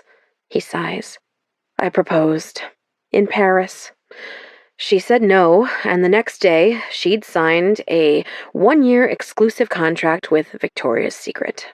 When I told my mom that Sabrina didn't say yes, I quickly realized she was more upset about losing her ingenue and muse than she was about my heart being broken. So, I took a step back from the business. For Mom." "If you took a step back, how did you end up on a dating show trying to drum up excitement about the brand?" I ask, trying to fill in the gaps. "I was bumbling around out in LA for a few months when I met Beck. She tried getting me to meet with her boss, and I kept saying no, but she was relentless. Then one day, my dad called, and he basically said, 'Your mother's arthritis is debilitating, and the only thing she can do to slow it down is to step back from Lumac. Either you come home and run it, or we sell it for parts.' When I got back to the city and teamed up with Jay, I found out that the brand was in bigger trouble than I thought. We were past the normal measures you could take for a failing business. We needed something wild, something viral. I called Beck, and next thing I knew, I was the next suitor on before midnight. We briefly stop at a crosswalk, like good New Yorkers, and I look up to him. But what about when we first met? You said you had missed your first flight because you couldn't decide if you wanted to go to LA. His jaw twitches. I didn't say this whole thing didn't freak me out. I've seen dozens of people I grew up with open themselves up to fame. It doesn't usually end well. The internet has a way of digging up your past, or... Are there things to dig up? I ask. In your past? Oh, he says, just the standard skeletons. Family drama, a few questionable drunk pictures, but I never wanted to be a public person. I wasn't some child star or something, but to a degree, our lives were always public property anyway. Going on this show sort of feels like giving up what privacy I had left. You could have always gone on Shark Tank, I say. The crosswalk signal turns white, and he tugs my hand, pulling me through the throng of people. Yeah, Mark Cuban would be all over an aging, formerly relevant fashion brand. I guess you could have always gone on Project Runway. Make it work, I say, mimicking Tim Gunn. I glance over my shoulder. I can't see the crew behind us anymore. Do you think we should wait for them? Definitely not, he says, his voice giddy. You think you can run in those things? I glance down at my sparkling shoes. They're art, but run in them? I'm not so sure. I'm not much of a runner to begin with, but I'm willing to attempt a light jog, I tell him, the thrill of losing the crew sending adrenaline rushing through my body. Let's go. Chapter 26. There's a wild expression on Henry's face. It's the most carefree I've seen him since... ever. We take off down the street, our feet slapping against the pavement as we turn the corner. My dress ripples behind me, and it feels like we're playing a wild game of tag. With Henry by my side, what would the crew even do to us if they caught us? Send us both home? I think not. I shriek as I trip forward, my heel catching in a missing chunk of sidewalk. As I stumble out of my shoe, my fingers slip from Henry's. Shit, I mutter, catching myself with one hand on the pavement. Are you okay? He asks, doubling back to pull me up and steady me. I'm fine. I hold my bare foot up, balancing on one heel now. It's the shoes. They're on loan. They're worth more money than I have to my name. He grabs a glittering stiletto, inspecting it closely. Not a scratch. He quickly pops down to one knee as he guides my foot back into the shoe, his fingers wrapped around my ankle as I balance myself on his shoulder. He looks up at me, his eyes heavy-lidded, as the city spins around us, streetlights flickering on as the sky turns to a misty dusk. You sure you're okay? He asks. I nod, wordlessly, at the sight of him on his knees before me, as a simmering heat spreads through my abdomen. He stands and takes my hand again as he pulls me off the ground into Bryant Park. Are you trying to woo me? I ask. His eyes search mine. Bryant Park, I say, the cathedral of fashion.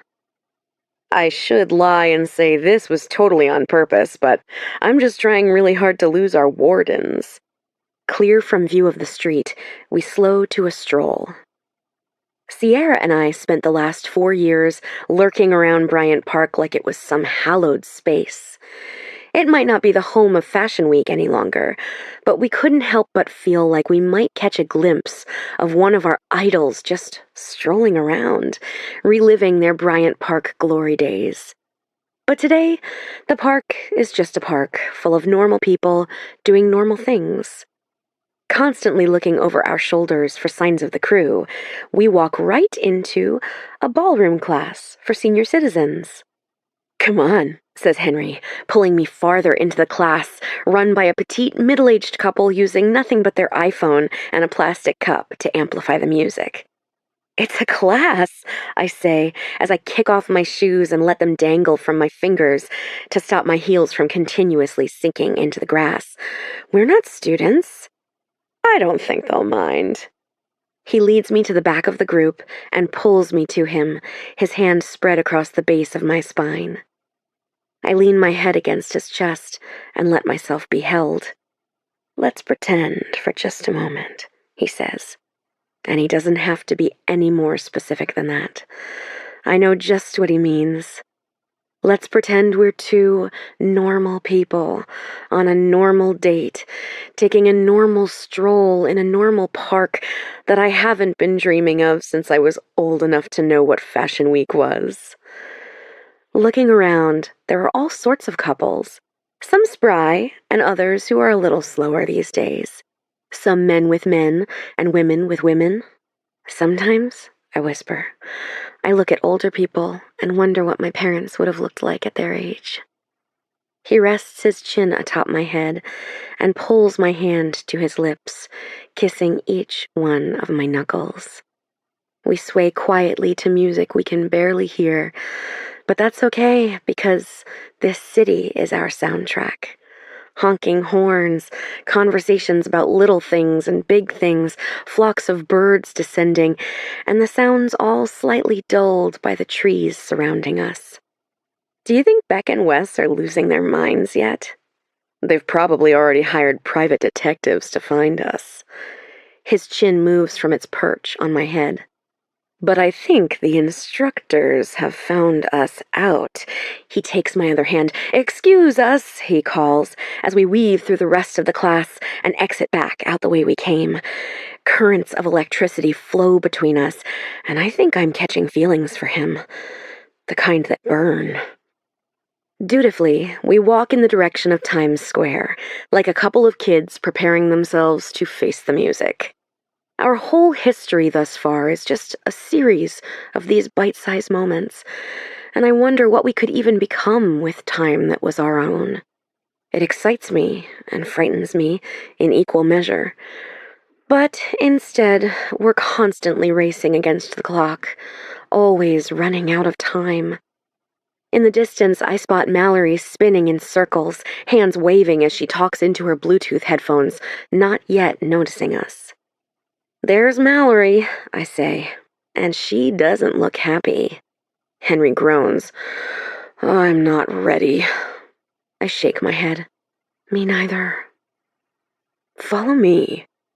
My heart pounds as Henry pulls me across the street, dodging in and out of cars and into a 2-story souvenir store that stretches an entire block.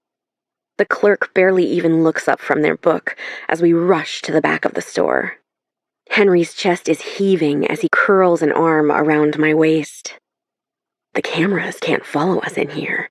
Private property. I press a hand to his chest and throw my head back in a breathless laugh. You're going to get me kicked off this show. He leans down and presses his lips to my throat, and I gasp softly.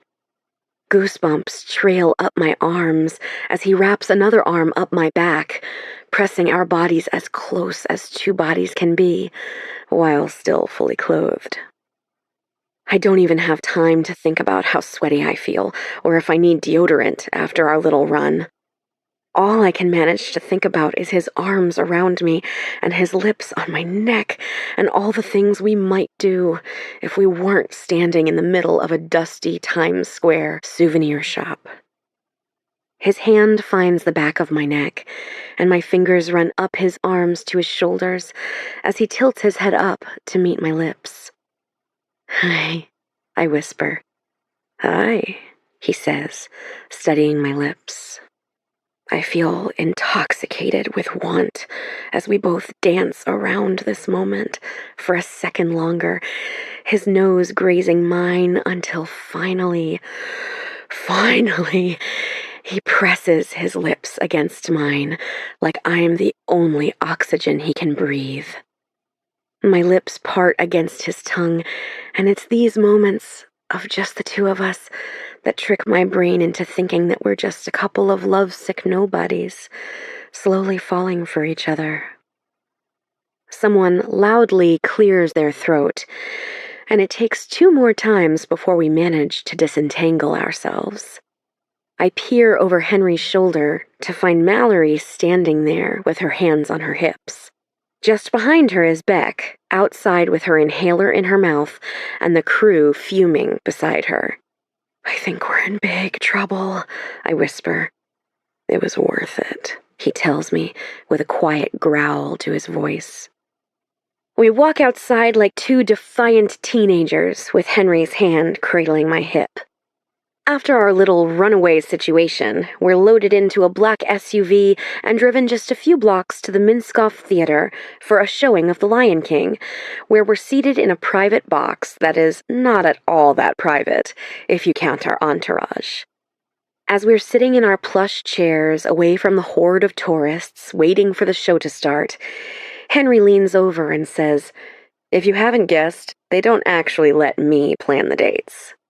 "Mr. Henry Mackenzie, do you mean to tell me that you're not a fan of The Lion King?" "Listen, I've got no beef with Simba, but if I were going to take you to a show, it wouldn't be at an overstuffed Broadway theater." Ooh, now that's some New Yorker shade. Well, I, for one, am truly enjoying the ideal my grandmother is in town date. All that's missing is a trip to Serendipity for frozen hot chocolate. This date sponsored by the New York City Board of Tourism. You're ruining the surprise.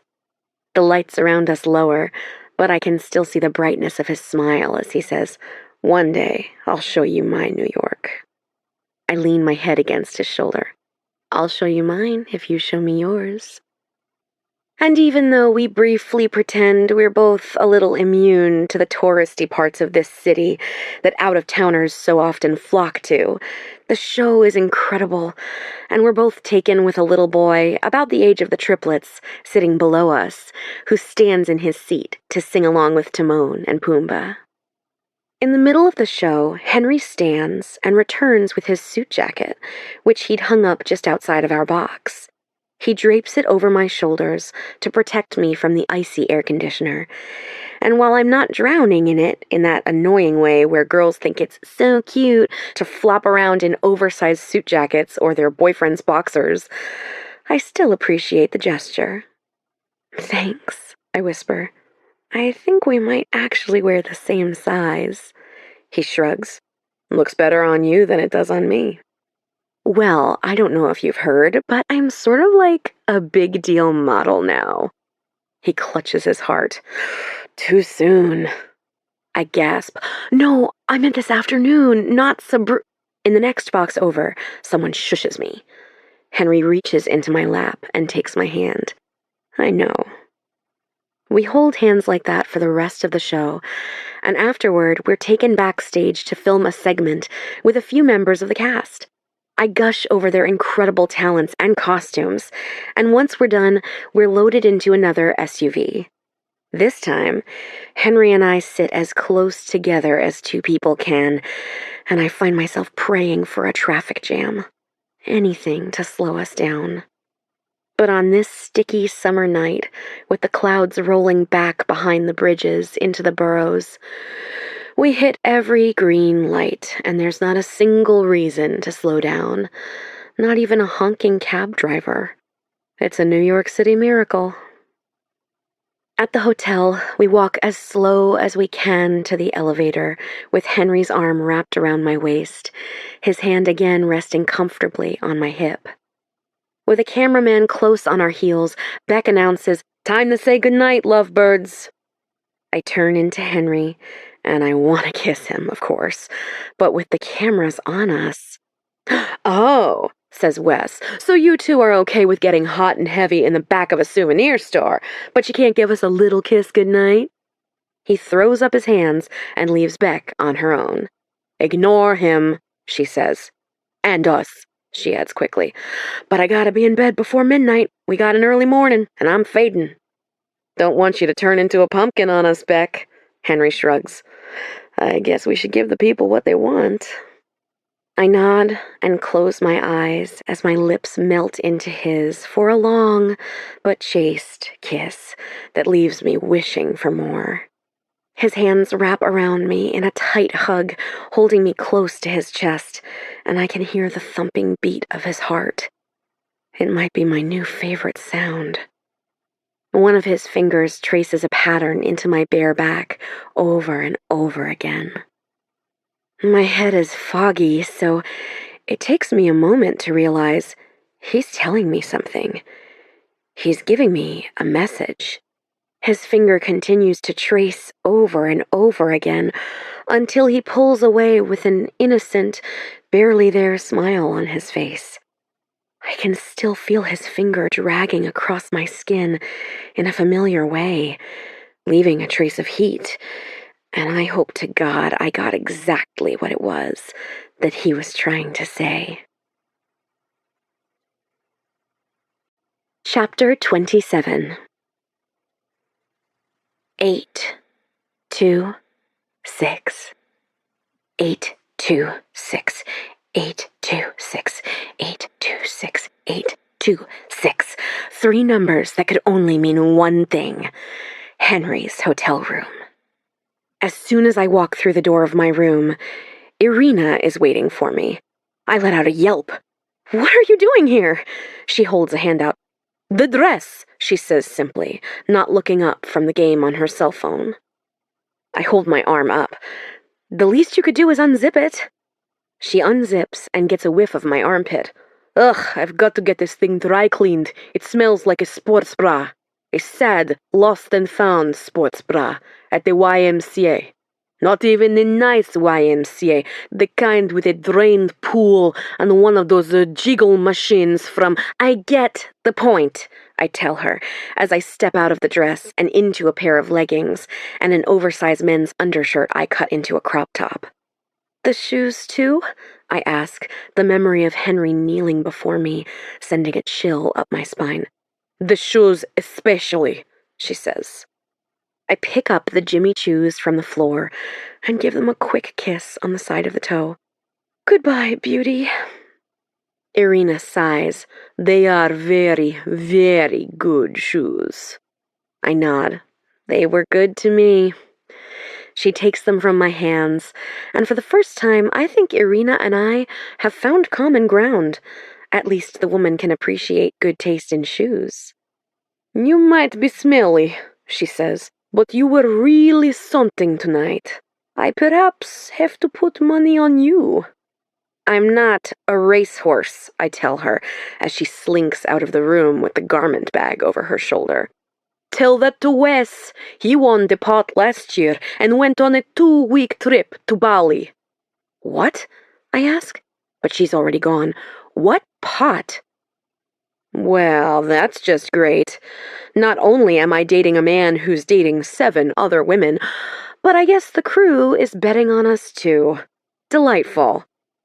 I sit down at the desk by my window with my sketch pad, the Statue of Liberty glowing through the nighttime haze, and I write his room number over and over again. 826. 826. 826. 826. 826. 826. 826. 826. 826. Until eventually, it doesn't look like numbers at all, just an abstract pattern. I don't even have to look to know that Mallory or Zeke is outside guarding the hallway. There's no way I'm getting out of this room and making it all the way to Henry's without getting stopped. After our disappearance tonight, I'm sure we're being even more heavily guarded than usual. With his walkie-talkie dead, and mine very nearly, I'm left with no way to contact Henry. I wish they hadn't taken the phones out of this room. Surely that's some kind of insurance liability. If I had my phone, I would curl up in bed and call him, and we would talk all night until our breathing became heavy, and we just fell asleep to the sound of one another. I try washing my face, 826. I try pulling my hair into a ponytail, 826. I braid it, 826. It doesn't look good, 826. I settle for a sloppy bun instead. I try a Korean face mask, 826. I lie in bed, 826. But none of it works, 826. I can't do this. I can't stop thinking about him, and I can't stop thinking about the chance to spend a whole night with him without a camera in sight. That's it. I jump out of bed and put on my gold glitter Kate Spade Keds and a hoodie. Slowly, I creak my door open to peer out into the hallway and find Zeke sitting a few doors down, slumped against the wall, dead asleep. I was fully prepared to blackmail him again just so I could make it to the elevators, but Lady Liberty must be watching over me. If I had a cell phone, I'd snap a picture to send to Anna so she could see how dopey he looks. With the coast clear, I step out into the hallway, closing my door slowly to stop it from slamming, and tiptoe past him to the elevator. Just as I'm about to hit the button to go 5 flights up, I stop myself. The dinging sound. It could wake Sleeping Beauty back there, so I opt for the stairs. As I lean over the rail and take a nice long look at the never-ending staircase, I remind myself that just a few weeks ago, I lived in a 3rd-floor walk-up. By the time I make it to the 8th floor, though, I'm a little sweatier than I was, but I'm relieved to find no producers guarding this floor. I feel like I'm in a video game trying to dodge zombies, when really all I'm trying to do is hang out with a guy I like. Somehow this show has mentally reverted me to 16, and I'm scared of being caught inside a boy's room. After one knock, the door of room 826 opens to reveal Henry, barefoot with his shirt partially unbuttoned and his tie dangling between his fingers. He smirks. For a minute there, I was worried you might just assume I was very specifically obsessed with one part of your back. He reaches for my hand and pulls me inside. As the door closes behind me, I slide the tie from his other hand and run my fingers over the shadowed stripes. The silk melts beneath my touch, and I flip the tie over to find the label. Fancy, Hermes. It was a gift, he says. From your mom? I ask. He tilts his head to the side. Sabrina. Oh, that's nice, I tell him, wearing a tie from your ex on a date with your new person. He takes a step closer to me. Not a fan of labels? Well, I wouldn't exactly call myself your girlfriend, I tell him. As I'm talking, he takes another step toward me and dips his head down so that my lips brush his on that last word. This feels pretty serious to me, he says, his voice husky as his fingers dig into my waist. I don't know, I say, breathless from his touch. Feels a little crowded. He leans his temple against my shoulder so that his breath is hot on my neck. I want to make so many promises to you right now, almost as badly as the things I want to do to you. I feel like I know 2 versions of him, on-screen Henry and private Henry, but it's as though the 2 versions can't even talk to each other or share information. On-screen Henry is sweet and flirtatious, but I never fully know where I stand with him. Private Henry is a little rougher around the edges, but he never leaves me wondering.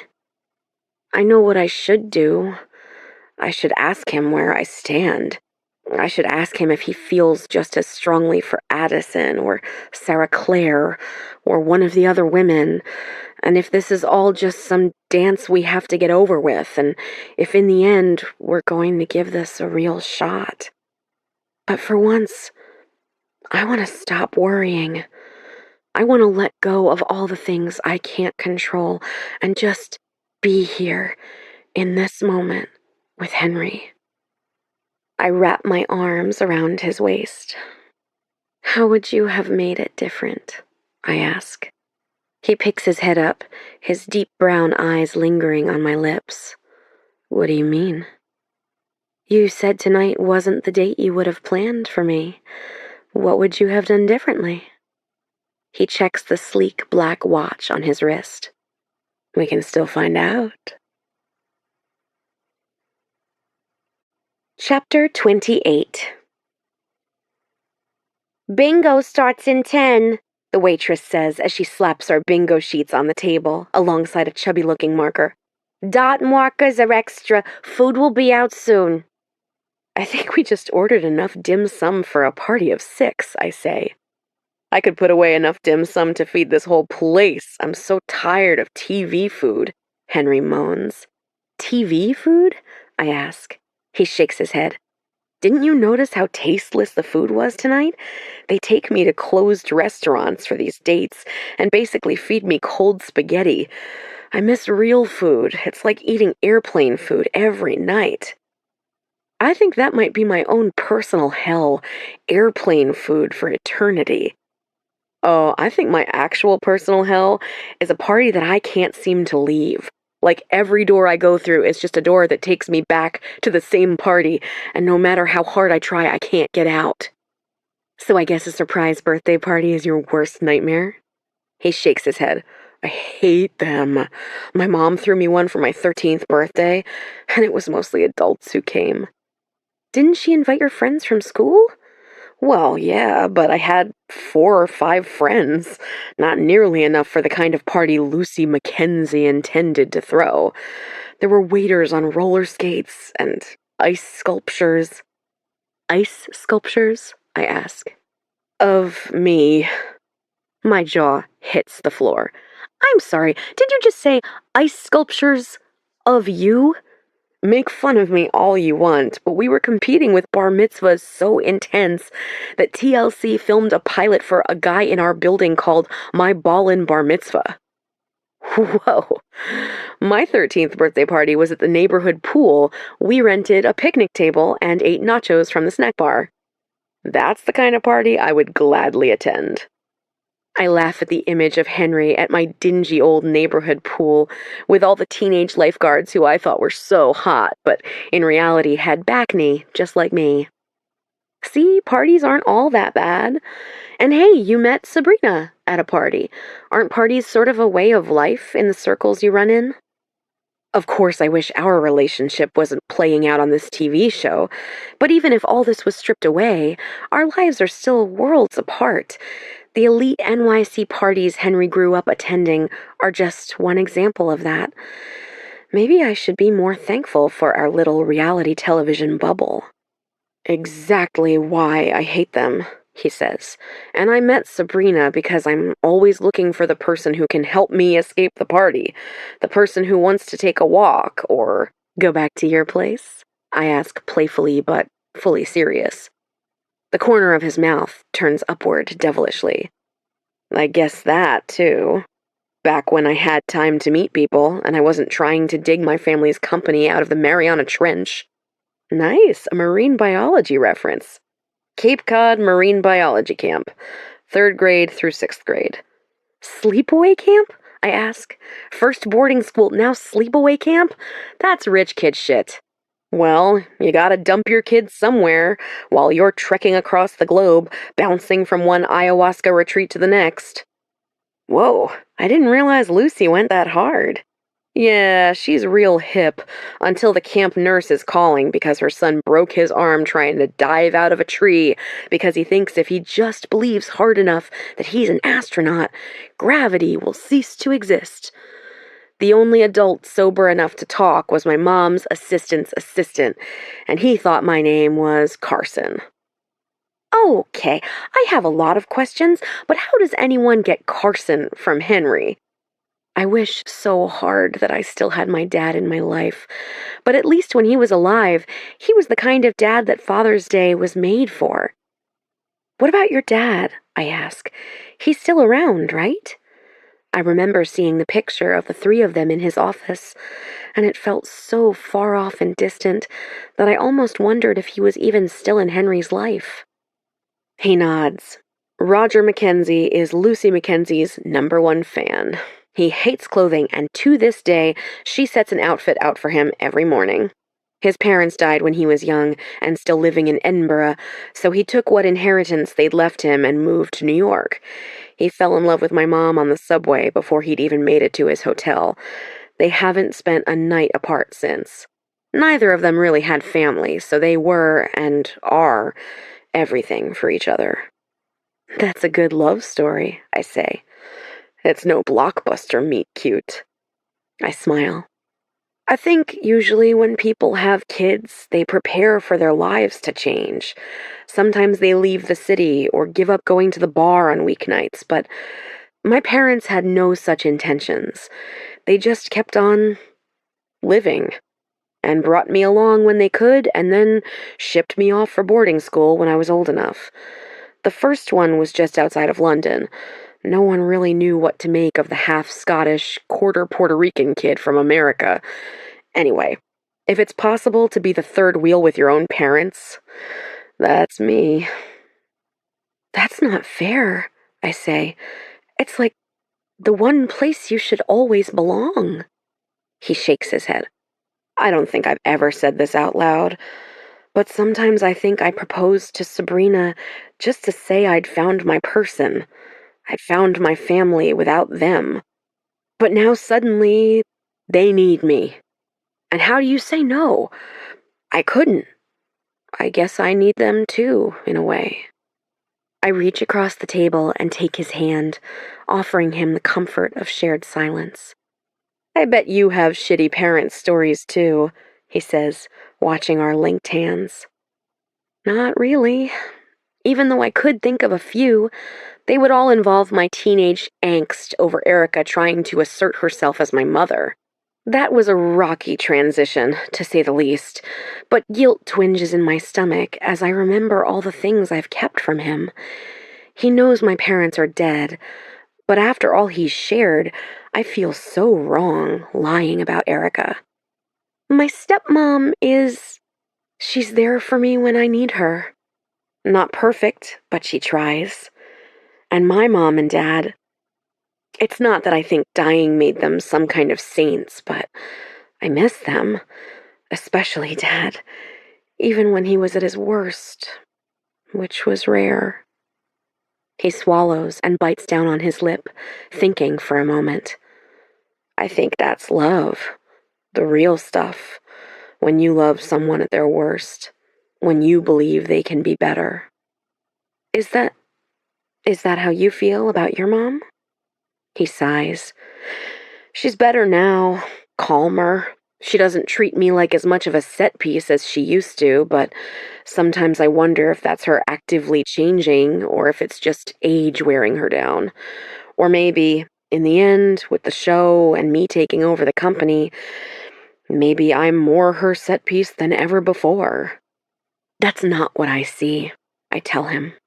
I see a person who's there for his family in their hour of need, even when they might not deserve it. And despite your parents' best efforts, I think you turned out pretty great. So says my therapist, and Jay. I like Jay, I tell him. Oh, they really like you too. I've got the text messages to prove it. My eyes turn into saucers. You have a cell phone? You've been holding out on me this whole time. He snorts and fishes it out of his pocket for me to see. Oh, it's definitely one of those old people ladybug phones. This thing doesn't even have a color screen. I'm actually a little embarrassed to be holding it in public, but Jay would just tell me that's my toxic masculinity talking or ageism or something. Jay would be right, I say, taking it from his hand. And sure enough, the phone is a little red walkie-talkie looking thing with two tiny antennas you can actually pull out for better reception. This thing looks like a relic. You should see how long it takes me to text on that thing. It's honestly not even worth it, but I told them that if they wanted me to do the show, I had to be able to get in touch with work. He takes the phone back from me and puts it back in his pocket. This was Beck's idea of a compromise. Hey, it's more communication with the outside world than I'm getting. I want to ask him what he knows about how the show is being received, or if it's making any difference for the brand, but I also don't want to spend our precious private time together talking about this show. Can I ask you something? I think so, he says playfully. If you could do anything with Lumac, what would it be?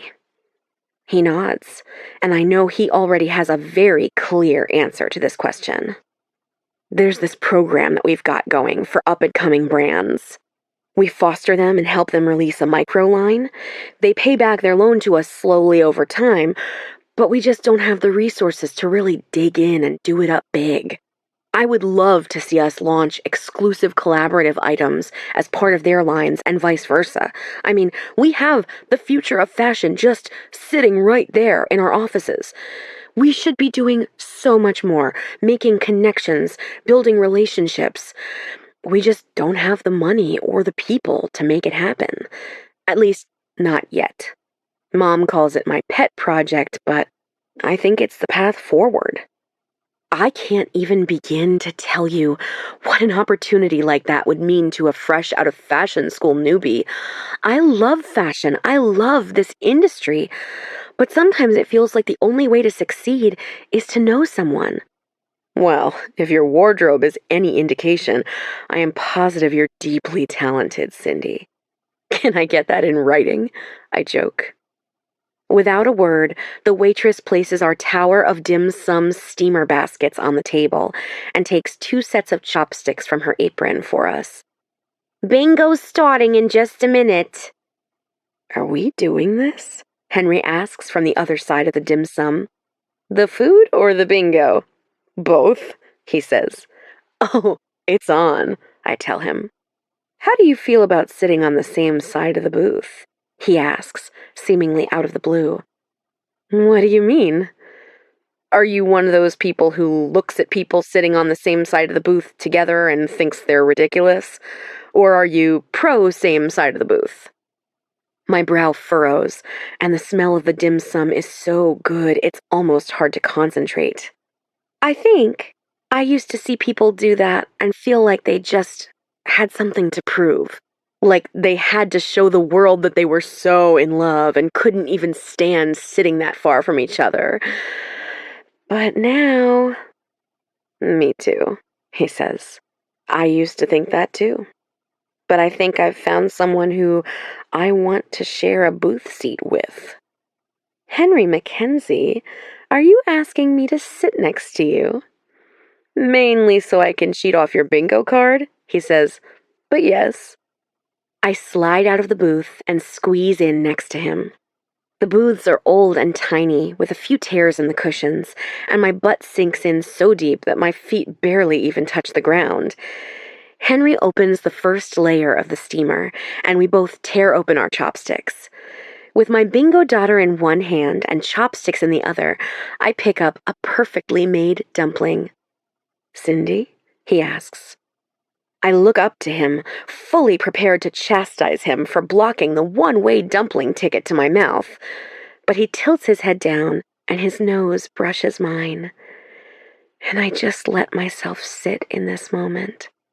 Our chopsticks and dumpling and bingo cards and dotting markers, and the low-hanging red lamp hovering above our table, casting a spotlight on our food while we are just barely cloaked in darkness. I was lying about cheating off you, he says. I just wanted to be close enough to do this. His lips touch mine as the waitress begins to call off bingo numbers, and there aren't many things I'd choose over dumplings, but this kiss would be it. Chapter 29. The next morning, we have an elimination on the runway of the Westchester Private Airport, in front of a small luxury jet that we won't actually be flying anywhere, because not even a quarter of the crew would fit. Henry and I walked around the city until the sun began to slowly crawl up the horizon. We got 2 bagels on our way back. I couldn't decide between smoked salmon, cream cheese, and dill, or rainbow bagel with Nutella, so Henry insisted we get both and split them, which is basically my exact love language. Sierra says I'm indecisive, but I like to think I can make any meal tapas, so whatever person is willing to tolerate that might be my soulmate. When we got back to the hotel, Henry snuck the doorman and the front desk clerk each a 20 and asked them not to mention to anyone that they saw us coming or going. We took the elevator to my floor, and I wish that we could have put a spell on the rest of the world to freeze time and anchor the moon in place. Everyone would just wake up a little more rested, and Henry and I would win more time together. Time. It's the one thing he and I can't seem to get enough of. We held hands, walking as slowly as we could until just a few paces ahead of us, a door clicked, opening. Henry snaked an arm around my waist and pulled me across the hallway into a small room with an ice machine and a vending machine. I ducked into the space between the ice machine and the wall, my hips just barely fitting, and Henry stepped in just after me. He hovered over me, tucking his head down and blocking out the light. A person stepped into the little room, and the ice machine began to rumble to life. Henry arced backward for just a moment and mouthed, "Wes." "Shit," I said. Henry's hand swept up, pressing his finger to my lips. I took his wrist and pulled his hand down, stretching up on my toes so that our lips were within grazing distance. His fingers dug into my waist, and he sank even closer to me somehow, my back pressed flat against the wall.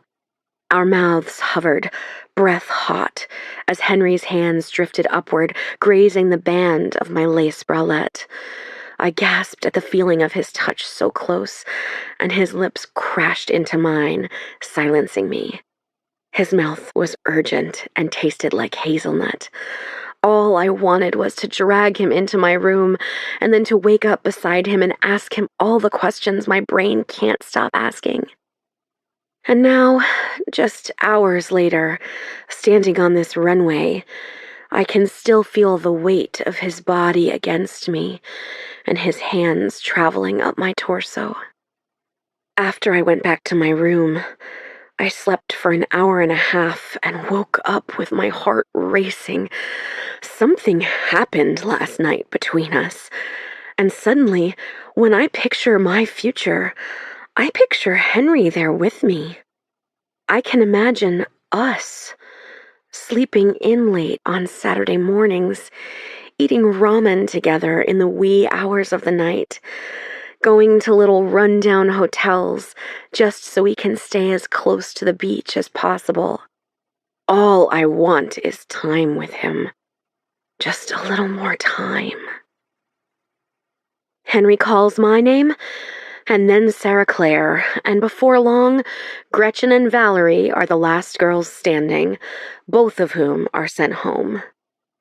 Gretchen gives the producers the ugly cry departure they've been waiting for, while Valerie is stoic and doesn't attempt to give Henry a hug goodbye. Once they're gone, Chad claps Henry on the back. "Should we tell them?" he asks. Henry smiles, the wrinkles around his eyes revealing the little bit of concealer Ash must have put on him when he showed up this morning with bags under his eyes from a sleepless night. Jenny, Addison, Sarah Claire, Stacy, Chloe, and Cindy. His voice hitches a little on my name, and my stomach explodes into a chorus of butterflies. I think it's time we take this international. I hope you've got your passports, because we're going to the villas. Like the helicopter landing pad at the chateau, the villas in Punta Mita, Mexico, are a before-midnight staple. Despite the fact that we all know it's coming, it's no effort to let out a shriek of surprise. A few years back, I remember Erica trying to drop the villas for a luxury train trip through Europe, but the logistics and cost were a nightmare. And as incredible as that sounds, I think that's the kind of experience I want to save for after all this is said and done, and it's just Henry and me. And hopefully $100,000 in cash. Like in our last flight, there's plenty of room to spread out, and Henry is kept in first class. But as I board the plane, I hold my hand out slightly, hoping that he might catch it when I walk past. Playing coy, Henry doesn't even flinch. But just ahead of me, Zeke drops a bag of equipment as he's trying to wedge it into an overhead bin and causes a traffic jam just long enough for Henry to hook his pinky around mine and kiss it gently. I pull my hand away as discreetly as possible, and as I glance over my shoulder, Addison is frowning right at me. Chapter 30. When we land in Puerto Vallarta, we're rushed through customs and split into a caravan of vans and SUVs, which take us along the coast to Punta Mita. The sprawling skyscraper resorts of Puerto Vallarta begin to fall away in favor of dense jungle that sometimes gives way to the sparkling blue ocean.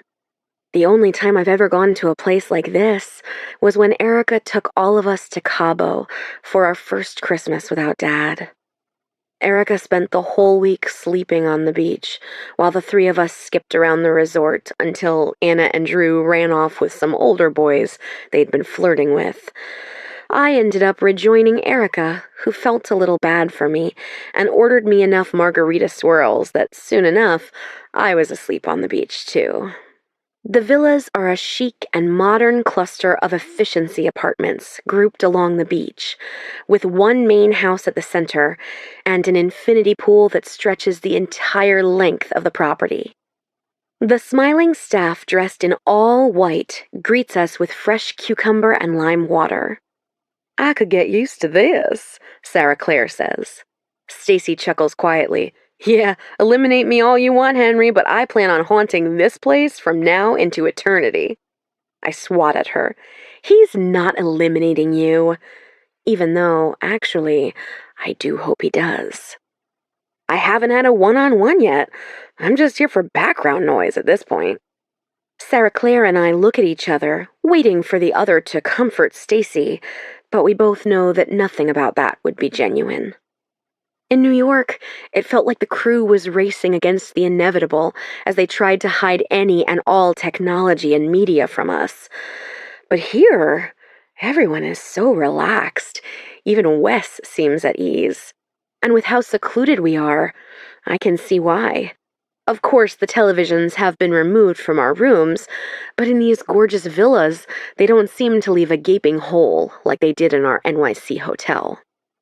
Each room has an enclosed outdoor shower, soaking tub, and intricate macrame hammock. Inside, the bed is fitted with white linens and set into a low, dark wood platform frame with a huge canopy overhead and a sheer white fabric draped over the top. Honestly, it feels like we're all on a polyamorous honeymoon. Inside my room, I push the huge glass doors aside, and the sound of the waves crashing against the rocks is a lullaby so potent that I nearly fall asleep on my feet. A ways down in front of the main house, a huge outdoor dining table stretches across the deck, nestled in front of a peaceful, sandy alcove leading into the translucent blue water. "Hi, neighbor," Sarah Claire calls, waving a card in her hand. "Guess I'm first up for the solo dates." "Knock 'em dead," I call back, uncertainty spiked with jealousy gnawing at my insides. "Not all the way dead, though, just like temporarily unconscious." That night, Sarah Claire and Henry are swept off somewhere for a private romantic dinner with Wes and a bare-bones crew. I get the feeling that this is an attempt from the production staff to make the villa dates as intimate as possible. This morning, after bagels and the vending machine makeout session, when Henry and I said goodbye, I nearly just blurted out, "Choose me!"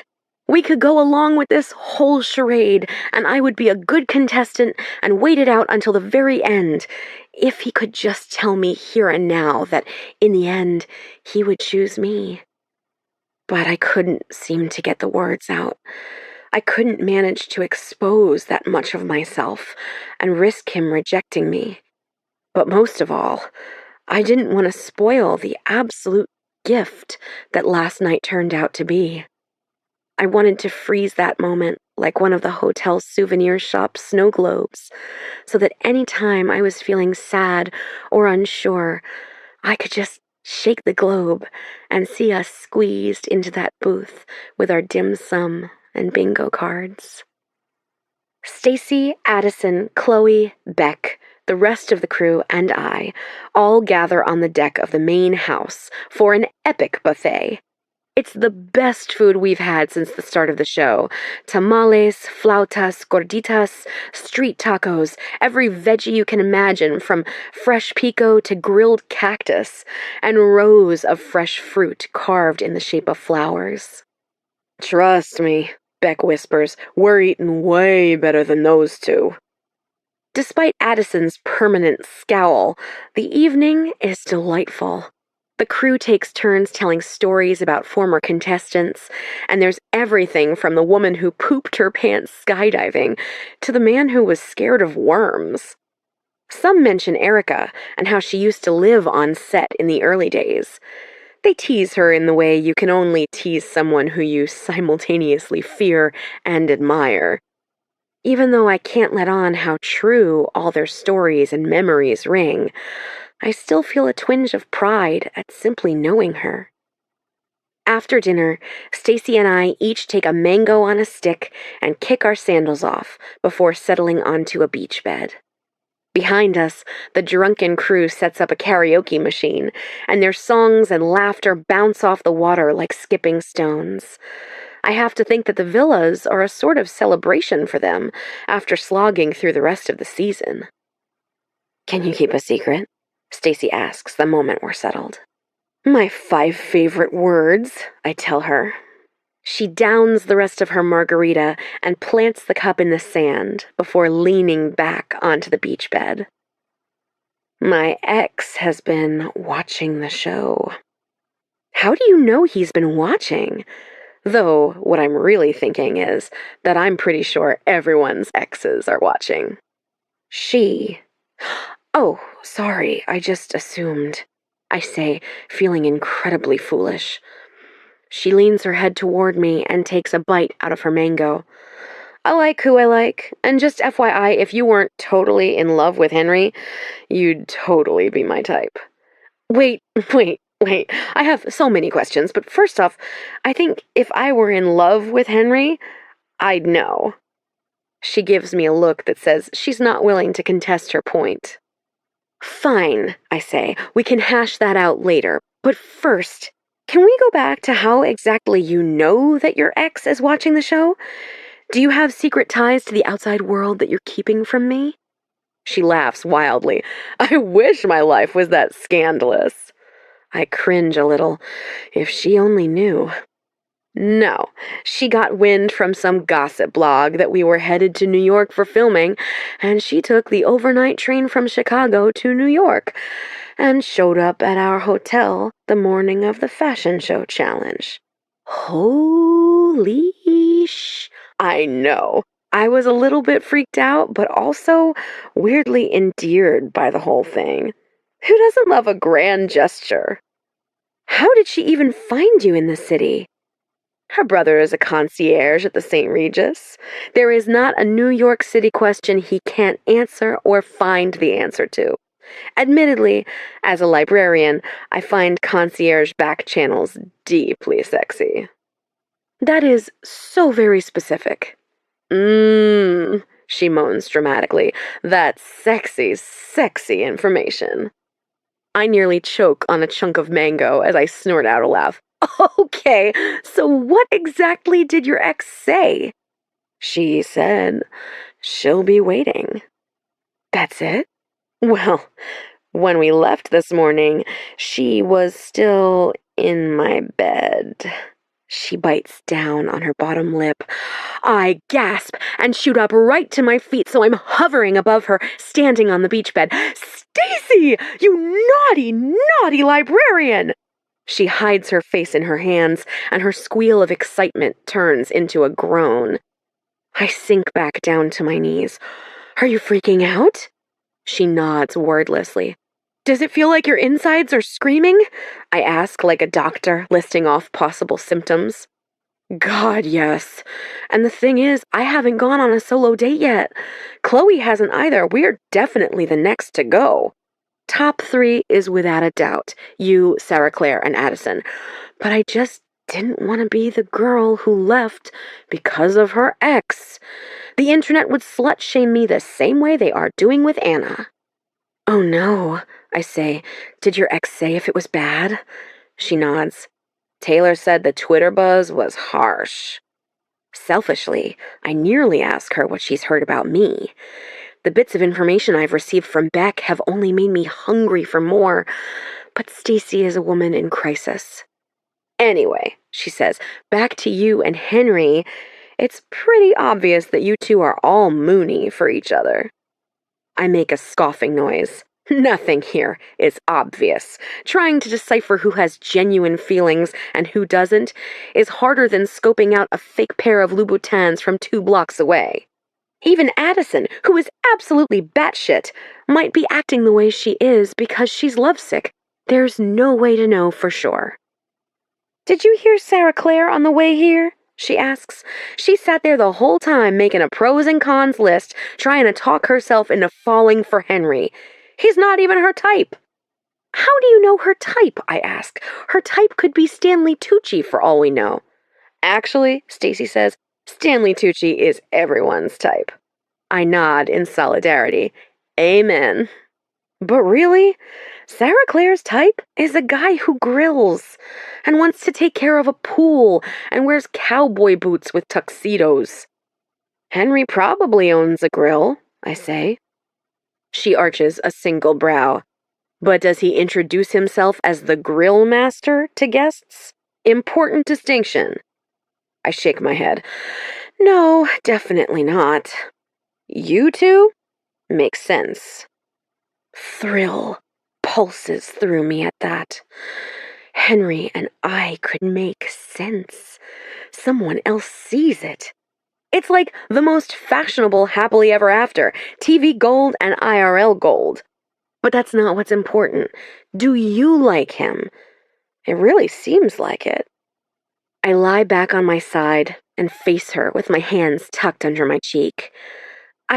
Sometimes I feel like I don't even know him, and other times I feel so in sync with him that I could predict the next word out of his mouth. But I hesitate for a moment before deciding not to tell her we've been alone together. I know I can trust Stacy, but being on this show has me feeling like I can never be sure of my footing. When we're simpatico, it's like when you meet someone new and you should be freaked out by how much you like them, but you're too in it to care. What would you do if he proposed at the end of all this? It's a possibility, and happens more often than not during the finale. I can't imagine saying no, but I can't see myself saying yes either. Everything around me seems to be shifting. I graduated. I moved. Erica moved. I was creatively blocked for so long, and I can feel something in my brain becoming slowly unstuck. Like all this frenetic movement has forced something loose. And now this new possible future with Henry and a real chance for us to get to know each other in the real world. But despite all that, there's some kind of hesitation in the pit of my stomach. A shadow of guilt for moving on to this next phase of my life without Mom and Dad. In many ways, college felt like an extension of high school, but that's gone now, and I'm not a child anymore. I shake my head, finally. I don't know. All I know is I don't want it to end. Oof, she laughs. Oof is right. Chapter 31. After Stacy has a few more drinks and accidentally tries to go into Addison's villa instead of her own, I decide to walk her to her door and say goodnight. As I'm walking back, I see the camera crew clustering around two silhouettes on the beach in the distance. Deep down, I know what Stacy said about Sarah Clare having a type isn't completely true. She could have said all that just to make me feel better. Still, I feel more confident, like maybe this attraction is shared and not just one-sided. Even now, seeing Henry and Sarah Clare on their romantic date from afar doesn't give me the gut-churning feeling I expect it to. Back at my villa, I find my duvet turned down, with a piece of dark chocolate waiting for me on my bed. Definitely beats the barely two-bedroom apartment Sierra and I shared for 2 years. I try getting ready for bed, but I'm too restless to sleep, so I start the water in my outdoor tub and order a drink from room service. I find a lavender bath bomb and throw a t-shirt on to answer the door. I sit perched on the edge of my bed, waiting for my room service to arrive. But a few minutes turns into 15, and then 20. The bath is full, and since I'd hate for it to get cold, I leave a note wedged into the door that reads, "In the tub, please leave drink here." This moonlight bath is more luxury than I've experienced in a very long time, so I think I can handle skipping the fruity drink. Outside, even though the outdoor shower and tub have a large, vine-covered partition protecting me from unwanted onlookers, it's still a shock to my senses when I strip out of my underwear and t-shirt. I know that no one can see me, but that doesn't stop me from undressing and hopping into the tub and under the milky bath bomb-infused water as quickly as I can. I scoop my hair into a loose ponytail and lean back to take in the starry view. The quiet is so deeply comforting. I let the heaviness of it sink into my bones as I try to find some kind of peace in all this uncertainty. My thoughts circle back over and over again to my conversation with Stacy. If Henry asked, would I say yes? I don't know. I don't know for lots of reasons, but maybe one of them is Dad. After he died, I kept brushing aside the future, only preparing for as far as my headlights out in front of me could see. The thought of meeting someone who I could imagine myself being with for a long time, felt so distant and impossible. I couldn't see that happening without my parents, but especially Dad, there to witness it all. But that's not reality. The realization snuck up on me at high school graduation, and then again last summer when Erica asked me to sort through his belongings, and then last month when I graduated from Parsons. Mom and Dad are gone. It makes me feel awful to even think it, but they are. And I wonder if all the language around grief and your loved one being there with you always makes it that much harder to deal with their deaths. Sometimes I can't fall asleep at night because I'm scared that when I wake up, some detail or memory will be fuzzier than it was the day before, and eventually I'll forget them. But it can't all be woo-woo feelings or morbid reality. When I was in elementary school and Mom died, and then again in high school when Dad died, my everyday life was almost the same.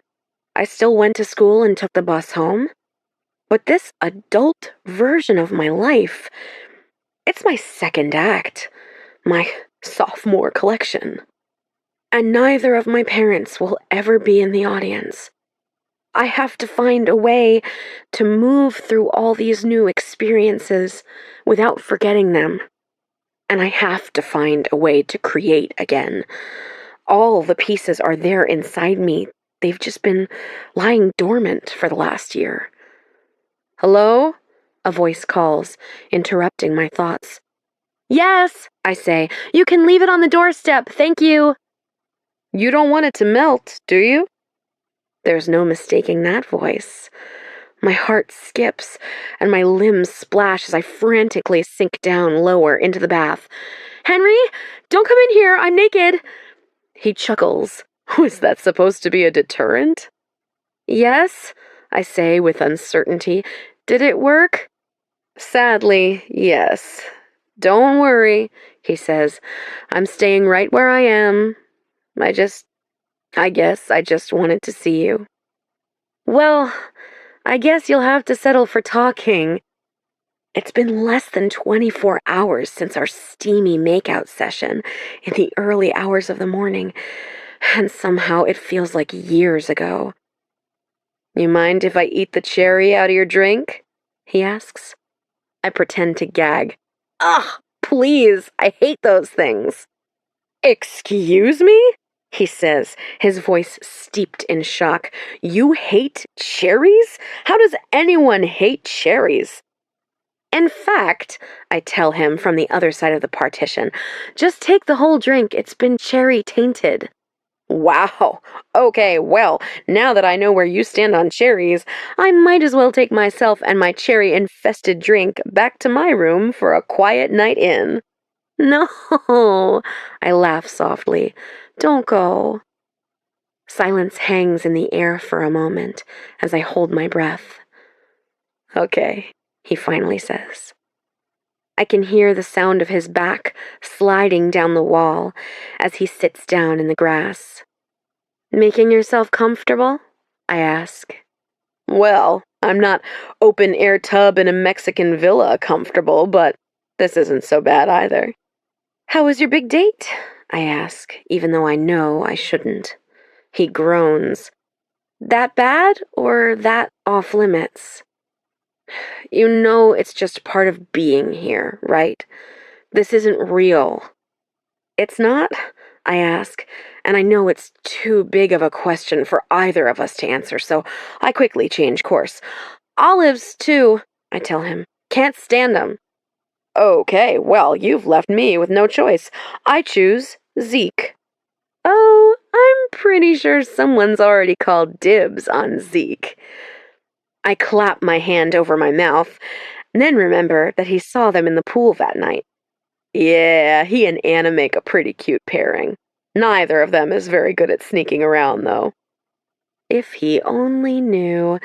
I open my mouth to tell him about all the times Erica caught Anna sneaking out, but quickly stop myself. "Anyone who hooks up in a pool behind a house full of women isn't keeping any secrets," he says. I don't know how to talk to him about Anna without also telling him that she's my sister, so I return to a proven tactic.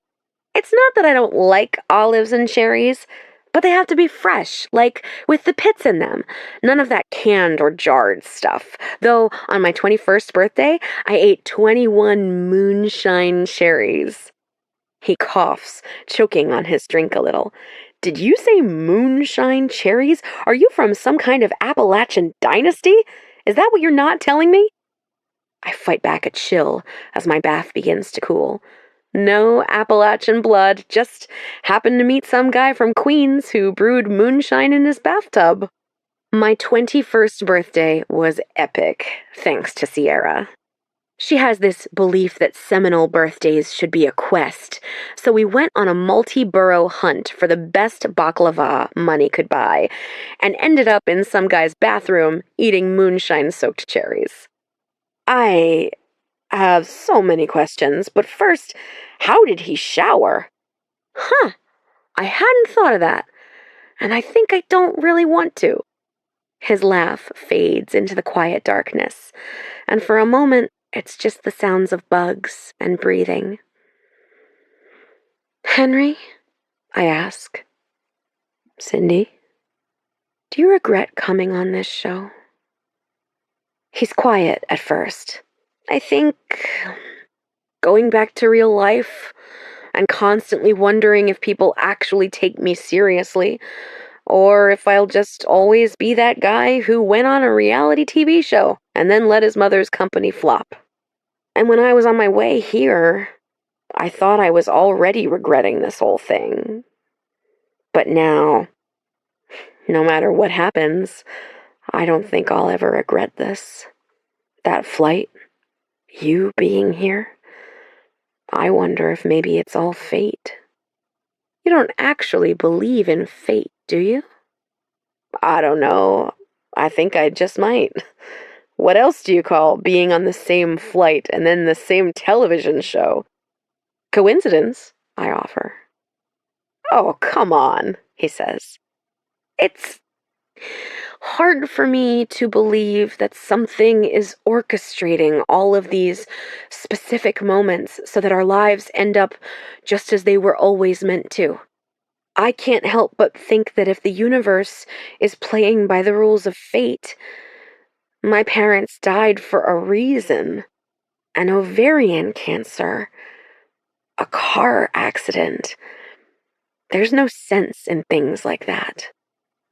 I pause, thinking about what he said. But I don't know. Something about this whole experience does sort of feel meant to be. Then again, I don't even know what we are, so maybe this was all just for nothing. There, I said it. The impossible thing. The one thing I don't know. Cindy, I have to tell you something, I say. I need you to know. Cindy, whatever it is, it's okay. I want to be the person you need me to be, but I can't promise you anything. Not right now. I know that's not fair, and I wish I'm here for the money, I blurt. Or I was here for the money, and the exposure for my career. I mean, I won't lie, winning the money would still be nice, but I didn't come here looking for this. I didn't come here expecting to find you. I guess we both surprised each other then, didn't we? And you hate surprises, I remind him. This one wasn't all bad. Cindy. Shoot, I whisper under my breath. What? He asks, just a hint of worry in his voice. It's nothing, I just left my towel on my bed. I can get it, he answers quickly.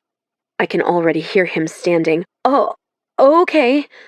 No peeking, he promises. I nod, even though he can't see me. Okay. As I listen to him walk around to the front of my villa, I sink down even lower into the tub so that my chin is dipping below the water. The glass door slides open. Eyes closed, I swear. What I was trying to say is, he steps forward and immediately trips on the lip of the door. Oh, be careful, I tell him. Tonight, he wears dark navy shorts with a fitted, purposefully rumpled-looking white Oxford, with the sleeves rolled up, and brown leather sandals. His eyes squeeze shut as he swallows a curse. You okay? He nods. Maybe less talking while I'm walking with my eyes shut.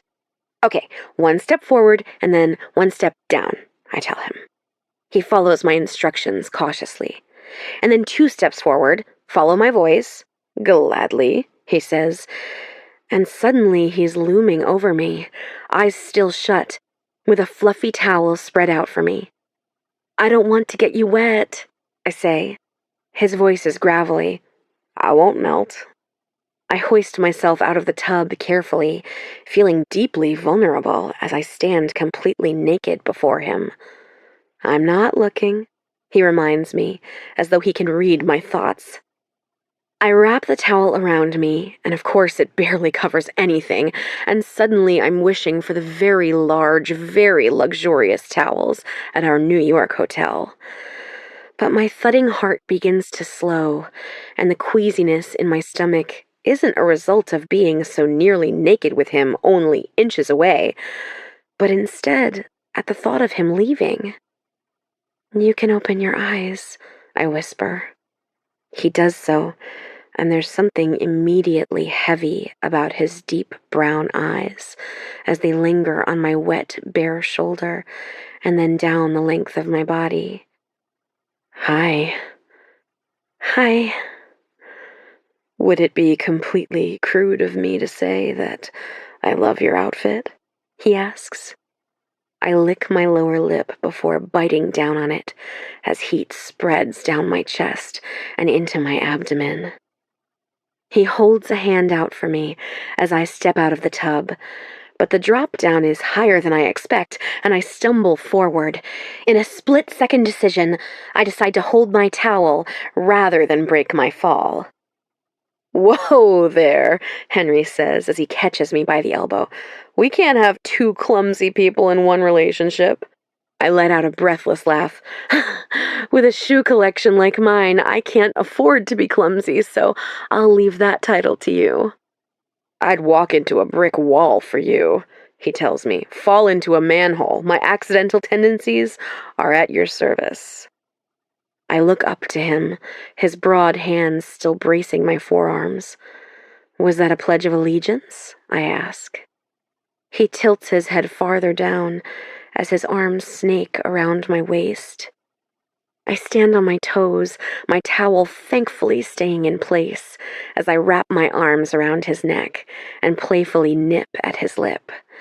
He groans into my mouth and my entire body melts into his. "Stay," I plead. He devours me with a kiss as he slides one hand down the length of my hip and pulls my thigh up, hooking it around his. An urgency I have no intention of saying no to consumes me as I pull Henry back inside my villa, the door shutting softly behind us, sealing us in our own private bubble. Neither of us is in the position to promise each other much of anything, but we have tonight. Chapter 32.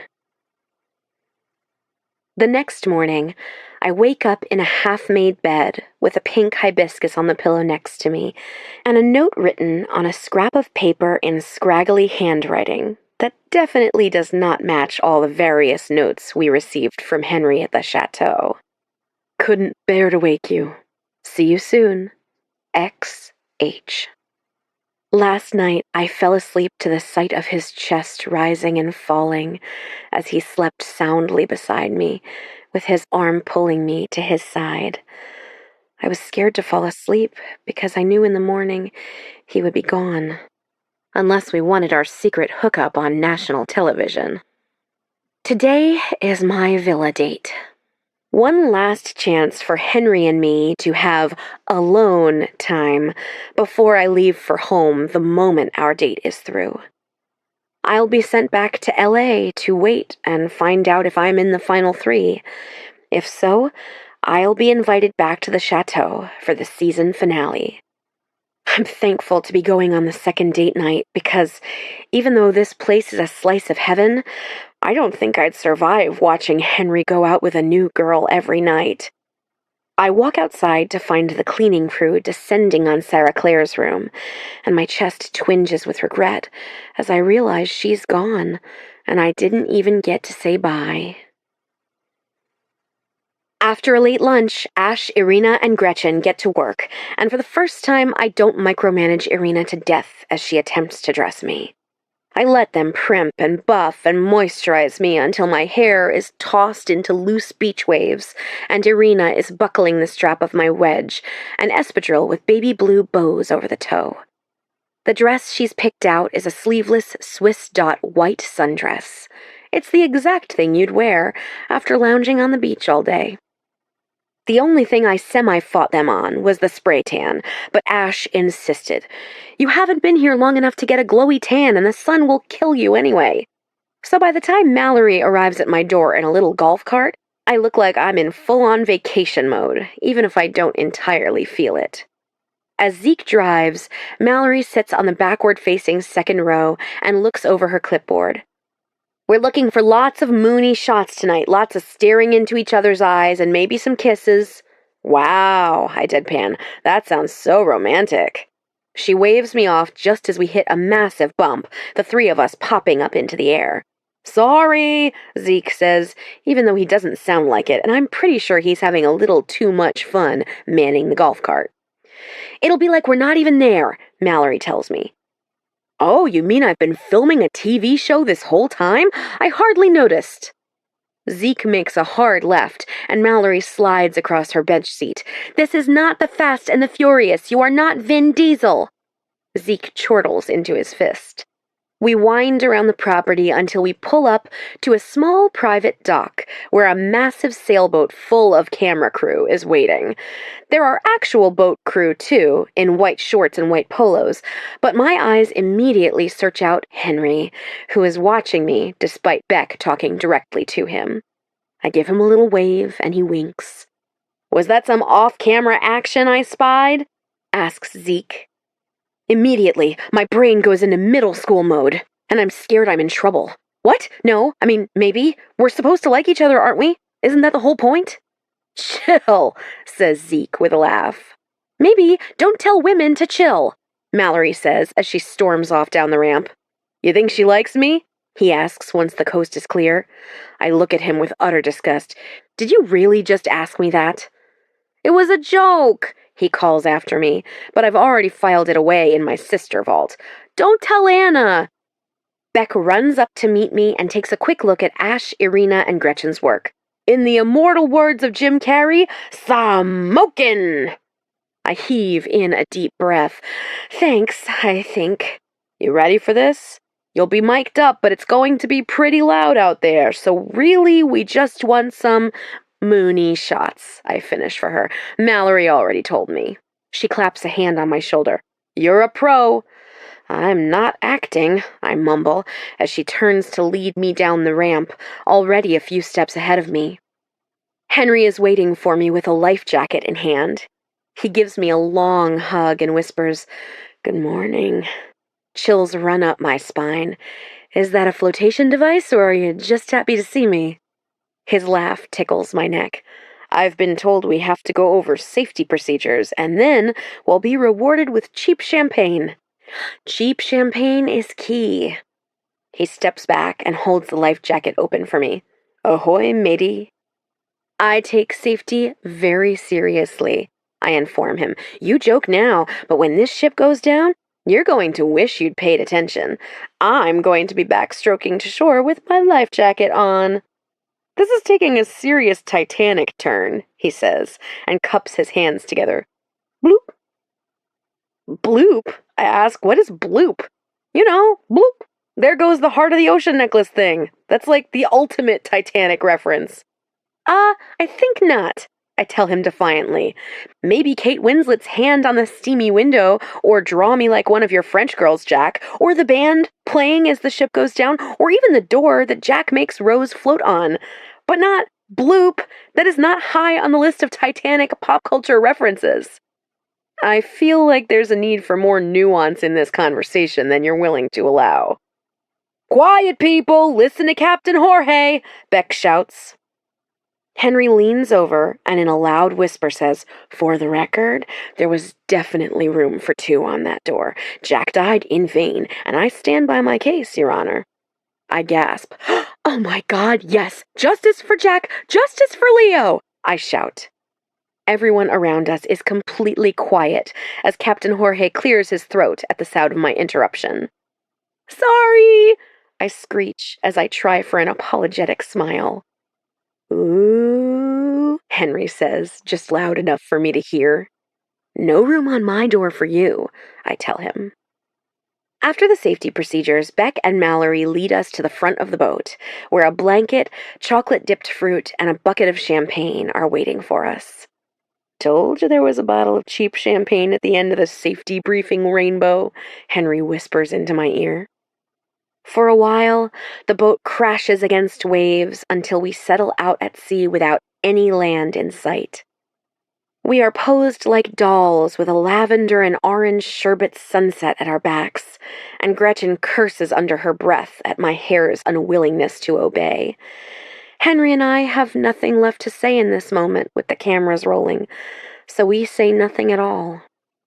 He leans back with his arms braced behind him, and I lean against his chest as the boat rocks gently back and forth, and the sun dips slowly down the horizon.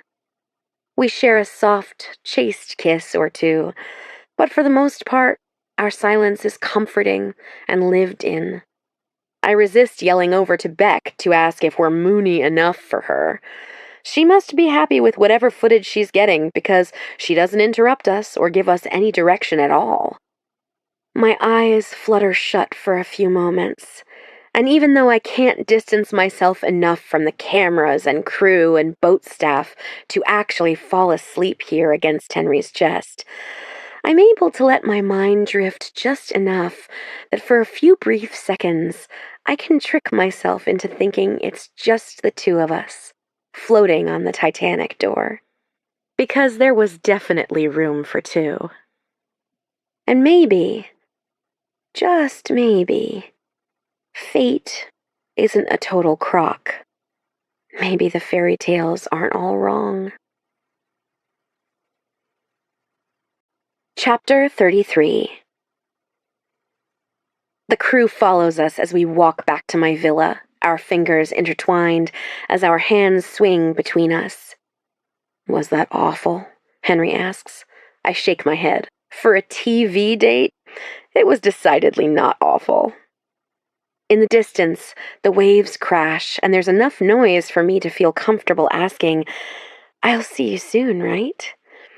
It's the closest I can bring myself to asking him if I'll see him back at the chateau next week. He brings my knuckles up to his lips. Not soon enough. In front of my door, he wraps his arms around me and kisses me. It's not a television kiss. It's a private kiss, the kind that makes me sure that his decision is made. Henry has picked me, and I've picked him. All right, you two, Beck says as we begin to pull apart. Mallory, escort Henry back to his villa, and Sin, it's time to go home. Home. Home. I can't even fathom what real life will feel like. Cell phones and television and the triplets and my stepsisters and my stepmom and Sierra and tabloids and internet. Just the thought of it all makes me feel like I'm drowning. Soon, I whisper to Henry. He links his little finger with mine in a secret pinky promise. Inside, my bags are packed, except for the leggings, Vans, and cropped sweatshirt I left out. When I walk back outside, with my dress draped over my arm and the baby blue espadrilles dangling from my fingers, I find Mallory smacking on a piece of gum and waiting for me. "Where's Beck?" I ask. She shrugs. "We gotta go. You're on the last flight out, and if you don't make it, you're stuck here until tomorrow." I hand her the dress and shoes. "Irina wants you to keep the shoes," she says. "And honestly, you could just take the dress, too." "Oh, okay," I say. My complicated feelings about Irina are slowly growing into a soft spot, and I'd like to think she feels the same way about me. "Will I get to say goodbye to everyone?" She looks at me, her brow pinched together. "That's not really how this works." I nod and follow her to the entrance with my 2 suitcases, my most faithful companions, rolling along on either side. A black limousine is waiting for me, and the driver hauls my suitcases into the trunk as I stuff the dress and shoes in my carry-on. "Well," I say to Mallory and hold my arms out for a hug. She doesn't move and just eyes me uncomfortably. "I guess this isn't a hugging situation?" She laughs a little and shakes her head before taking pity on me and giving me a quick side hug. I realize that for the crew, this whole experience is a constant cycle of people going home, but I'm feeling a little more emotional than I expected. I imagined this moment would be bigger, but instead, I'm quietly heading back home to sit by my door and wait for an invitation to the final ball. I settle into the seat, and we begin to drive toward the gates. Leaning my head back against the leather seat, I feel a resistance growing in my chest. I don't want to go home. I don't want to go back to the real world.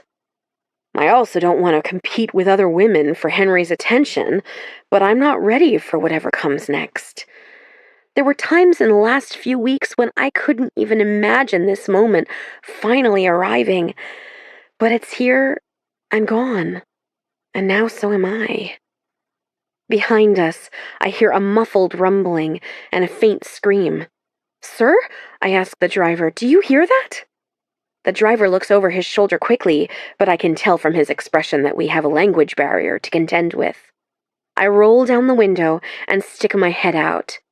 Sure enough, a golf cart is chugging toward us. Cindy! Wait! Beck screams. Wait! Stop! I tell the driver, and he seems to know what I mean because he slams on the brakes. I swing my door open and begin to scoot out of the car, but Beck jogs up to the door, leaving Zeke in the golf cart. Scoot over, she says. I'm going with you. To L.A.? I ask incredulously. No, the airport. Hurry, she says, motioning again for me to scoot. She settles in and gives the driver a thumbs up to continue on. Privacidad, por favor, she says. He nods once, and the privacy screen separating us from him slowly rises. I lean over and give Beck a suffocatingly tight hug. You wanted to say goodbye. She croaks a little. No. Oh, I pull back from her. Well, yes, I wanted to say bye, but I'm going to see you in a couple of days, so not really. I really just needed to talk to you. Privately. Is everything okay? I ask, panic ratcheting my voice higher. Is it something back home? Everyone is fine. Erica is going a little batty, not being here to helicopter stepmom produce you, but other than that, everyone is fine. Okay, so what's going on? She turns to me and grips my shoulder. I have huge news for you. It's the execs. They love you. They weren't sure at first, but seeing the response to you and our ratings, let's just say their love language is numbers and you've got them. Well, that's nice. Beck's face is red and her eyes wide with excitement like she could burst. Cindy, they want you to be the female suitor next season. What? I'm so confused. I can't quite piece together words. I thought the show, it's not over. I can't be the suitor if I... Beck shakes her head. We've had wifey on lock since the very beginning. That's how it's always worked. Surely you knew that. Besides, that's not the real prize anyway. Sin, I'm talking a show. A whole show with you as the star. You're already America's sweetheart. Now it's your turn to find your sweetheart. Oh my God, I need to write that down. I just gave myself chills. Wifey? Dread begins to settle in my bones like cement, and I feel completely disconnected from this present moment. What do you mean, wifey? They don't think I can win? They don't think Henry will pick me? Wifey, it's just a dumb thing we call the girl who's the sure thing. We agreed on it from the beginning. Even Henry knew. God, probably right after goat yoga. He's agreed to pick Sarah Clare. The network execs really love her for the finale. They're pitching a wedding special to Henry right now. They want to tie it all into some Lumac-sponsored thing or something. I don't know. I just work with what they give me, and this season, it was Sarah Clare. Does she... Surely Sarah Clare has no idea. Beck shakes her head. Oh, God, no. At least I don't think so. Honestly, it doesn't really matter. We're just glad the network decided so early on and that Henry agreed. Really helps us frame our narrative for the season and kind of warm viewers up to... She stops abruptly as she realizes she's getting into territory I have no interest in. None of that matters, okay? So listen, go back home and chill for a bit. After this season wraps, we'll bring you in for some meetings. You'll want to get an agent and pocket money. I could probably expense you some pocket money until we settle on a deal for... But what about the finale? I can feel my eyes begin to water and my breath hitch, like I might start hyperventilating if I don't concentrate on breathing in and out. Oh, Sin, she says, her voice full of pity. Okay, this was a lot to just drop on you. She nods. I know that, and I'm sorry, but we can't have you at the finale. We need you to be only slightly hurt so the audience doesn't think you're rebounding too quickly. And don't worry, we'll coach Henry through his interviews so it'll sound like a really tough decision. After the finale airs, we'll set up a few interviews. You can shed a few tears, say something like, yada yada yada, if it couldn't be me, I'm glad it's my friend, Sarah Claire. You lie low for a few weeks and then, boom, big splashy announcement. Ooh, maybe we could do an exclusive with People or Us Weekly. We could even have Sarah Claire come back as a special guest next season. We could do a girl chat segment. She begins to lose herself and me as she spews idea after idea. The car stops and Beck checks her phone. Oh shit, you gotta catch this flight. Erica's driver will be waiting for you at LAX. She reaches into her back pocket and digs out a 20 and 2 5s. Using her mouth, she uncaps the pen she slid from her front pocket and scribbles a phone number on one of the 5s. Here, she says, and hands me the wad of cash. Call if anything happens or your flight gets canceled. We've got Mallory watching the airline schedules, though, so if anything happens, we'll send a car. I don't have a phone, is all I can manage to say. Ask the airline clerk, or I don't know, but you're going to miss this flight if you don't go now. This time it's her who hugs me. You're a star, Cindy. America loves you, and I really like you too. I'm proud to call you a friend. I nod into her shoulder, unable to bring myself to say anything, for fear I might burst into tears if I so much as open my mouth. Normally, I'd find the declaration of friendship so charming and endearing, especially coming from her, but I barely even hear what she's telling me. My door opens and the driver helps me out. I wheel my bags inside as the car drives off and wordlessly check in at the counter, showing my ID and going through the motions. America loves you, I hear her say over and over again in my head. America might love me, but Henry does not. Chapter 34. The hardest part about Dad dying was not being able to say goodbye. The last time I saw him was just like any other time. At least with Mom, despite my age, I knew things were serious and that every time I saw her could be the last. But with Dad, I barely even remember it, honestly. He dropped me off for school. I probably mumbled, I love you too, as I stared blankly into my phone. And that was it. And now, I've missed my chance to really say goodbye again. Henry and I said bye, of course, but that was when I thought I'd be seeing him again in a few days, and that when I did, he'd be picking me. But suddenly, it's over, and I'm numb with shock. Filming up until this point has not been what I would describe as a peaceful or even quiet process. And yet my senses are overwhelmed from the moment I walk into the airport. Cell phones ringing, crying children up past their bedtime, news reports in English and Spanish, security guards snapping and pointing at my dazed expression. It's the first time in weeks I haven't been led by the hand to exactly where I'm supposed to be. On the plane, I'm seated in international business class, where men in golf shorts and their bejeweled arm candy wives look at me like I'm diminishing the value of their airfare. If my brain wasn't so cluttered, and if I had a phone, I'd be furiously texting Sierra. Our imaginary conversation would likely play out like this. Sierra. Do they even know who you are? Are they even aware whose presence they're in? Cindy.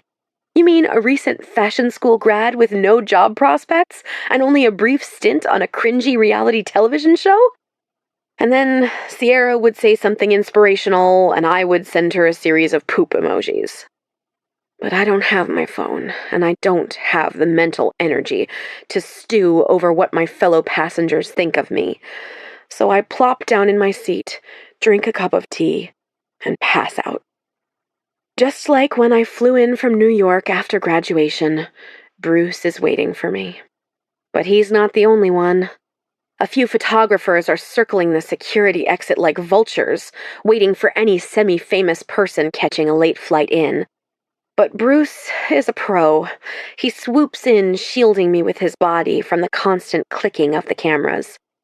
Cindy, what can you tell us about the villa? Will we see you back at the chateau for the live finale? Who do you think your biggest competition is? What do you have to say about Addison? No comment! Bruce barks at them as a staff-only door swings open just outside baggage claim, and Bruce shuffles me inside. It pays to know the custodial staff. I'll be right back. "Aw, come on, man," I hear a paparazzo say as the door shuts, leaving me in a musty broom closet. Normally I'd have some pithy LAX joke to make, but tonight I'm just thankful for this gross little bubble of quiet. "No dice," Bruce tells him as he goes, I assume, to retrieve my bags. Even in this broom closet, the world is so much louder than I remember, but I'm grateful to Bruce for helping me ease in. The silence is just as deafening, though, because then I'm just left with my thoughts and the memory that Henry and I are over. When I get home, Erica is pacing in her kitchen. Her face is bare, and her normally effortless silk robe has been replaced with one of Dad's old t-shirts and running shorts. The moment she sees me, she rushes to me and pulls me in for a crushing hug. "Oh, God, I wanted to fly down and escort you home myself. Beck just barely talked me out of it." She steps back to take me in and sweeps her fingers down the side of my face before smoothing my hair behind my ear. She said the last date went well. It went well, didn't it? I nod. It was good. "God," she says, "the network loves you. The higher-ups haven't stopped talking about my hidden gem. Did Beck tell you about the next season? That they're looking at you for—" I nod. I think my reality television career might be a one-hit wonder sort of thing. She nods slowly. "We can talk in the morning," she says carefully. And I can't help but wonder what discussions Erica's had and what promises she's made on my behalf. My voice cracks. "I better go to my room. I need to call Sierra." She runs a hand up along her slender neck. "I actually locked your phone in the safe. I saw you left it in the kitchen drawer." "You locked up my phone?" I ask. "Just for the night. There's a lot to digest, and I wanted you to get just one good night of sleep." "Not gonna happen," I nearly blurt. If my cell phone isn't going to keep me up, my thoughts will. But then I remember how overwhelming just walking through the two airports was, and I think I can manage to last just one more night without my handheld information highway. I finally nod in defeat. "The triplets?" I ask. "Asleep," she confirms with a soft smile. "Though Gus fought until the very last yawn, I'm sure you'll have them crowded around your bed earlier than you'd like." "I missed them," I tell her. "They missed you, and your grilled cheeses." That gets a smile out of me. I take my bags and head for the expansive, sliding glass door leading out into the backyard and the pool house. "I filled your mini fridge with mineral water and fruit leather," she says. "Do you need anything before bed? A late-night avocado toast? Jana picked up some Ezekiel bread at the store." "I'm good. I ate on the plane." I lie. I don't know why, but now that I'm with someone from the outside world, even if it's just Erica, all I want is to be alone. "Oh, God, don't even get me started on plane food. It's just dehydrated astronaut." "Erica, did you know?" The question is eating away at me. "Surely you knew." Her brow furrows with confusion. "Did you know the network was going to have him choose Sarah Clare all along?" She crosses her arms over her chest and leans her hip against the counter. I did, but Cindy, you yourself made it very clear you weren't going into this expecting to find anything. This was about visibility for you from the get-go. Yeah, I say, my voice flat. I guess that changed. Cindy. The way she says my name is so gentle, just like the night she told me Dad died. It stings still. Was it real for you? I'm pretty sure nothing on that cheap ratings grab excuse of a television show is real. It's trash. The whole thing is trash, and so is everyone who has anything to do with it. The second the words have left my mouth, I regret it. I gotta go to bed. Erica masks the hurt on her face by pursing her lips in a thin smile. Don't forget that you chose this, Cindy. Good night. The next morning, it's not the triplets who are waiting for me. Instead, Anna and Drew stand hovering over me with multiple cell phones and devices in their hands. We can't let her sleep any longer. These requests are rolling in and I can't keep track, I hear Drew say through my foggy, partially asleep state. I'm up, I grumble. I'm up. She's up, Anna echoes. Drew holds 3 lattes hugged to her chest. Oh my God, finally! Have you been online? Talked to anyone? Anything? I shake my head, unable to string together many words so soon after waking up. We got your phone out of Mom's safe, Anna says as Drew hands me a coffee. The lock combo was, get this, 90210. Is Mom old? Do we need to teach her about how to make good passwords or whatever? Extra whip, Drew says as she plops down on the bed beside me. I can't believe you're back. Anna cozies up on my other side, and that we're all 3 together again. They both lean their heads against my shoulder as I take a nice long sip. After a few blinks and a yawn, I manage to say, I'm so glad to see you both. I am, but did someone say something about my phone? Anna fishes a phone out of her sports bra and hands it over. For safekeeping, she explains. I've already sorted your inbox, Drew tells me.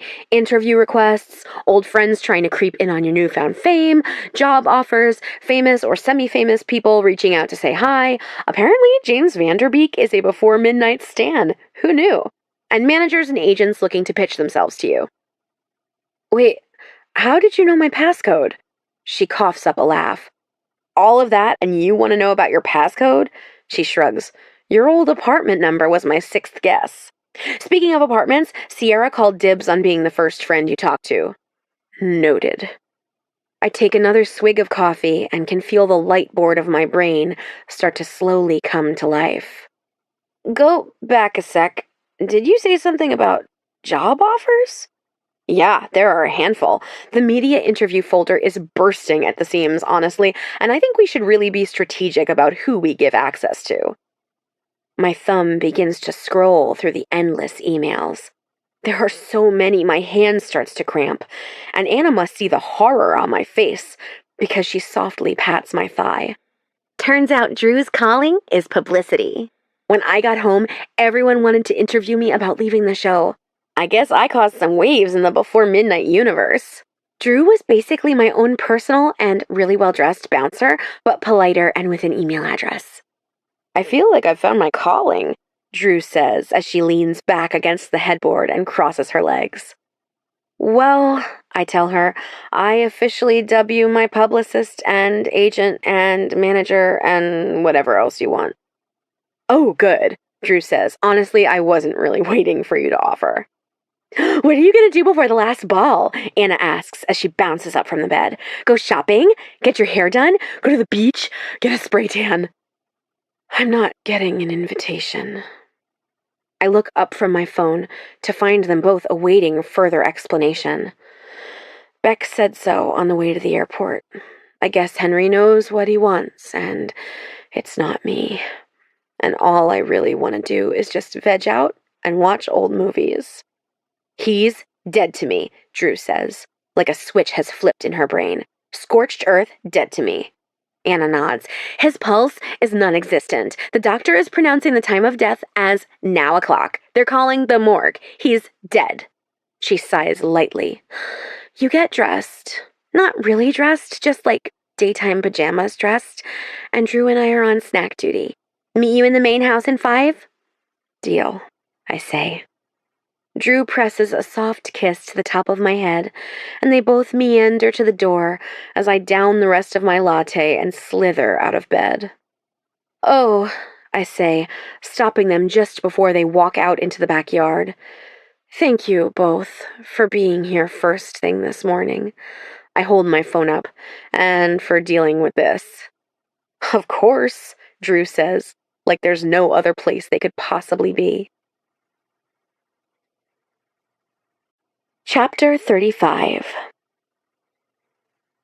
Anna knows the way to my heart is through Peel and Eat Cherry Twizzlers, and the Lizzie McGuire movie, closely followed by the High School Musical franchise. My inbox is daunting, and I can't imagine how much worse it was before Drew got a hold of it. The interview requests range from podcasts with 20 listeners to Entertainment Tonight, and even a few late-night shows. The messages from old friends and acquaintances are interesting, to say the least. There's even an ex or two, and a few elementary school teachers, all of whom I cringe to think have now seen me make out on network television. Some people I haven't heard from since Dad died. Most are nice and encouraging, but a few are a little passive-aggressive, and some are just aggressive. A handful want to know how they can get on the show, and my most recent ex, Jared, emailed just to let me know he's now engaged and that he unfriended me on Facebook because his fiancée was less than pleased to know he had watched a few episodes without telling her. My thumb hovers over the folder titled Job Prospects 6. This is why I chose to come on the show, isn't it? I wanted to jumpstart my career, to get some visibility, maybe even get that spark back. I've got no boyfriend and no cash prize, but maybe this could be my silver lining. But why do I feel so awful at the thought of landing a job because of the show? I never expected to fall in love. And there it is. I fell in love. I'm in love with Henry Mackenzie.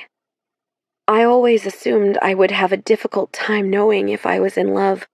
What if I didn't recognize the signs? Or what if it wasn't as intoxicating as the whole world has built it up to be? But for me, it feels very simple. It's the kind of thing I know with just as much assurance as my birthday. It's not something I feel lost in or confused by. It's a truth, and some truths hurt more than others. I read the email at least 28 times before taking a breath. Dear Cindy, my name is Renee Johnson, and my firm scouts out creatives and helps place them in positions that perfectly match their skill set. Since I'm sure you're being inundated with offers and requests, I'll be brief and concise. My client, Crowley Vincent, president of Gossamer, is looking to expand his brand and move into women's footwear. To make that happen, he is in search of a team of fresh, new talent. I'll be honest, you first caught my eye when I was watching over my daughter's shoulder as she was catching up on Before Midnight. But after speaking with your advisors and faculty at Parsons, I'm nearly positive that my instincts are spot on. We would like to bring you to New York for a meeting with Mr. Vincent. This is a time-sensitive offer, so please reach out to me immediately if you are interested. We would need you in New York by Friday, July 16. Your fan, Renee. Gossamer. Gossamer! Holy! Gossamer has been around longer than Chanel. They're a men's footwear dynasty, and their designs range from sensible and everyday to extravagant and avant-garde. And with Crowley Vincent at the helm, they've been breaking rules left and right. Last season, they included 2 pairs of heels in their men's line and moved into outerwear. What day is it? I ask over the sound of Hilary Duff absolutely belting it out to a concert of thousands as she pretends to be an Italian pop star. Sunday fun day, Gus calls from the floor, where he lies on his tummy with his iPad pressed to his face. No, like the date, I say. Drew glances at her phone. July 11th. I have 5 days to get to New York. After reading my response aloud over and over again to Sierra over FaceTime, I email Renee back, and her assistant immediately books me a red-eye into JFK for Thursday night. I pack and repack my bag at least 6 times over the next few days. What do you wear to a meeting that could likely change your life? I spend the week at home, not leaving once. Anna, Drew, and the triplets keep me distracted enough to avoid the news and social media. I catch up with Sierra, and after I give her the scoop on the show, she does her best to distract me with gossip about random people from school. I barely see Erica, as she's busy working on the 2-part finale this week. On Thursday night, the 3-hour Villa episode will air, followed by a live finale on Friday night. Neither of which I plan on watching. On Wednesday night, after helping put the twins down for bed, I go back to the pool house and lock the door behind me. It's time to do something I've been putting off for a very long time. I reach under my bed and pull out the box of Mom and Dad's stuff. After placing it on my bed, I get situated and take a deep breath, looking up to the ceiling for something, a sign, anything. Here we go. Inside, I find t-shirts of Dad's with my elementary school mascot, the Panthers. There are Mom's favorite slippers, a scrunchie of hers, a well-worn Clive Cussler paperback of Dad's, a folder full of paperwork, their marriage license, birth certificates, social security cards, all the things you forget exist even after a person dies. At the bottom of the box is a small velvet box. I open it to find 3 rings tied together with a thin blue ribbon. They're wedding bands and Mom's engagement ring. Tears begin to spill as I imagine the moment Dad tied them all together like this. Surely sometime around when he started dating Erica. He must have taken his ring off then, but I guess I just never noticed. I slide Mom's rings onto my fingers, despite them being a little too small. I don't care if they stay on my fingers forever. And even though it's big, I wear Dad's ring on my thumb. I'll do something with them tomorrow, put them away for safekeeping until I find a necklace to wear them on, or a special place to keep them. Underneath the small jewelry box is a small envelope with my name in delicate letters written on it. The handwriting is too soft to belong to Dad, and I immediately recognize it from the birthday cards I'd saved as a child. Mom. A letter from Mom. The envelope is sealed, and I'm very careful to open it so that I can preserve it as much as possible. Inside is a note card. From the desk of Eileen Woods. My dear Cindy, I told your father to give you this note on a special day, on a day when he thinks you might need it most. So maybe today is your graduation, or your wedding day, or the first day at a new job. Whatever day it is, I wish I were there to witness it. I could fill pages with all my wishes.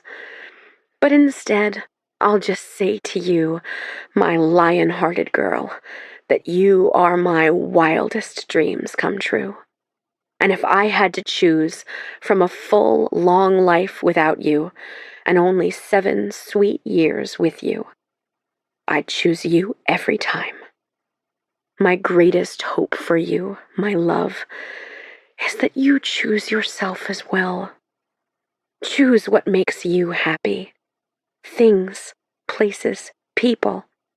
Only choose the ones that bring that delight to you. Don't be a hostage to duty or obligation. I didn't carry you and birth you and raise you to waste your precious life on anything except unbridled joy. Choose joy. As I lie here, I can tell you my only regrets are the times I did not choose myself. Maybe joy isn't always a choice. Maybe things aren't that simple. But then, maybe they are. I love you, my dear girl. I love you. Watching over you always. Mom. P.S. Cut your dad a little slack and be nice to the new stepmom, whoever she is. It can't be an easy job. I wipe away tear after tear with my thumb before any can drop onto the note card. It's hard to remember my mom sometimes, but her voice is fresh in my head now. Her words whisper in my ear, "Choose yourself." I hear it over and over again as I fall asleep with her letter clutched to my chest and my parents' rings on my fingers. Choose joy. As I'm splashing around with the triplets one last time on Thursday morning, I hear my text message alert from where my phone sits on one of the loungers with my towel and water bottle. When I told Erica I was going to New York, I didn't tell her what for. I don't know why. Maybe I didn't want to disappoint her and ruin her plans for next season. Or maybe I was scared that I'd go all the way there and not get the job offer. Or maybe I was just still feeling a little bit bad about calling her life's work trash. Either way, Erica seemed a little distant and unbothered, only asking if I needed some pocket money and when I would be home. I lied on both accounts. No, I didn't need any pocket money. Yes, I very much did. And I would be home next week, despite only having a one-way ticket booked at the moment. Renee insisted we see how things go, and assured me that a return flight could be booked at any point. Again, my phone chirps. "Okay," I say to the kids, "you three stay in the shallow end while I check my phone." Mary, who has turned into a cannonball daredevil over the summer, despite her inability to tread water for longer than 4 seconds, lets out a loud humph. After drying my hands off, I sit down on the edge of the chair and pull up my messages. Erica. "Are you home?" Beck.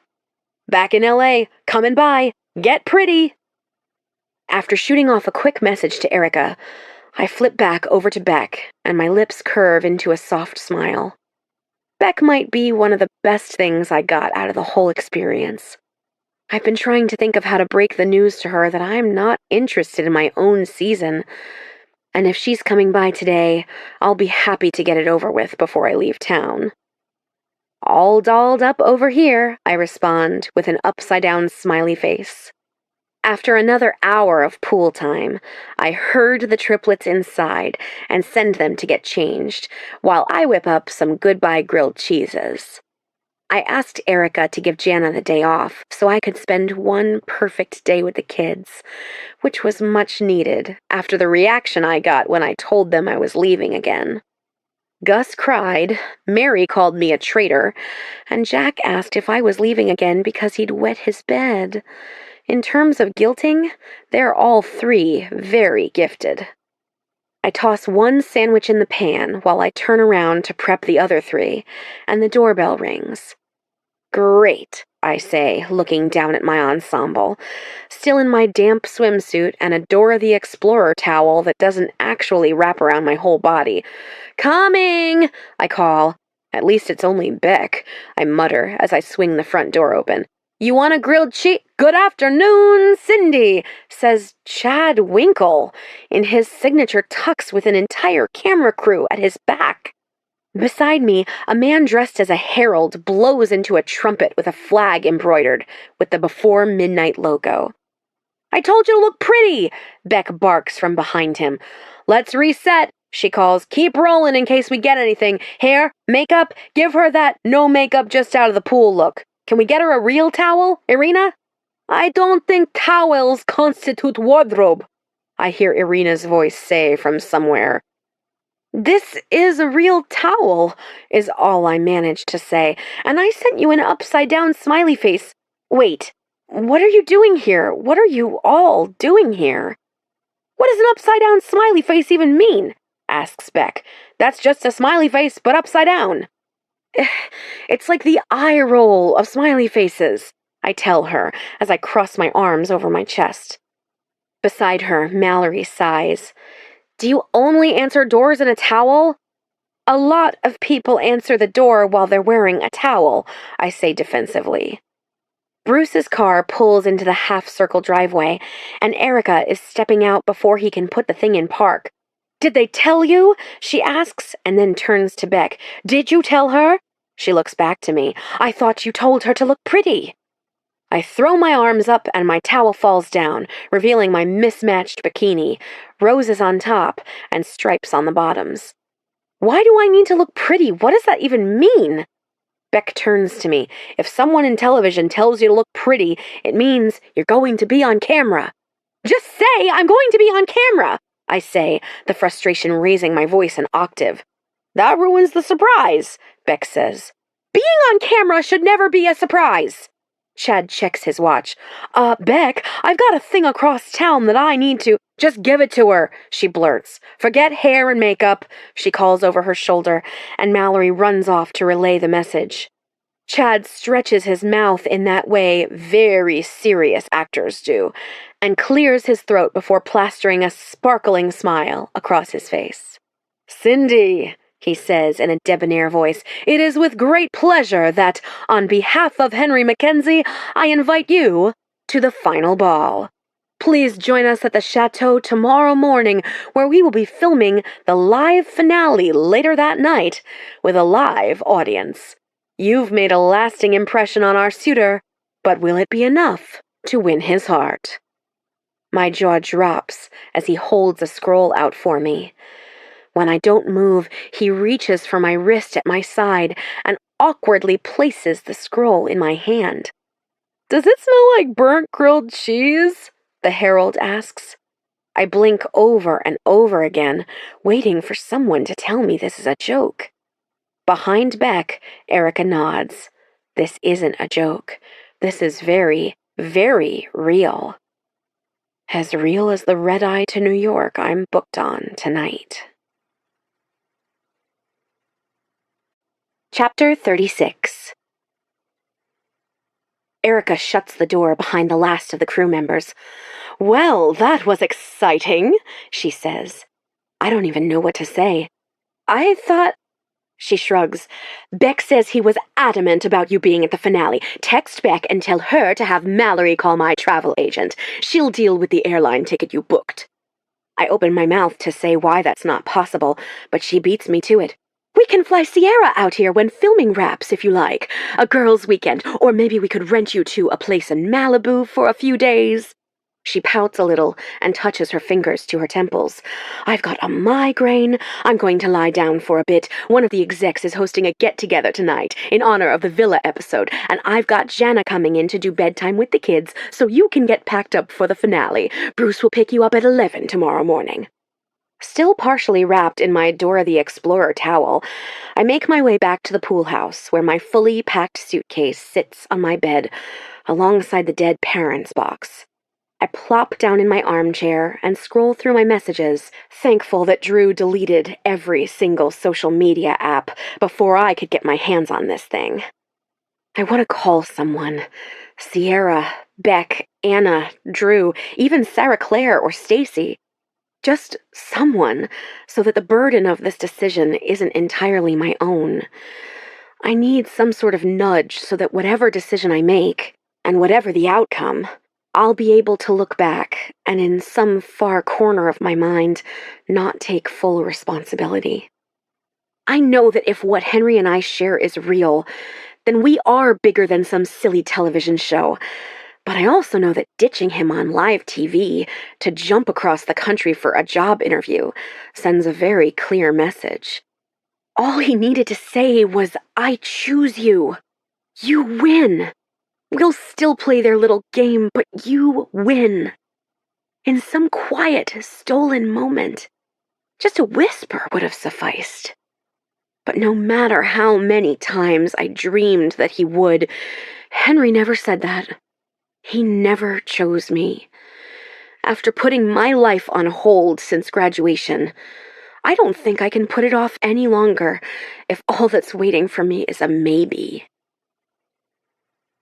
I sit in the backyard by the pool with my suitcase beside me. Inside, Jana is helping Mary with her bath while the boys unwind with some reading time. My phone lights up, alerting me that Georgie, my Lyft driver, is here. No going back now, at least not without jeopardizing my passenger rating. I sneak away through the kitchen, holding my breath as the sliding glass door squeaks shut. After snagging a green juice, I make my escape for the front door, and just as I'm about to step outside, a small voice says, "Cindy?" I turn around to see my sweet Gus in one of my old t-shirts from high school that I'd made for Spirit Week that says, "Go Team," in black permanent marker. "Hey, Gus Gus," I whisper, "what are you doing out of bed?" He sighs. "I wanted some water. What I really wanted was some ginger ale, but Ms. Jana said water." I leave my bag in the partially open doorway and rush over to the kitchen. After taking a fresh cup from the dishwasher, I pour a splash of ginger ale in. "Shh," I tell him, "our secret." He drinks it all in one gulp and immediately lets out a quiet burp. I stifle a giggle and take the cup from him, rinsing it out and filling it with water. As he's taking a drink and wisely holding the cup with both hands, I squat to get on his level and smooth back his soft curls. "Don't forget to go to the bathroom," I remind him. He nods dutifully. "Where are you going?" "I'm going on a trip," I whisper. He leans in, and his bright blue eyes widen into saucers. "Is it a secret?" I nod. "Can I trust you?" "Oh, yes," he says without pause. "But do you have to go?" And that's the question, isn't it? The big question pounding in my head and in my heart. "Yes," I tell him with a firm smile. "I do." He pouts briefly before putting on a brave face, shoulders pinned back. "I love you, Sin Sin." "I love you, Gus Gus." "Tell the pilot to do a good job," he says as he turns to walk back down the hallway to his room. "I'll let him know you said so." Chapter 37. My meeting with Crowley Vincent is at a restaurant so fancy I didn't even realize it existed after living in this city for 4 years. Le Bernardin is situated in Midtown on West 51st Street, just a block from Radio City Music Hall. When I arrive at noon, 9 a.m. back in LA, I'm escorted to a private dining room large enough to seat at least 80 people. I check my phone once more before putting it on silent and out of sight in my camel-colored Madewell tote. The Villa episode aired last night, and between sneaking out and catching my flight, I managed to miss it completely, which is just as well. I don't think I could handle seeing Henry and me together for the last time, just joking on that boat like I had no idea what was coming. Inside the private dining room, the tables are bare, save for one large round one, which has 2 settings opposite one another. Crowley Vincent sits, with his long legs crossed and dangling, at the side of the table. His pointed white crocodile loafers are exquisite, and look like they've never seen a walking surface rougher than shag carpet. He wears a white mesh tank top tucked into a pair of tailored green velvet trousers, and hanging like a cigarette between his lips is a felt-tip pen. He clears his throat and stands, plucking the pen from his lips with 2 fingers. "You must be Cindy," he says in a severe British accent. I am. It's so wonderful to meet you, Mr. Vincent. Call me Crow, he insists, pronouncing it like it rhymes with wow. He makes little flighty wings with his hands before motioning for me to sit down. I'd like to actually eat lunch, if that's okay with you. Of course, I say, unable to hide the confusion in my voice. You'd be surprised to know that no one ever eats lunch at lunch meetings. Oh, I laugh. Well, I pre-gamed the menu before I got here. Oh, do tell, he gushes. I think I'm going to take a chance on the halibut. Brava, he says. The pickled beets are a revelation. Did you catch that? He calls over my shoulder. I glance behind me to find a sharply dressed woman lurking a few tables behind us. She nods. I'll have the salmon, he says. Thank you so much for meeting with me today, I tell him. I'm trying to act as professional as I can, but I'm just a really big fan. I like people who aren't scared to like things. That sets me slightly at ease.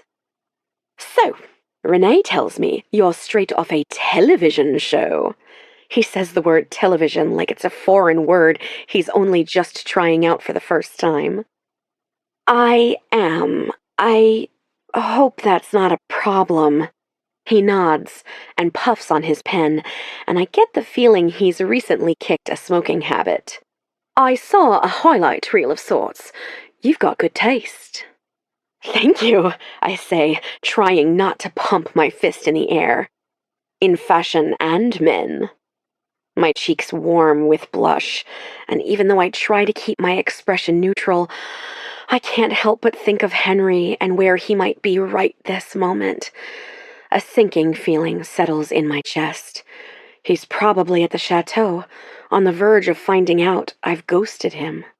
So our subject, Crow asks. I guess nothing on television is real, but you had me fooled. He clears his throat. I assume you've brought your portfolio? I reach into my bag to see my phone buzzing incessantly. Streams of messages.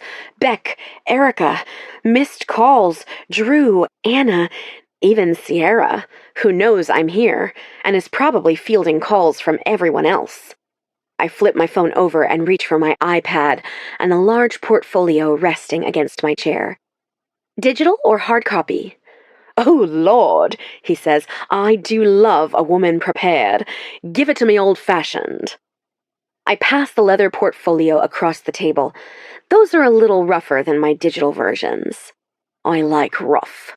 He taps his pen against his lips. I've heard good things about you from a contact of mine. From Parsons? I really loved my advisor, Jill. No, a little birdie by the name of Jay. Jay? Lumac Jay? Watch out there, Crow says. Before they were Lumac Jay, they were Gossamer Jay, and I'm a Scorpio, so once I claim you, that's it. I tried to poach them for this new venture, but they're too good, too loyal. As he's perusing my portfolio, I feel like after coming all this way, I owe him some honesty. Mr. Crow, I should tell you, I've had a hard year, and my portfolio isn't as up-to-date as I'd like it to be. I spent the last year just trying to survive, and it didn't leave a lot of brain space for creating. But I think I'm ready to dive back in. I think it's time. Without looking up, he says, use it. Whatever it is that had you hung up, an ex, a death, or just plain old depression, the best part about crossing any bridge is the chance to look back and be able to fully understand where you came from. You're not a machine. You're not a computer. You're an artist, and any good artist knows life feeds into art, and art feeds into life. I clear my throat. My mind knows he just said smart things that will undoubtedly sink in over the coming days, but my heart and my body are in total overdrive from just being in the same room with such an icon. I really appreciate you taking the time to share that with me. He snaps the portfolio shut, and my heart drops to my gut. He didn't like it. No one can tell anything about a designer with that brief of a glance at their portfolio. I have some other things I could show you if Renee will reach out soon. He stands and pulls an olive-colored bomber off the back of his chair before tossing it over his arm. Darla! Darla! I nearly tell him my name isn't Darla, but then the woman who took our orders appears behind him, as though she materialized at the sound of her name. I'll be in the car. Please have my meal wrapped up to go for me. I think they just plated. She stops short. I'll meet you down at the car. Delightful. Crow turns back to me. You're interesting. I like interesting. Is your passport up to date? Yes, I say, sounding more unsure than someone who was just in another country with a legal passport should. He's gone before I can say anything else. I throw my hands up, not entirely certain of what exactly just happened. What was that? I mutter to myself. He let you order lunch, didn't he? A voice asks. I turn around, and Darla is standing there with a brown bag in her hand and her nose in her phone. Yes, I say. I can pay for that if I— That means it went well, she says without looking up. Did they put you in the St. Regis? The late-night room service menu is surprisingly good. Try the sweet potato fries and ask for a side of vanilla glaze. Got it. It takes a minute for what she just said to really sink in.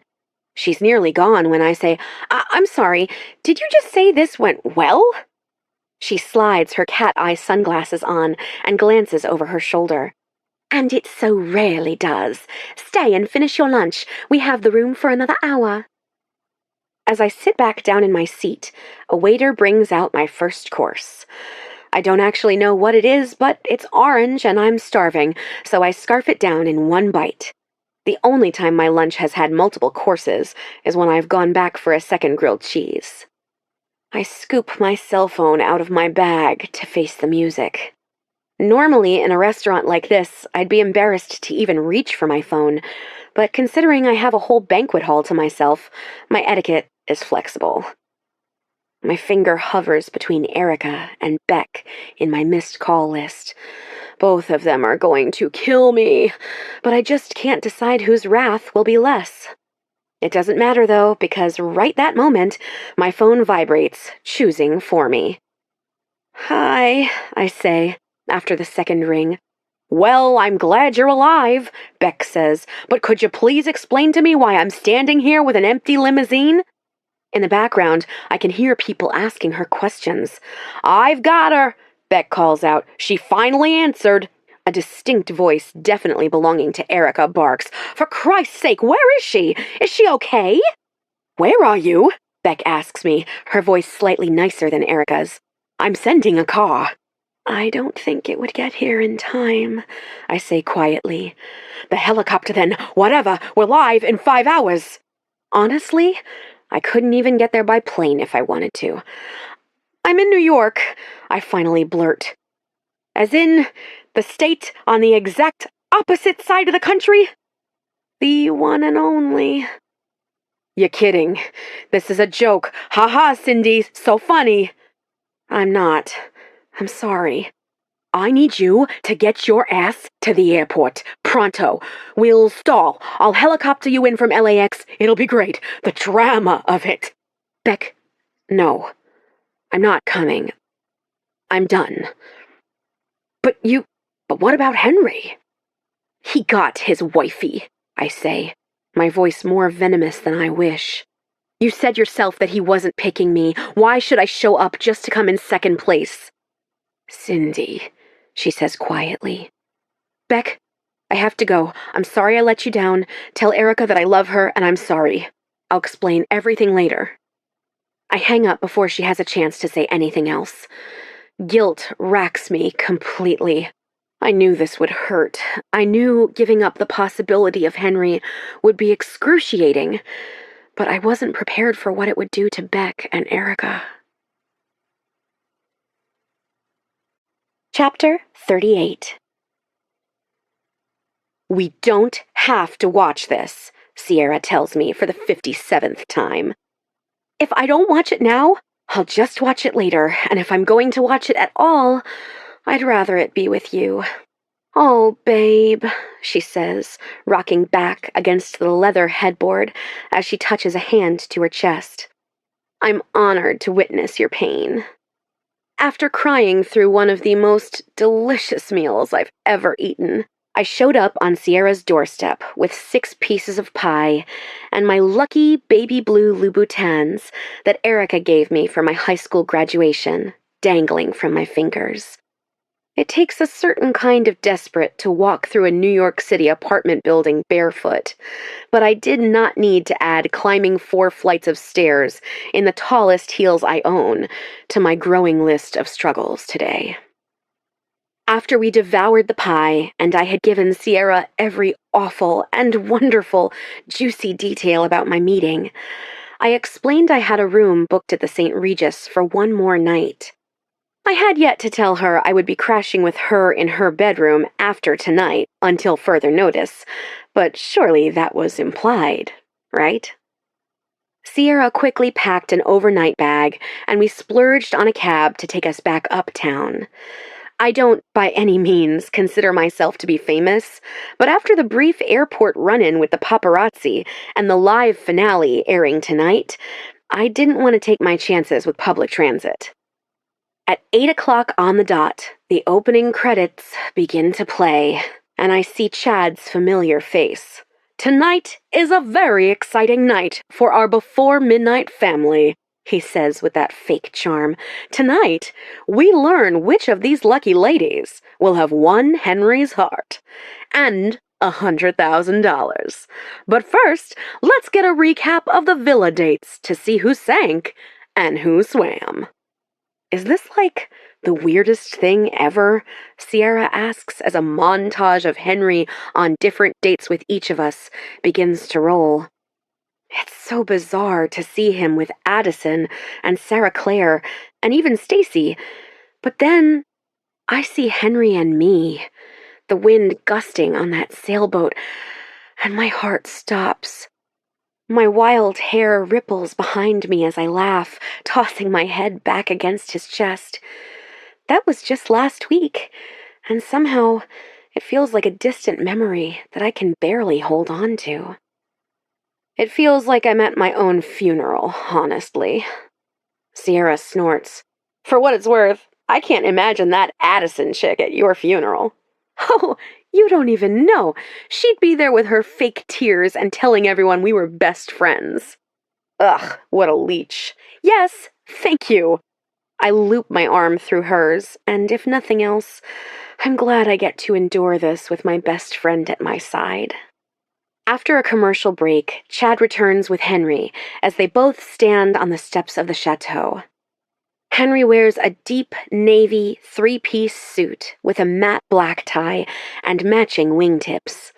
Somehow, television doesn't do him justice, which is probably some sort of crime against nature, because who looks better in real life than they do on camera? Was he a good kisser? Sierra asks. He's like daytime soap hot. I frown. Yeah, he was. She squeezes my hand. There will be other tongues in the sea. I smile at her. Gross, but thank you. On the screen, a Rolls-Royce pulls up, and after a dramatic pause, Chad opens the door as Sarah Clare emerges. How are they going to play this? Sierra asks. I hadn't thought that far. Henry greets Sarah Clare with a kiss on the cheek and a long hug. Is this hug unusually long? I ask. Sierra pours a pixie sticks down her throat. Do we hate her? I sigh. That would make things much easier, but she's actually really great. Boo, hiss. Chad congratulates Sarah Clare on making it this far and directs her to the house. Now, I think it's time we let the audience see who's in our second car. What do you say, Henry? Henry nods as another Rolls-Royce pulls up the hill. This time, it's Addison. She slinks out of the car in a black gown with strategically placed cutouts so that she's showing just a hint of underboob. Sierra twists her head to the side. Is that like a swimsuit evening gown? Like a Sports Illustrated evening gown? And do you ever wonder how God decided whose bodies would require bras and whose wouldn't? I don't think God had anything to do with those boobs, I say. She nods. Fair. The final car pulls up. My Rolls Royce. The one that should be carrying me. I wonder if they went with one of the other girls from Mexico, or if they scrambled and brought in a previously eliminated girl, maybe even Drew or Anna. The driver stops, and Chad steps forward to open the door. But nothing. No one. Dramatic music plays as the camera lingers on the empty back seat. Confusion knits Henry's brows as he leans down to look inside the limo. Well, what's going on? Where is she? Chad turns to Henry, a solemn expression on his face. Henry, I'm sorry to break the news to you like this, but Cindy isn't here. When we invited her to this evening's ball, she declined. Confusion slowly turns to pain as Henry pieces the words together. Why would she? Where is she? I just need to talk to her. Just us. Chad claps a hand to Henry's shoulder. Everything happens for a reason, Henry, and I think one of those reasons might be waiting inside for you.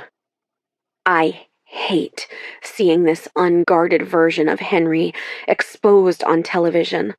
All I want is to shield him from the pain, but he's there, and I'm here. I chose to be here. I chose this. That was intensely agonizing to watch, Sierra says. Are you okay? Why would they do that to him?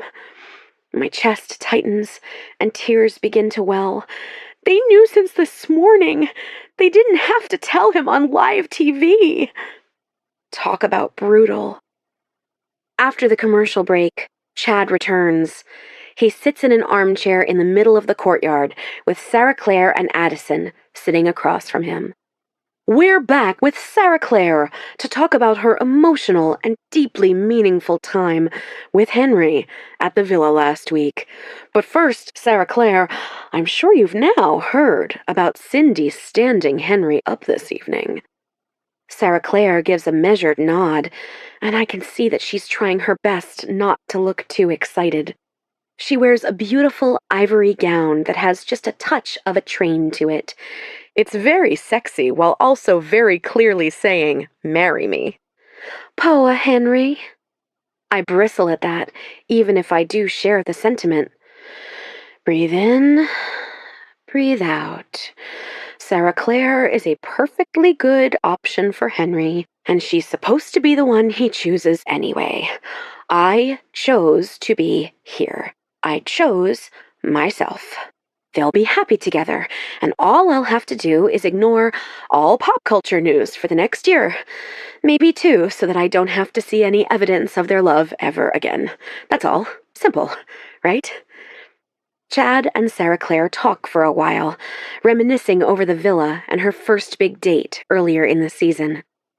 Are you okay? Sierra asks. You look like you're way in your head, like you could be in a Stephen King novel kind of in-your-head moment. I'm fine, I tell her. Famous last words. Well, before we bring Henry back out, Chad says, let's check in with Addison. Addison preens and sits up, pushing her shoulders back and her chest out. Addison, Chad says, how are you? She flips her long hair over her shoulder as she lets out a soft sigh. I'm just so heartbroken for Henry. I know that he's got some healing to do, and that he and I have had our share of trials and tribulations, but true love is worth fighting for. So, I'm here, Chad. And I'm fighting. I am fighting a hell of a lot harder than Cindy ever did because she was never here for Henry to begin with. We all know it. All Cindy cared about was getting her name out there. But I'm not here for fame, Chad. I'm here for Henry. Turn it off, I say, as I jump out of bed, scrambling to search for the remote. Red, hot anger pulses through my veins. How dare she say that? I can't afford to replace this TV if I break it. We have to turn it off. I'm on it. I'm on it. Sierra springs to action and runs right for the outlet, pulling the plug completely.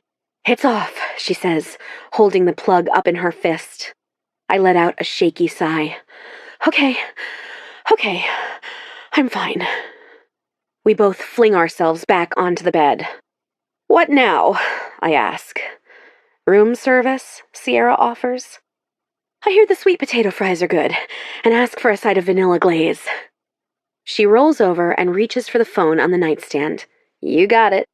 As I'm lying there, listening to Sierra place her very detailed and extensive order, my phone rings. I let it go to voicemail. I can't right now. Sierra hangs up and in her most serious voice says, I really hope you don't have to pay for all the food I just ordered. Gossamer is footing the bill. It can't be more than the most expensive private lunch of all time I had earlier today. Is that a challenge? She asks. My phone begins to ring again, and this time I sit up to answer. Maybe it's an emergency. Everyone I know is watching this show. Could be about the job, Sierra says. Yeah, at 10 o'clock at night? Fashion never sleeps. I look down to see Beck's name lighting up my screen. Hello? I ask into the phone. Beck? Where is he? She asks. Do you know where he is? Has he tried to call you? Has who? What's going on? Are you literally the only American not watching this damn show right now? Henry is gone. He's MIA. The Suda is missing. I repeat, the Suda is missing. I gasp. Oh my God. What? Sierra asks. Turn on the TV. Turn on the TV. Ugh, first you want it off, then you want it on. She forces herself out of bed and begins to fidget with the plug and then the remote. The TV screen is static, and clearly we've somehow reset it after ripping the plug from the wall. I don't know where he is, I tell Beck, but the line is already dead. Holy shit, Sierra says as the TV comes back to life. On the television, Sarah Claire is sobbing with her back to the camera, and Addison is on an absolute tirade, demanding to know where Henry is. Chad is arguing with Beck, and the whole thing is being televised. Chad crosses his arms. So you're telling me you don't know where this guy is? Literally one of the most heavily guarded reality television stars, and he just up and disappears. Should I remind you that we're live? Beck asks. We're back from commercial, Mallory snaps. Beck gives Chad a do something look. Chad turns to the camera, a crazed look in his eyes and hair disheveled. Well, folks, it appears we've got a missing person to report. Anyone want to put an Amber Alert out on Henry Mackenzie? Maybe it's not the best time to make jokes about abducted children, Sarah Claire says through her tears. Does this mean no one wins the money? Addison asks. Chad looks to Beck, and she shrugs and nods. What a crock, Addison says before storming off past the camera.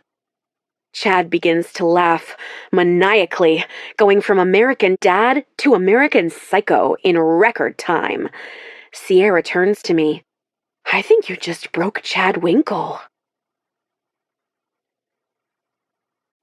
3 weeks later. Chapter 39.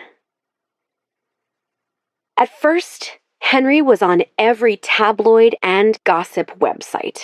Hashtag MIA Suitor was trending for 3 days, with one particularly memorable Twitter account posed as a fake tip line, tweeting Henry spottings everywhere from Mount Rushmore to a Sbarro's in Iowa. Part of me thought he would turn up at the hotel, or that I'd see him on the street somewhere. But every night when I go to bed, my hope that I might see him again diminishes a little bit more. I'm on a first-name basis with most of the staff at the St. Regis. Sierra offered to let me stay in her room with her, but as part of my gossamer contract, Erica insisted that I push for them to cover moving expenses and housing for the first 6 weeks. When I haven't been at work or apartment hunting, Sierra and I spend most nights at the pool or in the hot tub. Luckily, last week I found the perfect place in Park Slope. When I told Sierra I wouldn't be in Manhattan, she acted like I'd just cut off one of her fingers, but she quickly decided that this just meant she had a place to crash in Brooklyn.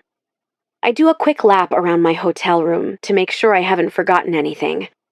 Earlier, I found a shoe stashed under the bathroom sink, so there's no telling what I've left behind. I touch my hand to my neck once more to make sure my necklace is still there. I found a heavy-duty corded gold chain to hold my parents' rings.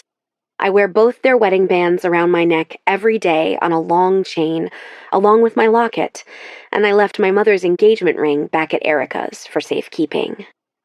All clear, I mutter to myself as I pull out the bedside drawer. Whatever I might have left behind belongs to the St. Regis now, as far as I'm concerned. After work today, I'm leaving for a 2-week seminar in Italy with the new women's footwear team, some of whom are industry giants, and others who are just as green as I am. It's all a little intimidating, but I've already made a few work friends, which Sierra is very impressed by.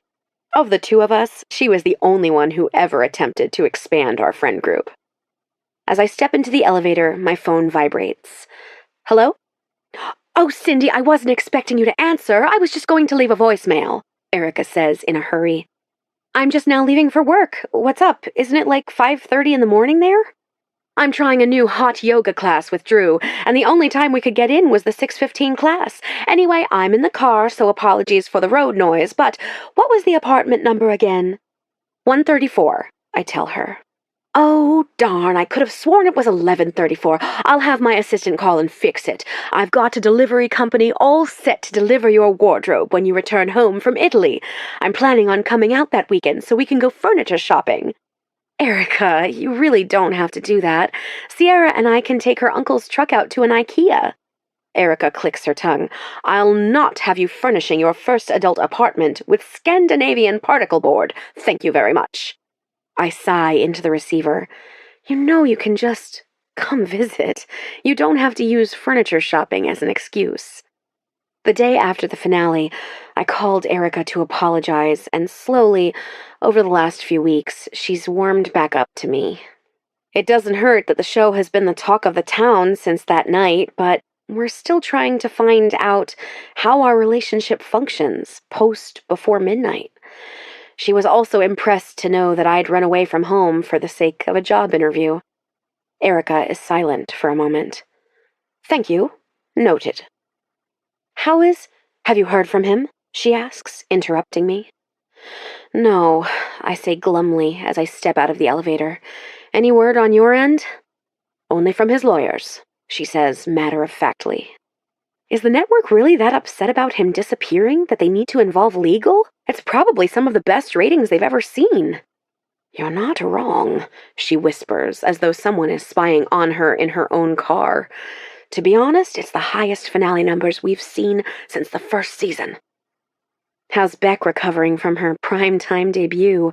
I ask. Well, Mallory taught me how to send GIFs over text message. And apparently, Twitter deemed the death stare Beck gave Chad highly gifable, so I found a great deal of pleasure in communicating via GIF only. I'm sure Beck is really enjoying that. Hey, I've got to check out. Can I call you when I get to the airport later tonight? I ask. Yes, please. The kids are dying to talk. It's a date, I say. After we hang up, I head to the reception desk, and Lydia, the manager, comes around to give me a hug and wish me good luck. She'd watched the show and even asked me to sign her 11-year-old daughter's autograph book. There have been a few moments like that. Getting recognized on the subway, or in line for coffee, or in the hotel lobby. But for the most part, New York is a good place to disappear. Recent fashion school grad turned reality television star is just another square on someone's NYC bingo card. On my way to Gossamer, I make a quick stop. Unlike the first time I visited Lumac, there are no paparazzi or producers or film crew. The storefront has been converted back from a runway to its usual flagship layout. When I knock on the glass door, the tall, slender sales clerk who definitely overslept this morning ignores me. I try again, rapping my fist a little harder. This time, she looks up and rolls her eyes before marching to the door and pointing at the store hours. I glance at my phone. It's only 9 o'clock, and they don't open until 10, but there's no way I'll be able to make it across town on my lunch hour. "I need to speak with Jay!" I yell through the glass. "I'm a friend!" Then more quietly, I add, "Sort of." The girl points to her ear and mouths, "I can't hear you," even though she so obviously can. "I said," yelling even louder and feeling like an absolute lunatic, "I'm a friend of Jay's!" She holds her hands up and shrugs before walking away. "Hello, friend." I spin on my heel. "Jay! I hear we're friends," Jay says playfully. Today, they wear a blue and white seersucker romper with a pair of Gucci sneakers. It's the perfect summer in NYC outfit. "I think I scared your store manager." They shiver. "Nothing could scare that troll. You know, she once told Lucy herself that she couldn't take more than 6 pieces into the fitting room." My eyes widen. And she still works here? Would you believe that Lucy thought she was kidding and gave her a bonus for her dry sense of humor? "That's a thing people give bonuses for?" Jay smirks. "Not on my watch. I'm guessing you're not here to give me all the latest Gossamer gossip." "I could," I offer. Jay reaches for my hand and cuts right to the bone. "He still hasn't been back to the office." "You'll let me know when he has?" Jay's smile droops. "I guess it makes sense that he'd get you in the divorce," I say. "Honey, I belong to no one. But you've got to understand, Henry spent most of his life playing second fiddle to someone's career." "So he knows, then? He knows why I wasn't there?" Jay narrows their gaze. "You're a real sneaky one, aren't you?" Hey, you can't blame a girl for trying to read between the lines. I push my sunglasses up into my hair so that they can see my eyes, and somehow I can hypnotize them into delivering this message for me. "Listen, I'm leaving tonight for Italy. I don't expect to see him before then, but can you just tell him that I'll be back? And at the very least, I'd like to talk about what happened, to apologize." They nod pointedly. "I can't promise anything, but have a safe trip. Think of me wasting away at the Olive Garden in Times Square while you feast on fresh pasta. Hey, when you're there, you're family. And yes, I'll clean every plate," I tell them, "just for you." The Gossamer offices remind me of my classrooms at Parsons. I have my own work desk, complete with all the technology I could ever need, and my own personal cobbler station, so that I can craft prototypes before sending them off to our manufacturer for official samples. Beside me is Freya, a Danish designer fresh out of school in London. We've been practicing a few Italian phrases every day at lunch, and she's convinced that I'm going to meet a great European rebound guy in Italy. Multiple rebound guys, if she gets her way. "Buongiorno, Cindy," she calls over her shoulder. "I'm running home to get my suitcase at lunch, so maybe we can get to the airport a little early, get a little vino to kick off the trip." "You know this is a work trip, right?" I remind her. "You Americans are such prunes," she says. I let out a snort. "What, did I say it wrong?" "I think you were going for prudes." I sit down at my desk and pull out the shoe I've been pecking away at for the last few weeks. Even though most of us have been in the office for a little while now, our team doesn't officially assemble until the trip to Italy, so when we're not doing HR trainings, we've all been encouraged to just play. My phone chimes, and I find a text on my group thread with Sarah Claire and Stacy. Stacy, what if I told you I was already moving back in with my ex? Sarah Claire, red alert, too soon. Cindy, meh, life is short. I got their numbers from Beck a few days after the finale. That night, the three of us talked over a video call for almost 5 hours. I told them everything. Meeting Henry on the plane, Erica, my parents, Anna and Drew. And it turned out Sarah Claire and Stacy had secrets of their own.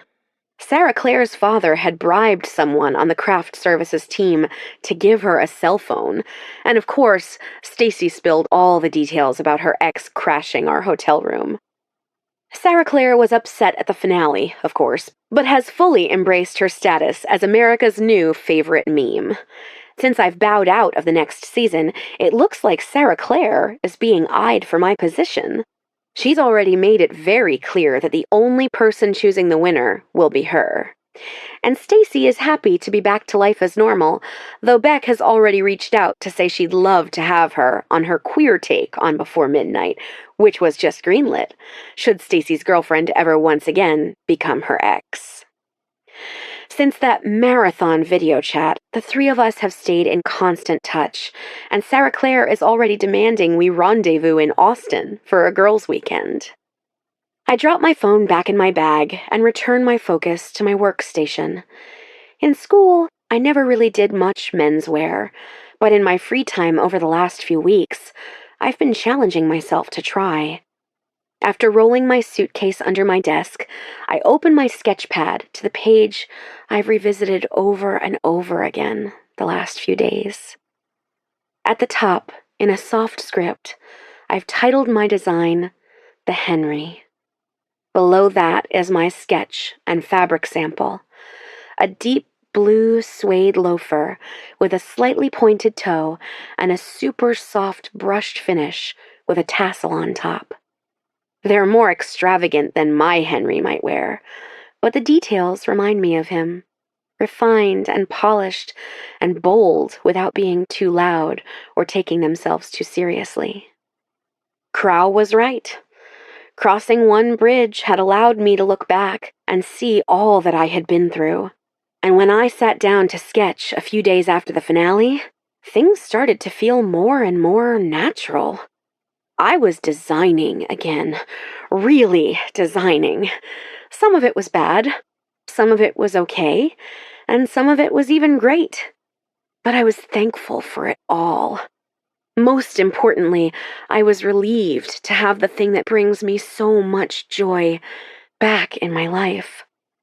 I think for a while there, I began to wonder if I'd made it all up, and that the inkling of talent that had gotten me through the first 3 years of fashion school was just a fluke.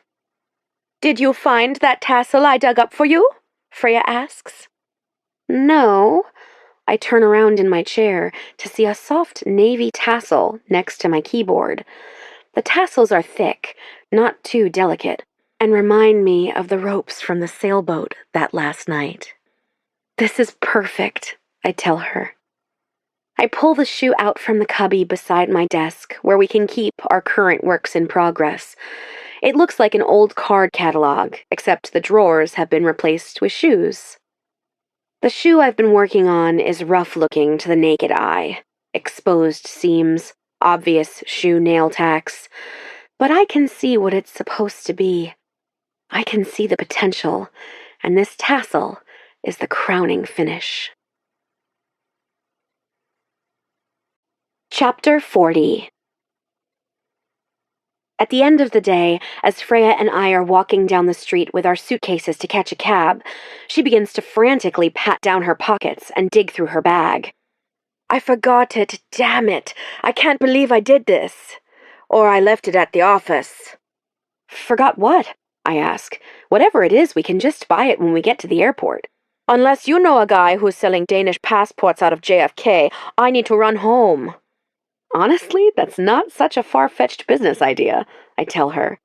My joke doesn't ease the panic in her eyes. "Okay, you run home," I say in my most soothing voice. You're just a few blocks away. I'll run up to the office and check there. Leave me with the bags, and I'll make sure we have a car waiting for us when you get back. Airport Vino can wait. She nods and sprints off down the street. I roll both of our suitcases back into the lobby and take the elevator up to the 44th floor. I walk through the waiting room and wave to Carlos, the receptionist, as I pass his desk. He's on the phone but gives me a puzzled look. Freya forgot something, I whisper. The whole floor is empty, except for one desk. My desk. My work lamp is turned on, illuminating him so that I can't miss him. Not that I ever would. Henry, I say, his name sucking the air right from my lungs. He looks up with a sad smile spread across his lips, and the constant 5 o'clock shadow I left him with has turned into a slight beard. I thought you'd gone. I am. My friend forgot something, so I... Do you permanently live out of suitcases? He asks. Or do you just like to keep a collection of shoes on your person at all times? Still a smartass, I say. Turns out reality TV didn't bleed my whole personality dry. Lucky me. I take a few steps closer, hesitantly. I feel like I've trapped a wild animal, and I don't want to run the risk of spooking him. Did Jay tell you where to find me? Among other things. Honestly, I was just hoping to leave you something for when you got back. He sits down on my stool. Congrats, by the way. Gossamer is a pretty big deal. They're lucky to have you. Thanks. My pulse quickens the closer I get to him, and I wonder if he feels it too. That electric excitement that comes when it's just the two of us, like we still have a whole production crew and house full of women to hide from. He holds up a glossy white shopping bag with Jimmy Choo spelled out across the front in delicate gold letters. I thought I'd bring you a peace offering. I've got to get back to work eventually, and it turns out fashion is a small business, so what better way to clear the air than with shoes? You're speaking my language, I say, tiptoeing closer so that we're only a foot apart. Erica is my stepmom, I tell him. I wanted to tell you the whole time. He nods. Beck told me. What? Yeah, when I wasn't working on the show or putting out fires at work, I was duking it out with the network execs over wifey. God, is that just the worst word of all time or what? Moist, I say. But after that, yes, wifey. But you wanted to choose me? Why didn't you just tell me? I didn't want to promise you anything I couldn't deliver on, he says. Contracts had been signed. They wanted me to propose. To Sarah Clare? Can you imagine? I barely even know her. I said yes at first because, yeah, I liked you, but I went on the show to save Lumac. They promised me things that could have saved the business overnight. Featuring Lumac in all their programming and productions, runway sponsorship, primetime commercial spots. But, I pretty much ruined all that. What now? I ask. What happens to Lumac? The show gave us a boost, that's for sure, he says. It's not the big splashy deal the network offered, but we're out of the SOS zone, and we've bought ourselves enough time to figure out how to move Lumac into the future. And we get to do it without selling out to Hollywood, which makes Mom happy. You and Jay are a force, I tell him. He runs a hand through his disheveled hair, long overdue for a cut. His jeans are worn, and his white t-shirt is likely nothing more than an undershirt. I wonder if all the suits were Irina at work, and if this is the real Henry. Threadbare jeans, t-shirts, and Converse. This is much closer to the version of Henry I met on the plane. Well, I thought my peace offering was splashy, but I guess you one-upped me. He motions to my open sketch pad where my Henry-inspired design is on full display. My cheeks flush with mild embarrassment at the thought of him seeing my work and the fact that it's so heavily inspired by him. I reach past him for the prototype, and a vein in his neck jumps as my waist grazes the side of his arm. This isn't even a sample, I say, just something I've been fooling around with, but Henry, meet the Henry. He takes the shoe in his hand, running his thumb along the material so that he can feel both the rough and smooth sides of the suede. Do you mind? He asks, looking down at his own feet. They look to be about the right size. And then I could say I'd tried on a Cindy original. I'd be honored, I tell him as I take the shoe from him and drop to one knee. Carefully, I untie the laces of his well-loved all-white Converse. Looking up to him, with my shoe in hand, I ask, "Ready?"